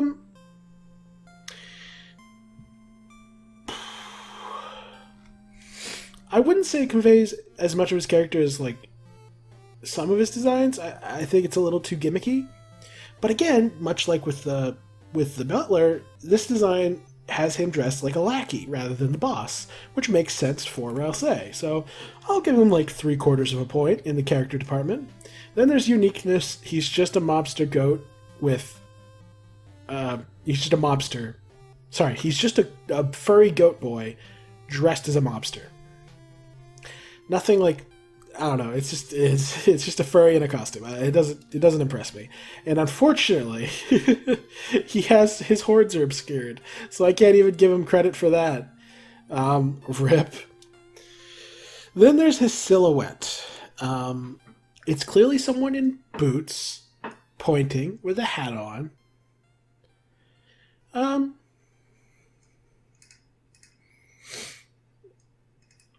Ironically, I think I can only give it half a point because I don't think it points you necessarily at mobster as much as it does cowboy. And more importantly, those heels are very steep, which is fine, you know, go girl, or yes queen, whatever they say, but because they're heeled so steeply, it makes it look like he's a girl. And because of that, it makes the silhouette a little misleading. Just slightly. It's a minute detail, but like combined with the cowboy potential interpretation, I think I can only give it like half a point. I think it gives you some hints as to like the ballpark of who it is, but it doesn't narrow it down nearly as much as it could. And lastly is color palette. And ironically enough, while losing the horns hurt his uniqueness, it did actually improve his color palette a lot. The blacks and the greens and the whites are the predominant colors, with just a tiny bit of accents from the magenta. Like, you can still make out a little bit of peach on the fur, but it's small enough that it doesn't hurt the design overall. So, as a whole, I actually think this gets full points for color palette, which is really funny. It's still the worst Rousey design thus far, but... which is to say it's a B+ tier design. But that, keep in mind, that is based on his character and his uniqueness, as well as partially his silhouette. It's not because of his actual aesthetic pleasingness. I would say this is the most aesthetically pleasing Rousey since Chapter 1. He might even have an argument for being even more aesthetically pleasing than this. So, like, don't get me wrong, I really like the aesthetic of this Rousey, but the silhouette's kind of bland, the uniqueness isn't there, and the character is only partially there. You know, it's not as there as it could be, so it holds it back. If this design was on a character who was actually like a mobster, then this would probably, and you know, if he was a little more not just a furry, then he would probably get more points in the uniqueness category.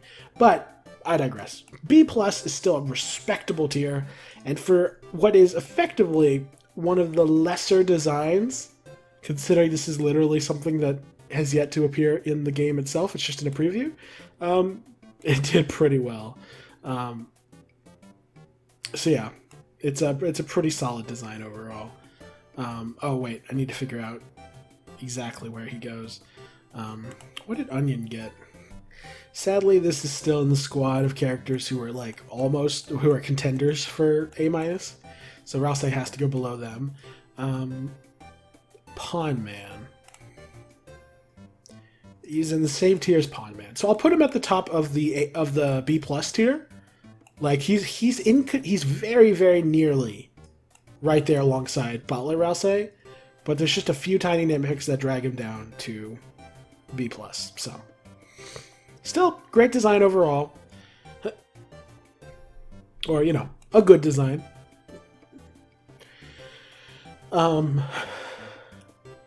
That brings us to the two dummies.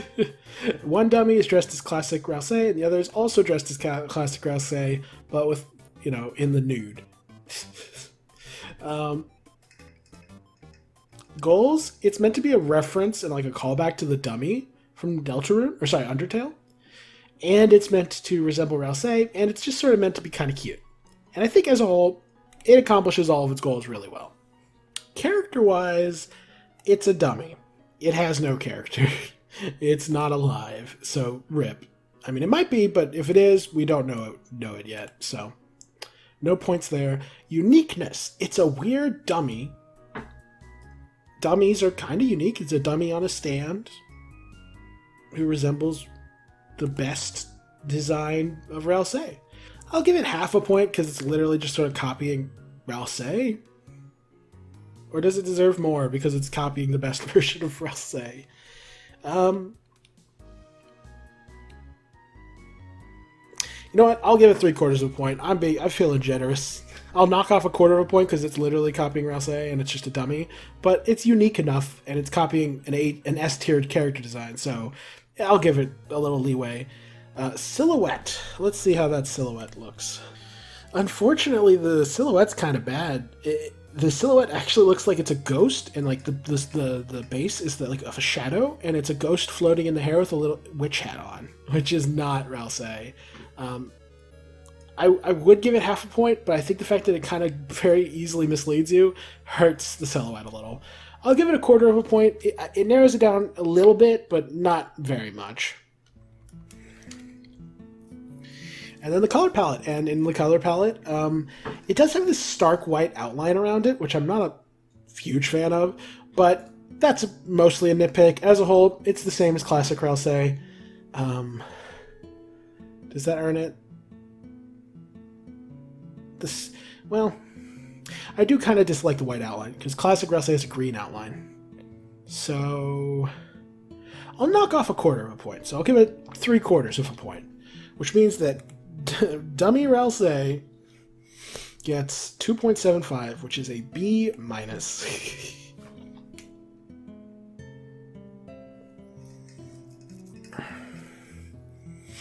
It's very much in the same sort of range as stuff like the Portraits of Queen.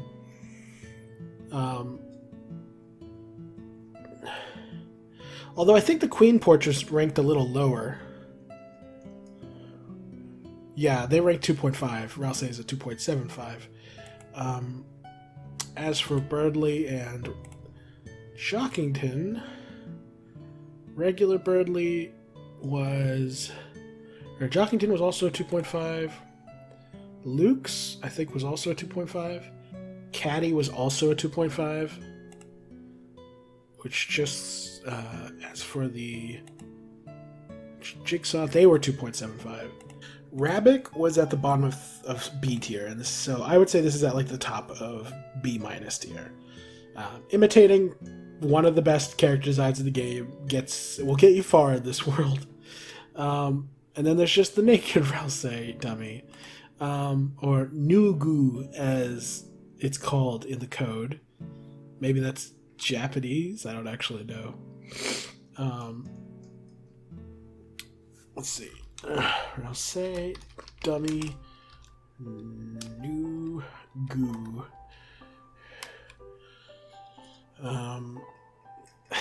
Goals, it's meant to be even funnier. I think it achieves the same goals. It's meant to be a goofy little dummy version of Rouse. It's just that now it's naked. Oh my gosh. Same deal.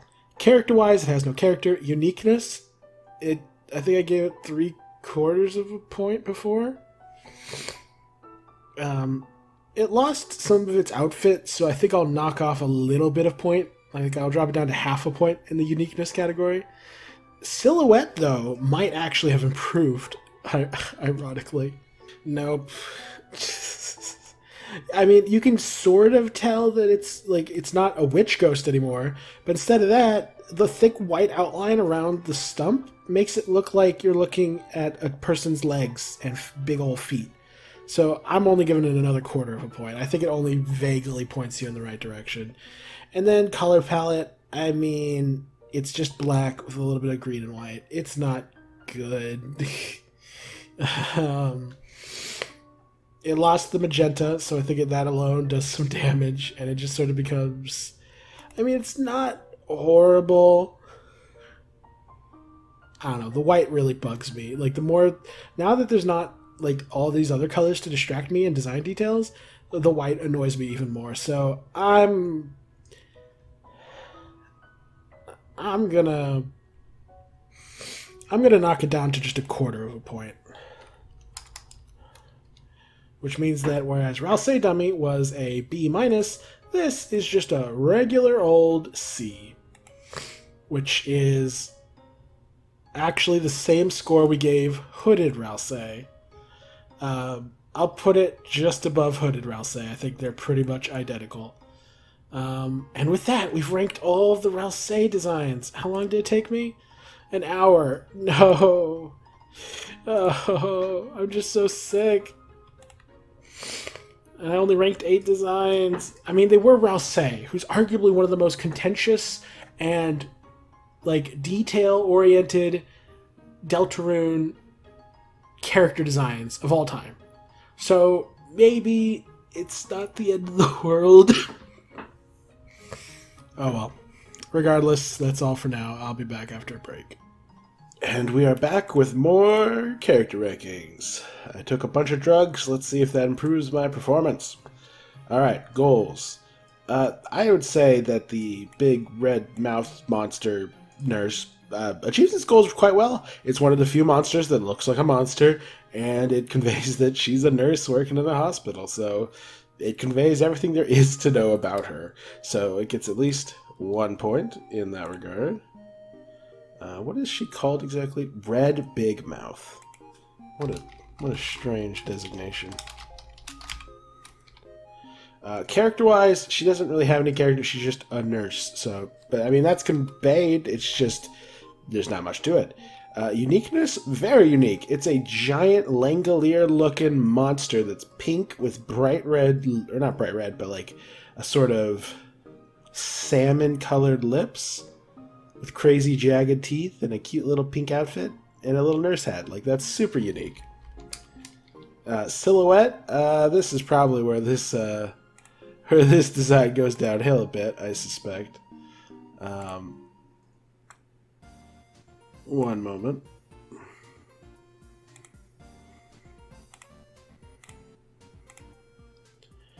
Yeah, unfortunately, her silhouette does her no favors. She's just a blob.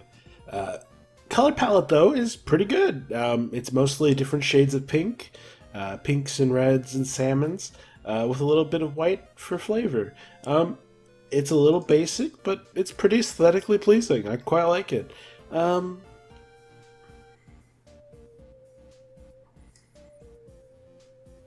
I really do like the little extra like detail work done on her little outfit. Would it be too crazy to give her full points in color palette? I just really think it's very aesthetically pleasing. Yeah,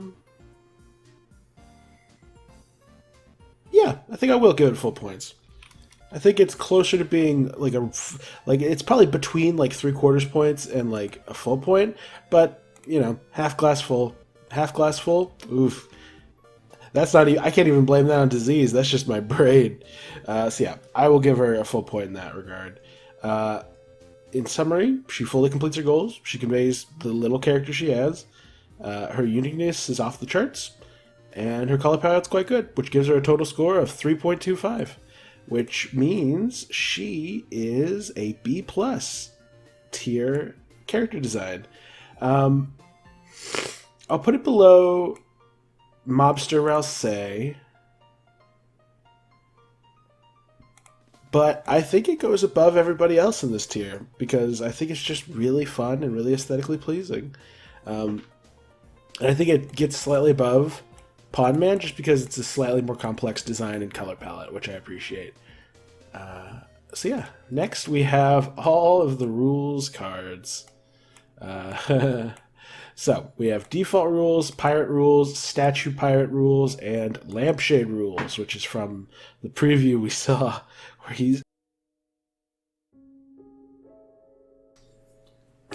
he is either acting as a lamp for Queen or he's hiding in her room disguised as a lamp.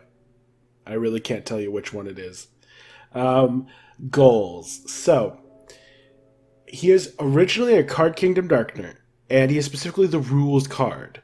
And I think he conveys that fact really well with the card text literally just spelled out on his chest. That's a really fun and clever little detail. And as far as conveying his personality, I mean, he's a goofy minion. He's a self-entitled, like, he thinks he's all that. Thinks he's this grand, fancy dude who's an evil minion, but also a goober.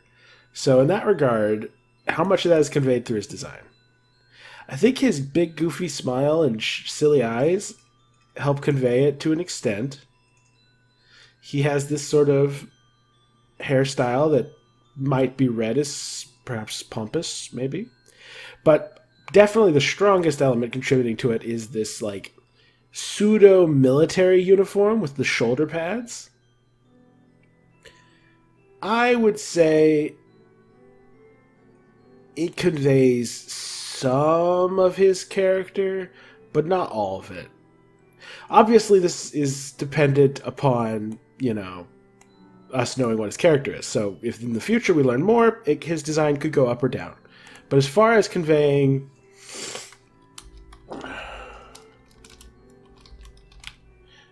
his personality, I'd say it only partially succeeds. But as far as being a Card Kingdom Darkener is concerned, full success. I'd give him 3/4 of a point in goals. Character-wise,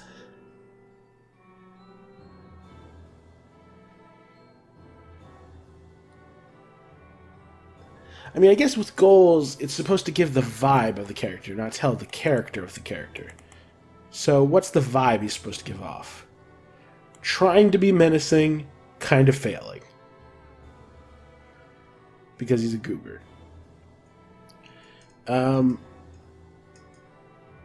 Is that conveyed by this design? He's striking this dramatic pose. Wearing this sort of threatening armor, but not really.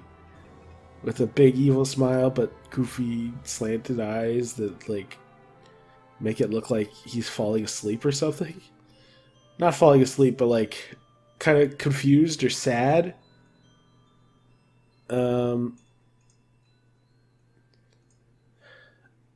I guess it conveys the energy he gives off.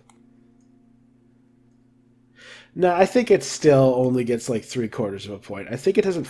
I think Rules strikes a very specific vibe as a character, and I'm not sure his base design fully conveys it. I'll still just give 3/4 of a point though. But then we get to character. Character-wise, I think it only gets like half a point at best, and that's because, well, I think it hints at his dramatic, villainous kind of energy. I don't think it really conveys how he's a complete screw-up goofball. I think it's just a little too normal looking. So I'm only going to give half a point in the character department. However, uniqueness is where he stampedes ahead, and this is largely due to his very distinct color palette and his distinct outfit. He's a humanoid, but he's almost entirely this dark shade of blue with white hair and highlights and everything else. It's just pure blue, pure white with this like shoulder pads and text sort of tunic. It's a very distinct design. I think it deserves full credit for uniqueness. Then there's the silhouette, and I think he might have a good shot here. Let me check.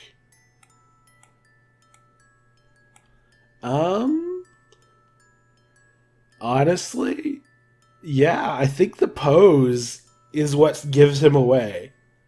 I think that is very distinctly...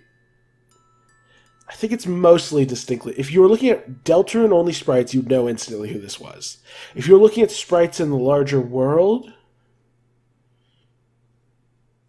it's a bit of a toss-up between 0.75 and a full point, but I'll give him a full point in silhouette. I think it's a debatable topic. You could argue that it only mostly points you in the right direction. It could be more unique, but I think I'll be generous and give him a full point in this category. So yeah, 0.5, 0.75, that puts it at 1.25, so that puts us at 2.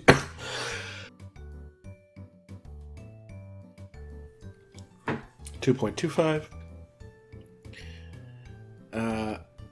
Color palette. Here's the weird thing. On the one hand, it's a very distinct color palette.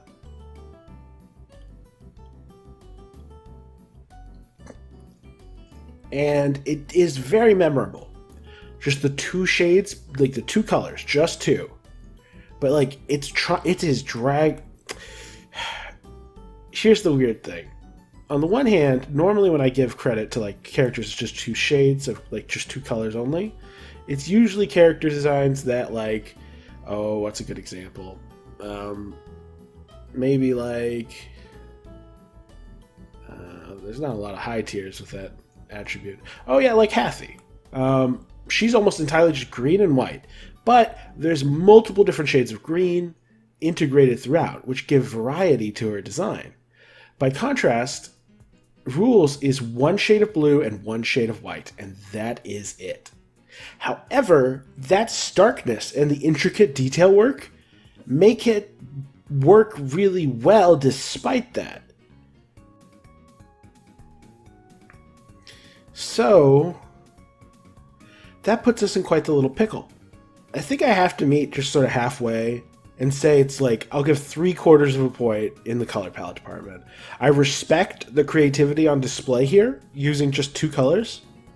However, I don't think I can fully say it's just as good as a color palette that is utilizing multiple shades.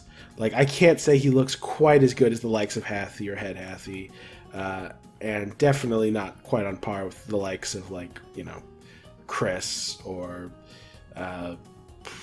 you know, characters of that sort. Jevil, stuff like that. So yeah, I'll give him 3/4 of a point for the color, which elevates Rules all the way up to a score of 3, which is a rock-solid B-tier design. Where does he go with his B-tier design? If I recall correctly, Alphys was a B-tier design. Let me double check. Yeah, she was a B tier. I think Rules has a better design than Alphys, excuse me. I think it's better than her Noelle's silly variants. I forget what I settled on for Asgore. I know we changed his position. QC is also a 3. Who do I like more, QC or Rules? At the end of the day, she is just a furry, so I think I will elevate Rules slightly above her. He's slightly just more creative and unique. And then Aaron was a 3.25, if I recall correctly, so that's where that list... That's it. That's where Rules' elevation ends. Yeah. Very good. So yeah, middle of B tier, middle of the pack for Rules, for default Rules. It feels appropriate. I mean, I'm sure there's some Rules card fans who think he deserves great or S, and I can see it. I think there is elements here that are truly praiseworthy. It's just a bit awkward because it's hard to pinpoint the ways that it conveys his character or his silly, goofy energy. And his silhouette could, like, there's just a number of small flaws that ultimately hold him back. Which brings us to his Chapter 2 design, Pirate Rules. Now, he still is trying to represent you know, the card kingdom, because he's still the rules card. However, it's arguable that he's trying to slightly adapt to the cyber world by becoming a pirate. Now, why is that relevant to the cyber world? Well, piracy. Internet piracy is a thing. And so him embodying that by literally hijacking an entirely different dark world randomly, it's a little clever. I kind of respect that idea. Goals-wise, I actually think this achieves his goals a lot better, because I think the pirate outfit makes it just a little bit more goofy, just a little sillier. Just because it's such a cliched pirate design. Just a little hat with a little eye patch being all silly willy.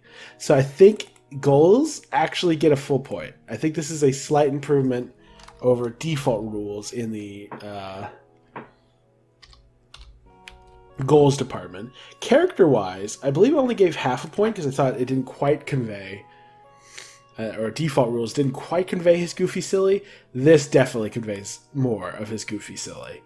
Now, does it fully convey the idea that he's this, like, wannabe minion thing? Not really, but I think it conveys that he's a villain and that he's trying a little too hard, he's a little silly, pretty well. I would say he's, like, between half a point and a full point, which is, of course, 0.75. Uniqueness, he's just as unique as ever. The silly pirate outfit is silly, but ultimately he's just building upon the base design, which was already very, very unique. So I'll give him full points in uniqueness still. Silhouette, I'm not sure if the silhouette's improved. Let's find out. Theoretically it did. Same pose. It does look like a pirate or a cowboy hat a little bit. I cannot tell if this is a better or worse silhouette. On the one hand, the hat makes it, like, if you've already zeroed in on this being rules, you can tell, oh, this is pirate rules. However, the downside is that the hat might kind of distract you from guessing who it is. It's entirely dependent on whether his iconic little pose is enough to narrow it down to rules. I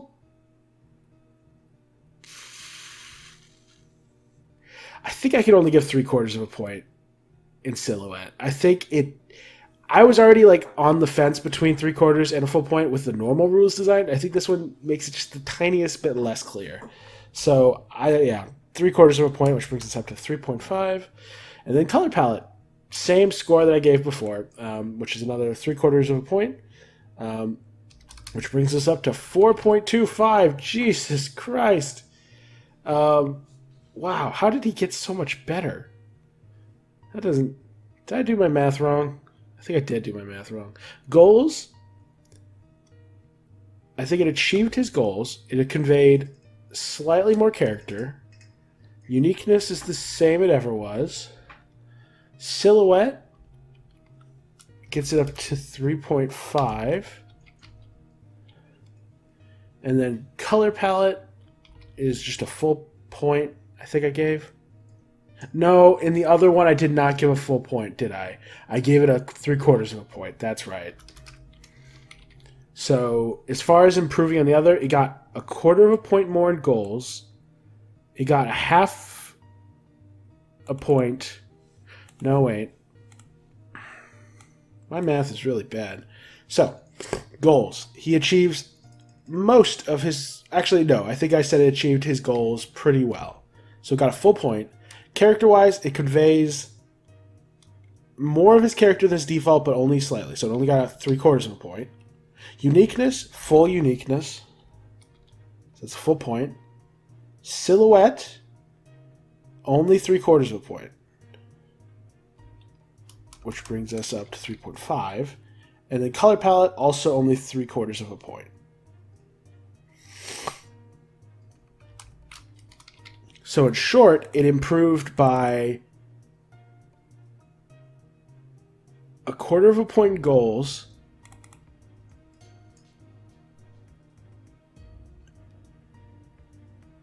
a 1/4 of a point in character, was it?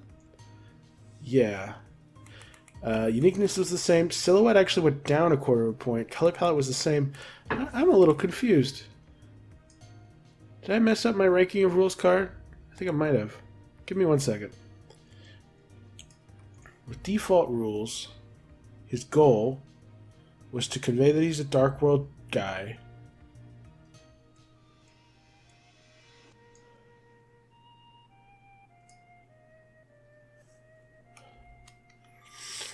However, and it does convey parts of his personality, but not all of it. So it got 0.75 plus his character, which was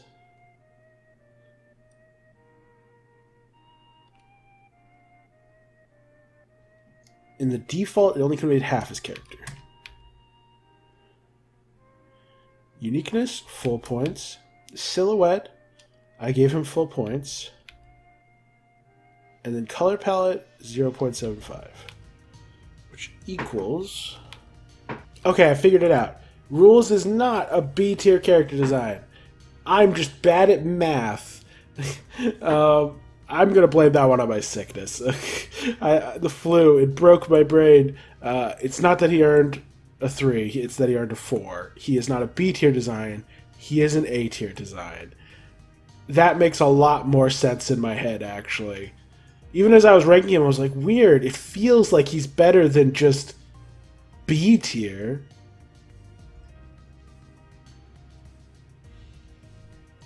And I was like looking at him below Aaron, and I was like, that doesn't feel right. But I was like, well, that's the numbers don't lie. But no, of course the numbers don't lie. My brain just lied to me. So yeah, rules, regular rules is an A tier character design.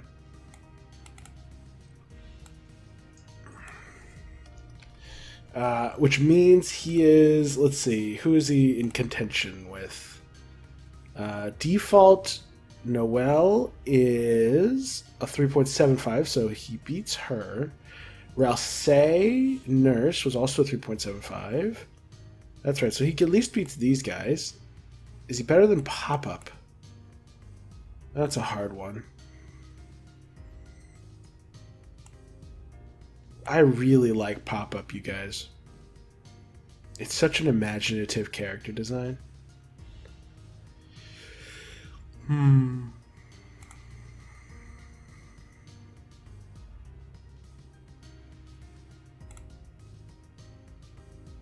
In my heart, I like Pop-Up more, so I'm going to put rules right here. Slightly below Lancer as well, which actually makes sense to me. I think Lancer's full character is pretty well conveyed, while rules is, I would not say his character is as well conveyed. He's still A tier though. He has improved substantially. He is an A tier character design. And more importantly,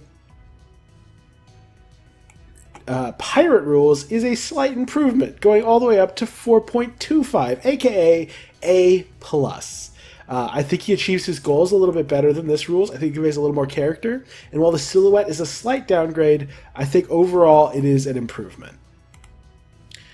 Which means that Rules is now in contention with the upper echelon of A tier. Congratulations, my dude. Not regular Rules, Pirate Rules. So,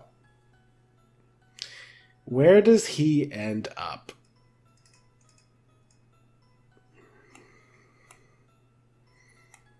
Him versus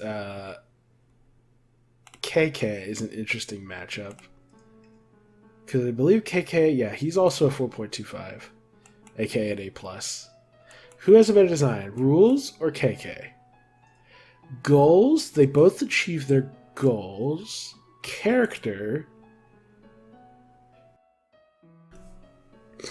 they both have similar flaws, where like KK is not as friendly looking as he could be, and Rules is not as, it doesn't fully convey his like minion status.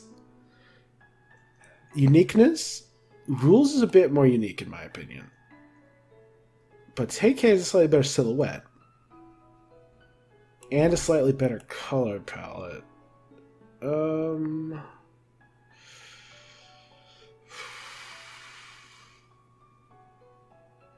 Which would I rather reward? A slightly more unique design or a slightly more recognizable and aesthetically pleasing design? Actually, if I recall correctly, this is not...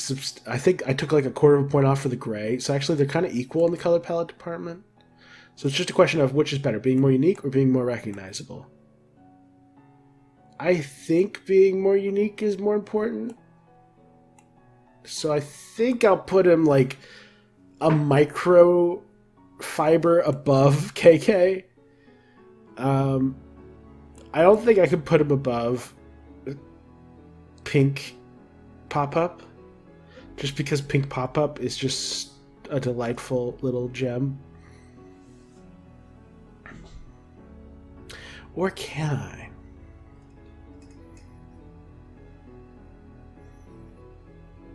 They both achieve their goals. Character-wise, Rules is a little more character.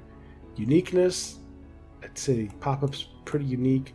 Silhouette, they're both comparable. Color palette, yeah, I think this is about where I'd put Pirate Rules card.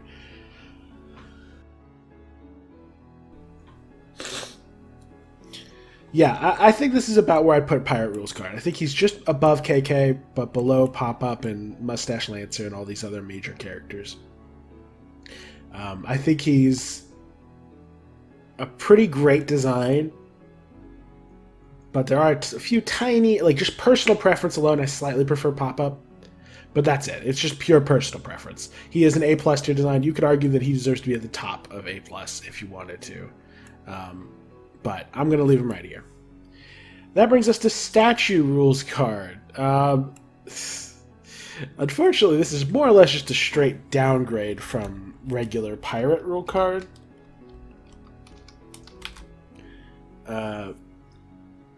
Goals? I think it achieves all the same goals it ever did.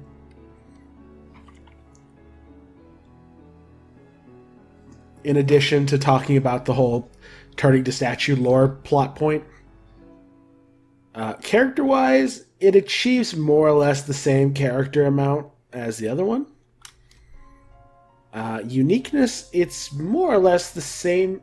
No, actually, I think I do have to take off some points in the uniqueness category, just because I think that distinct color palette was a big part of what made him so memorable.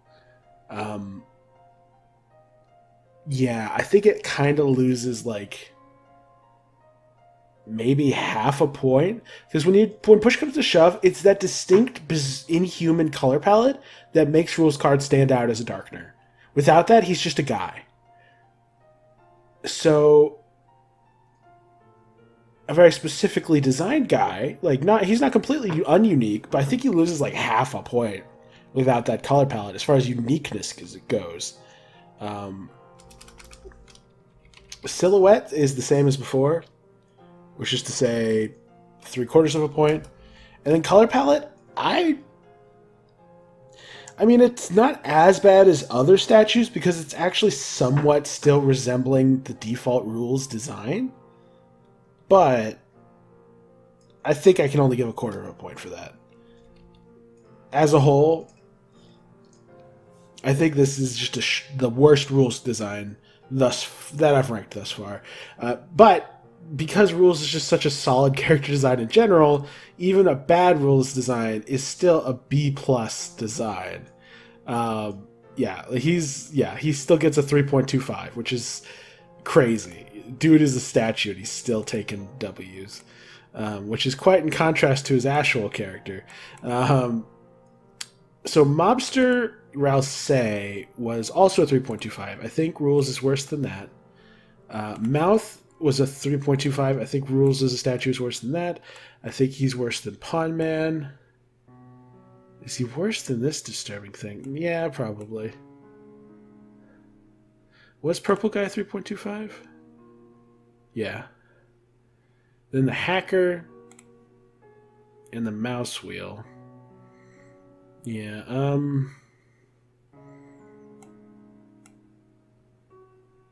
I think he beats the Mouse Wheel, though. Yeah.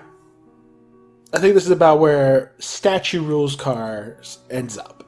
Pretty good showing, all things considered. And then there's Lampshade Rules card. What a silly Anyway, his goals are to I mean, as far as conveying his goofy, silly vibe, I mean, it achieves it. It doesn't convey his villainy as much anymore, though.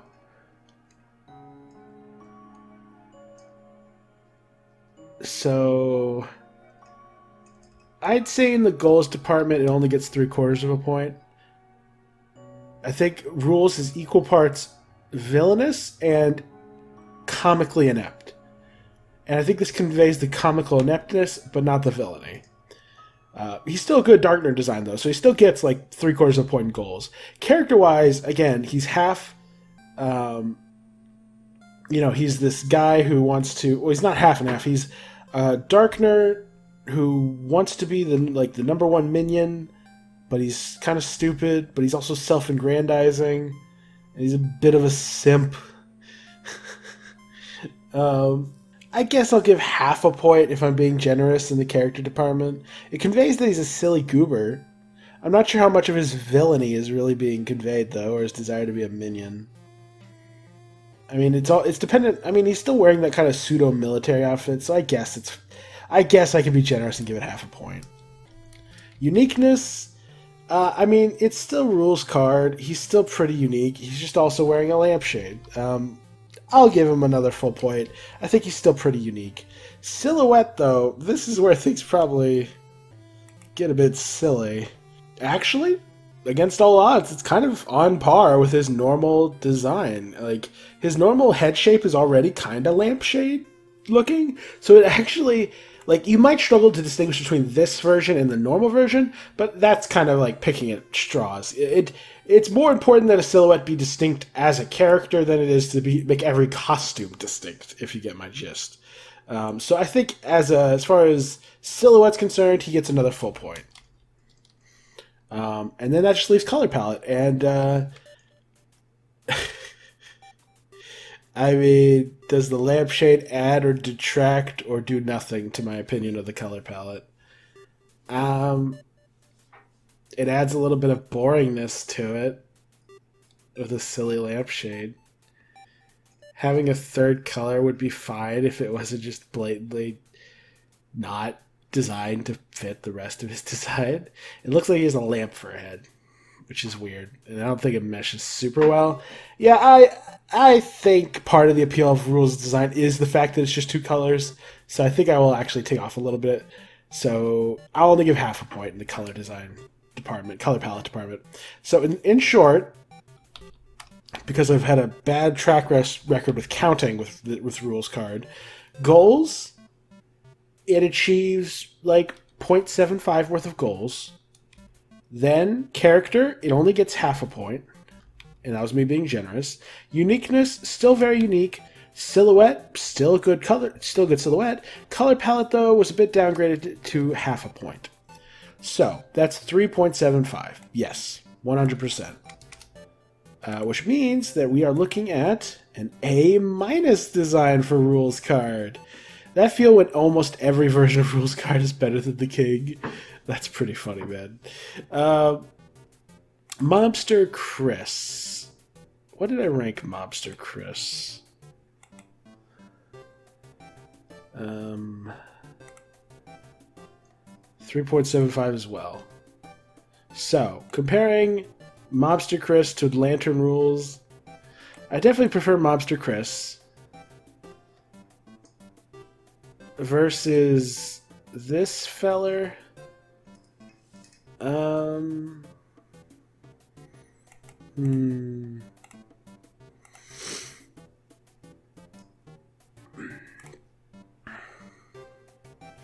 Yeah, this is the bottom of A-. This is the middle ground. This is the start of the middle of A and B.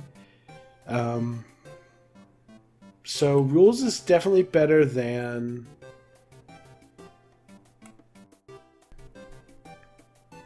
Is he better than Goulden Sam? Is he really? Goulden Sam achieves his goals. Rules doesn't as much. Character-wise, Goulden Sam has no character. Silhouette, they're pretty even. Color palette's a bit over the place. Uniqueness. I think he beats Golden Sam, but I think that's about as high as I can go. And the fact that we now have all 3 rules cards stacked on top of each other for the moment, that won't last, but it's really funny looking, isn't it? Yeah, you know what? Yeah, I'm going to leave it right there. I think the lampshade's silly and it detracts from his character design as a whole, but it's hence him going from the middle of A tier to the bottom of A minus tier. Actually, he's at the bottom of A tier, and he's also at the bottom of A minus tier. He's kind of in the middle of A plus tier, though, so, you know, kudos there. And that's all the rules card designs. Huzzah! Alright, let's look at Hatterack and the Royal Guards. This guy, well, he's meant to be like the little tax in, like, that one game with the ball and the little tax, which I've never played. But as far as being a Darkener that represents a little game in the children's classroom, I think it does an okay job. It doesn't quite look like the thing it's trying to look like. It looks more like a hat rack, which is the joke. But I guess it still pays homage.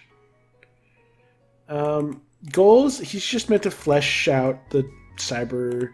I think I'll only give like 3/4 of a point in the goals department. I think his design's a little too generic looking, and it doesn't fully convey what he is.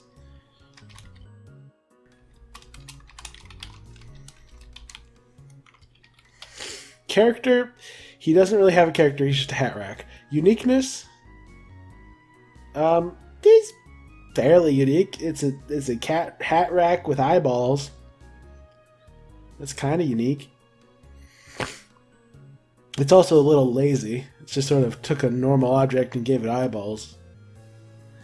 I'd give it like half a point in uniqueness. I feel like there's more interesting directions you could have gone in.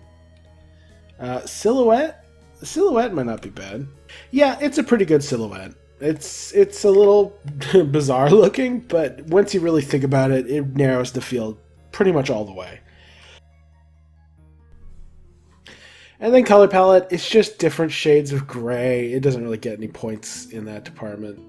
So, yeah, half a point in goals, 0 points in character, half a point in uniqueness, full point in silhouette, 0 points in character. That makes us have 1.5 to... Is that right? Oh, no, it wasn't half a point in character. It was 0.75. I thought it mostly achieved its goals. Character, it has none. Uniqueness, it's only half there. Silhouette's there. Color palette is not there. Which means... yeah, 2.25. Which means that the hat rack becomes a C+. It's probably below most of these guys.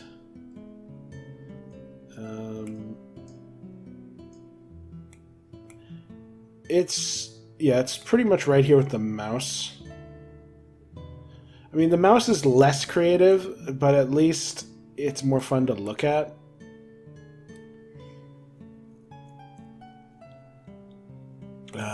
What about Small Rabbit? How did that...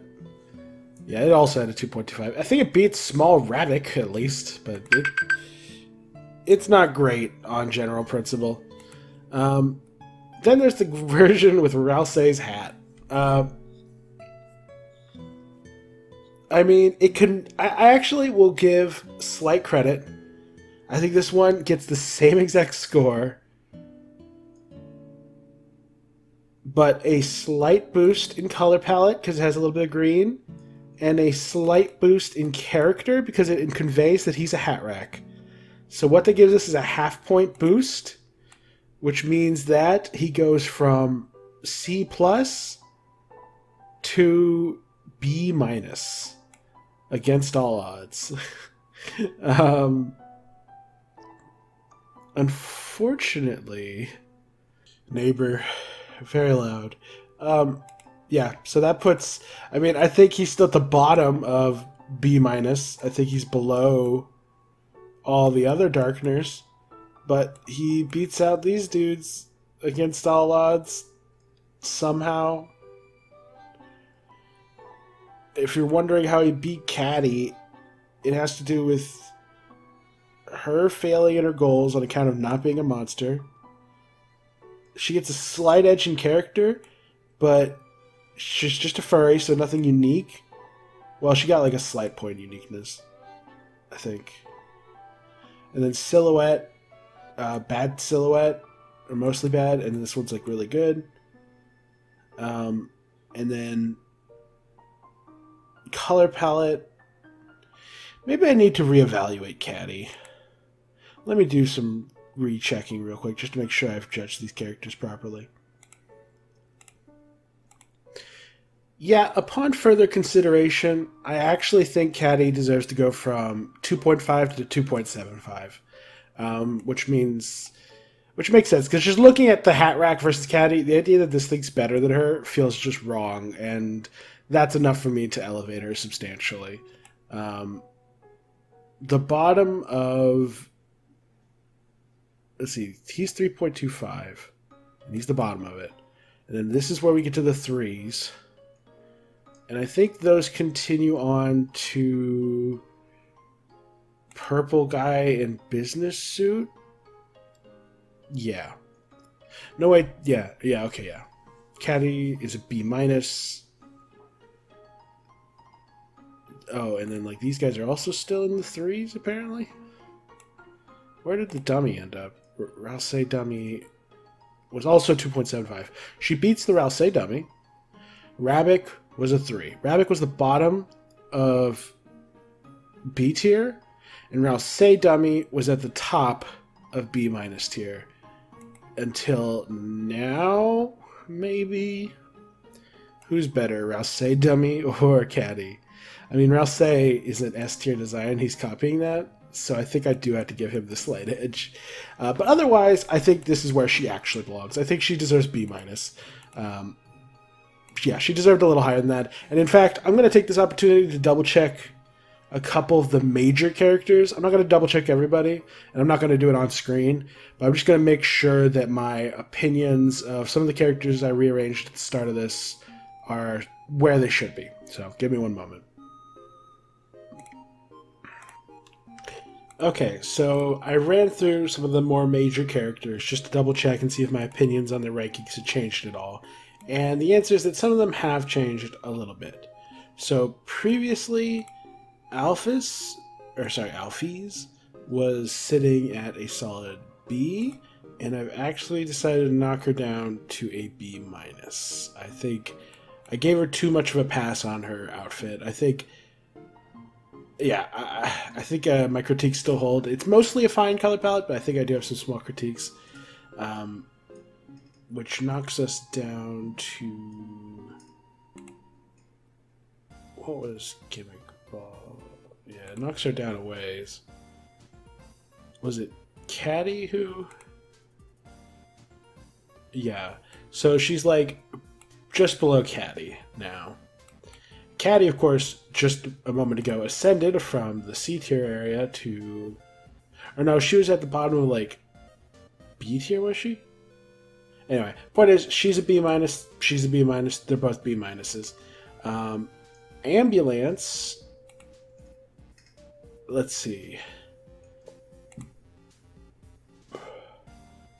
Ambyu-Lance gets to stay right where it's at. Asgore... also gets to stay right where he's at. Bloxer gets to stay right where it's at. Bloxer goes down a little bit, actually. He falls down to right about here. Yeah. I think he's like, I think he's still... Or does he fall all the way down to here? I think I gave the blocks that rearrange themselves thing a little too much credit. I think Bloxer is a good design, a high good design. I don't know if it's a great design. I think it's I think I might have overhyped Bloxer a little bit. Yeah. He's on the border between A and B. He's 3.5, so yeah. Berdly, regular Berdly. He actually goes up a bit. I think I was underselling him. I mean, when you think about it, why is he below the Jigsaw guys? That doesn't seem fair. So he actually ascends to B+, which is still below Bloxer.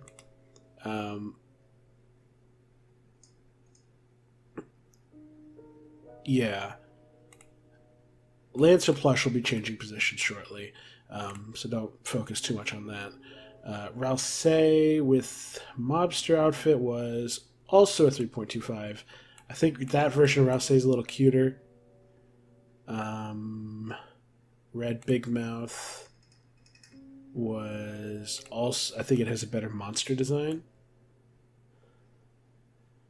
More personality in Berdly, so I'll let him stay right about here. Yeah. Still, B+, congratulations, Berdly.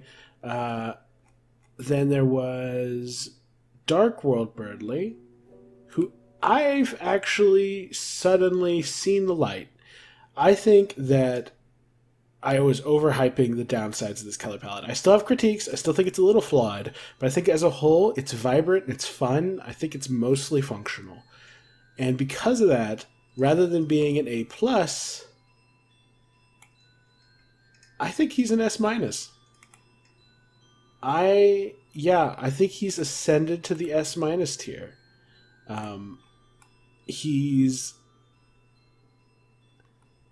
I think he's worse than oh, no, he's not. Yeah, he's better than classic Rousey. I think Rousey has a classic aesthetic to him that I quite love, but I think overall, Berdly just has more going on. And it works pretty well. Like, they both achieve their goals, they both convey their character, and they're both very unique, and they both have really solid silhouettes. How did you get past default Rousey? I'm a little curious.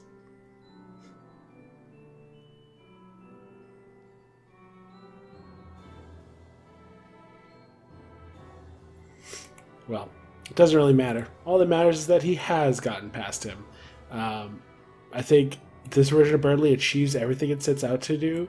I think it conveys his character really well. I think it's a fairly unique design. I think its silhouette is okay. And I think its color palette is better than it is. Like, it's got more strengths than weaknesses. Let me check Rousey Chapter 1 real quick. I just gotta make sure I understand where I placed him. Goals? He achieved his goals, I think. Yeah. Character-wise, it conveys a fair bit of character, I think. Silhouette was it the silhouette that took down? Actually, upon further consideration, I realized the mistake I made. I forgot to deduct some small points from this design for the silhouette. Regular Berdly actually has an almost instantly recognizable silhouette, whereas this design's a little flawed. It's still pretty good, but it has some issues. So it's actually like on par with like Head Hathy. Slightly better than Head Hathy. Regular Rousey actually transcends 4.5. I actually undersold him. I think he's actually like just below Jevil. Yeah, I think he's on par with Hathy and is actually slightly better. So yeah, that's my new adjustment there. Is Head Hathy still? Yeah. Yeah, okay. Then there's the statue Berdly, who gets to stay exactly where he is. Dark World Plush Berdly. This one, I think, actually might have taken a hit. Nope. Or did he ascend? Did Dark World Plush Berdly ascend? That's really funny. Yeah. Is it...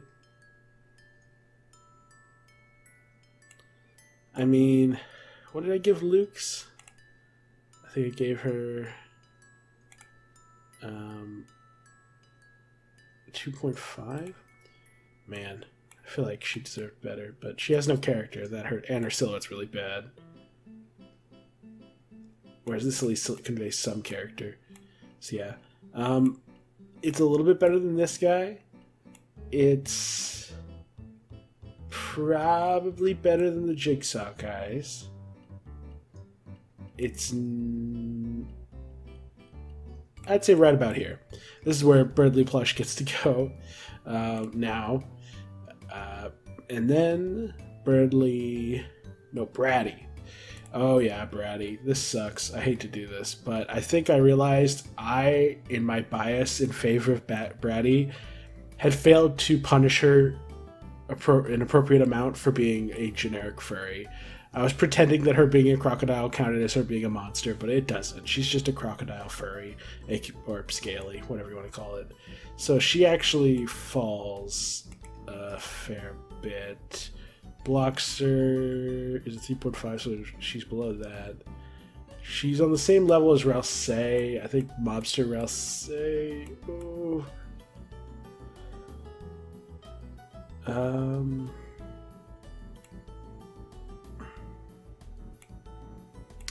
More character, more monstrous. I'm biased. I really like Bratty. This is a really cute Rouse design, though.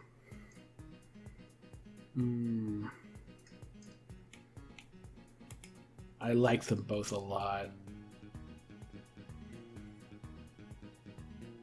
I think I'll just leave it like this with Bratty slightly below Mobster Rouse. They're both really good, though. I'm sorry, Bratty, but you're still good. You're still really good. Then Cap'n. Cap'n actually ascended, the little punk. He actually gets into A- tier. Whoop-de-doo. Yeah, he's better than a decent number of Darkeners. I think Ambyu-Lance is at a 3. Yeah, same score as Ambyu-Lance currently.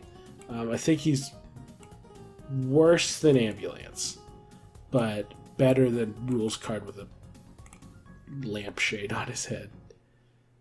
Yeah, so that's where he got back up into A tier.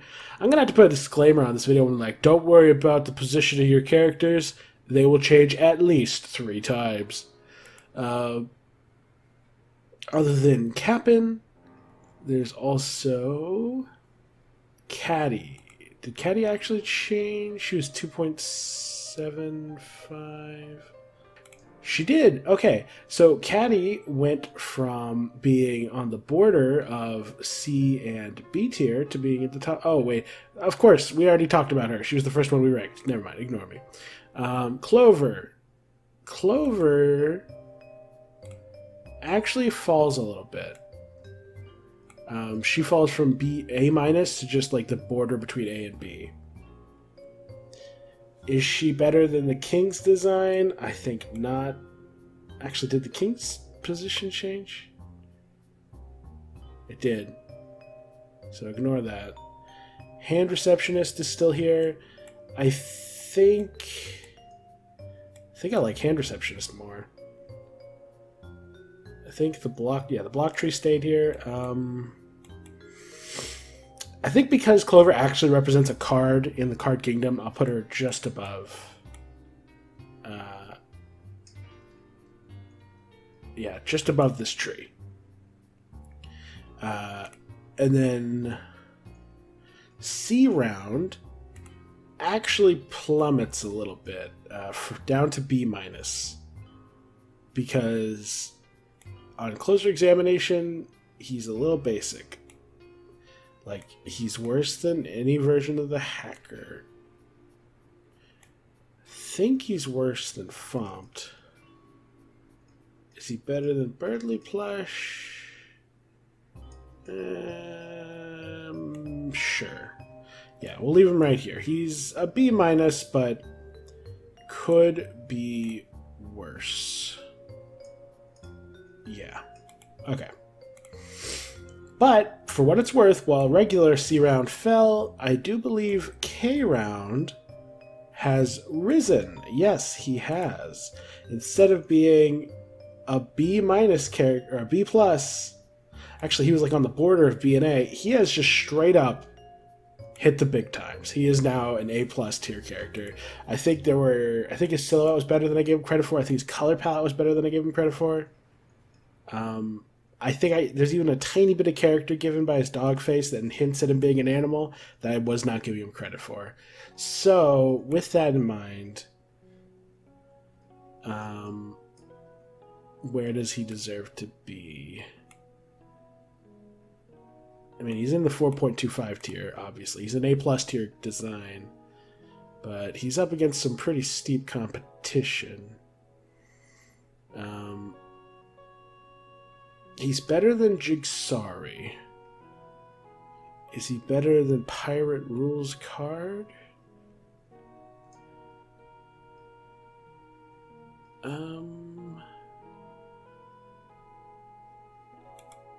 I don't think so. I think he's just below Pirate Rules Card. And he's above KK because of reasons we'll discuss shortly when we get to KK. Then, after K round, we get to Father Alvin. I think Father Alvin actually ascends. Yeah, before he was in C+, now he's in B-. Yeah, he's right alongside the others in the bottom of B tier. I think I came around to his color palette a little bit, and I think his silhouette's not as bad as it could be. Yeah, I think he's right on par with these. I think he's actually slightly above Alphys and slightly below Catty, but they're all pretty much the same. Yeah. Then there's the Fire Elemental Girl, and it hurts me to do this, but at the end of the day, I think I was kind of overhyping her a little bit. Just a little bit. I think there's some flaws scattered throughout. I think there's not much character here.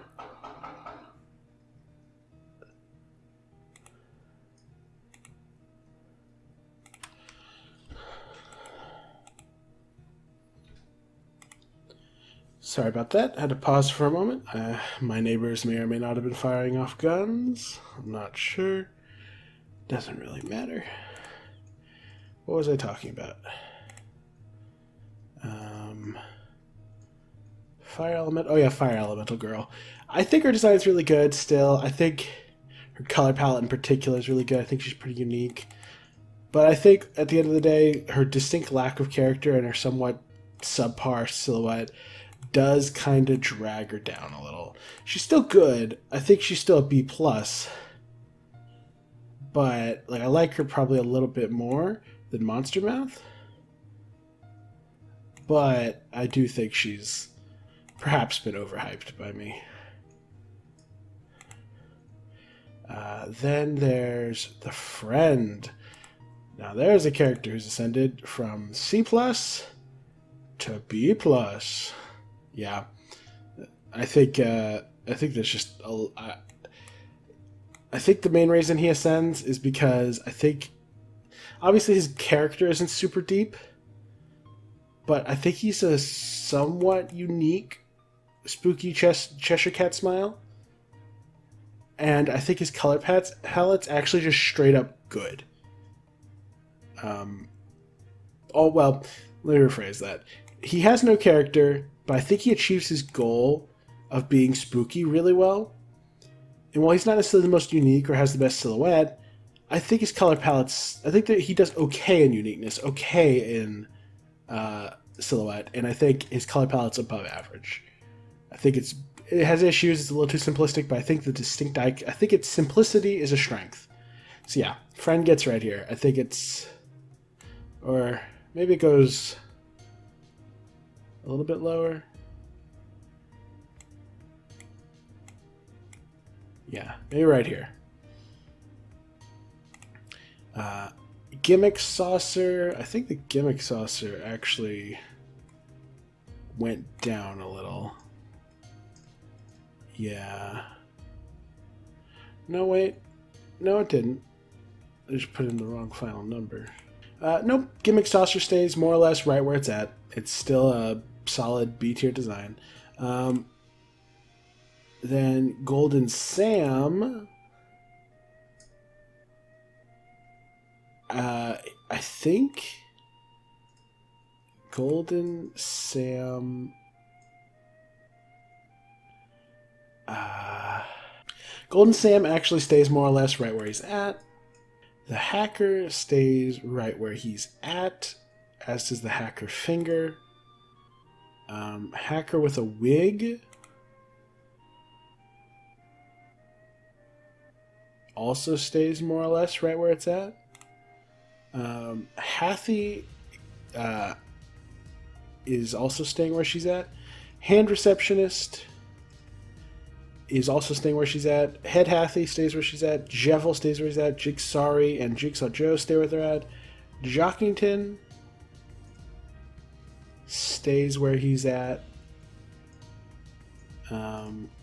However, here's a notable one. King, unfortunately, does fall a bit to B+. I think he stays he might be better than... Yeah, I think he's better than Mobster Rousey. I think he's a high, good tier design. However, ultimately, when you really look at it, it doesn't convey... like, his goal... Excuse me. His goals are achieved as a design. His uniqueness is certainly there. But his silhouette's bad. And his color palette's honestly kind of a mixed bag. And it doesn't convey a pretty integral part of his personality. So, pretty much the same stuff I've always said, just ultimately... I think it lowers him slightly more than I was before. KK also got hit a bit. He just went from A+ to A-.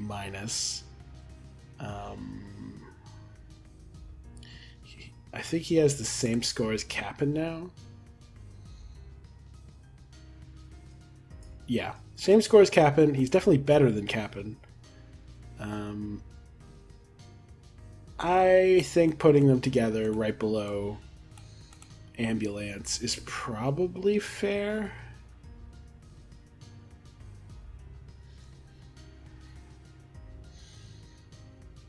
Yeah, I think that's more or less fair.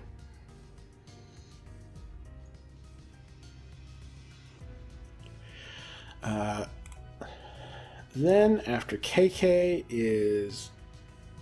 Ooh, here's some fun ones. Kris Light World and Kris Dark World both went up, in my opinion. I think I was not giving them full credit for how distinct they are in the video game sphere. Like, Kris doesn't look like anybody else in fiction.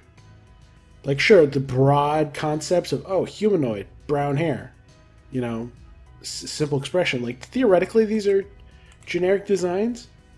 When you really think about it, can you think of anyone who looks like this? Not really. I can't. I think it's... And I think, once again, the very strange skin colors on both versions very much sell that this is not a typical person. So, like, the only flaw I see in Lightworld Kris is that it doesn't necessarily convey every aspect of their character. Because there's a bit of a mystery there. However, even so, I think it's an S tier design. I think Kris has a really, really fantastic design. It's simple in many ways, but it's also utterly unique. There's no one quite like this. And again, no small part goes to the color palette. Even if you could find a humanoid character roughly the same proportions as Kris out there in fiction somewhere, they won't look like this. They won't have this hair, this color palette, this skin tone, this shirt, sweater thing. Like, there's just something very distinctly special about Kris. And I think that's really the main gist of it, is I think they are really good. Like, there's very little wrong with this design. The one thing I think it could do a little better in is, like, I think the mystery aspect is, well, it's certainly nice. I think it means that we don't know how well this design could truly be. But then we get to the other Kris design, and I think this is just a straight up S tier. I think it's actually even more aesthetically pleasing than Jevil. In short, I give these both the same score of S. I think this version of Rouse is slightly better than this version of Kris, but they're almost identical. And even then, I think that feels right. I think Kris is Dark World Kris is a better character design than Jevil. I mean, they're both fantastic, but I think Kris is just slightly more aesthetically pleasing. And it's a more major character, too. Yeah, I think Kris gets to go right here. I think there's just something completely unique and special about this character, and I think it's pretty much perfect in every way. It completes the goals it sets out to do. It conveys their character really well. The silhouette, especially if you use the uniqueness, is really solid. Nothing else looks like Kris in fiction. Silhouette. If you use the sword variant, it's pretty clearly Kris. And color palette's really pleasing. Honestly, you could put either one of them above the other. It's pure personal preference. But I'm going to put Kris above Jevil. Wow. What a shocking turn of events. Kris as a nurse, I think they stay exactly where they are. Yeah, they do.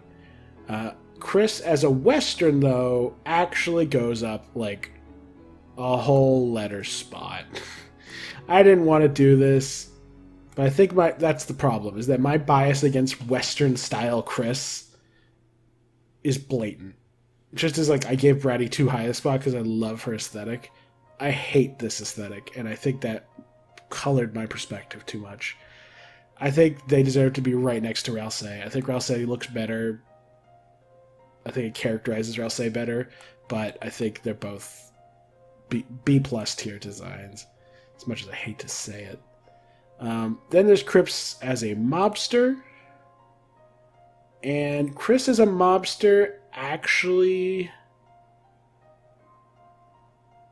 went down slightly.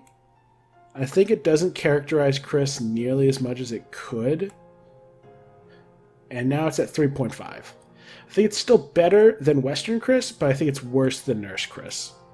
And I think ultimately, whether it's a high B tier or low A tier is a matter of perspective. I think I prefer the hand receptionist slightly.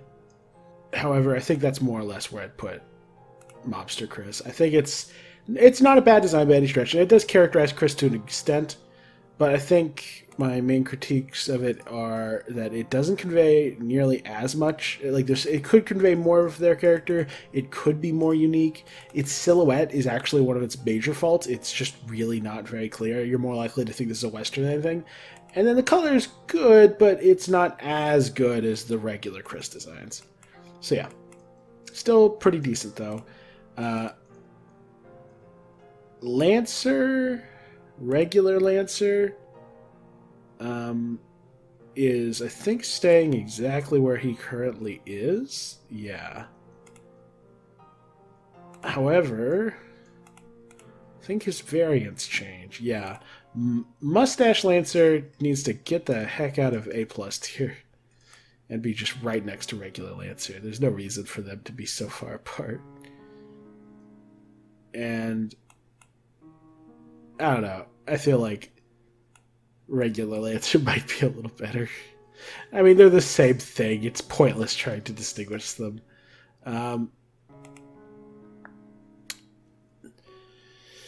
Lancer Plush goes down a bit. They're going from like 3.5 to just a 3. So I think they fall down to like the bottom of B tier. No, this is the bottom of B tier, isn't it? The Rousey statue. No, that's a 2.75. Okay. And then Rabic was a 3. Okay. So is it better than Rabic? Yes. Is it better than these guys? Yes. Is it better than the ball? Yes. Better than suited purple guy? Yes. I don't think it's better than the Gimmick Saucer, though. So, yeah. That's where dummy, or plush Rousey goes. Plush Lancer, I should say. And other... Lancer statue. Lancer statue actually went up considerably for some bizarre reason. Yeah. I don't know how he ended up so low before, but he's literally just Lancer with a slightly worse color palette. And like when I say slightly, I mean slightly. There's like almost nothing special about this. Oh, you know what? I did critique it for not conveying the seriousness of what's happening here. That was my original critique, wasn't it? But if its goal was to be serious, I mean, it wasn't serious when it happened to Rule's card. And they treated it as a joke, so maybe I was overhyping the whole, it's not sad enough thing. So yeah, this gets a 3.75. Which is that's an A. Is that an A minus? Jesus. I mean, I guess it makes sense. It's just this design, which is an A tier design, but drained of color. And since this color palette's actually kind of a mess anyway, that's not actually much of a downgrade. This puts it above everyone in the 3.5 tier. So above everyone here. Is it better than Goulden Sam? I mean, Lancer has more character. It's better than Rule's card wearing a lamp. I think it's better than anyone I don't have even the faintest fond memories of. So I think it just gets to be right between KK and Captain. This is the line between characters who I care about and like, and character designs that I care less about. To an extent. It's not really that much of a distinction. Malleus actually got a slight upgrade. He went from A tier to A+. I think he's better than I give him credit for. I'd say he's very similar to Hathy. Or, sorry, Jigsaws. Like, I think they both achieved their goals. I think the characterization is very similar. The silhouettes are very similar. The color palette, actually pretty similar. And then, yeah, they're almost identical, really. Like, the main flaw of this one is the color palette's a little all over the place, while the main flaw of this one is... what? Like, they both got good scores and goals. They both got the same scores. Yeah, they got identical scores in every category. So it's just a matter of personal preference. I mean, I like them both pretty equally. I'll put Malleus just above. I think I like him slightly more. And that is it. That was all of the reshuffling that needed to be done. I just, changed my mind on a couple things. And I feel better about this.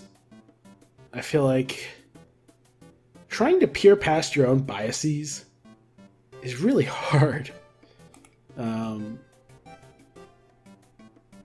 But I feel like I'm getting closer and closer to an appropriate ranking of these characters. So yeah. Royal Guards. Their goals are to be express their characterization and also convey that they're monsters.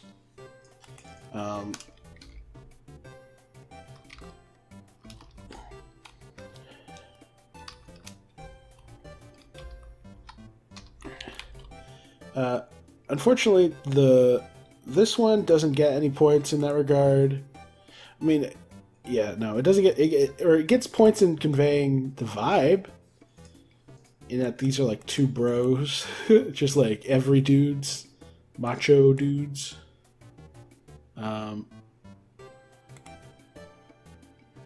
So I'd say it conveys their vibe well. I mean, they're bros. This guy's like, bro. This is like a valley dude. Like a surf's up bro kind of guy. And I'm not... So him looking like a lumberjack, I'm not sure that entirely clicks. I mean, that's a type of dude, like macho guy. It's a different type though, and the helmet's really confusing. I mean, it's a joke because it's like, haha, I didn't give them a face, but it's like, it's also kind of like, well, that's kind of lame. Are they no longer knights in this reality? Are they knights and they just retired, but they like to wear the helmet still? Like, what's going on? It's a little confusing.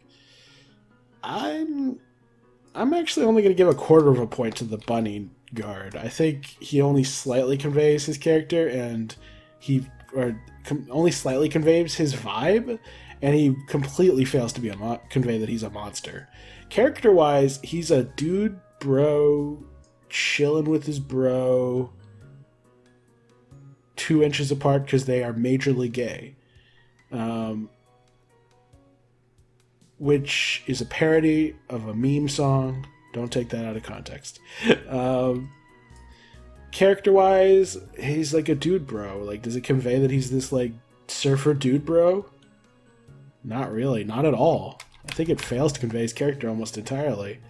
Uniqueness? I mean, it's pretty unique. It's a weird lumberjack bunny knight. I think it ends up being unique through sheer chaos that it brings to the table.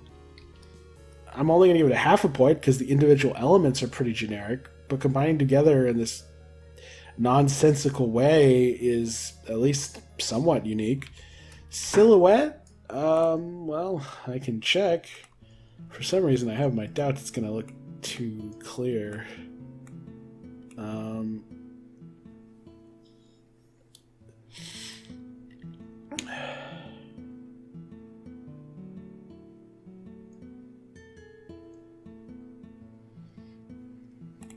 It's not a perfect silhouette, but it does actually point you towards a macho bunny character, so it gets that much. Color palette-wise, this is kind of bad. It's got the red, like, orangish red and brown shirt, white hands, because it's a bunny, tan pants, black shoes, and then various blacks and grays for the helmet. That's like, what, 1, 2, 3, 4, 5... 6 colors. It doesn't look good. It looks pretty bad. I'm not giving it any points in this category. Which means the total score is a 1.5, which is the line between D and C.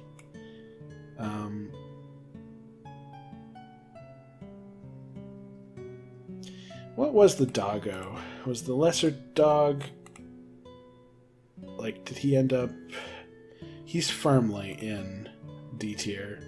So he's better than him. What about the ball? The ball... So who's better? A literal ball or this guy? I guess this guy's a little better. Then the question becomes, does he stack up to the likes of Doggo?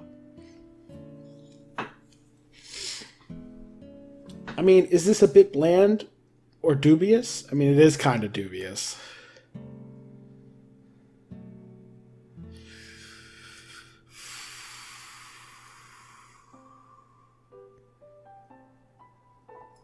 If we are very generous, and we assume that they were originally knights in this timeline, that it could theoretically be worthy of a quarter point extra. I'm not giving it that quarter point because we don't know that's true. But if that were the case,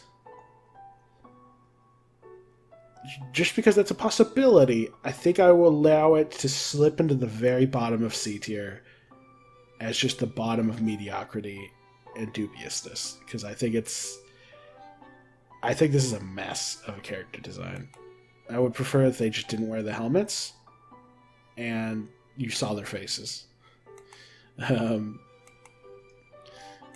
Also, it's kind of, I mean, I'm not super, I don't care that much, but the fact that the only male gay characters in the game never get their faces shown is kind of lame, in my opinion. But that's just me. Let's see. Goals with the Dragon Royal Guard. Oh, and they never even get names. Jesus.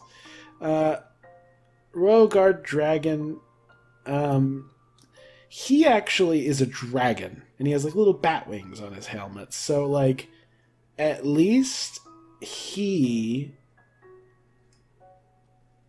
But here's the thing. That's just a helmet.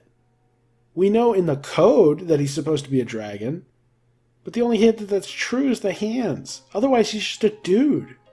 For all we know, he's just like this guy, and it's just a green dude. So I'm only giving like an extra quarter point. I don't think it conveys... I mean, this is the silent type character. The strong and silent type. Who only says like little words now and then. And I mean, I guess the helmet kind of gives off that energy. So I guess I'll give a quarter point for that. Uniqueness, again, the chaotic energy is very much there. Silhouette. I assume the silhouette's pretty good for this one as well. Yeah. It's pretty decent. I think it's probably also a 3/4 point. I mean, it doesn't instantly convey that you're looking at a dragon.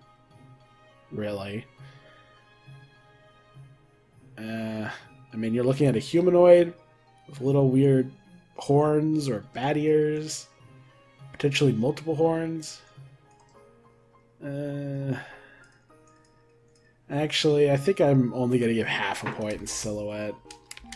And then color palette, we have the red, brown, tan, blacks, and now green. I think it's maybe infinitesimally less, like, better. I don't know, maybe. It still gets a 0 in color palette. As far as the overall design is concerned, he gets... Does he get the exact same score? Wow. He does. He has slightly more characterization, but a slightly worse silhouette. Incredible. I'll put him just above the other one. They can be together. Good for them. I hate these characters. Every time I think of them, it annoys me. It's just like, I don't know, man. Maybe I have no business being as annoyed as I am, but...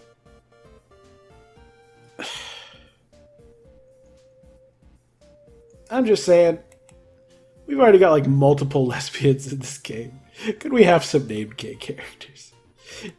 They could be these two. Just give them names. Charles, Bob. I don't know. Maybe I don't care. Maybe I don't actually care. I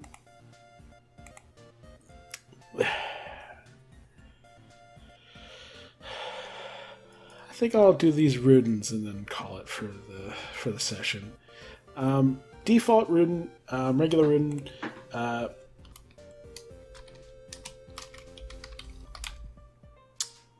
Goals: to be a representation of this dark world, namely by being a card. It's a diamond card, does that. Also to convey the vibe he gives, which is that he's kind of the default enemy, and they like money. And I think the diamond shapes all over the place convey that. So I think goals-wise, it's conveyed. Character-wise, they are the default foot soldier, and they are also, they like money. That's really it. So, like, I'll give half a point. Uniqueness, full point. I think this is a very unique design. It's a weird slug diamond soldier thing. I love it. Good stuff. Silhouette? I don't know. How is the silhouette? That's a fantastic silhouette. That's instantly recognizable. Yeah, full points. And as far as the color palette goes, it's predominantly white with some shades of green. It's not bad. Is it as good as regular Hathy? Hathy... I think Hathy's a bit better. I think she has more gradients to her greens, and I think it just looks better in general. But this is not a bad color palette either. What did I decide for Hathy and Head Hathy? I didn't actually rescore them. So, I mean, I think I did, but I deleted it. Doesn't matter. I'd say it's 3/4 of a point for color palette. I think it's good, if a little simplistic in some ways. Which gives us a total score of, whoa, okay, 4.25 skyrockets up to A+ tier. Wow. Up here with the other dudes. I think he goes below these guys, but yeah, he's at the bottom of A+, but he got to A+. Good job, Rudin. And then there's the Rudin Ranger. Let me double check the personality of the Rudin Ranger. I'll double check the Rudin personality too while I'm at it. Yeah, the Rudin Ranger's only real characterization is that they are the more elite, competent, and serious versions of the Rudin. Of the regular Rudin. So, if it's meant to convey a more serious and threatening version, it's red rather than green. And you can't see its eyes because of its helmet. And its sword is bigger. It conveys everything you need to know. It accomplishes its goals quite well. Personality-wise, it's threatening. It's a soldier. I think it conveys most of what you need to know about it, what limited characterization it has. I think it kind of sacrifices the clear-cut money affiliation, but it still conveys like the threatening, competent soldier thing. So I'd actually give it more or less the same in the characterization department. So yeah, half a point there. Uniqueness, full points. It's a very distinct thing. Silhouette, I'm pretty sure, I don't even need to check. It's the same as the Rudin. It's a very good silhouette. And then color palette. I actually think I prefer this color palette. Like, I like the Rudin, don't get me wrong, but it's a little too, the contrast between the green and the white's a little too stark. It doesn't gradient into the other nearly as smoothly as I prefer, which is what I like so much about Hathy. Whereas this, I love the little bits of shading of reds and pinks and just sort of, I think it's a little smoother and I just find it more pleasant to look at. It's still somewhat simplistic, but I think it's better than it is. I think it does quite well with what it's got. I'm actually going to give it a full point in color palette. I think it's really good. Which means a total score of 4.5, which means it is officially in the running to be either a low S tier or a high A tier. Is this an S tier character design? I'm not so sure. Regular Queen got a 4.25. So if I left Rudin Ranger here, they would be right above Queen.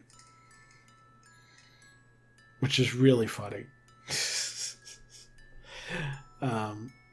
No, that doesn't feel right. The more I think about it, it just doesn't feel right. I think I do need to knock down its score slightly. I think the color palette, while better than Rudin, is ultimately not so much better that it makes up for it being literally 2 colors. I still give it 3/4 of a point in that category, but I think that does knock it down to 4.25, which is A+, which, kudos. But I think it's still not. I don't think it's quite in the running for S tier.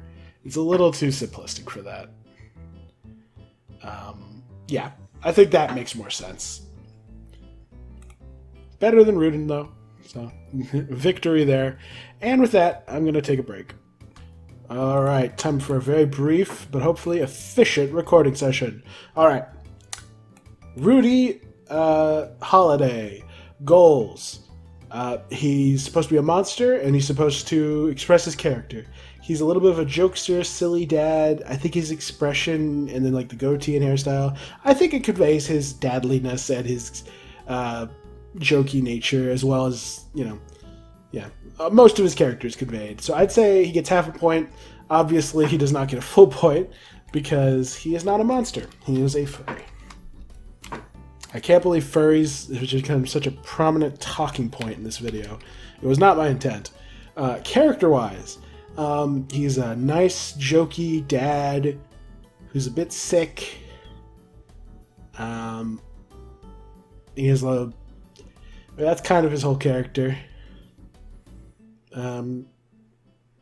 Most of his character, I would say, is expressed pretty well by his sprite. There's probably some subtle elements of his character that I'm not thinking of.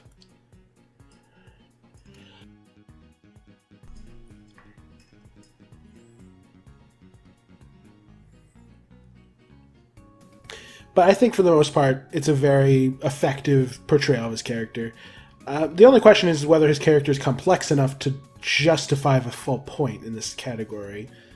Because, he's a dad, that's conveyed. He's a jokester, that's conveyed. He's mostly pretty friendly, that's conveyed. Does him being sick count as part of his character? I guess it is, because he's in a hospital bed. Sure, I'll give him a full point. Uniqueness, he's just a furry. Yeah, he's just a generic dad furry, so no points there. Silhouette, I mean, what do we count? Do we count the hospital bed? If we do, then his silhouette's terrible. But if we only count his tiny little bit of a torso, that's also terrible. I think for now with this particular setup, his sprite's a 0. And then there's the color palette. I actually like the color palette. I think the the reddish brown fur combined with the black hair and the little glimmer of white teeth, it's solid. I don't think it's exceptional. I think it's a little basic, but for what it is, I think it's good. I'll be generous and give it 3/4 of a point, which brings us to a total of, I'm using a calculator now because I don't trust my own brain, 2.25.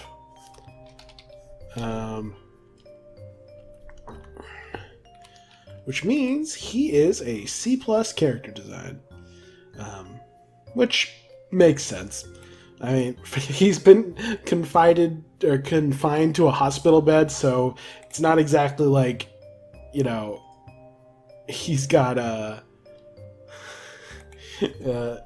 been given a fair shake in the character design department. He has the same score as Burger Pants. I would say his character is better portrayed than most of these people. What score did we give Milk Looker again? A 2.5. Wow. Milk Looker has a stronger character design than Rudy. That's rough, bro. I'd still say he's a better design than Mom Cat, probably. Maybe. I think it does, just because I think his character is more complex, and a more complex character being represented deserves a little more credit, in my opinion. And I think his color palette, while simpler, does more with less, while hers is just only okay. And to be clear, this is character design, not a judgment of character. This guy only gets this far because his silhouette's really good, and he's like, you know, not confined to a bed. So it's like there's only like this guy's. The second Rudy gets out of bed and has like a full design, he will transcend this guy entirely, and he'll transcend probably several tiers. I mean, where's regular Noel at?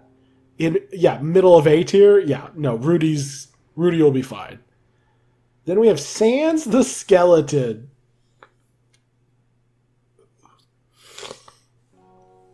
Boy, oh boy.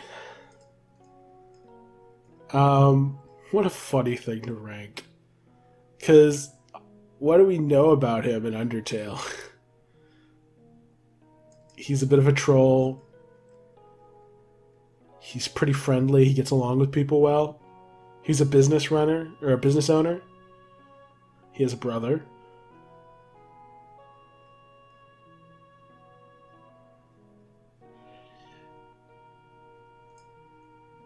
The issue is, if we look at this through the lens of this Sans and the other Sans being one and the same, then it's a totally different character than if he's not one and the same. And for the purposes of this list, I'm going to be working off the assumption that this is a new Sans. And thus, he has a new potential backstory and character, etc. So we're only going to be going off what we know of Sans. Because obviously, if we ranked him based purely off of the Undertale Sans, he would dominate the list. This is not an Undertale ranking, this is a Deltarune ranking. With that in mind,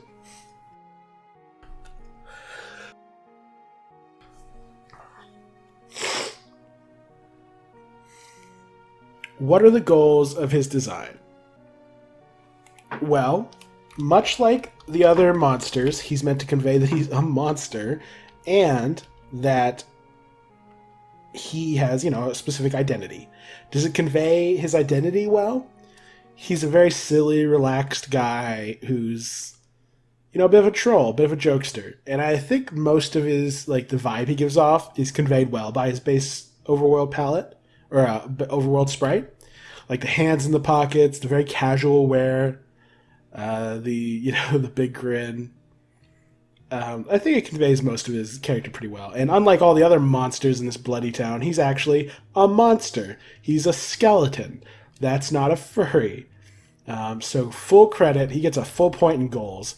Character-wise, this is where Undertale Sans and Deltarune Sans diverge a bit, because we know that Undertale Sans dresses this way because it's the most lazy, easy to throw together outfit he could wear.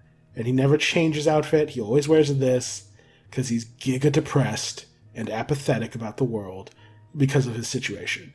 So like that version of Sans gets a lot more credit because the outfit is heavily, like, it's extremely important to who he is. But with this Sans, we don't know any of that. So all we know is that he's a chill, goofy, not goofy, but kind of jokey guy, kind of a dry humor. And he's a shop owner with a family, or with at least a brother. How much of his character comes through? That he's chill? Yes. That he's, you know, a bit of a jokester? Sure, I'd say that comes through. But, like, the fact that he's a business owner? No. The fact that he's got a brother? Not really.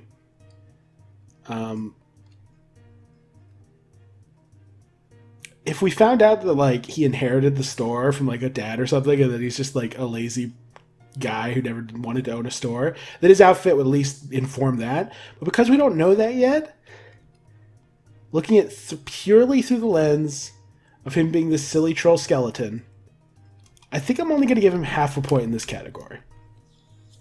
Again, this is Deltarune Sans, not Undertale Sans. We're only going off the information we're given in this game, as if we played Deltarune and never heard of Sans Undertale, never heard of Undertale. I just picked up the game, played it.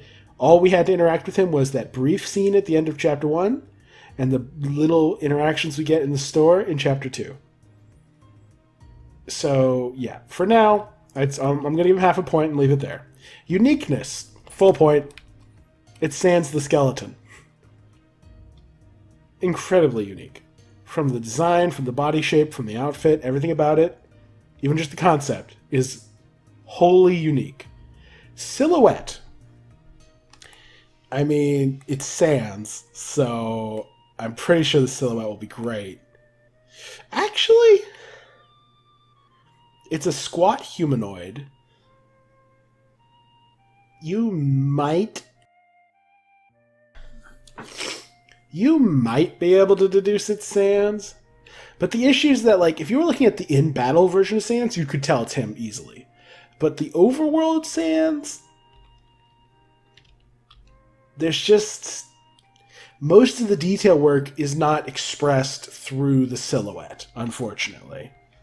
It's mostly in the other aspects. You can tell it's humanoid. You can tell it's a relatively short figure. But that's more or less all you can know with certainty. I mean, you can kind of tell it's like a pixel art style. But honestly, I don't think that narrows it down enough. I think this version, this sprite, only gets like half a point in the silhouette department. And then there's just the color palette. Blue, black, and white. It's simple. I appreciate the simplicity.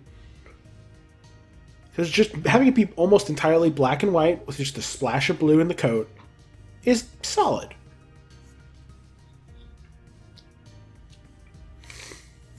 The question is, does it deserve half a point because it's too basic? Or 3/4 of a point because it does a respectable amount with such a simple palette? It's hard to say, but I think I'm going to give him, this might be biased because of Undertale Sans, but I'm going to give him 3/4 of a point. I think it's fundamentally too simple a color palette for me to give him a ton of credit. But I think ultimately, black, white, and blue, I think he makes it look good. Which gives us an overall score of 3.75. Despite literally being the worst version, like worst case scenario, because he has almost none of the benefits of regular Sans because of the character, he still gets to A-. What a legend. Yeah, if I was ranking Undertale Sans, pretty much the only difference would be the character department, which would mean that he's probably only... yeah, he's probably only an A+ if I were to do the Undertale list. Huh.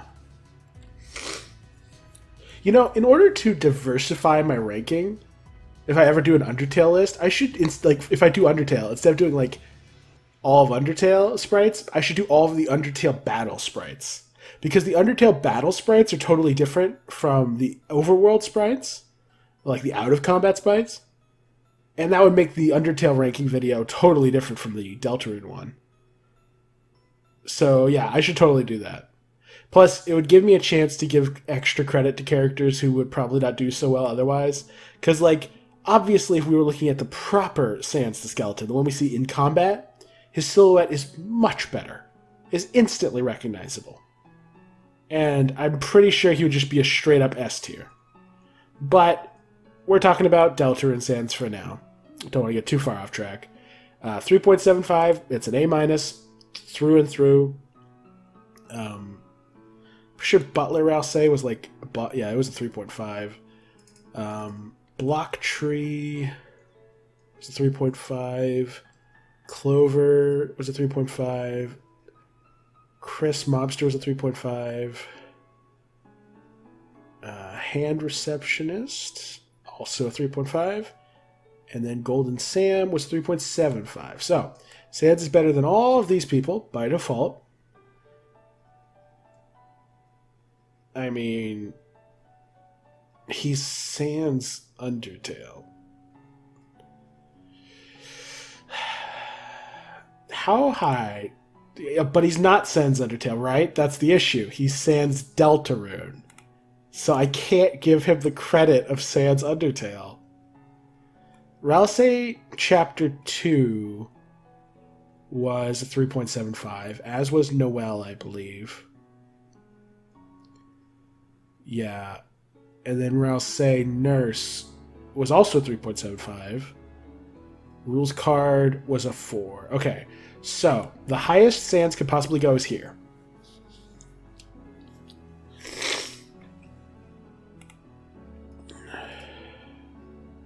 The question is, does he deserve to be here? I don't think so. I think he goes to here. I think he's better than most of these more simplistic Darkner characters, but I don't think he quite goes up to these 3 level, purely because his design does not reflect his character as far as we understand his character. As far as we know, the only other depths to him is that he has a brother and he's a business owner. Neither of those are reflected in his design. So since these characters fully express most of their characters in their designs, and that's pretty much the concept I value most. I also think their color palettes are a little more diverse, and I appreciate that. So yeah, default Sans in Deltarune specifically only gets to be in the top 20. This is so funny. Sans is so powerful that even though this is one of his lowest possible rankings, 9, 10, 11, 12, 13, 14, 15, 16, 17, 18, 19, 20, 21, 22, 23, 24, 25, 26, 27. He's still in the top 30. He's in the top 30 Deltarune character designs of a list of 200. What a legend. Now, admittedly, we haven't finished yet. So, by the end of things, he probably won't be in the top 30. I hope. But, what a guy. You know? What a guy. Next, we have the Donut Driver. This is the guy who, I think he buys a donut in Undertale, and that's the joke, is that he bought a spider donut for $1 bajillion. And then this game, he's he comes driving up because he heard about some cool donuts, but it was actually people making donuts in the streets. So his only character trait is that he likes donuts.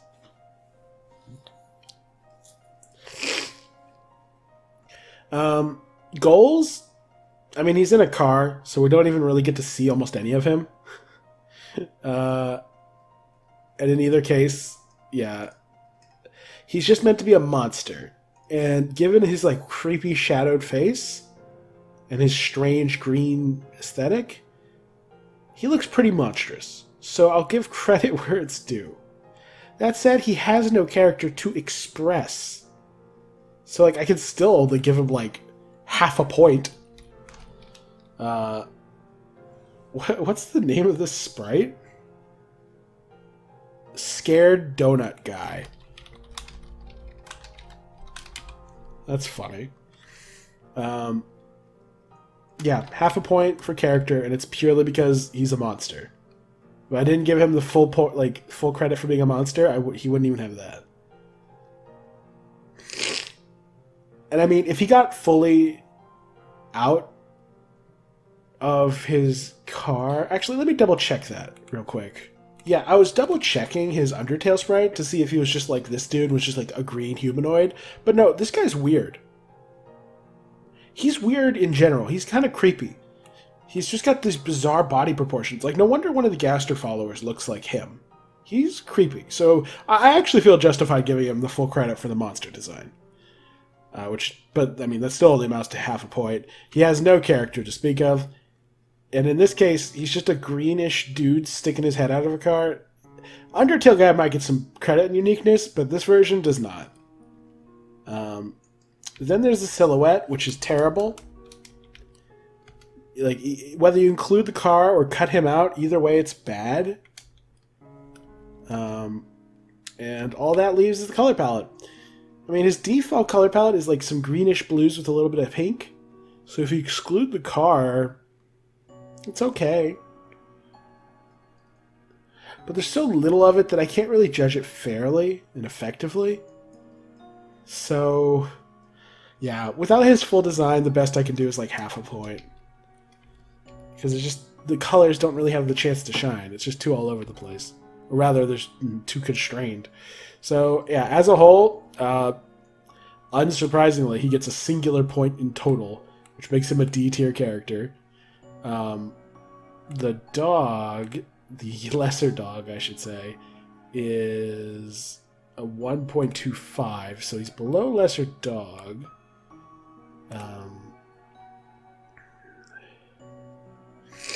What did I give this icy pillow thing? Also a 1.25, so he's below that. Is he below pair of eyes? He's technically below pair of eyes. Is he below Newbert?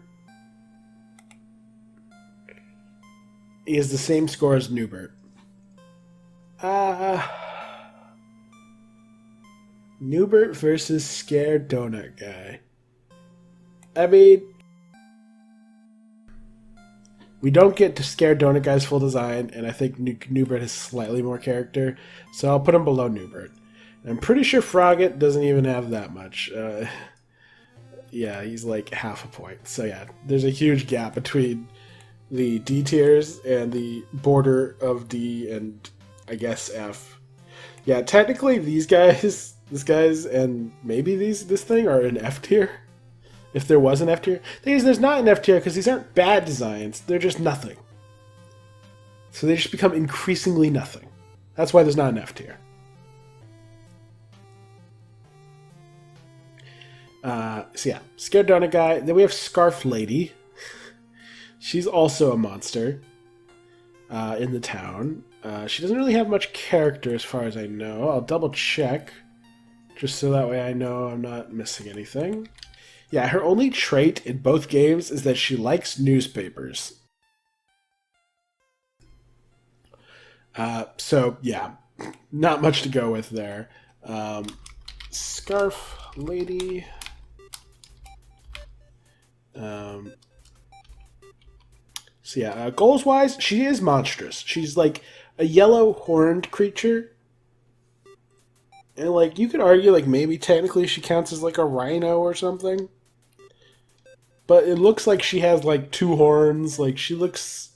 And she's not the right color to be a rhino.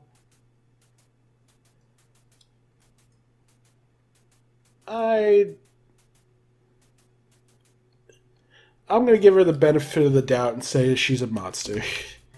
Because even then, she's still only getting half a point in goals. Character-wise, she gets nothing. Uniqueness? She's a weird, blonde, dress-wearing, horned, yellow scarf lady. I mean, she's kind of unique. I don't know. I don't know how incredibly unique she really is. I don't know, she's just a little too vague in what I'm looking at. I think that's part of why I feel kind of weird giving her full credit for the whole monster thing. It's like, yeah, she's a monster, but what kind of monster? What am I looking at?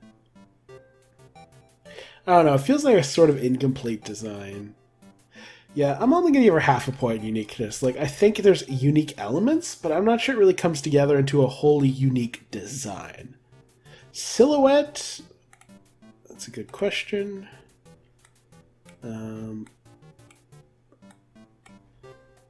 Ooh, I mean, roughly humanoid.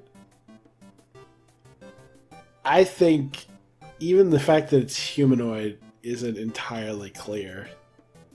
Yeah, no, this is 0 points actually. The silhouette's pretty bad. Color palette though, pretty decent. It's just shades of orange and yellow. I think it's not too dissimilar from something like QC, where it's predominantly purple and then shades. Yeah, I think it's actually a pretty solid color palette. It's a little simplistic, but not bad. It's multiple shades of orange, like at least two, and then like multiple, like at least two shades of yellow. That's good. That's a good color palette. I'll give her full points, even if I don't like her design very much as a whole. And that gives her an overall design of...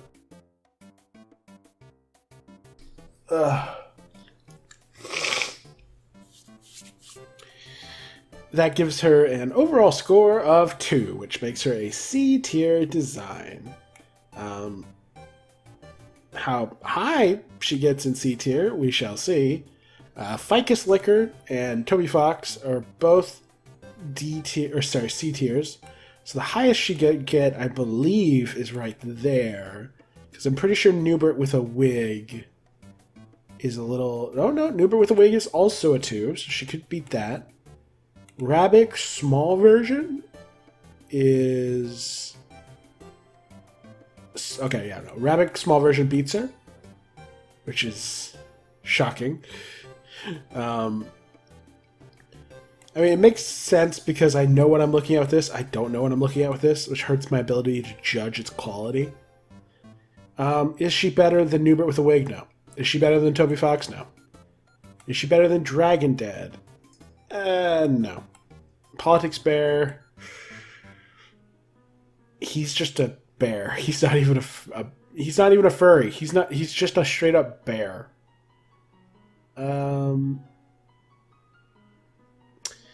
But while he fails the assignment in the monster department, he does have a little more character. And I like his design more overall. Mouse with a wig.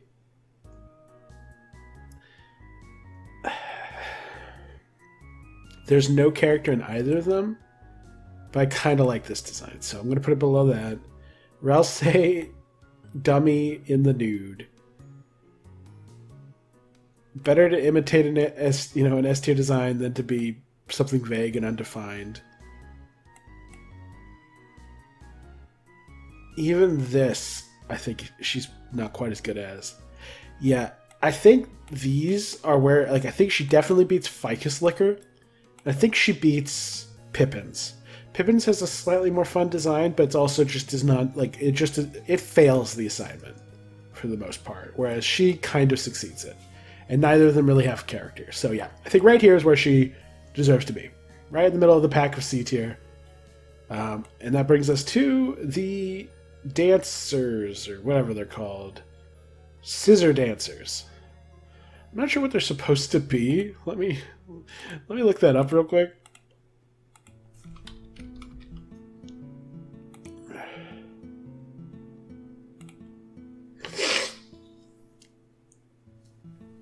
They're only called that internally, and they're just overworld obstacles. You can interact with them. And they play a sound effect if you do. The only reason these guys got on the list at all is because they're roughly humanoid. And they're dancing. And they are called dancers in the code, and in order to dance, you have to have like some sort of conscious. So I'm not sure what's happening with their heads. It almost looks like a flower or something. If it's supposed to resemble any sort of... If it's supposed to resemble any sort of like head or face, I can't see it. But yeah, I guess they're supposed to be like little cutout... Like little arts and crafts cutout humanoid figures created by the children who used to use this classroom. Character-wise, what do we know about them? They're dancers. That's literally it. As far as goals go, I mean, it works well enough. Like, they're not part of any game. Yeah, as far as goals go, it works pretty well, because obviously it's not part of, like, card games or anything, but it is part of a classroom setting, like arts and crafts, which is an established part of the concept of this Dark World. So I think they achieved that part well. And I think it does convey what little character it has somewhat.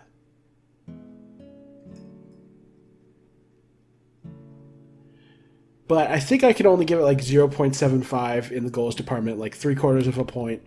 Just because there's like not much character to go with here. It doesn't convey as much personality as I'd like. Which brings us to character, and I can only give it 1/4 of a point in character because the only attribute... Well, I guess it's not supposed to portray character in goals. I keep messing this up. It's supposed to portray a vibe. What is their vibe? Like a mysterious, dancing obstacle that is implied to be alive, but you can't talk to. It's just dancing through the forest. I think it gives off its vibe pretty well from its character design. It has an almost fairy-like whimsical energy to it. It only gets 1/4 of a point in character because, obviously, the only trait that they have that is being expressed is that they're dancers. Uniqueness? Uniqueness is also, like, not bad. The distinct black and white aesthetic, the harsh edges, the dancing poses, the cut, like this like paper cutout kind of aesthetic.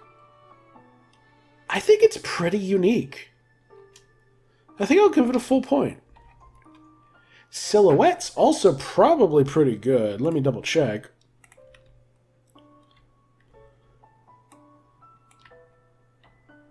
Yeah, that's pretty good. You can pretty easily tell that it's a dancer.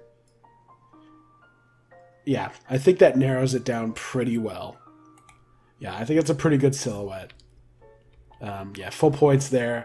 Color palette is a bit of a tricky one. At the end of the day, monochrome character designs can work. However, I think they work best when you interchange black and white in such a way that it makes for an engaging visual experience. And ultimately, I'm not sold that this is engaging as it could be. Like, it's not terrible,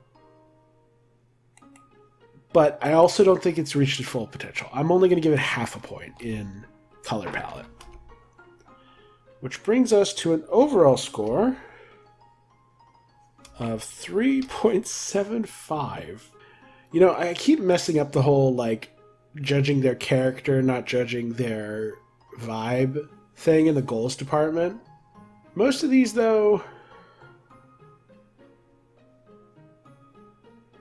I don't think it's come up really recently. I'm just looking at Scared Donut Guy, and like the vibe he's supposed to give off is like he's scared. He's like a scared weirdo, but also potentially a little creepy. And I actually think he achieves that. Yeah, actually, on further consideration, I think Scared Donut Guy deserved a full point in goals. I think he actually achieved his goals.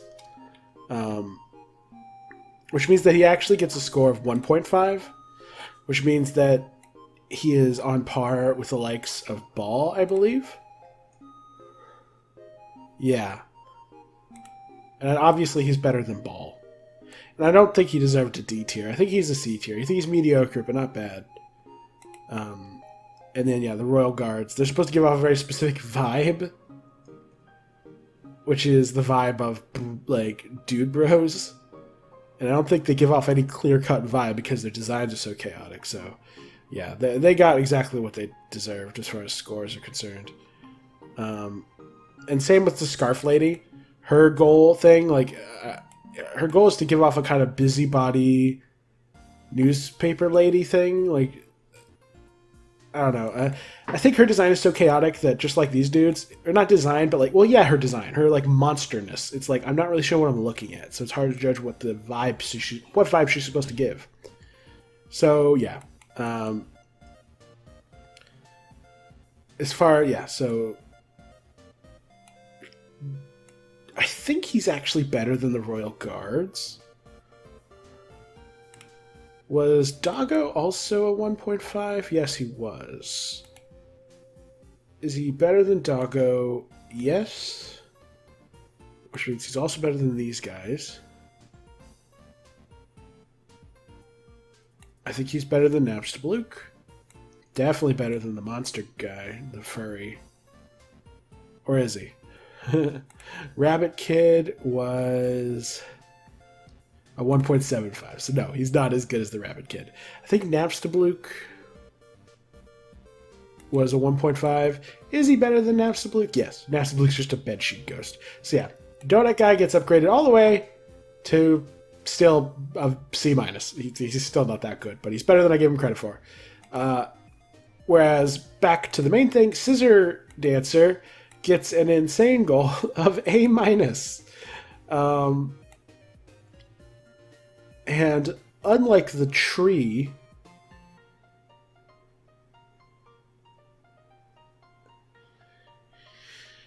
yeah.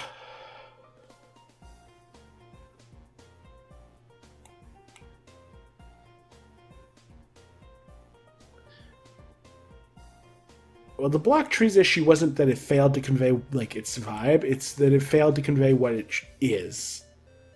This conveys what it is really well and its vibe really well. And I think that means that it is in contest with Clover. No, it just straight up surpasses Clover and Kris and the Hand Receptionist and gets all the way to Golden Sam tier, because Sans also got a 3.75. That's right, Sans the Skeleton and the Scissor Dancer got the same score from me. What a funny world we live in. The difference, so goals-wise, it achieves all its goals. Character-wise is where it starts to fall flat. And because of that, I mean, it conveys one aspect about itself. It's better than Golden Sam. Does it get any higher? No. All of these other Darkeners and then Lighteners have better character portrayals. So yeah, this is as high as Scissor Dancer gets. What a funny ranking. And that brings us to a much more interesting option, Sham. Alrighty, so I decided to try and do something a little different to try and speed up the pace, and I pre-wrote the scores for the next row of characters before recording, so that way I could maybe go a little faster. So first we have Sham. Obviously out the gate, fantastic design. Just he's incredible. One of the best designs in Deltarune. However, he does have the very distinct advantage that he only appears in a shop, so he gets this super in-depth design that we get to see of him, this artwork, whereas everyone else gets these like super limiting sprites. But we work with what we got, and what we got is an excellent shop sprite. So in terms of goals, it conveys his character as this wise, semi-mystical, yet tattered, or just, not just character, but rather the vibe of this pleasant, yet world-weary, old mage. Like, the vibe is very much there. And of course, as a stuffed toy, like a Stitch Together toy, he works perfectly well for the Card Kingdom. So he gets a full point in goal. Character completely conveys his wise, mystical, like, old characterization to a T. Even his like kind of almost apathetic attitude towards everything I feel is conveyed pretty well by his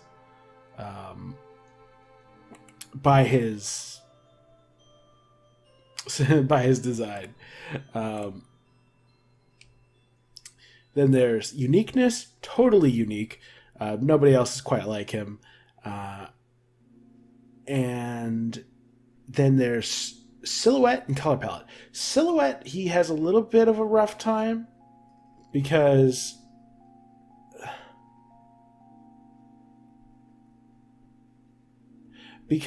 he is just this kind of like head.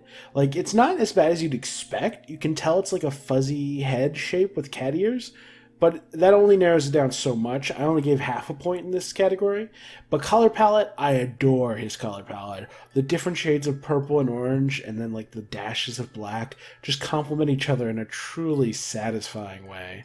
So overall, he got a score of 4.5, which is on the border between A and S tier, and I feel confident putting him in S tier.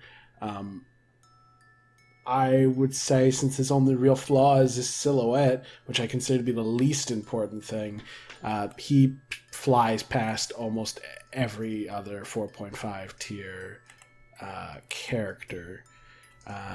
Head Hathy was also 4.5.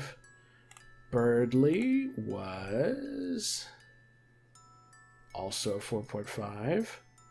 And then this was a 4.75. So, yeah, I think he surpasses almost everybody. I adore this design. I think it's just truly incredible. Then we have the Shadow Man from the preview of the next chapter. If I recall correctly, I'm not sure he did too well in my scoring. Yeah, this is mostly due to a number of factors. Firstly, goals. I only gave half a point. It kind of expresses his vibe as being this sort of, mafioso thug out to kick butt, Like, it conveys that part, like his character, the vibe pretty well. But as far as conveying what he is, aka a dark critter from a television world, I don't think it conveys that very well at all. Character-wise, he also doesn't do stupendously. Character, like, what characterization does this give us? That he's a mafia guy? Sure. What else? It doesn't convey that he likes music. It doesn't convey what world he's from. What else there's to say about him? Because we don't know anything about him. So he only got a quarter of a point in character. Uniqueness, he did do pretty well. I think the silhouette of this black and white silhouette of a mafia guy in this kind of art style, I think it's mostly unique. It's only held back by being a bit simplistic, which I think makes it easier to compare to other shadowy outline characters in fiction. I gave him 3/4 of a point in that category because it's mostly unique. Then in silhouette and color palette, in both cases he got half a point. Silhouette, it points you towards a humanoid wearing a hat, but it doesn't point you any closer to him. Uniqueness, or color palette, I gave him half a point in this. I feel like it uses the simplistic black and white aesthetic well. There is such a thing as having a simple yet artistic color palette, but there's just not enough detail work here. There's not enough gradients. It's ultimately just not interesting enough. So half a point was kind of the most I could reasonably give, which leaves him with a total score of 2.5 points on the border between B and C tier. Is he a good design? Yes, I think he's a good design. I don't think he gets higher than Mr. Elegance, though.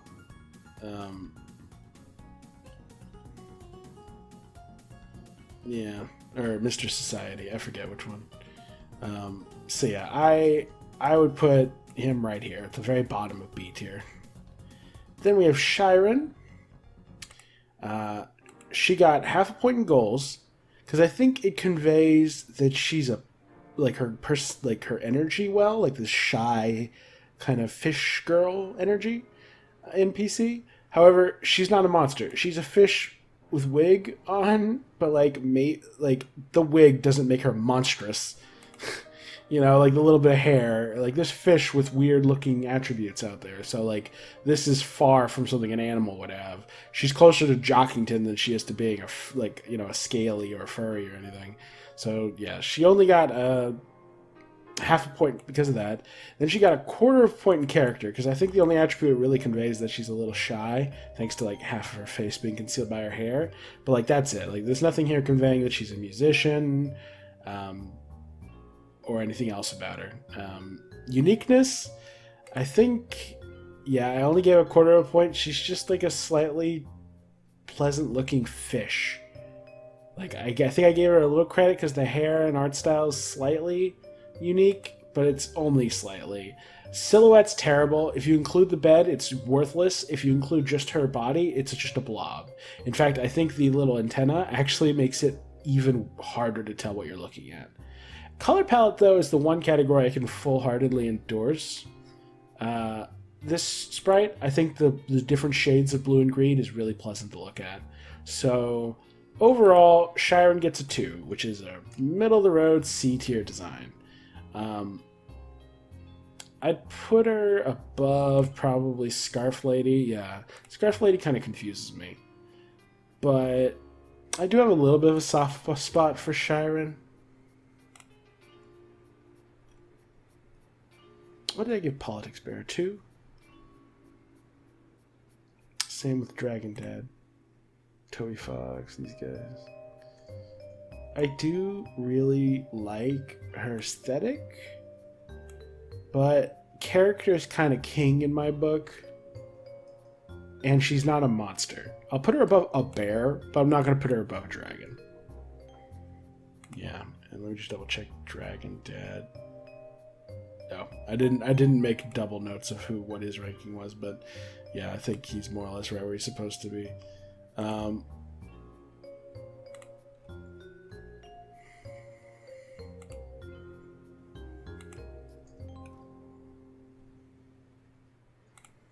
Okay, next we have the snail guy, who's in a car in this game. Now, in Undertale, he was literally just a guy in a suit with like a little snail shell, so like you could at least tell that he was like connected to snails.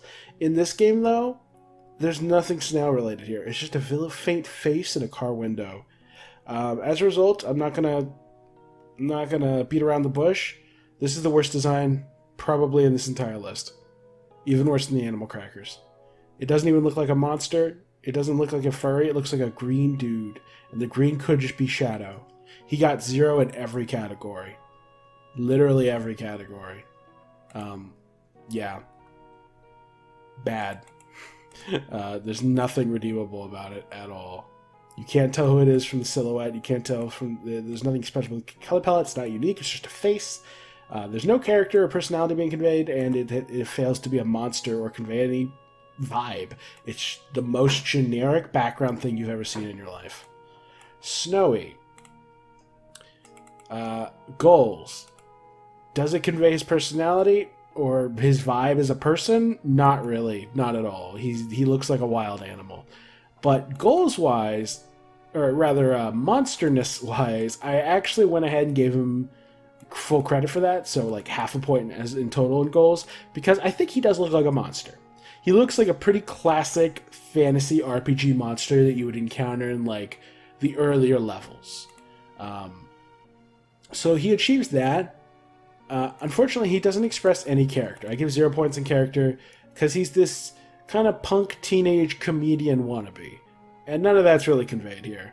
Uniqueness, I think I gave half a point in uniqueness. Because on the one hand, like there's certain elements of this that are very distinct and very memorable.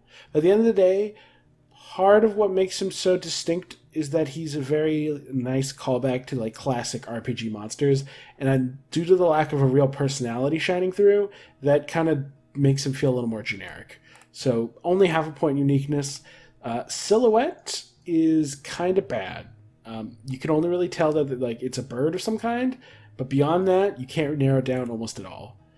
And the one category he does really well in, though, is color palette. I think this is a really solid color palette. It's not the most exciting thing in the world, but the different shades of blue and white with the little accents of yellow and the bow tie of pink, overall, I think it conveys pretty much... I think it's a really pleasant design. Okay, let's not go overboard. It's a pleasant design. I think it deserves full credit, like, in the color palette department, even if it's not, like, my personal favorite aesthetic.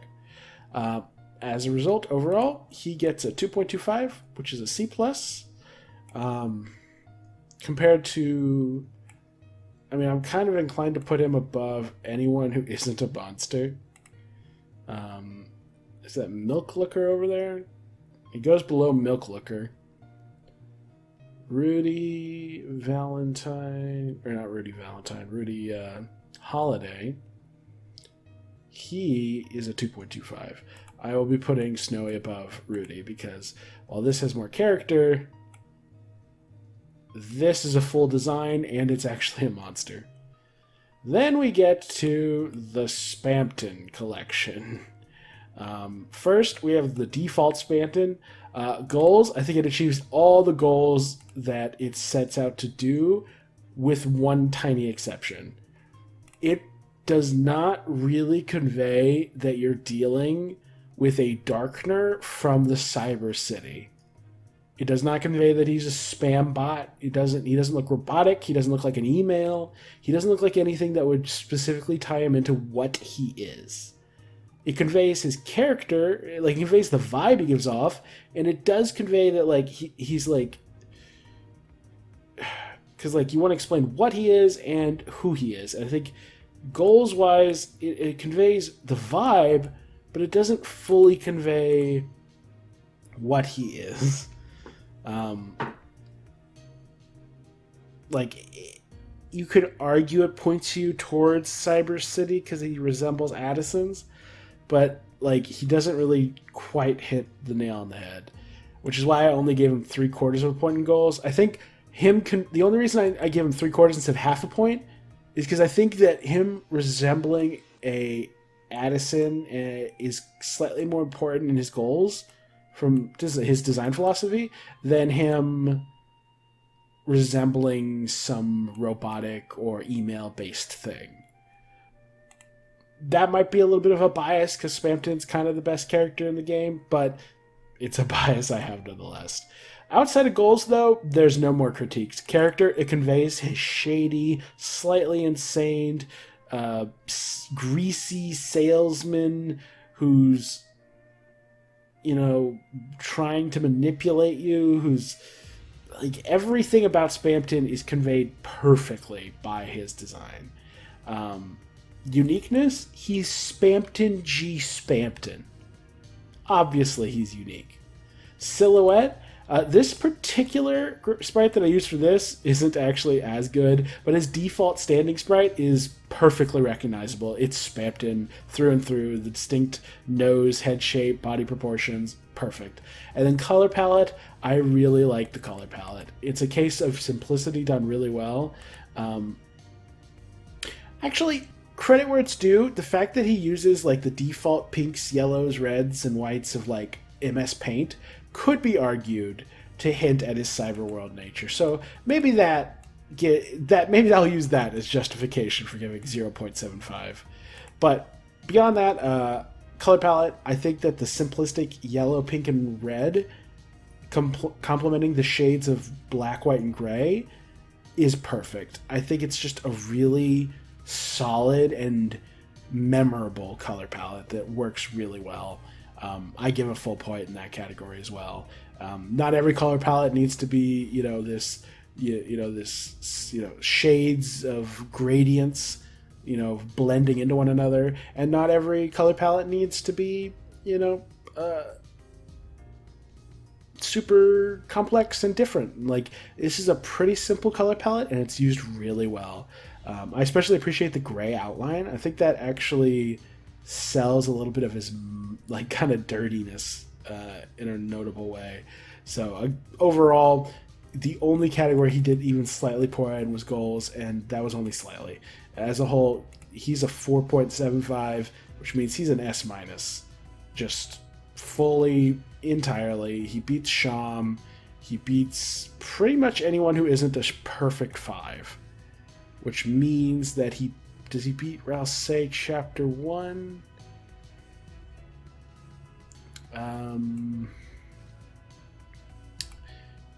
Who's better, Default Spamton or Rouse Chapter 1?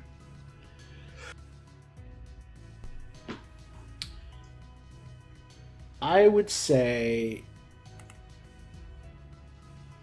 Rouse Chapter 1's flaw was his silhouette, which is less important to me. So, whereas Spamton's was his goals, which is more important. So I'll put him just below Rouse, but he's just so iconic that I can't put him lower than that. Like, he's got a better design than Lightworld Kris, for sure. It's just not, like, this just isn't as memorable as the Spamton G. Spamton. Which brings us to another Spamton variant. I believe we are at, yes, we come to the Angel version. Pretty much everything I just said about default Spamton applies to the Angel. The only difference is when it comes to the silhouette. Actually, I take that back. One difference between the two is that with this Spamton, there's certain elements, like conveying that he's a Darkener from the Cyber City, that I don't think are fully well conveyed. But with this, its goal is not to be a Darkener from the Cyber City, it's to be a slightly comical, helpful Angel variant of Spamton, which means that it doesn't matter what his flaws are, because this, its goal isn't to be a darkener. Its goal is just to be a funny, goofy version of him. So it actually gets full points in goals. However, where it completely fails, and it gets full points in everything else except for silhouette, which it gets a 0 in, because this silhouette's worthless. It does not convey what you're looking at all. Which means that, but, even without that, he still gets a full 4 points, which makes him an A tier character. Where he goes in A tier, I will have to decide. He's so iconic that he kind of just dominates. Rouse Nurse was a 3.75, so he's better than most of these guys. Rules card is the bottom of the A tier. He is better than Rules card. He's better than pretty much... Actually, a better question, where's the bottom of... Where's the bottom of A+ tier? I need to work downwards, really. The Rudins were A+. And Kris Nurse was an A. Okay, so Spamton... Yeah, Spamton goes right here. Spamton as a little angel, he beats everybody in regular A tier. That brings us to our next one is Spamton Portrait. This one's pretty silly. As far as this design's concerned, I think its goal of being a silly parody version of the Queen's portrait is really well, and it's extra effective because it conveys that, much like Queen, Spamton's a bit of a megalomaniac and is just as willing to be the tyrannical ruler of this world as she is. Beyond that, character-wise, like I said, I think it conveys his character really well, and I think it conveys about as much character as it ever did, and maybe even a little bit more than his default sprite. Uniqueness, it's super unique. Full credit for that. This is bizarre. You would never mistake this for anything else. However, the two categories where it does fail ultimately, well, not fail. One category it completely fails in is silhouette. It's just a rectangle. It's doomed from the start. Color palette wise, I did give it a 3/4 of a point because ultimately the painting itself is just different shades of this one color and then a gold outline. And while I think it uses those two colors pretty well, I think it's ultimately held back by its simplicity. So it's only 3/4 of a point in the color palette department, which means the overall score for this guy is 3.75, aka A-. The top, let me just figure out where the bottom of A regular is. Okay, yeah. So Rules card is the guardian of the bottom of A tier. This is an A-, but it's a Spamton A-, so it accomplishes its goals really well, and it characterizes him really well. And it's really unique. Its only real flaw is the silhouette, and I don't care about the silhouette. I think it kind of conquers in almost every category I care about. So yeah, I'm putting it at the top of A-. Sue me if you don't like Spamton kind of sweeping this thing. You're going to be in for a disappointment. Spamton's kind of legendary for a reason. After Portrait, we get Spamton dummy in dress and dummy in Rouse outfit. The dress, I only just noticed, actually, upon researching, but this is almost identical to the dress worn by Mettaton during the opera in Undertale, and it's the same dress that he later gives to the lion she's not a waitress in the Undertale reality, but the lion person who is a fan of Mettaton's in that reality. This person. So that's actually really cool because it further ties these deepening these deepening connections between Mettaton and Spamton. Like, even their names end in ton, you know? It's like, there's probably a video to be made regarding not only all the connections between the two, but why it probably matters. As far as the dummy in the dress is concerned, though, goals, it's mostly meant to be a kind of silly little nod, a silly little gaff, and like a throwback.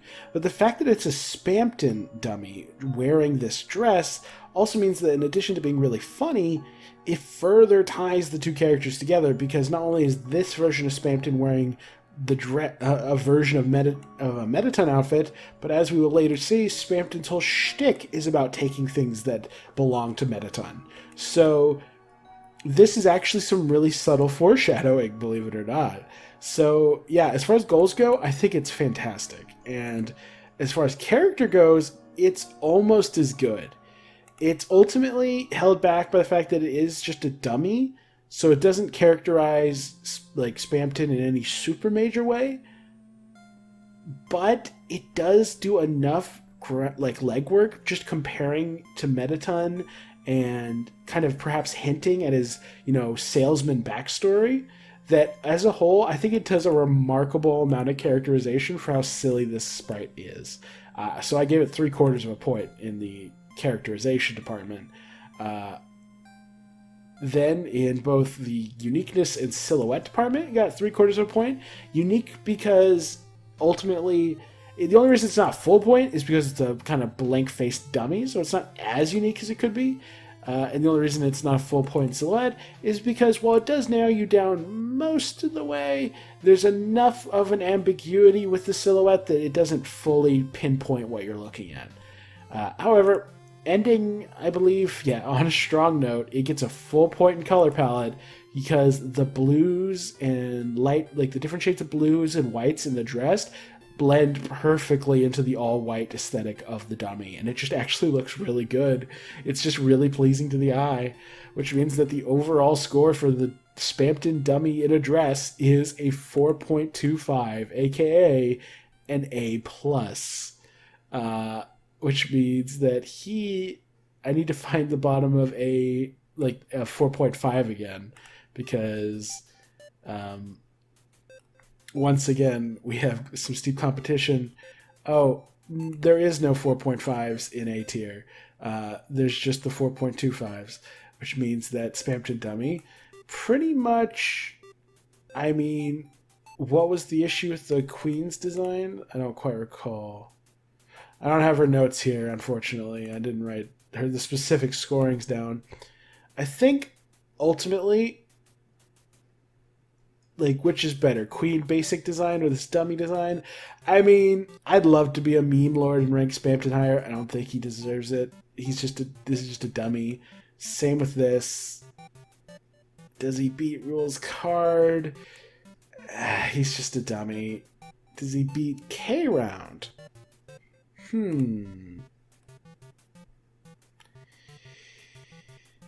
Debatable. They both achieve their... Well, this doesn't really characterize very well. I'm gonna actually leave it right about here. I really like this sprite existing at all. I think it's really fun and really interesting.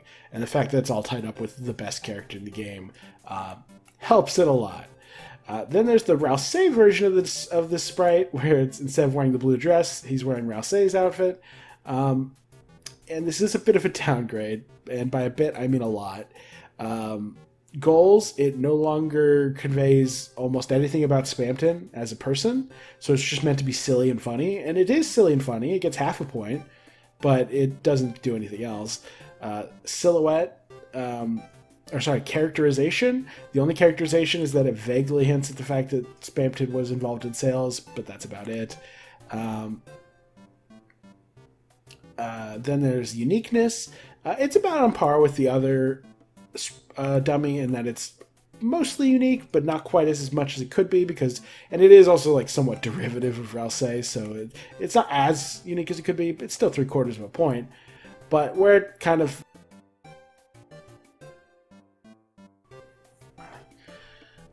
But it really, it's not that it fails in any one category super hard besides character. It mostly just sort of bleeds points all over. Note, like in silhouette, it's halfway decent. You can tell it's a dummy. You can tell the point it had. It's like kind of pointing you in a somewhat good direction, but it's actually just rough enough around the edges to where you're not pointing. It doesn't narrow the field nearly as much as you'd expect. And then color palette, it's also ultimately a 3/4 of a point, because while the Rouse outfit aesthetic is good, like it's an S tier, it worked infinitely better with the black fur and the dark green outline than this does with the like black outline and the white mannequin outfit body. So it only gets 3/4 of a point. It still looks good, but it's not as good as it could be. And with it kind of downgrading in almost every single category except uniqueness, that results in this going all the way from the A+ of the other dummy all the way down to B- with a 2.75. Now, how does it compare with some of the other 2.75s? Shadow Man was a 2.5. The Queen Portraits were 2.5s. Jockington was a 2.5. The Flower Shop Loox, I don't have that on hand. The Royal Hat Rack was a 2.75, presumably. Oh, the Royal Hat Rack with the hat, yeah, was a 2.75. And then the Jigsaw Joes, or not Jigsaw Joes, just the Jigsaws in general were all 2.75, I believe. The Berdly Plush was a 2.75. C-Round was a 2.75. Fommt, I don't remember. Hacker with a Wig was a 2.75. Alphys was a 2.75. And then Father Alvin was 2.75. Is that finally the end? Catty is 2.75. God, there's so many of them. Rouse Dummy was a 2.75. Rabbit was a 3. Okay, Rabbit was the bottom of it all. So we're starting from here and working our way down. Which is better between these two? This is imitating an amalgamation. This is a direct, like almost identical reference to an S tier design. This is not. This is like an amalgamation. It's not as good as that. It's not as good as pretty much any of these guys until we get like right about here. It probably beats like the rest of these people, just because of its Spamton connections. And to be clear, Spamton and Rouse are both ideal characters to imitate design-wise. But yeah, I think that's roughly about where it's good. And then last, but certainly not least, we have the Spamton NEO and Spamton NEO Giant sprites. Spamton NEO is almost perfect. Like, I very nearly gave him a perfect score. I think it perfectly conveys not only what he is, but who he is, and the vibe, the terrifying vibe he gives off perfectly. It conveys everything about his character. It's super unique. The silhouette is perfect. But the color palette is where I ultimately had to draw a little bit of a line. Because while it looks good, and it's remarkable that they managed to do what they do with this many colors, at the end of the day, there's like literally 12 different colors being used here. There's yellows, pinks, oranges, purples, greens, blacks, whites, grays. It's so much. And they are very harshly divided with little to no gradients. It'd be one thing if both wings looked the same, but the other wing being purple and like gray and green, it just kind of confuses things. And don't get me wrong, I get it. It's kind of referencing how all of like the super powerful entities in the Undertale story were these powerful winged entities with rainbow powers, Hyper God of Death Azrael also had like a rainbow aesthetic. So it makes sense in character. And if we were purely judging this color palette by how well it informs the character and the story, it would get full points. But this is also a question of aesthetics. And I think I have to knock off a tiny fraction of a point for it not being as aesthetically pleasing as some of the competition. So it only got 3/4 of a point in color palette, meaning that while it is an S- tier design and it towers above almost everything in the game, even above Classic Rouse, it doesn't touch S tier. Not quite. I think ultimately regular old Jevil and regular old Dark World Kris are perfect in what they set out to do. And I think this is almost perfect. However, there's one other version, and that is the bigger version. Now, make no mistake, it does make a sacrifice. The color palette is a lot more limited. It's just different shades of purple and then the little bits of white, black, pink, and yellow around his head.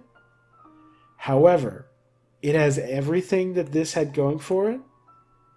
It's conveys the goals, the character, the uniqueness, the silhouette. It's all there.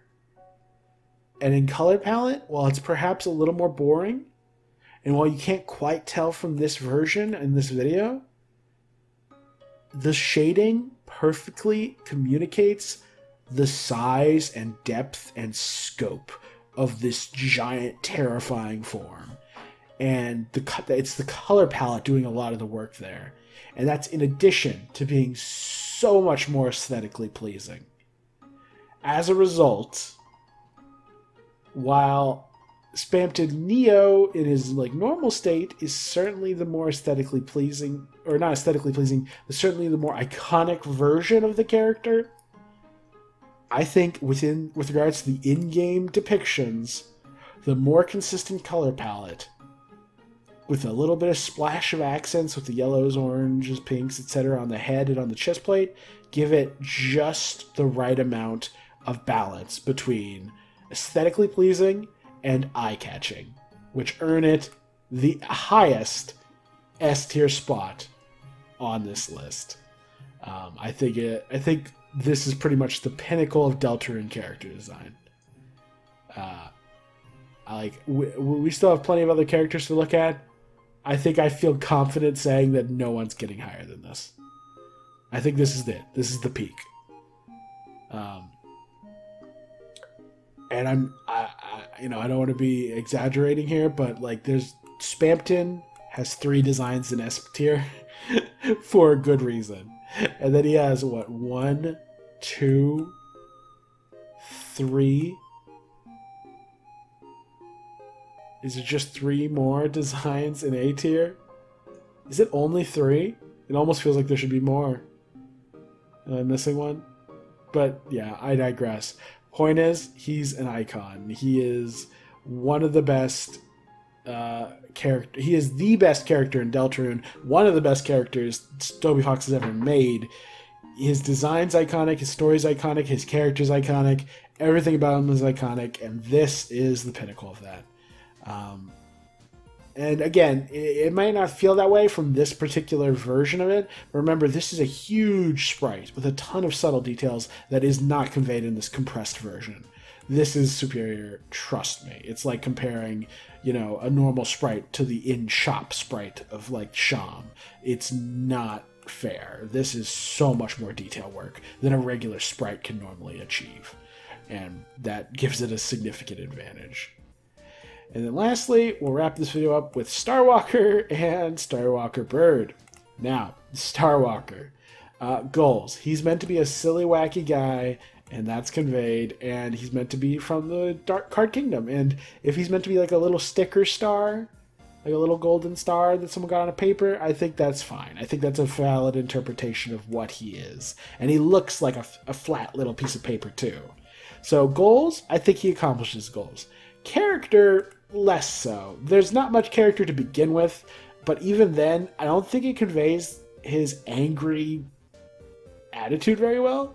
Like, his eyes are so like small and kind of squinty that it's hard to tell like what his expression is. I mean, I'll double check. Maybe like this compressed version isn't fully conveying his his energy, but I'm pretty sure.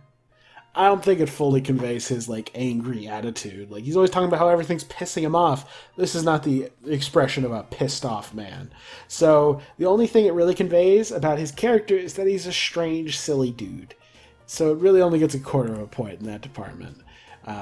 Then there's the uniqueness. He gets like half a point in uniqueness. The only reason I don't go higher is because the sort of like simplistic cartoony design with big ol' eyeballs is a very Banjo-Kazooie, like kind of generic cartoon aesthetic that I'm sure lots of other like character designs have used in the past. I bet there's even, and just like a star with little eyeballs is a design you've seen a million times before. So it's unique because of its strange proportions and its art style, but not for anything else. Silhouette is actually, I believe, a full point. Yeah, because that's a very distinct silhouette. However, I give no credit for the color palette. It's just yellow with like little eyeballs. It's nothing to write home about. Which means that Starwalker, the original, gets an overall score of 2.75, which is a B minus, I believe. Yes. Yeah, 2.75, yeah. B minus, I think, is a remarkably good score for what is ultimately a silly goose of a character design. I think he's probably, in the running with the likes of these guys. I mean, he has slightly more character than this thing. Slightly better. Yeah, I mean, I think right here feels right. I think he doesn't beat anything even remotely tied to Spamton, but beating Fommt, I think he barely manages it. Not for complexity of design or color palette, mind you, but I think in terms of the goal and just the character being portrayed and the uniqueness, I think there's something to be said for this. It's partially just personal preference, though, because I think he's a much more iconic and memorable character design, or a character in general. Then there's the Starwalker Bird. Starwalker Bird is inferior to regular Starwalker in the goals and character categories. Goals-wise, it's like, it's supposed to be this Darkener from the Card Kingdom, but how did you convey that? It looks like a bird at this point.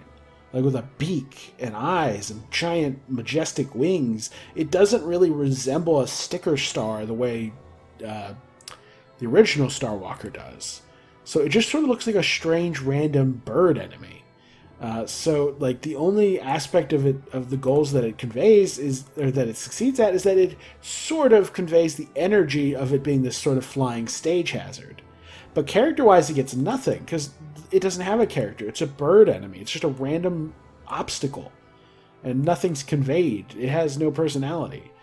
Uniqueness, however, is where it starts to clap back. As while Starwalker is only half a point because this is a sort of generic cartoony design, Starwalker Bird has so much unnecessary detail work shoved into it, with these sliding gradients of color, this distinct beak design, the fact that it's like this star shape yet it has no body, and then these like really detailed and shaded wings. It's a very distinct design, and I don't think you'd ever mistake it for almost anything else. It gets a full point, and it being this 8-bit style as well, I think it gets a full point in the uniqueness category. I think it's a very memorable aesthetic. And then there's the silhouette and color palette, which is also... Silhouette, it actually is slightly worse than regular Starwalker, because it's like you can narrow it down almost entirely, but all you really narrow down to is some sort of winged enemy, which is pretty unique, which is pretty specific, and that has a small beaked body, but it's not... There's other entities like that. Actually... I think I'm kind of talking myself out of giving it a full point in uniqueness. Like, it is aesthetically very unique, but as a whole, the idea of this simple winged enemy, it's like, this isn't too far from some, like, Yoshi's Island enemy. So...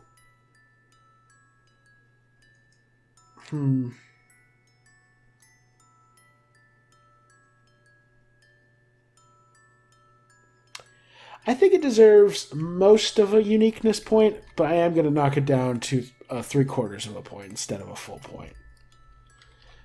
But back to silhouette, it's almost perfect, but it's a little vague in some ways. And then color palette, I think I did give it a full point, and I stand by that. I think the aesthetic of like the shading golden gradients with the majestic, well-shaded and detailed wings, it's just really aesthetically pleasing. I quite like it, which gives it a full point in that category. And that gives it a identical score of 2.75 to the Star Walker.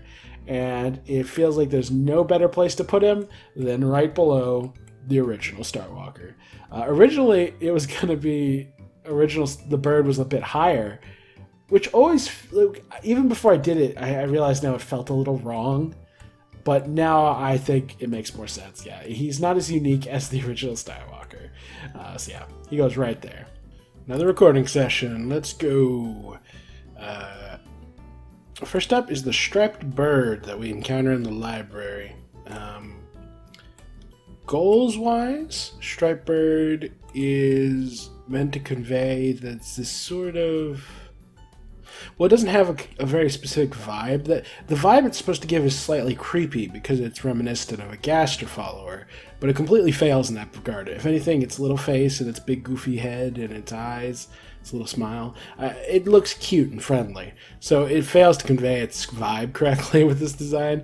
The only thing I can give full credit for is that it looks monstrous. This bizarre proportions and the giant head. It looks like a monster. It doesn't look like a proper animal. So it gets half a point in goals for that. It gets no point in character because it doesn't have a character.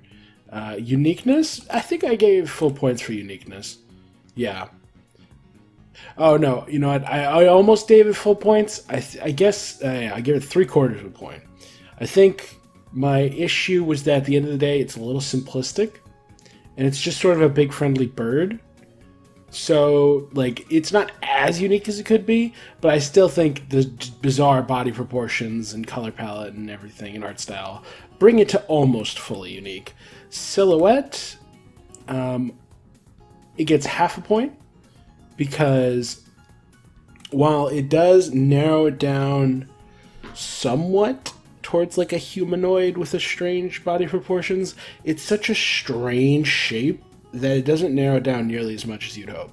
And then color palette also gave it half a point because it's fine for what it is. It's not just one color, it's got multiple things going on, but it's very basic and it's not super aesthetically pleasing. It's fine.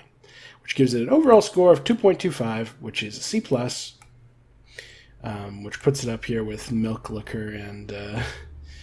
oh no, actually it's below Milk Looker. As far as comparing Striped Bird to Snowy, I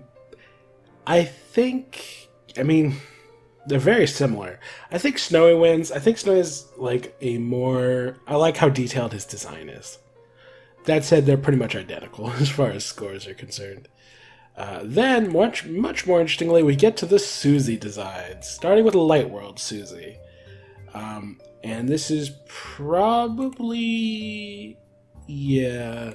in my opinion, Light World Susie is debatably one of her worst designs. And there's a couple reasons for that.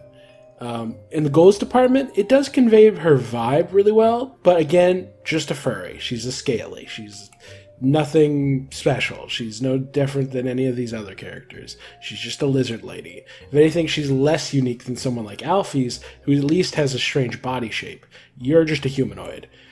So only half a point in goals. Character-wise, it does convey her character really well, so I gave her full points for that, but it gets nothing in uniqueness. She's a very classical archetype, bully with a heart of gold.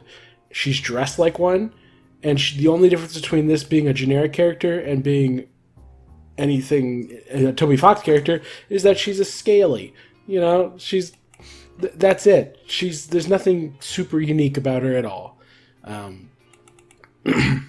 I hate to say it, but that's just the truth of this design. It's just normal. It's like a normal person. She's just normal, but slightly purple.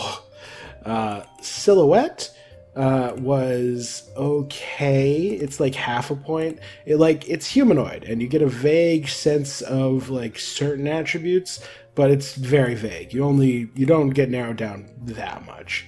And then color palette, I wanted to give this a full point, but I don't think I can, because while the purples, I can deal with the purples and blues. And even the white could work. But the brown hair and black shoes just sort of give this like opposite ends being weirdly different. It looks mismatched. It doesn't and I get that's like kind of informing her character, like, oh, she's from a poor background, so she doesn't have matching clothes. It's like, cool, that doesn't make her design look good. It just makes it characterized. So it's a minor nitpick. Ultimately, it's not as it's a good color palette. It's just not perfect. So I gave 3/4 of a point in the color palette department, which means that overall, Light World Susie gets a B- in my opinion. I think comparing her to default Light World Kris and Rouse is no contest. I think she is several tiers worse than them, just straight up. Which isn't to say she's bad. She's good, but she's just a little too generic in a number of categories and not as aesthetically pleasing. And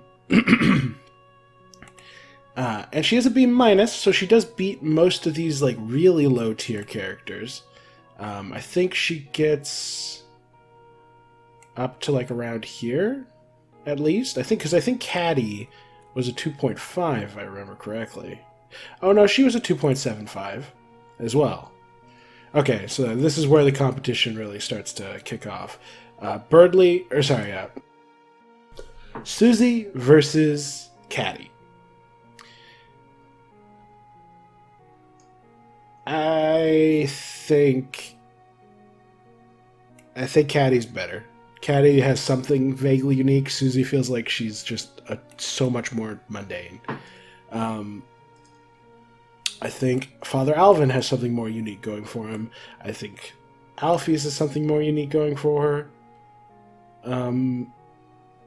I guess I'll leave her right around here. I think as a lightener, she's got a more intricate and interesting design than perhaps most of these darkeners, who are a lot more simplistic in their concepts.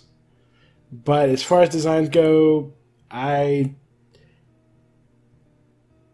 she's just too basic, sadly. So right around there is where she ends up. However, that is admittedly one of her worst designs. Like I said, I think her Light World design is her weakest. Which brings us to one of her strongest, her regular Dark World design. Unlike her Light World design, whose goal is specifically focused on her being a monster, this one is focused more so on her identity. It's meant to be reflective of some aspect of her character, just as this is sort of like Kris wants to be the protagonist of their own story, so they look like a Fire Emblem protagonist. Susie feels like she wants to be perceived as this cool, tough, powerful chick who's brave and awesome and cares about her appearance. Because while Susie may look like a thug, that is a reputation and vibe that she has cultivated to an extent. Susie cares about how people view her, and I think that's reflected in design. It tries to convey as much about her as possible. Like, she's stylish, but also has spikes to convey how tough and cool she is. She carries an axe around. She's got... Oh, and a smaller, subtle detail I appreciate is the orange heart on her belt buckle, with orange, if I recall correctly, being the color for bravery in Undertale. So, like, again, very appropriate for Susie. And then the little bits of orange to complement the purples and blacks is a really aesthetically pleasing touch. So, yeah, as far as goals are concerned, I think it conveys her vibe and,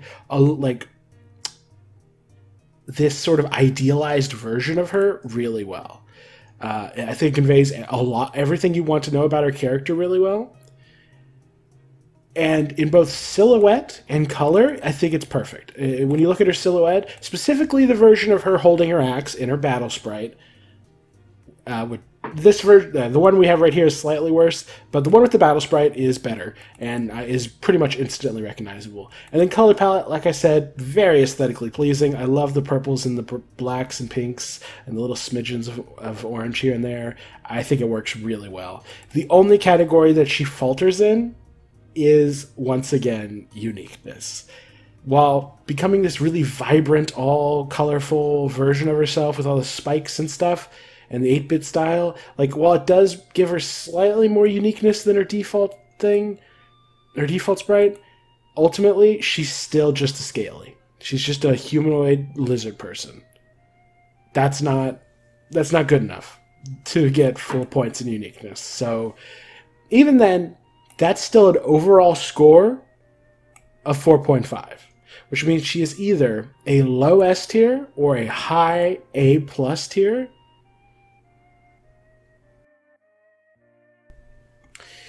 The question is, which one is she?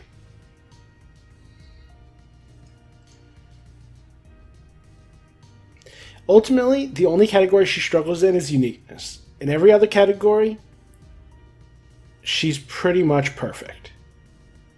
I do care about uniqueness, but it's one of the lesser characteristics, in my opinion. I'm all about the storytelling and the aesthetics first and foremost, with things like silhouette and uniqueness being somewhat less important to me. So, in that in mind, I think I'm going to knock her up to bottom of S tier. I think she's got a really good aesthetic. Let's see. What is the bottom of S tier currently? Browse Chapter 1 was a 4.75. Spamton Regular was a 4.75. Kris Lightworld, 4.75. That's right. And then Hathy was a 4.75, but then Head Hathy was a 4.5. Sham was a 4.5. Okay, so this is roughly where the 4.5 starts. So, is she better than Sham? No, I can't say that. I will say I think she's probably better than Berdly, though. So, she gets to be right here. 4, 5, 6, 7, 8, 9, 10? Is she in the top 10? 1, 2, 3, 4, 5, 6, 7, 8, 9, 10. Yep, she has snuck her way into the top 10 just barely. She might not stay there. We still have more stuff to rank. But Susie has at least one design in S tier. Which brings us to the nurse version of Susie. Now, goals-wise, it's just meant to be a silly little outfit that conveys a little bit of her vibe, her silly personality, and it does that well. As far as character goes, it conveys how she wants to help, but she's going to do it in the most violent way possible, and that she's, a bit of a goof. I don't think it conveys as much of her personality as her default Dark World design, so I only gave her 3/4 of a point, but still pretty unique. Pretty characterizing. Uniqueness, it's actually a little bit worse because she's just wearing a generic nurse outfit, so it gets knocked down to only 1/4 of a point in that category. And then in silhouette and color palette, the silhouette is almost good. It's not quite clear-cut enough to fully convey exactly who this is, but it almost gets, it's like 3/4 of a point. And then in the color palette department, it's half and half. It's fine. It gets the job done. It's diverse-ish. It's just not like coming together in a super satisfying way, because it's sort of like just this vibrant purple character shoved into a black and white outfit, which is like kind of weird. So it's like half a point in the color palette, which means that overall she gets a score of 3.25, which is a B+. She's in competition with, I believe, these two versions, these two costumes, Mobster Rouse and Western Kris. Rouse as a mobster was also a 3.25, and then Western Kris was a 3.25. King was also a 3.25. She's not as good as King. She's better than Western Kris, because I hate that bloody design. The question is it better or worse than Mobster Ralsei? I'd say Mobster Ralsei is just more aesthetically pleasing. So I'm going to put her right here, right with the rest of her costumed silly chums. We've got a mobster, a nurse, and a cow person. A Western character. So that's a fun little collection. After that, nurse version of Susie, we get the plush Susie. As far as goals are concerned, it's just meant to be a cute little silly plush version that kind of gives a bit of her vibe while also being adorable. I think it accomplishes its goals great. I think character-wise, it actually conveys like one or two of her traits, namely that she's, you know, a little bit of a rough and tumble little cutie pie. So I gave her like half a point in characterization. Uniqueness, it's like down a little bit from her normal Dark World design because plush toys aren't that unique. So it's only a quarter of a point. And then as far as silhouette and color palette are concerned, color palette's the same as regular Susie, so she gets a full point. Silhouette, though, is terrible. It's just a blob, so no points there. Which means that the overall score of the Susie plush is a 2.75, aka a B-, which puts her at the same level as Light World Susie. I think I'll put it above Light World Susie. In fact, I think it probably gets all the way up to the dummy. In fact, I think I like it slightly more than the dummy. Because both of them, if you'll recall, are imitating S-tier character designs with Chapter 1 Ralsei and or Dark World Susie. But I think this dummy with its weird white outline and it being like not exactly a copy is slightly inferior to the full plush toy cutie little Susie. And then I think Rabbik is in a higher tier. Rabbik, yeah, the Rabbik's just a straight B tier, so Susie plush gets slightly below that, but yeah, right there feels good. Then I believe next is Susie's statue. I'm not actually a big fan of this aesthetically. I think the one blue is just, there's not enough detail, so it just looks sort of unfinished. So I don't love that. But as far as goals are concerned, I mean, if it's supposed to be referencing a legendary figure, then it looks too much like Susie. If it's supposed to be referencing Susie, which it pretty clearly is supposed to be, it kind of lacks most of Susie's key traits. It's just a very vague outline. Like, she uses an axe. Wow, well done. It's not a very cool looking statue. It's very flat and like undetailed. I'm really not impressed with this. It feels like a cheeky nod that doesn't really go anywhere. I mean, obviously, there could be future storytelling that makes this more interesting, but as it stands, I'm not impressed with this. I only gave it a quarter of a point in goals. As far as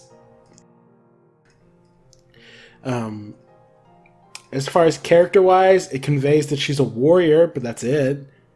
Uniqueness, it's a less unique version of Dark World Susie, so it gets like a quarter of a point.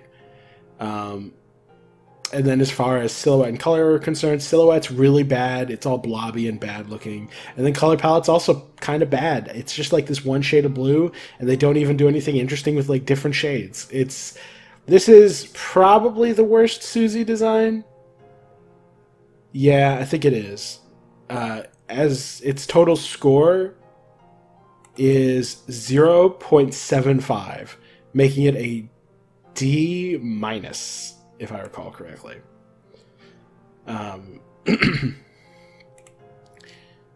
Let's see. I think that puts it near Lesser Dog, if I recall correctly. The Ice-E Cryptid Pair of Eyes. What was Pair of Eyes? Oh, no, wait. These are all at the high end of D tier. This is at the bottom end of D tier. Newbert was a 1, so it's below that. Froggit, I don't have his score easily on hand.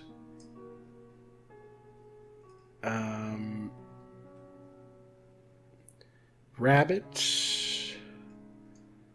Rabbit Innkeeper's Child. So she's above the Rabbit Innkeeper's Child. What was Froggit's score? Let me double check. Oh, Froggit was also half a point, so she's above that. But she's below Newbert, so she's the middle ground between Newbert and Froggit. Congratulations, Statue of Susie. And that brings us to, finally, the Western and Mobster versions of Susie. First is the Western. Goals-wise, it's just meant to be a cute little silly outfit for Susie. It does that. It's a cute little silly outfit. Character-wise, it's not great. Her having like a black hat and like it kind of conveys the fact that she's kind of like the more hardcore like Western archetype, like in the good, the bad, and the ugly. She's the bad, you know. But as a whole, I actually really don't think this design is too fantastic. Her little vest looks so short, it looks like she's dressed as a matador, which is not, I think, the vibe she was supposed to be going for. And nothing about this design really screams Susie. It doesn't convey anything about her character particularly. So in the character department, it only got 1/4 point for conveying that she's kind of the tough guy of the group. Uniqueness, I mean, it got the same score as like normal Dark World Susie, because it's just sort of like a slight variant of that in many ways. I feel pretty much equal between these two versions, this version of Susie and the normal Dark World version, as far as uniqueness is concerned. But as far as silhouette is concerned, this is only getting half a point, because unlike regular Dark World Susie, we have no battle spread for this. This is all we got, and it's humanoid. You can tell it has a hat. That's about all you're getting out of the silhouette. And then color palette, it gets a full point, because it's just a slight variant on the color palette that she normally gets, which is already quite good. So as a whole, Western Susie gets a 3.25, which is a B+, putting it on par with her other design. That said, I do think it's worse than Nurse Susie, but better than Western Kris. I hate Western Kris. So, yeah. Whereas I'm mostly just neutral to neutral negative on Western Susie. And that leaves Mobster Susie. Mobster Susie, goals, another silly, cute outfit. I think it works really well in that regard. However, unlike the Western one, I think there's actually a fair bit of characterization happening here. I discussed it earlier when I discussed the other Mobster character designs, but she's dressed like a tough guy, like she's like the thug that works for the mafioso, and she's gonna beat you up. So not only does that convey how she's subordinate to Kris, now it also conveys that she's one of the tough characters. It also further emphasizes her like she in all of her Dark World appearances, she always has a keen eye for aesthetics and fashion. Like maybe she's not going to be a fashionista or anything, but she cares about how she looks. And I like how this is a very stylish outfit. I think it fits Susie really well. Also, the bisexual energy is off the charts with this outfit. Just throwing that out there, I think it's really fun. I think Noelle would swoon if she saw Susie in this outfit. So yeah, it's not a perfect characterization. I think it only characterizes a couple elements, but I think it's almost perfect. I gave it 3/4 point. Uniqueness is roughly the same as any Susie outfit. It's about half a point, held back by what she is rather than how she looks. And then silhouette and color palette. Silhouette is actually pretty bad. You can tell it's humanoid, and that's about it. You can't even tell that it's wearing a hat. And the color palette, full points. It looks really nice, as always. Susie pretty consistently has great color palettes. As a whole, Mobster Susie gets a 3.5, which puts her on the border between B and A tier. And I actually feel comfortable putting her above this version of Butler Ralsei. And I'm kind of inclined to put her right there next to Mobster Kris. In fact, I actually like her more than Mobster Kris. So I'm going to put her right there. Yeah, good job, Susie. And that's it for the Susie designs. Overall, she has quite the. If you include the statue, she has a design in D tier, several in B tier, A tier, and S tier. Like quite the diverse splash. If you exclude the statue and only focus on, oh, where did the plush toy end up? Oh, it's in here too. If you ignore the statue, which fell really low, all of Susie's designs are B to S. Like, she's pretty consistently above average within the realm of Toby Fox character designs. The weakest one is her default outfit, but even then, that gets to B tier. In fact, with Light World, Plush Toy, Western, and Nurse all getting into B tier, that means that on average, Susie's a bit of a B tier to low A tier character as far as her designs go, but her most common outfit that you see her in is her Dark World one, and that's S tier. So kudos to everyone's favorite dragon lady. Next, we have the Swan Boat. I'm not going to spend too much time on this one. Goals to be a cute little swan boat. I think it achieves that. It has no character to speak of. It's not unique at all. It's a very generic concept. Silhouette, you know exactly what you're looking at, so it gets full points. Color palette, it gets half a point because it's kind of basic and boring, but it's also detailed enough and effective enough that I give it some credit. So overall, swan boat, 2.5. That's the border between C and B. I like it. I think it gets into B. I think it's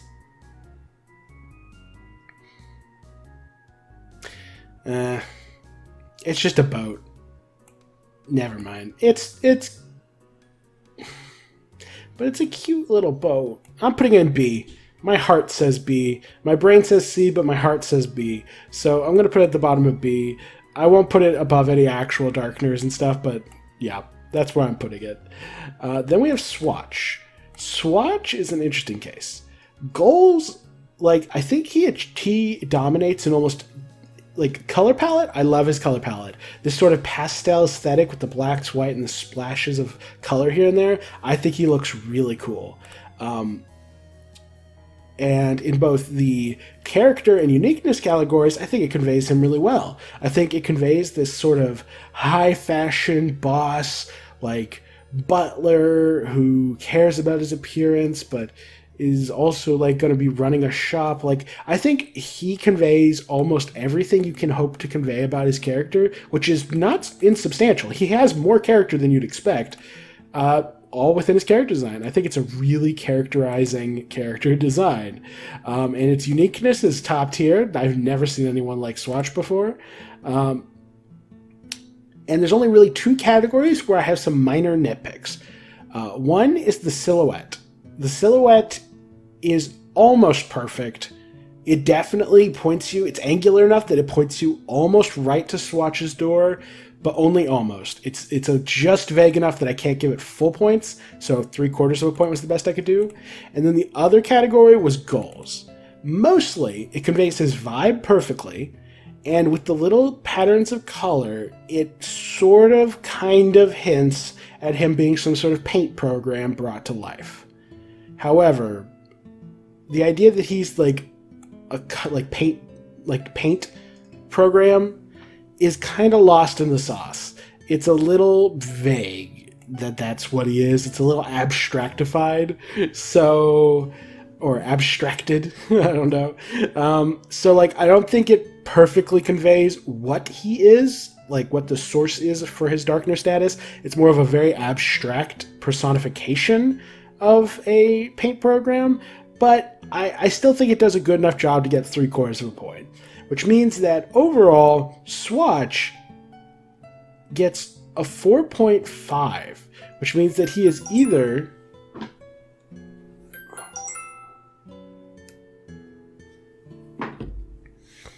Swatch sorry about that. Swatch gets a 4.5, which means that he is either a low S tier or a high A tier.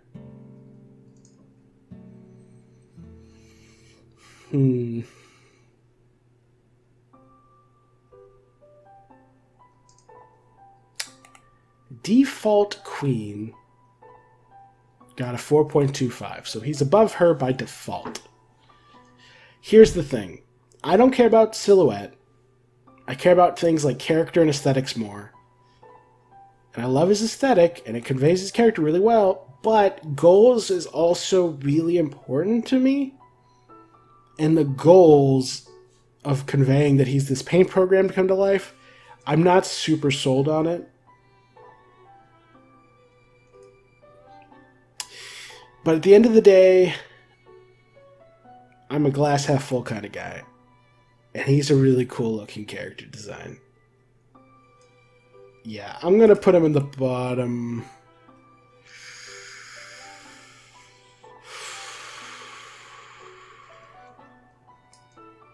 Yeah.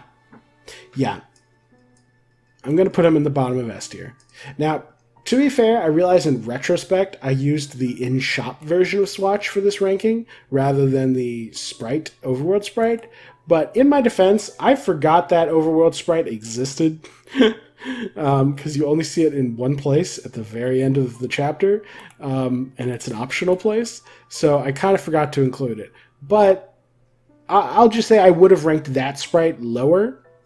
But I think since this is an in-shop sprite and pretty much all highly detailed in-shop sprite type, images tend to do a bit better than they should, or better than the competition, I think it earns this spot. In fact,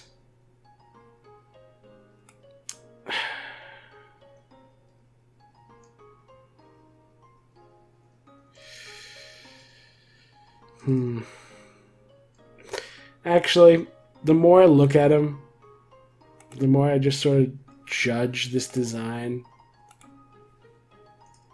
the more I begin to question if it really deserves a full point and color palette.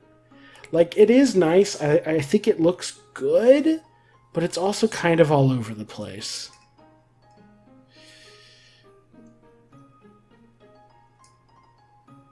Yeah, actually, upon further consideration, I'm actually going to reduce its score by 1/4 of a point in the color palette department, which knocks him back down to an A+.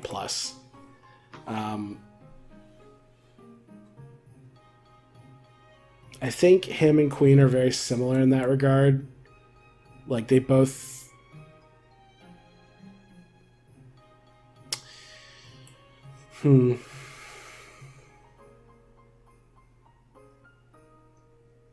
How did I rank Queen? Because I know I gave her this score, but I'm not sure yet. I didn't write down exactly why in my notes.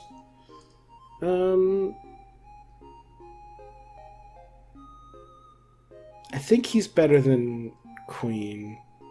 At least her normal sprite. Yeah.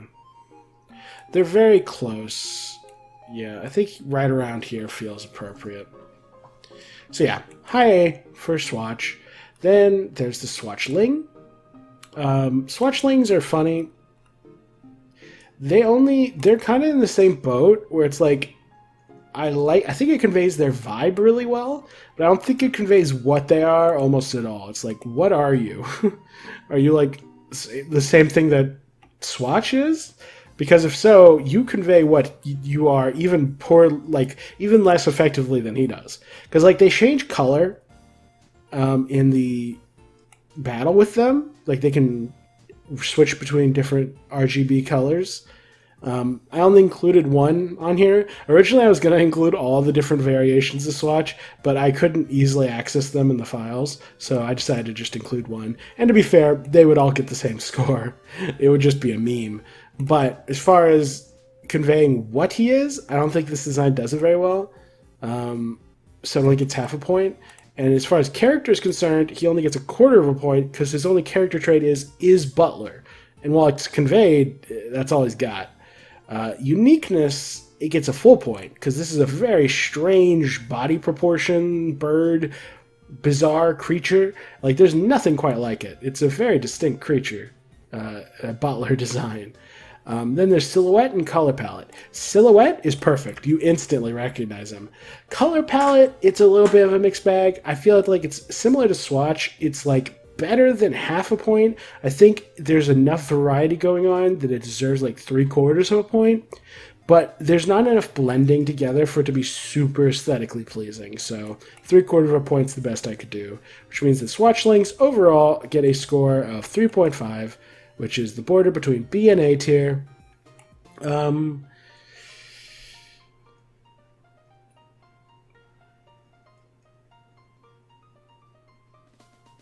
What did I give Bloxer? Also a 3.5.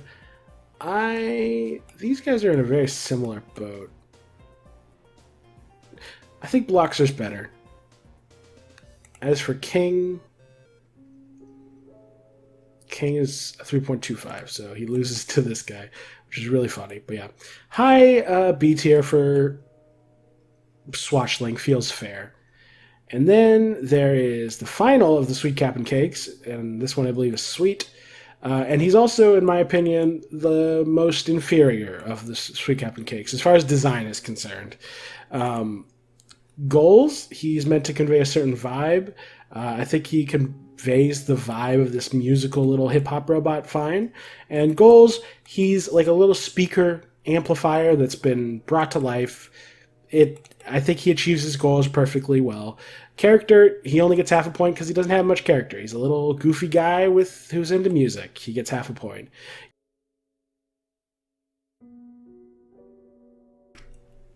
Uniqueness, however, is where he really suffers.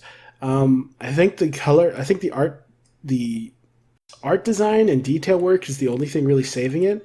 But even then, I think the idea of like, oh, it's a speaker for a head and it's a little robot is one of the more generic things I've seen. Because like at least with Cap'n, he has sunglasses.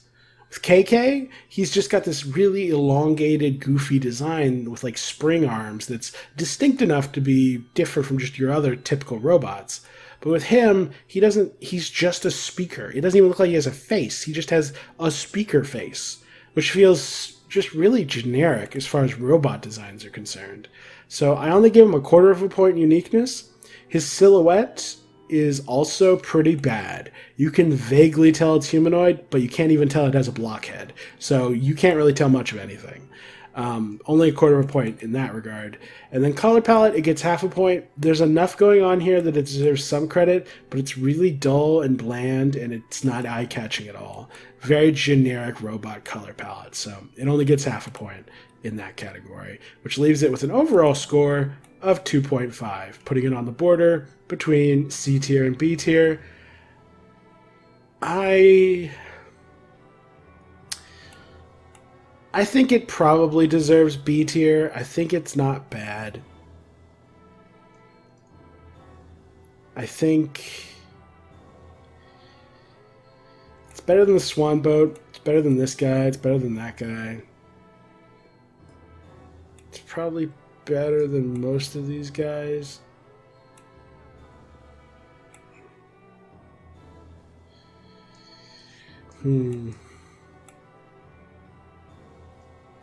What did Starwalker get? Starwalker got a 2.75. C-Round got a 2.75, so he's below them. I think these guys also got 2.75. What was the Hat Rack? It was a 2.25.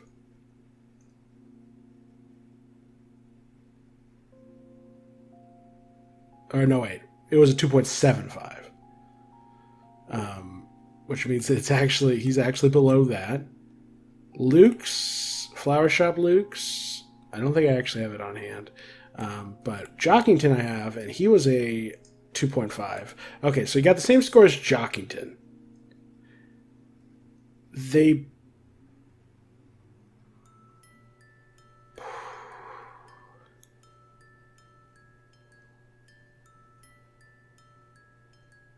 I'll put him right here. I don't care to look at it too much further. There's too much effort put into this for me to put him below generic Snake Man, but I don't love the Sweet Cap'n Cakes on general principle. Despite the fact that I've put 2 of them in A tier and 1 of them in B tier. And then lastly, we have, at least for this recording session, the Task Manager sprites. First, we have the default task manager. This is her standard outfit. Goals-wise, it conveys her vibe perfectly, and it even somewhat hints at what she is.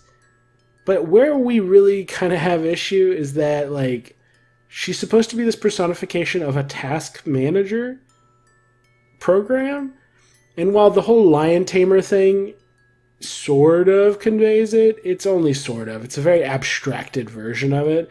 So I think I can only give 3/4 of a point in goal. Then there's half a point for character, purely because, like, there's not much character to convey. She controls the tasks, which are cat creatures, so the lion tamer whip works. Also, she's a maid, and if you really squint, you can sort of argue that this is a maid outfit of some sort. So if you're really generous, she gets a half point in character. Uniqueness, super unique. The Rayman, robot, cat, lady, lion tamer, maid, that's crazy. Super unique. Silhouette, instantly recognizable. Color palette, delightful. I love this aesthetic. She looks really nice. So overall, Task Manager gets a 4.25 or an A+, giving her the same score as Queen. I actually like her design better than both of these characters. Sadly, she actually ranks below Swatch, objectively speaking, but I do like her design better than Queen's, so I'll put her right here. And then there is this version of Task, who ranks right up here. I put her slightly above this Task Manager, just because this aesthetic is absolutely gorgeous, and I swooned over it the first time I saw it. The only difference between the two is that I think this actually, because this is more focused on being just a cute outfit for her to wear to sing in, rather than on characterizing her as a Darkener, it's a costume, effectively. And so it gets a full point in goals because it works really well. As a singer dress outfit kind of thing, I think it looks really nice. However, where it totally loses to the original Task Manager, or not totally, it does slightly better than regular Task Manager in the character department, in the goals department, because this one's goal is just to be a cute costume. This one's goal is to represent a concept. And I think this one's better at its goal than this one. However, this one represents her character a little bit better, but with the lion taming and the maid outfit, whereas this only really characterizes her as liking to sing, which is true, but not much. So these actually have identical scores. I just personally prefer this outfit. All right, guys, we're gonna try and finish this recording session. We're gonna knock out all of these guys in one fell swoop. Let's go. Task.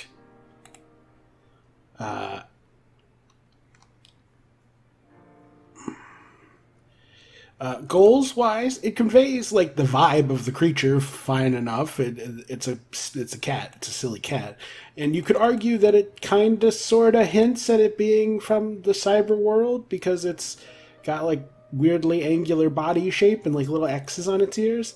However, I can't give it a full point in goals because it's a task in reference to Task Manager, and nothing about this specifically reminds me of tasks in that task menu. So I can't give it full credit there. It's a little too abstract. That's a problem with a number of the cyberworld Addisons, is that their reference to some sort of object gets so abstract that it's hard to tell what it is they're even referencing.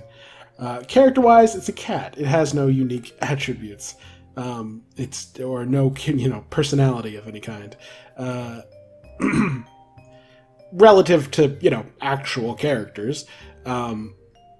Then there's uniqueness. I gave it a 1/4 of a point because I guess being a weirdly angular cyber cat deserves a tiny bit of credit. But at the end of the day, having, you're in a cyber world, here's a cyber animal, it's a pretty generic concept, and this design doesn't really do much to broach new concepts or new design in that arena in that archetype of character design. That said, its silhouette is pretty decent, all things considered. It doesn't completely narrow it down to task, but it does narrow it down most of the way. And then color palette wise, I gave half a point. It's not bad looking, but the harsh like distinction between blue and white with no gradients, no interesting patterns, it does hold it back a little bit. So I only gave it half a point in that category, which meant the task's overall score was a 2.25, aka a C+. I would actually consider tasks to be a little bit lower than the Plug Boys, because at least those are very clear what it is they're referencing.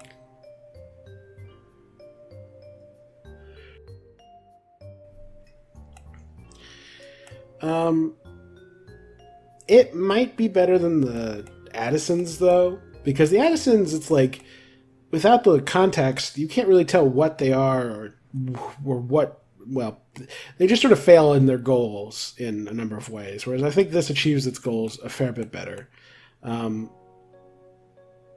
Is it better than Rainy? Yeah, I think it's better than Rainy. I'll put it right there. Tem.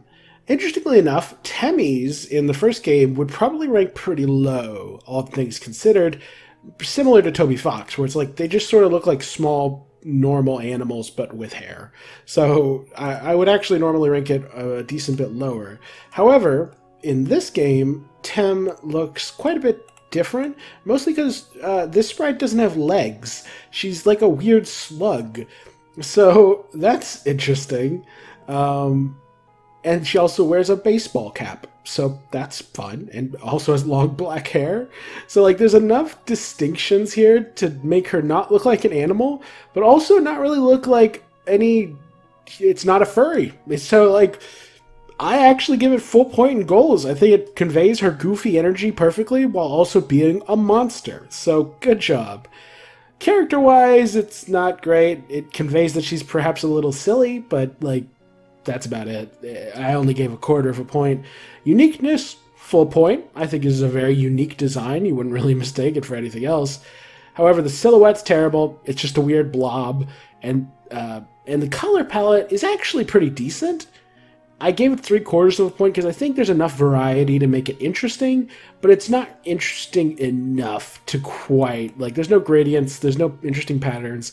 It's just a decent blend of somewhat aesthetically pleasing colors. So 3/4 of a point in color, which gives her an overall score of 3, aka a B tier design. Now, I believe Rabbik Large variety is the bottom of the B tier. So yeah, she beats him. She beats the ice caps. She definitely beats Ball. I think I like her more than Mr. Purple. I think I like her more than Lancer. I think I like her more than the Gimmick Saucer and Noelle's silly variants. Do I like her more than Asgore? That's a rough one. Ultimately, I think I'll put her just below Asgore and QC, who I'm pretty sure are B tiers. Yeah. I think I'll put her just below them. I think an argument could, well, they're furries, aren't they? She's a monster. That's rough. Yeah, I think I might put Temmie at the top of B tier. Because I'm pretty sure Aaron, yeah, he was a 3.25. So, yep, congratulations to Temmie. Then we have the Tentacled Monster, who is a former student who hangs out with the Fire Girl. Here she is, my darling. And both she and this little lady are both girls, and so, you know, number one ship. I should have put them in the shipping tier list because, wow. They even have the, like, slightly more macho outfit versus slightly more feminine outfit thing going on, like lightish pink colors, while this is darker red colors on her outfit. So that's pretty funny. But yeah, so goals. What do I think of this tentacled fellow or lady? I actually give her 3/4 of a point in goals. I actually give her full credit for being a monster. This is a monstrous looking creature. However, where I can't quite give her full points is in the vibe that she gives off. I think it conveys the idea that she's perhaps a little bit of a rebel, a little bit of a punk.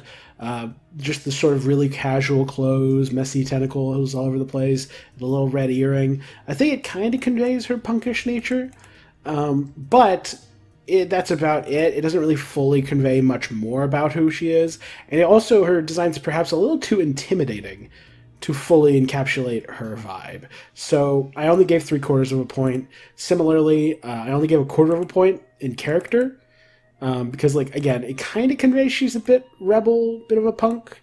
And the reason that's relevant is because in her, backstory, she'd always skip class and get bad grades with the fire girl. So, like, that's what I was looking for in the design, and it only somewhat conveys it. Uniqueness, I gave it 3/4 of a point. It's almost fully unique, but it's just a little too simplistic, and we only have half a sprite, so I can't go quite all the way. Similarly, the silhouette is just straight up bad, unfortunately. You can't tell what you're looking at from this alone. And then there's color palette, and bouncing right back from bad to great. I love this aesthetic. The purple and red with the highlights of black and a little dash of white right there. Like, it's just so satisfying to look at. So the overall score for the tentacled monster is a 2.75, which is a B-, which means she's in competition with the likes of Catty, Father Alvin, Alphys, etc.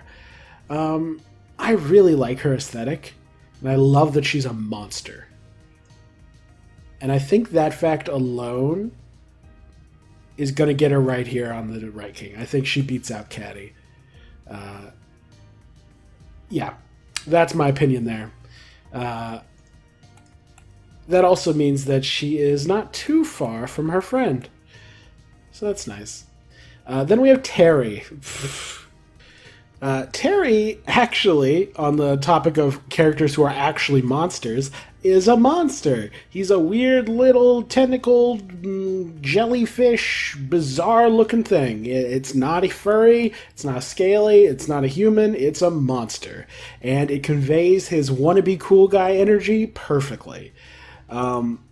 As for character, it does convey that he's trying to look cool, but that's pretty much the only character attribute that we can deduce from his design.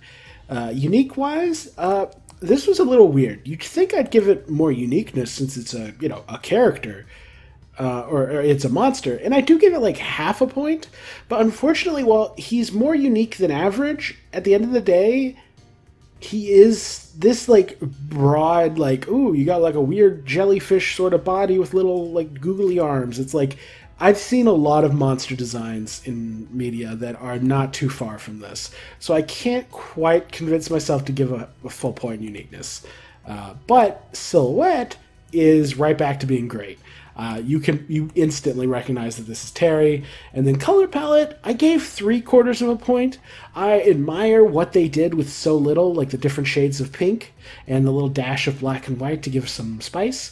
But at the end of the day, I think it's just a little too simplistic for me to give it a full point in color. However, even with that, Terry still, against all odds, skyrockets up to 3.5, putting him on par with, a lot of, he's either high B tier or low A tier because of that. I think he's high B tier. I think he's effectively in the same boat as Monster Kid, but slightly better. I think he better conveys the whole monster thing. Monster Kid probably has a tiny bit more personality, but only a tiny bit, and even then, I still think they're pretty equivalent. So yeah, Terry gets to go right to the top of B tier. What a random addition. Then we have the Warrior. The warrior gets a full point in goals because not only does he convey his insane vibe, not only does he look monstrous, but more importantly, nope, that's it. I forgot what I was talking about and changed the sentence. Goals, yeah. So it conveys his insane warrior vibe, and he looks monstrous. This does not look like a person. It doesn't even look like a furry. It looks like some bizarre, ultra buff, blue mascot nightmare creature. Character-wise, I managed to talk myself up to giving him a 3/4 of a point in this category. And the logic being that from the muscles, we can tell that he's this big, strong, like fighter type, warrior type. From the crazy face, we can tell he's a little deranged. And from him wearing a mascot suit, we can tell that he works in fast food. So there you go. 3/4 of a point. Uniqueness, fully unique. This guy looks insane. Silhouette, unfortunately, I only gave half a point. You can still make out, like, oh, you're looking at, like, some big, buff, cartoonish 8-bit character, but that only narrows the field so much. Color palette, I actually respect this design a bit in color palette. The different shades of blue to give lighting and depth to the muscles is really appreciated. And then the smattering of yellow and red and such, and white and black on the face really makes it pop. I think it's a little too simple to get full point, but 3/4 of a point is earned. And that accelerates the warrior all the way up to A tier. Now, where in A tier, I'm not so sure. So Spamton Angel is at the top of A tier, so he doesn't beat that. And he doesn't beat any even remotely major characters. I don't think he's quite as good as Pop-Up. Is he better than Rules Card? I think, yes. I think I like him more than Rules Card. Might be a controversial pick, but yeah. I think I'm going to put the Warrior right around here. Yeah. There's just enough creativity on display to really elevate it. Then we have the Thrash Machine, specifically the Mecha version. You'll notice it doesn't have a head. That's because the head depends on which version you picked of the machine you made in Chapter 1. But rest assured, even without that, we still get most of a character design here, and it's not bad. The Thrash Machine, in terms of goals, is meant to convey this crazy fusion combat mech thing, and I think the design has enough of the core hero group of each member of that group to really convey that that's what we're looking at. Character-wise, it has no character. It's just a robot. It doesn't have an identity or a personality of its own, really. Certain versions of it, like the duck version, actually do like kind of fall for the swan robot, but that's not really consistent enough or canonical enough for me to really say it has a character. It's just a giant fighting robot. Uniqueness, though, I'm pretty sure I gave a full point. Like, I don't think you'd mistake this for pretty much anything else. And then in silhouette and color palette, I gave both a 3/4 of a point. I think the silhouette narrows the field down almost entirely, but not all the way, hence 3/4. And then color palette, technically it's all over the place, but that's part of the point of a giant fusing mecha robot design. You want it to be a little bit kind of disjointed and colorful, as long as it combines together in an aesthetic that is fun. And I think this does. I think the arms being from Susie, the legs being from Rouse, and the torso being from Kris make for a fun, dynamic character design. So overall, I give the Task Manager a score, or not Task Manager, the Thrash Machine, a score of 3.5. Giving it the same score as Terry, actually. But unlike Terry, I actually think this is an A-tier design. I would put it...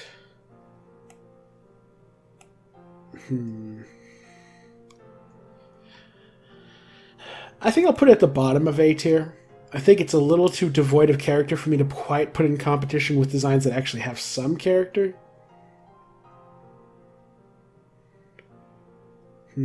Although this doesn't have much character.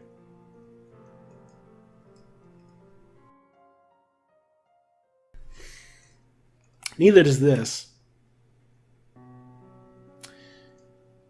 I'm thinking Rouse in a butler outfit should probably be above the tree, as much as I like the aesthetic. And I'm thinking that Thrash Machine is a little bit lower for me compared to the tree. I like them both, though. They're very similar in score. Next, we have Top Chef. Goals. It's supposed to convey that he's a goofy, wacky like chef caricature, and that he is a darkener made from a top. And I'd say it conveys him being a top really well, and I think it conveys the fact that he's a chef, but I don't think it quite encapsulates the full pathetic energy of Top Chef. So 3/4 of a point there. Character-wise, very similar deal. It conveys he's a chef, but that's all it conveys. So only got 1/4 of a point. Then it gets a full point in uniqueness. This is a very distinct shape and design.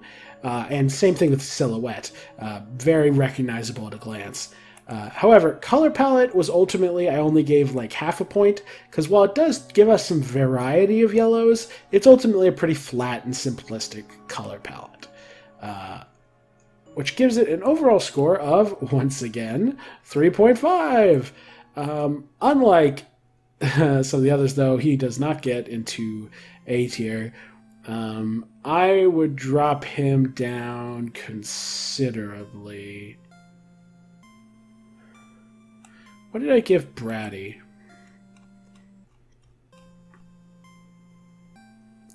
She's a 3.25, so he's better than her. Kris, Western style, is a 3.25.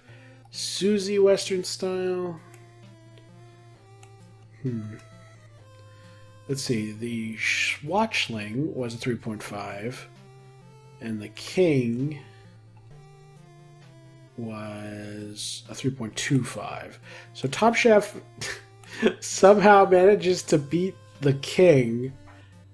That's kind of crazy. I mean, to be fair, the King's silhouette is really bad, which really hurt his score.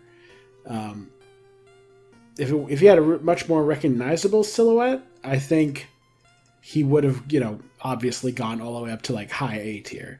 However, as it is, his silhouette's pretty bad. So yeah, right here for Top Chef. All right, let's try and record some more. So much for that last recording session being the last one, but whatever. Toriel. I feel a bit bad about this, but yeah, she has some issues. It conveys her character really well and her vibe really well. Like, you can tell from a glance, like, oh, this is some sweet motherly figure. However, she's also a furry. So, same issues as Asgore and as Azrael and as every other furry on this list.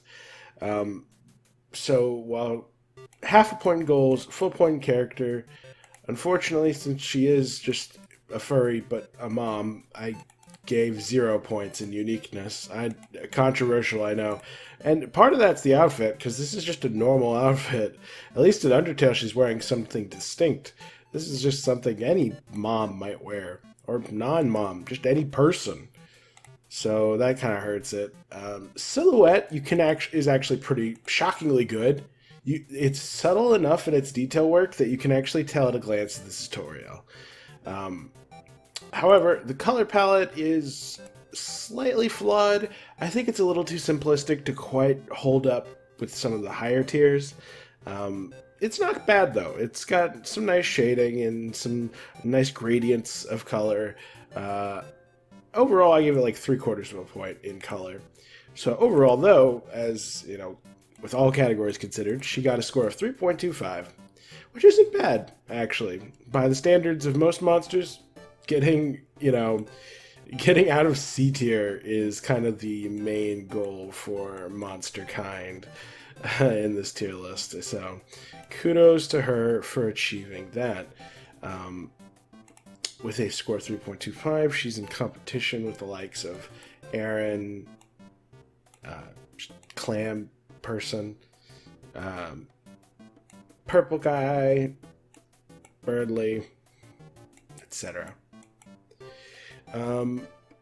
I think I put her below... I guess I'll put her like right here. Right here with Berdly. That feels fair. Yeah. Good for you, Toriel. Next, we have the traffic car.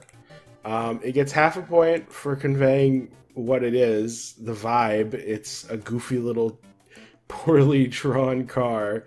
However, what kind of darkener this is supposed to be and what the heck it has to do with the cyber world, I have no idea. So it only gets half a point. It has no character because it's a car. I gave it no points in uniqueness either because it's just a super basic just car but with feet. Like, that's not super creative. The silhouette's pretty good though. It pretty clearly is like some car-like object with legs, which narrows it down almost all the way, practically all the way for all intents and purposes. And then in color palette, I gave it 3/4 of a point because realistically, this is a perfectly fine color palette for what it is, but it's so crudely drawn and it's so just like slapdash put together that I don't really feel comfortable giving it a full point in color. So that gives it an overall score of 1.5, making it on the border between C and D. I'm putting it at the top of D then. Small ball, or was it little ball? I forgot what this thing was called. Yeah, little ball was its name. I do not have its ranking easily on hand. I think I know that lesser dog was... Okay, yeah. So, between a car with legs and a ball, I think I'll give car with legs the slight edge, but otherwise it's still just a D tier. Then we have Trashy. Oh my gosh, there's only one row of monsters left, or designs left, thank God. Trashy. Goals. It conveys his vibe perfectly, and it's actually a perfectly suitable darkener because of the recycle bin on a computer. So yeah, full points for goals. Character-wise, I actually gave him 3/4 of a point. It conveys that he's trying to be helpful, hence his like Muppet-like appearance. It conveys that he's a bit of a goof, and it conveys that he's a little bit annoying with his crazy eyes. So I'd say it conveys a decent amount of his character. Uniqueness, though, it gets a 0. It's a trash can with googly eyes. This is one of the lazier designs. But the silhouette is pretty instantly recognizable. Color palette, and this might be slightly surprising, I actually gave it 3/4 of a point. While it's somewhat simplistic and not the most like vibrant thing ever, there's like 2 different shades of gray, some white, some black, and a little bit of blue. So like it's a remarkably, and it's aesthetically pleasing to an extent. So I think it's remarkably effective for what it is. So 3/4 of a point, which gives it an overall score of 3.5, which means it goes all the way to the border between B tier and A tier. I don't think it's a great design. I think it's good.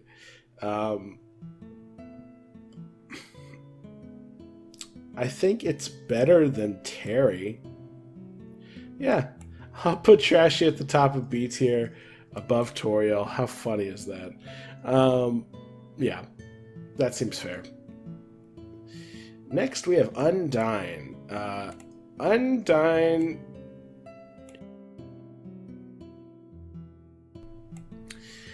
Undyne is interesting. In goals, it conveys her vibe pretty well, but she's a furry, scaly, or fish-y. She's just a basic humanoid, but with a slight animal feature. So no credit there.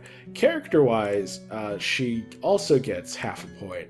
And honestly, the half point, it's a bit generous. Really, the only thing you can deduce from her design is, A, she's probably a bit rough and tumble. Like, she's probably a bit physically active, probably quick to, throw down. Also, that she's a police officer and wants to maybe help people. So, like, that's about it. Like, that's not much characterization.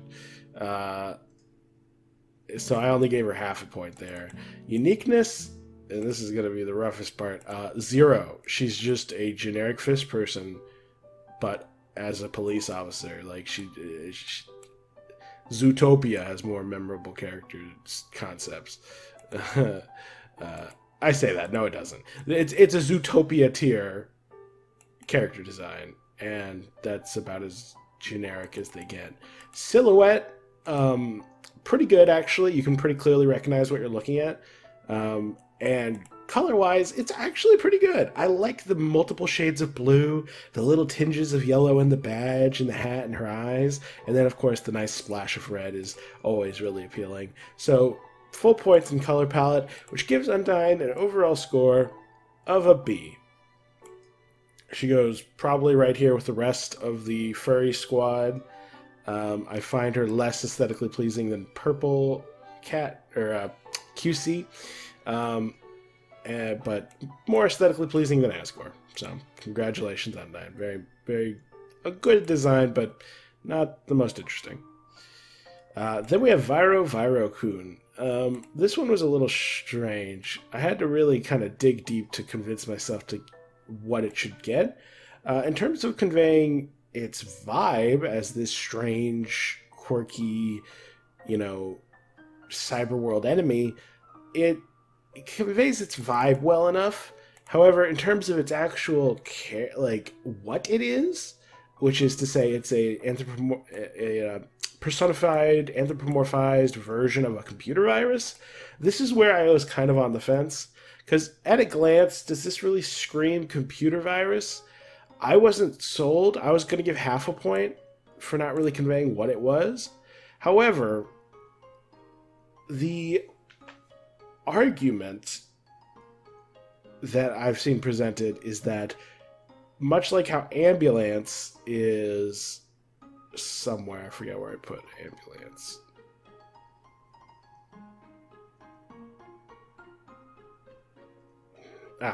Just like Ambyu-Lance is themed around medicine and like curing disease, Viro-Kun is blushing, has spiral eyes, implying that it is sick, hinting at it being a virus. So, if you look at it that way, you could argue that it partially achieves its goals of conveying it is a computer virus, which is why I give it 3/4 of a point in this category. I also gave it half a point in character. I think it conveys its slightly goofy, slightly friendly, slightly threatening aura decently well. I think it conveys that aspect of its character. There's not much character to be found, but I think you get most of it from this design. As far as uniqueness is concerned, though, this was another hard one, because on the one hand, it's a very distinct design within the context of Deltarune, but when you actually break it down, it's mostly just a bunch of arrows and strange geometric shapes. And that's not super interesting or memorable. So I gave it half a point as kind of a compromise. I want to acknowledge that it has uniqueness to it, but it also perhaps lacks in some ways. Silhouette, pretty great. You can pretty easily recognize that this is Viro-Kun. And color palette, this is another car situation where technically it's a good color palette overall, but the fact that it's has no real gradients or shading or patterning going on, it's just harshly all one color, all one color, all one color. It holds it back a little bit. It's still aesthetically pleasing enough that I think it deserves 3/4 of a point, but it does have its shortcomings. Overall, Viro-Kun also gets the border of B and A tier.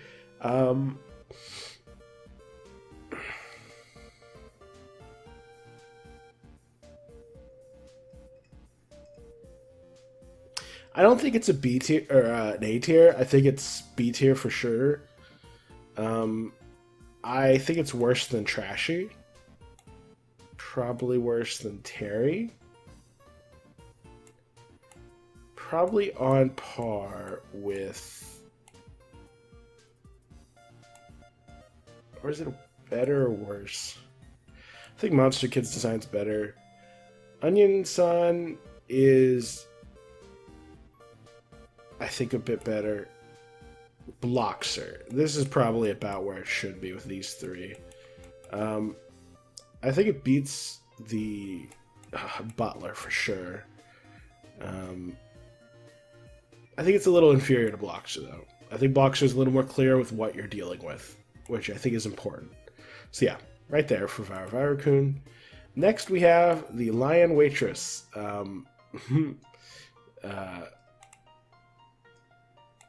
This one is a bit rough. As far as goals are concerned, conveys her, like, you know, friendly, you know, almost lazy Susan from Gravity Falls kind of energy.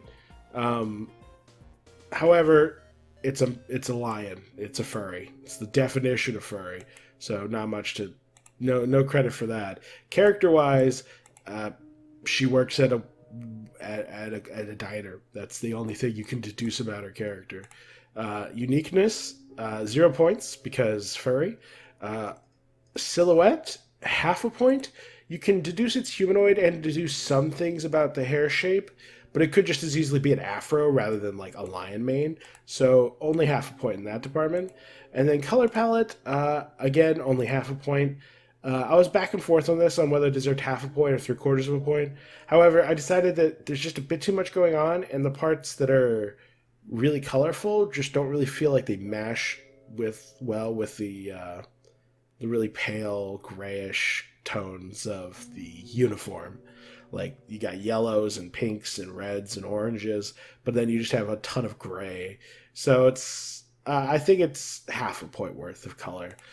Which brings us to a 1.75 total for this character, which is a C-.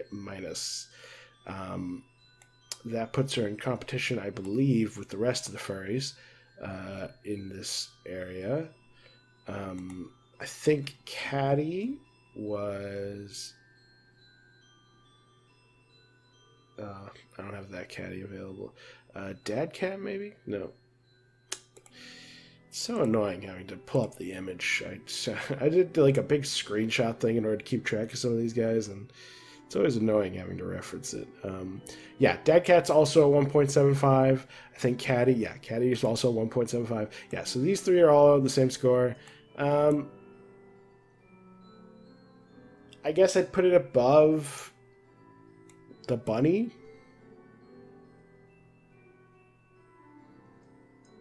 I don't know. At least the bunny's cute. Yeah, I don't know. Maybe right here below Greater Dog. No strong opinions. Then we have the wall plug. This is the thing found in Queen's basement. It doesn't actually... You have to sit around and wait, and then it'll grow a mouth. And it's kind of creepy, actually. As far as the character design is concerned, though,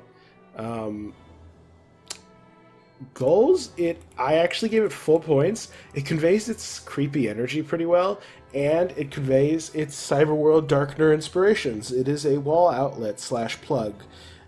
It conveys that very effectively. As far as its actual character is concerned, it has none. It's not unique at all. It's like super generic looking. And its silhouette is mostly pretty bad. Yeah, or rather entirely bad. It's just a circle. Color palette wise, it got like, I think I gave it a 1/4 of a point. Yeah, like technically there's enough color going on, like there's blue, white, and black, but that's so basic and it's so simplistic. I could only really bring myself to give it a 1/4 of a point in that category. So overall, 1.25, which is a D+. Is that on par with the traffic car? No, it's worse than the traffic car. It's on par with the lesser dog, though, I think. Yeah. And in that regard...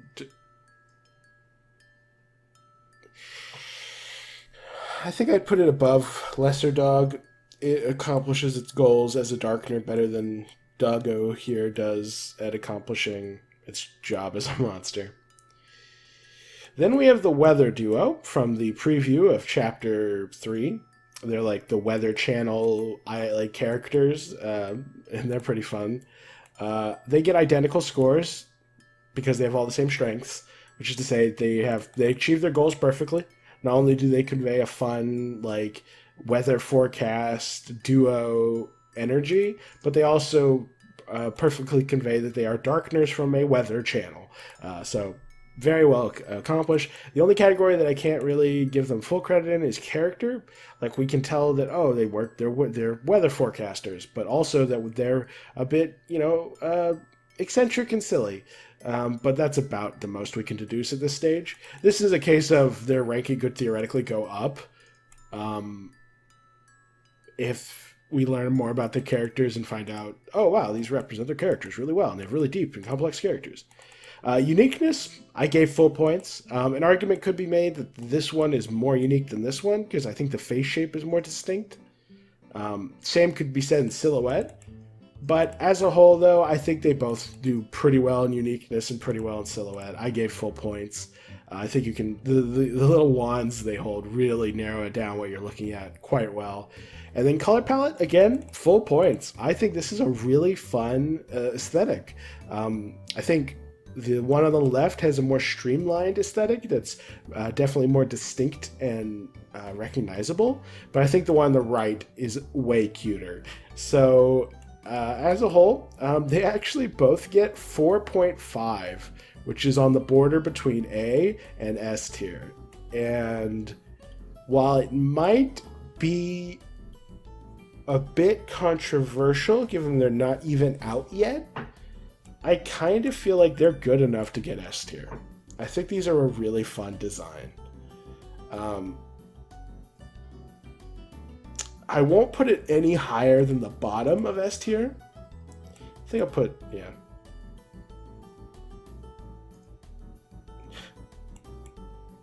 I don't know. I think this design is objectively slightly superior to this one, but they're pretty much identical. And I'm not going to put them any higher because the one thing that these lack, character, is something that the rest of these kind of excel at, and it's also one of the most important ones. So I'm going to leave it right here. Again, once the full chapter comes out, they have nowhere to go but up. So kudos to them. Then we have Werewire with a fedora, Werewire in a suit, and Werewire regular. We'll start with regular Werewire because it's kind of the base from which the rest spring. It's a bit strange to judge. So, as far as goals are concerned,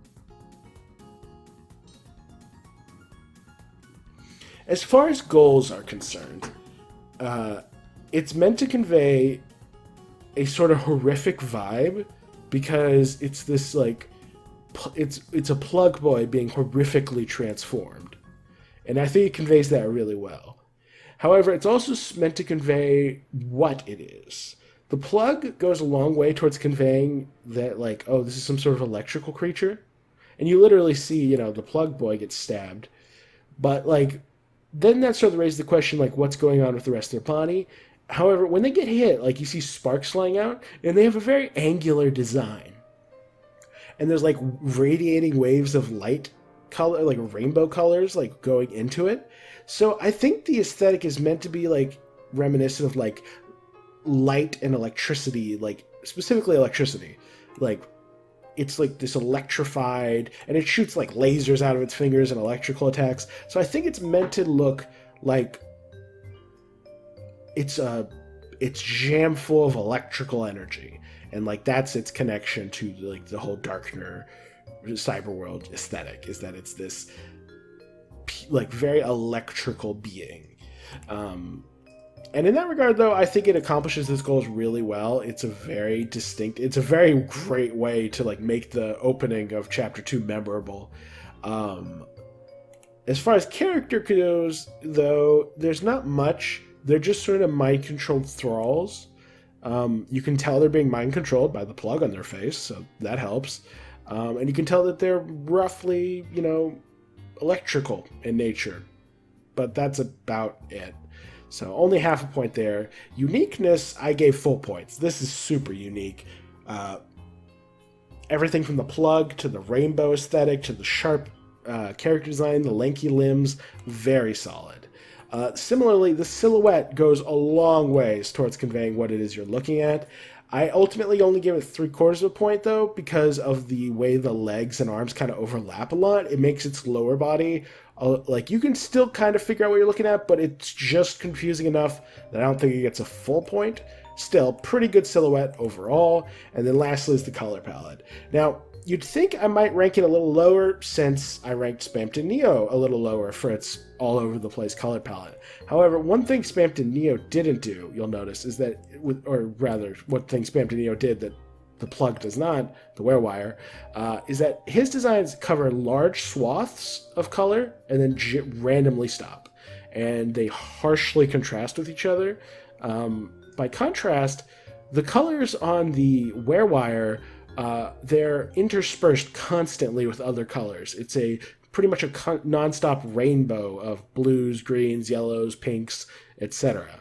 So you never really get stuck with any one color for long, which makes it more. I think it pulls off the rainbow aesthetic a lot better and conveys their bizarre, electrified nature really well. So I actually give it a full point in color palette. I really like the vibrancy and this is one of the few cases of a rainbow aesthetic done quite well, which gives it an overall score of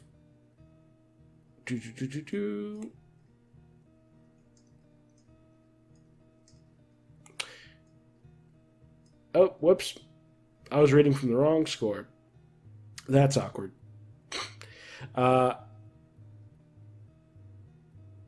Oops. Okay. Slight retrade. Okay, no wonder I was kind of confusing myself a little bit. Okay, most of that was still true. The only thing that was different from what I was just saying was with regards to the goals and character. Okay, good. Yeah.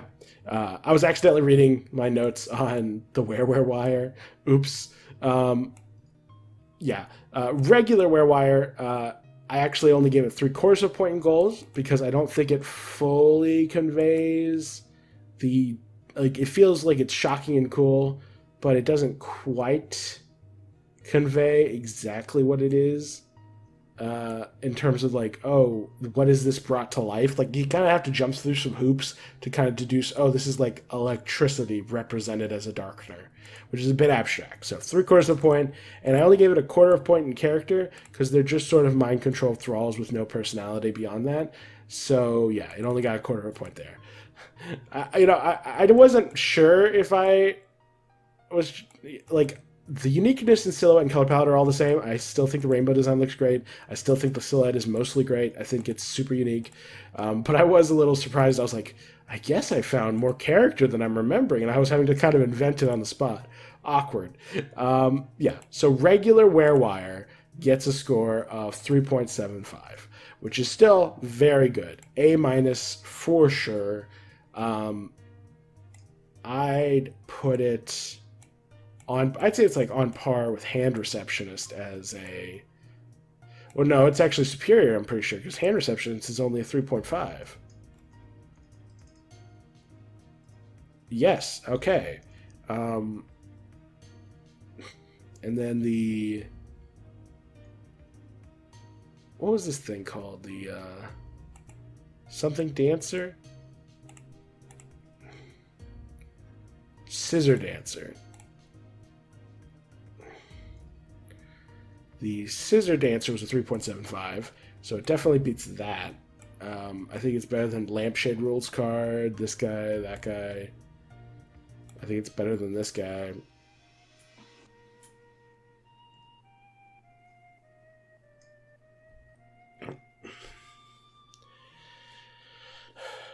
I think it's more aesthetically pleasing and memorable than Ambyu-Lance.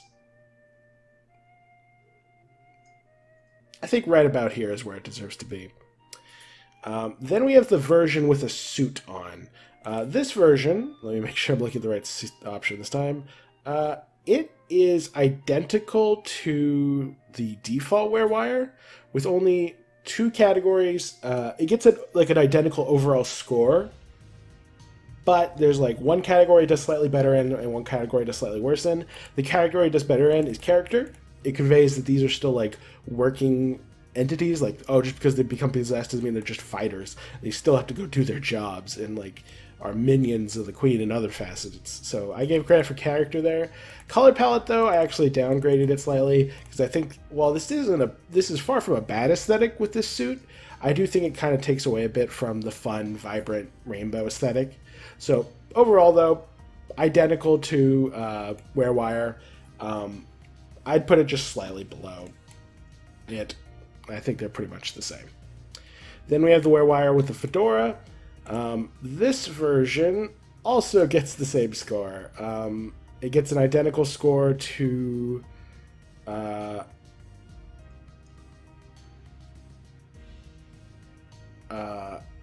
the previous 2. However, the way it varies is that much like the suit one, it has slightly more personality because this is the plug boy in a fedora after they've been transformed. So it gets like a little bit of a story there. However, its silhouette, due to it being the one that's like hanging like this, is a tiny bit worse. So overall, it's still identical to these 2, but I would put it slightly lower. And then we have the Giga Chad, the Wearwire. This is the one whose entry I was reading initially. Goals. Now what's interesting is this is meant to be an evolution of the Wearwire. And this is why I actually consider it to be a little bit superior, because much like how costumes kind of sneak past and get a higher score because their goals are not to represent a concept, but just to be like a fun little thing or to be an evolution of an existing thing. Kind of like how Spamton Angel gets higher than you'd expect because its goal isn't to represent Spambots, its goal is to be a variant on Spamton, which is an important distinction. Similar thing here. This is like a Wearwire who became a werewolf. And that's just a fun concept. Like lore-wise, it like devoured its cord or whatever, but like aesthetically, with the huge tufts of white fur, the very like almost wolf-like head shape, and its thirst for violence and battle, I would consider this to be a werewolf variant of a Wearwire, which is a fascinating idea. Like, I love the Wearwire.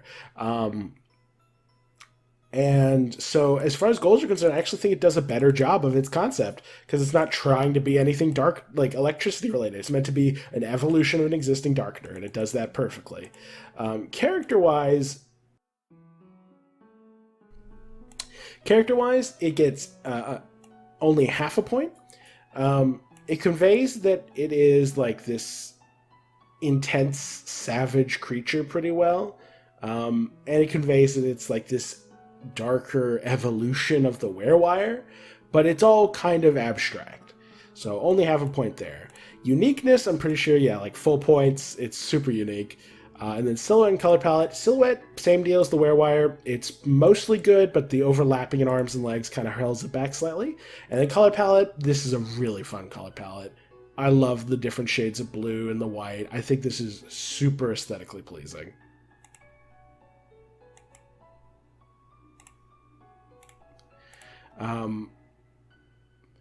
I love the overlap, or I love the shades of blue and like white, and just like it's just super aesthetically pleasing. I love it.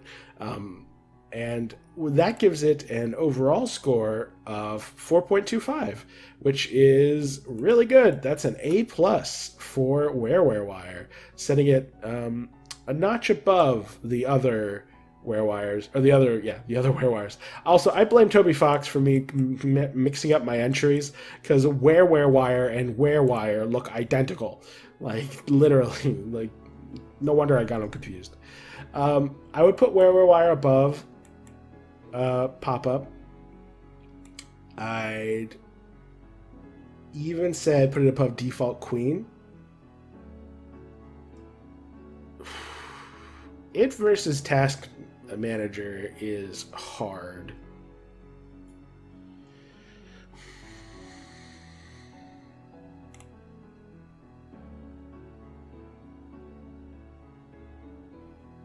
think I would put it above the task managers.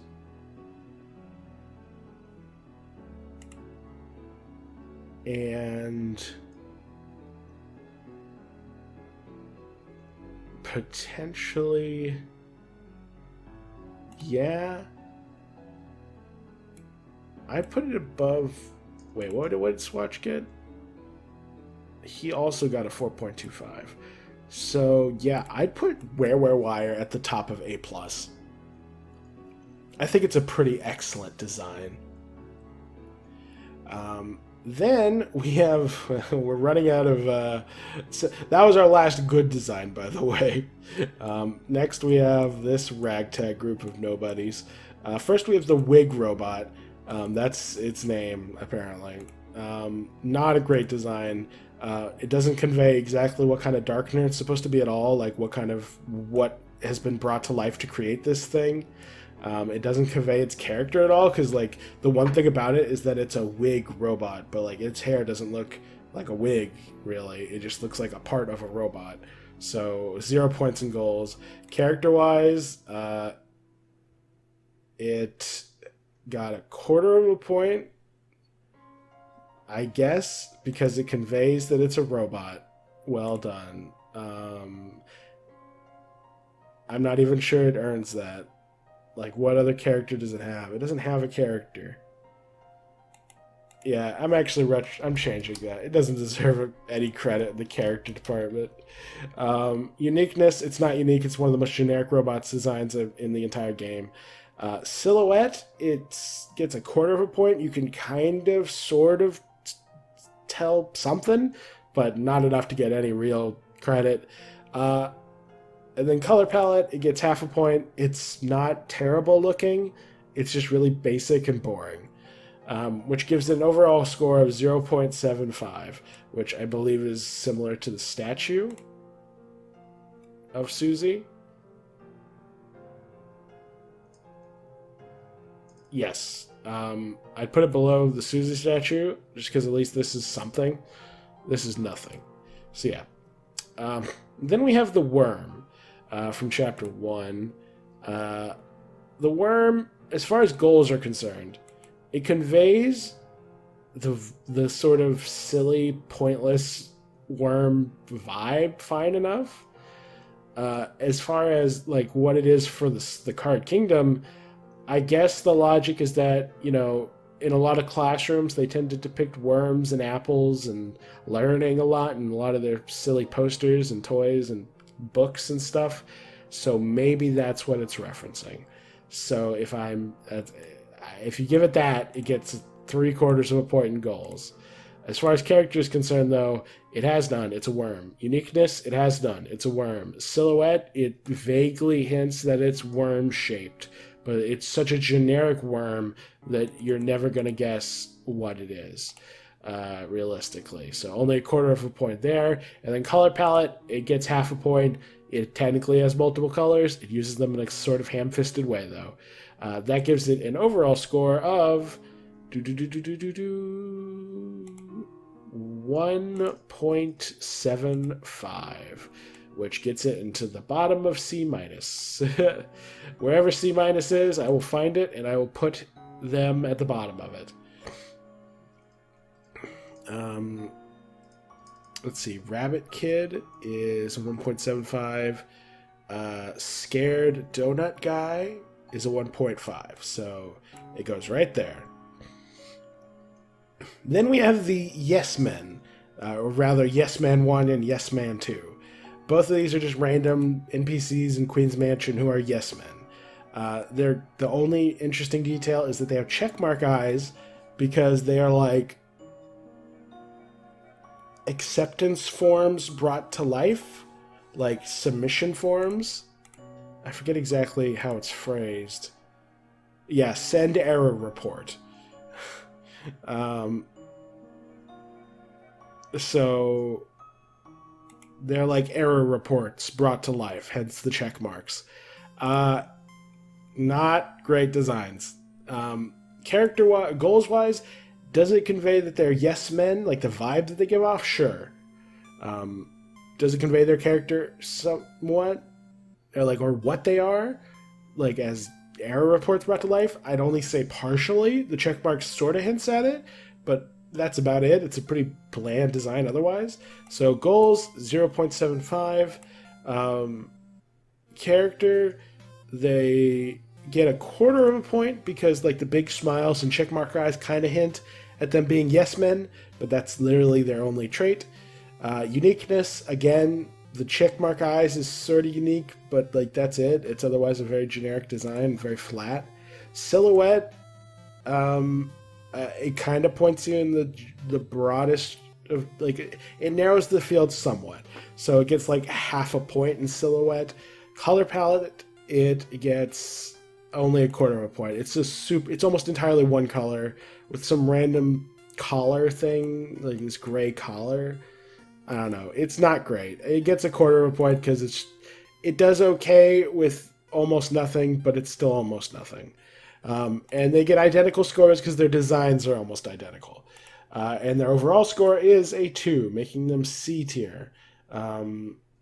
What did I give the icon man? I'm trying to remember, because I feel like they are a very good comparison.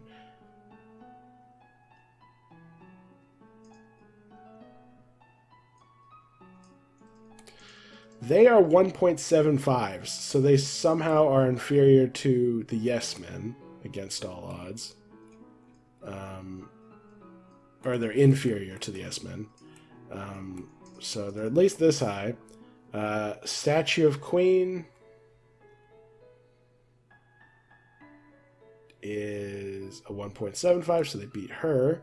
The blue blocks are 2. So this is their first real competition. I would consider them superior or inferior to the blue blocks because at least I can tell something of what these are. I feel like these fill very similar niches, but I think these guys are way less memorable. So yeah, they get right here. Which means we have finally done it. We have ranked all 200 character designs in Deltarune. The bottom 10, the number 10 is Lesser Dog for being super basic and a furry and bringing almost nothing to the table. Then we have the weird icy cryptid pillow, which doesn't really convey anything of what it is and is basic and boring to look at. A pair of eyes, who are literally a pair of eyes. Newbert, which is probably one of the more controversial bottom 10s, because he's literally just a nub with a smiley face. A statue with almost no detail or color variety or symbolism. It's almost nothing. A wig robot, which doesn't look like a wig and has no character and is nothing. It's boring. Then we have, at number 4, Froggit, one of the most, probably, the fact that it's a bottom 5 designs is hilarious. But it's a frog. It's a frog, my dudes. It might be a cute frog, but it is a frog, not a monster. Then we have the little rabbit, who is like barely counts as a character design. It's like a fragment of a character design. Then we have generic brown cardboard bloody animal crackers. And then last, and most certainly least, is the snail guy, who is reduced to a near face in a car. He doesn't even have the advantage of being a rabbit. He is a just face. He has nothing. By contrast, the top 10, 6, 7, 8, 9, 10, 11. Number 10 is Susie in her default Dark World design. Just really good, really cool. I think Toby Fox really knocked it out of the park with the main cast. I think Susie, Kris, and Rouse have some of the strongest designs in the game. It's a shame that Chapter 1 Rouse kind of got left by the wayside for what is, in my opinion, a clearly inferior design. Still a great design, but an inferior one. Then we have Sham, who cheats this list entirely by being a shop sprite who gets way more detail work, but it is what it is. He's still excellent. He's an absolute mad lad. Then we have Hathy, who is just such a brilliantly well-designed and well-characterized creature. Considering I'm pretty sure Toby didn't design the broad idea of Hathy and just sort of provided a character for her, I'd say he did a wonderful job of it. I love Hathy. Easily the best regular enemy in the game as far as character design is concerned. Then we have Lightworld Kris. Again, Toby Fox knocking it out of the park. It's a very simple design, but I think there is excellency in simplicity, and nothing represents that better than Lightworld Kris. Then we have regular Spamton, who is, of course, Spamton. I don't need to explain. Chapter 1 Rousey at number 5. Obviously, he's Chapter 1 Rousey. Number 4 is Spamton NEO, because obviously. Number 3 is Jevil. Number 2 is Dark World Kris. And number 1 is the giant Spamton NEO, who, much like Sham, cheats the list by getting a super hyper detailed giant form. And there you go. If you were to only include the actual sprites, like the normal size sprites, Kris would be number 1, Jevil number 2, Spamton NEO 3, Chapter 1 Rousey 4, regular Spamton 5, Lightworld Kris 6, Hathy 7, Susie 8, Berdly in the Dark World 9, and then Head Hathy number 10. But either way, those are my opinions on every character design in Deltarune. I think we can kind of deduce that Toby Fox is really good at 3 things. Epic secret bosses, really well fleshed out and well characterized protagonists, and really goofy, silly lads. And with that, we have finally reached the end of the video. Thank God. This has taken me so much longer than it had any business taking. I'm going to do so little editing. You have no idea. Like if you enjoyed the video. Comment if you've got something to say. Subscribe if you want to see more. And as always, have a fantastic day.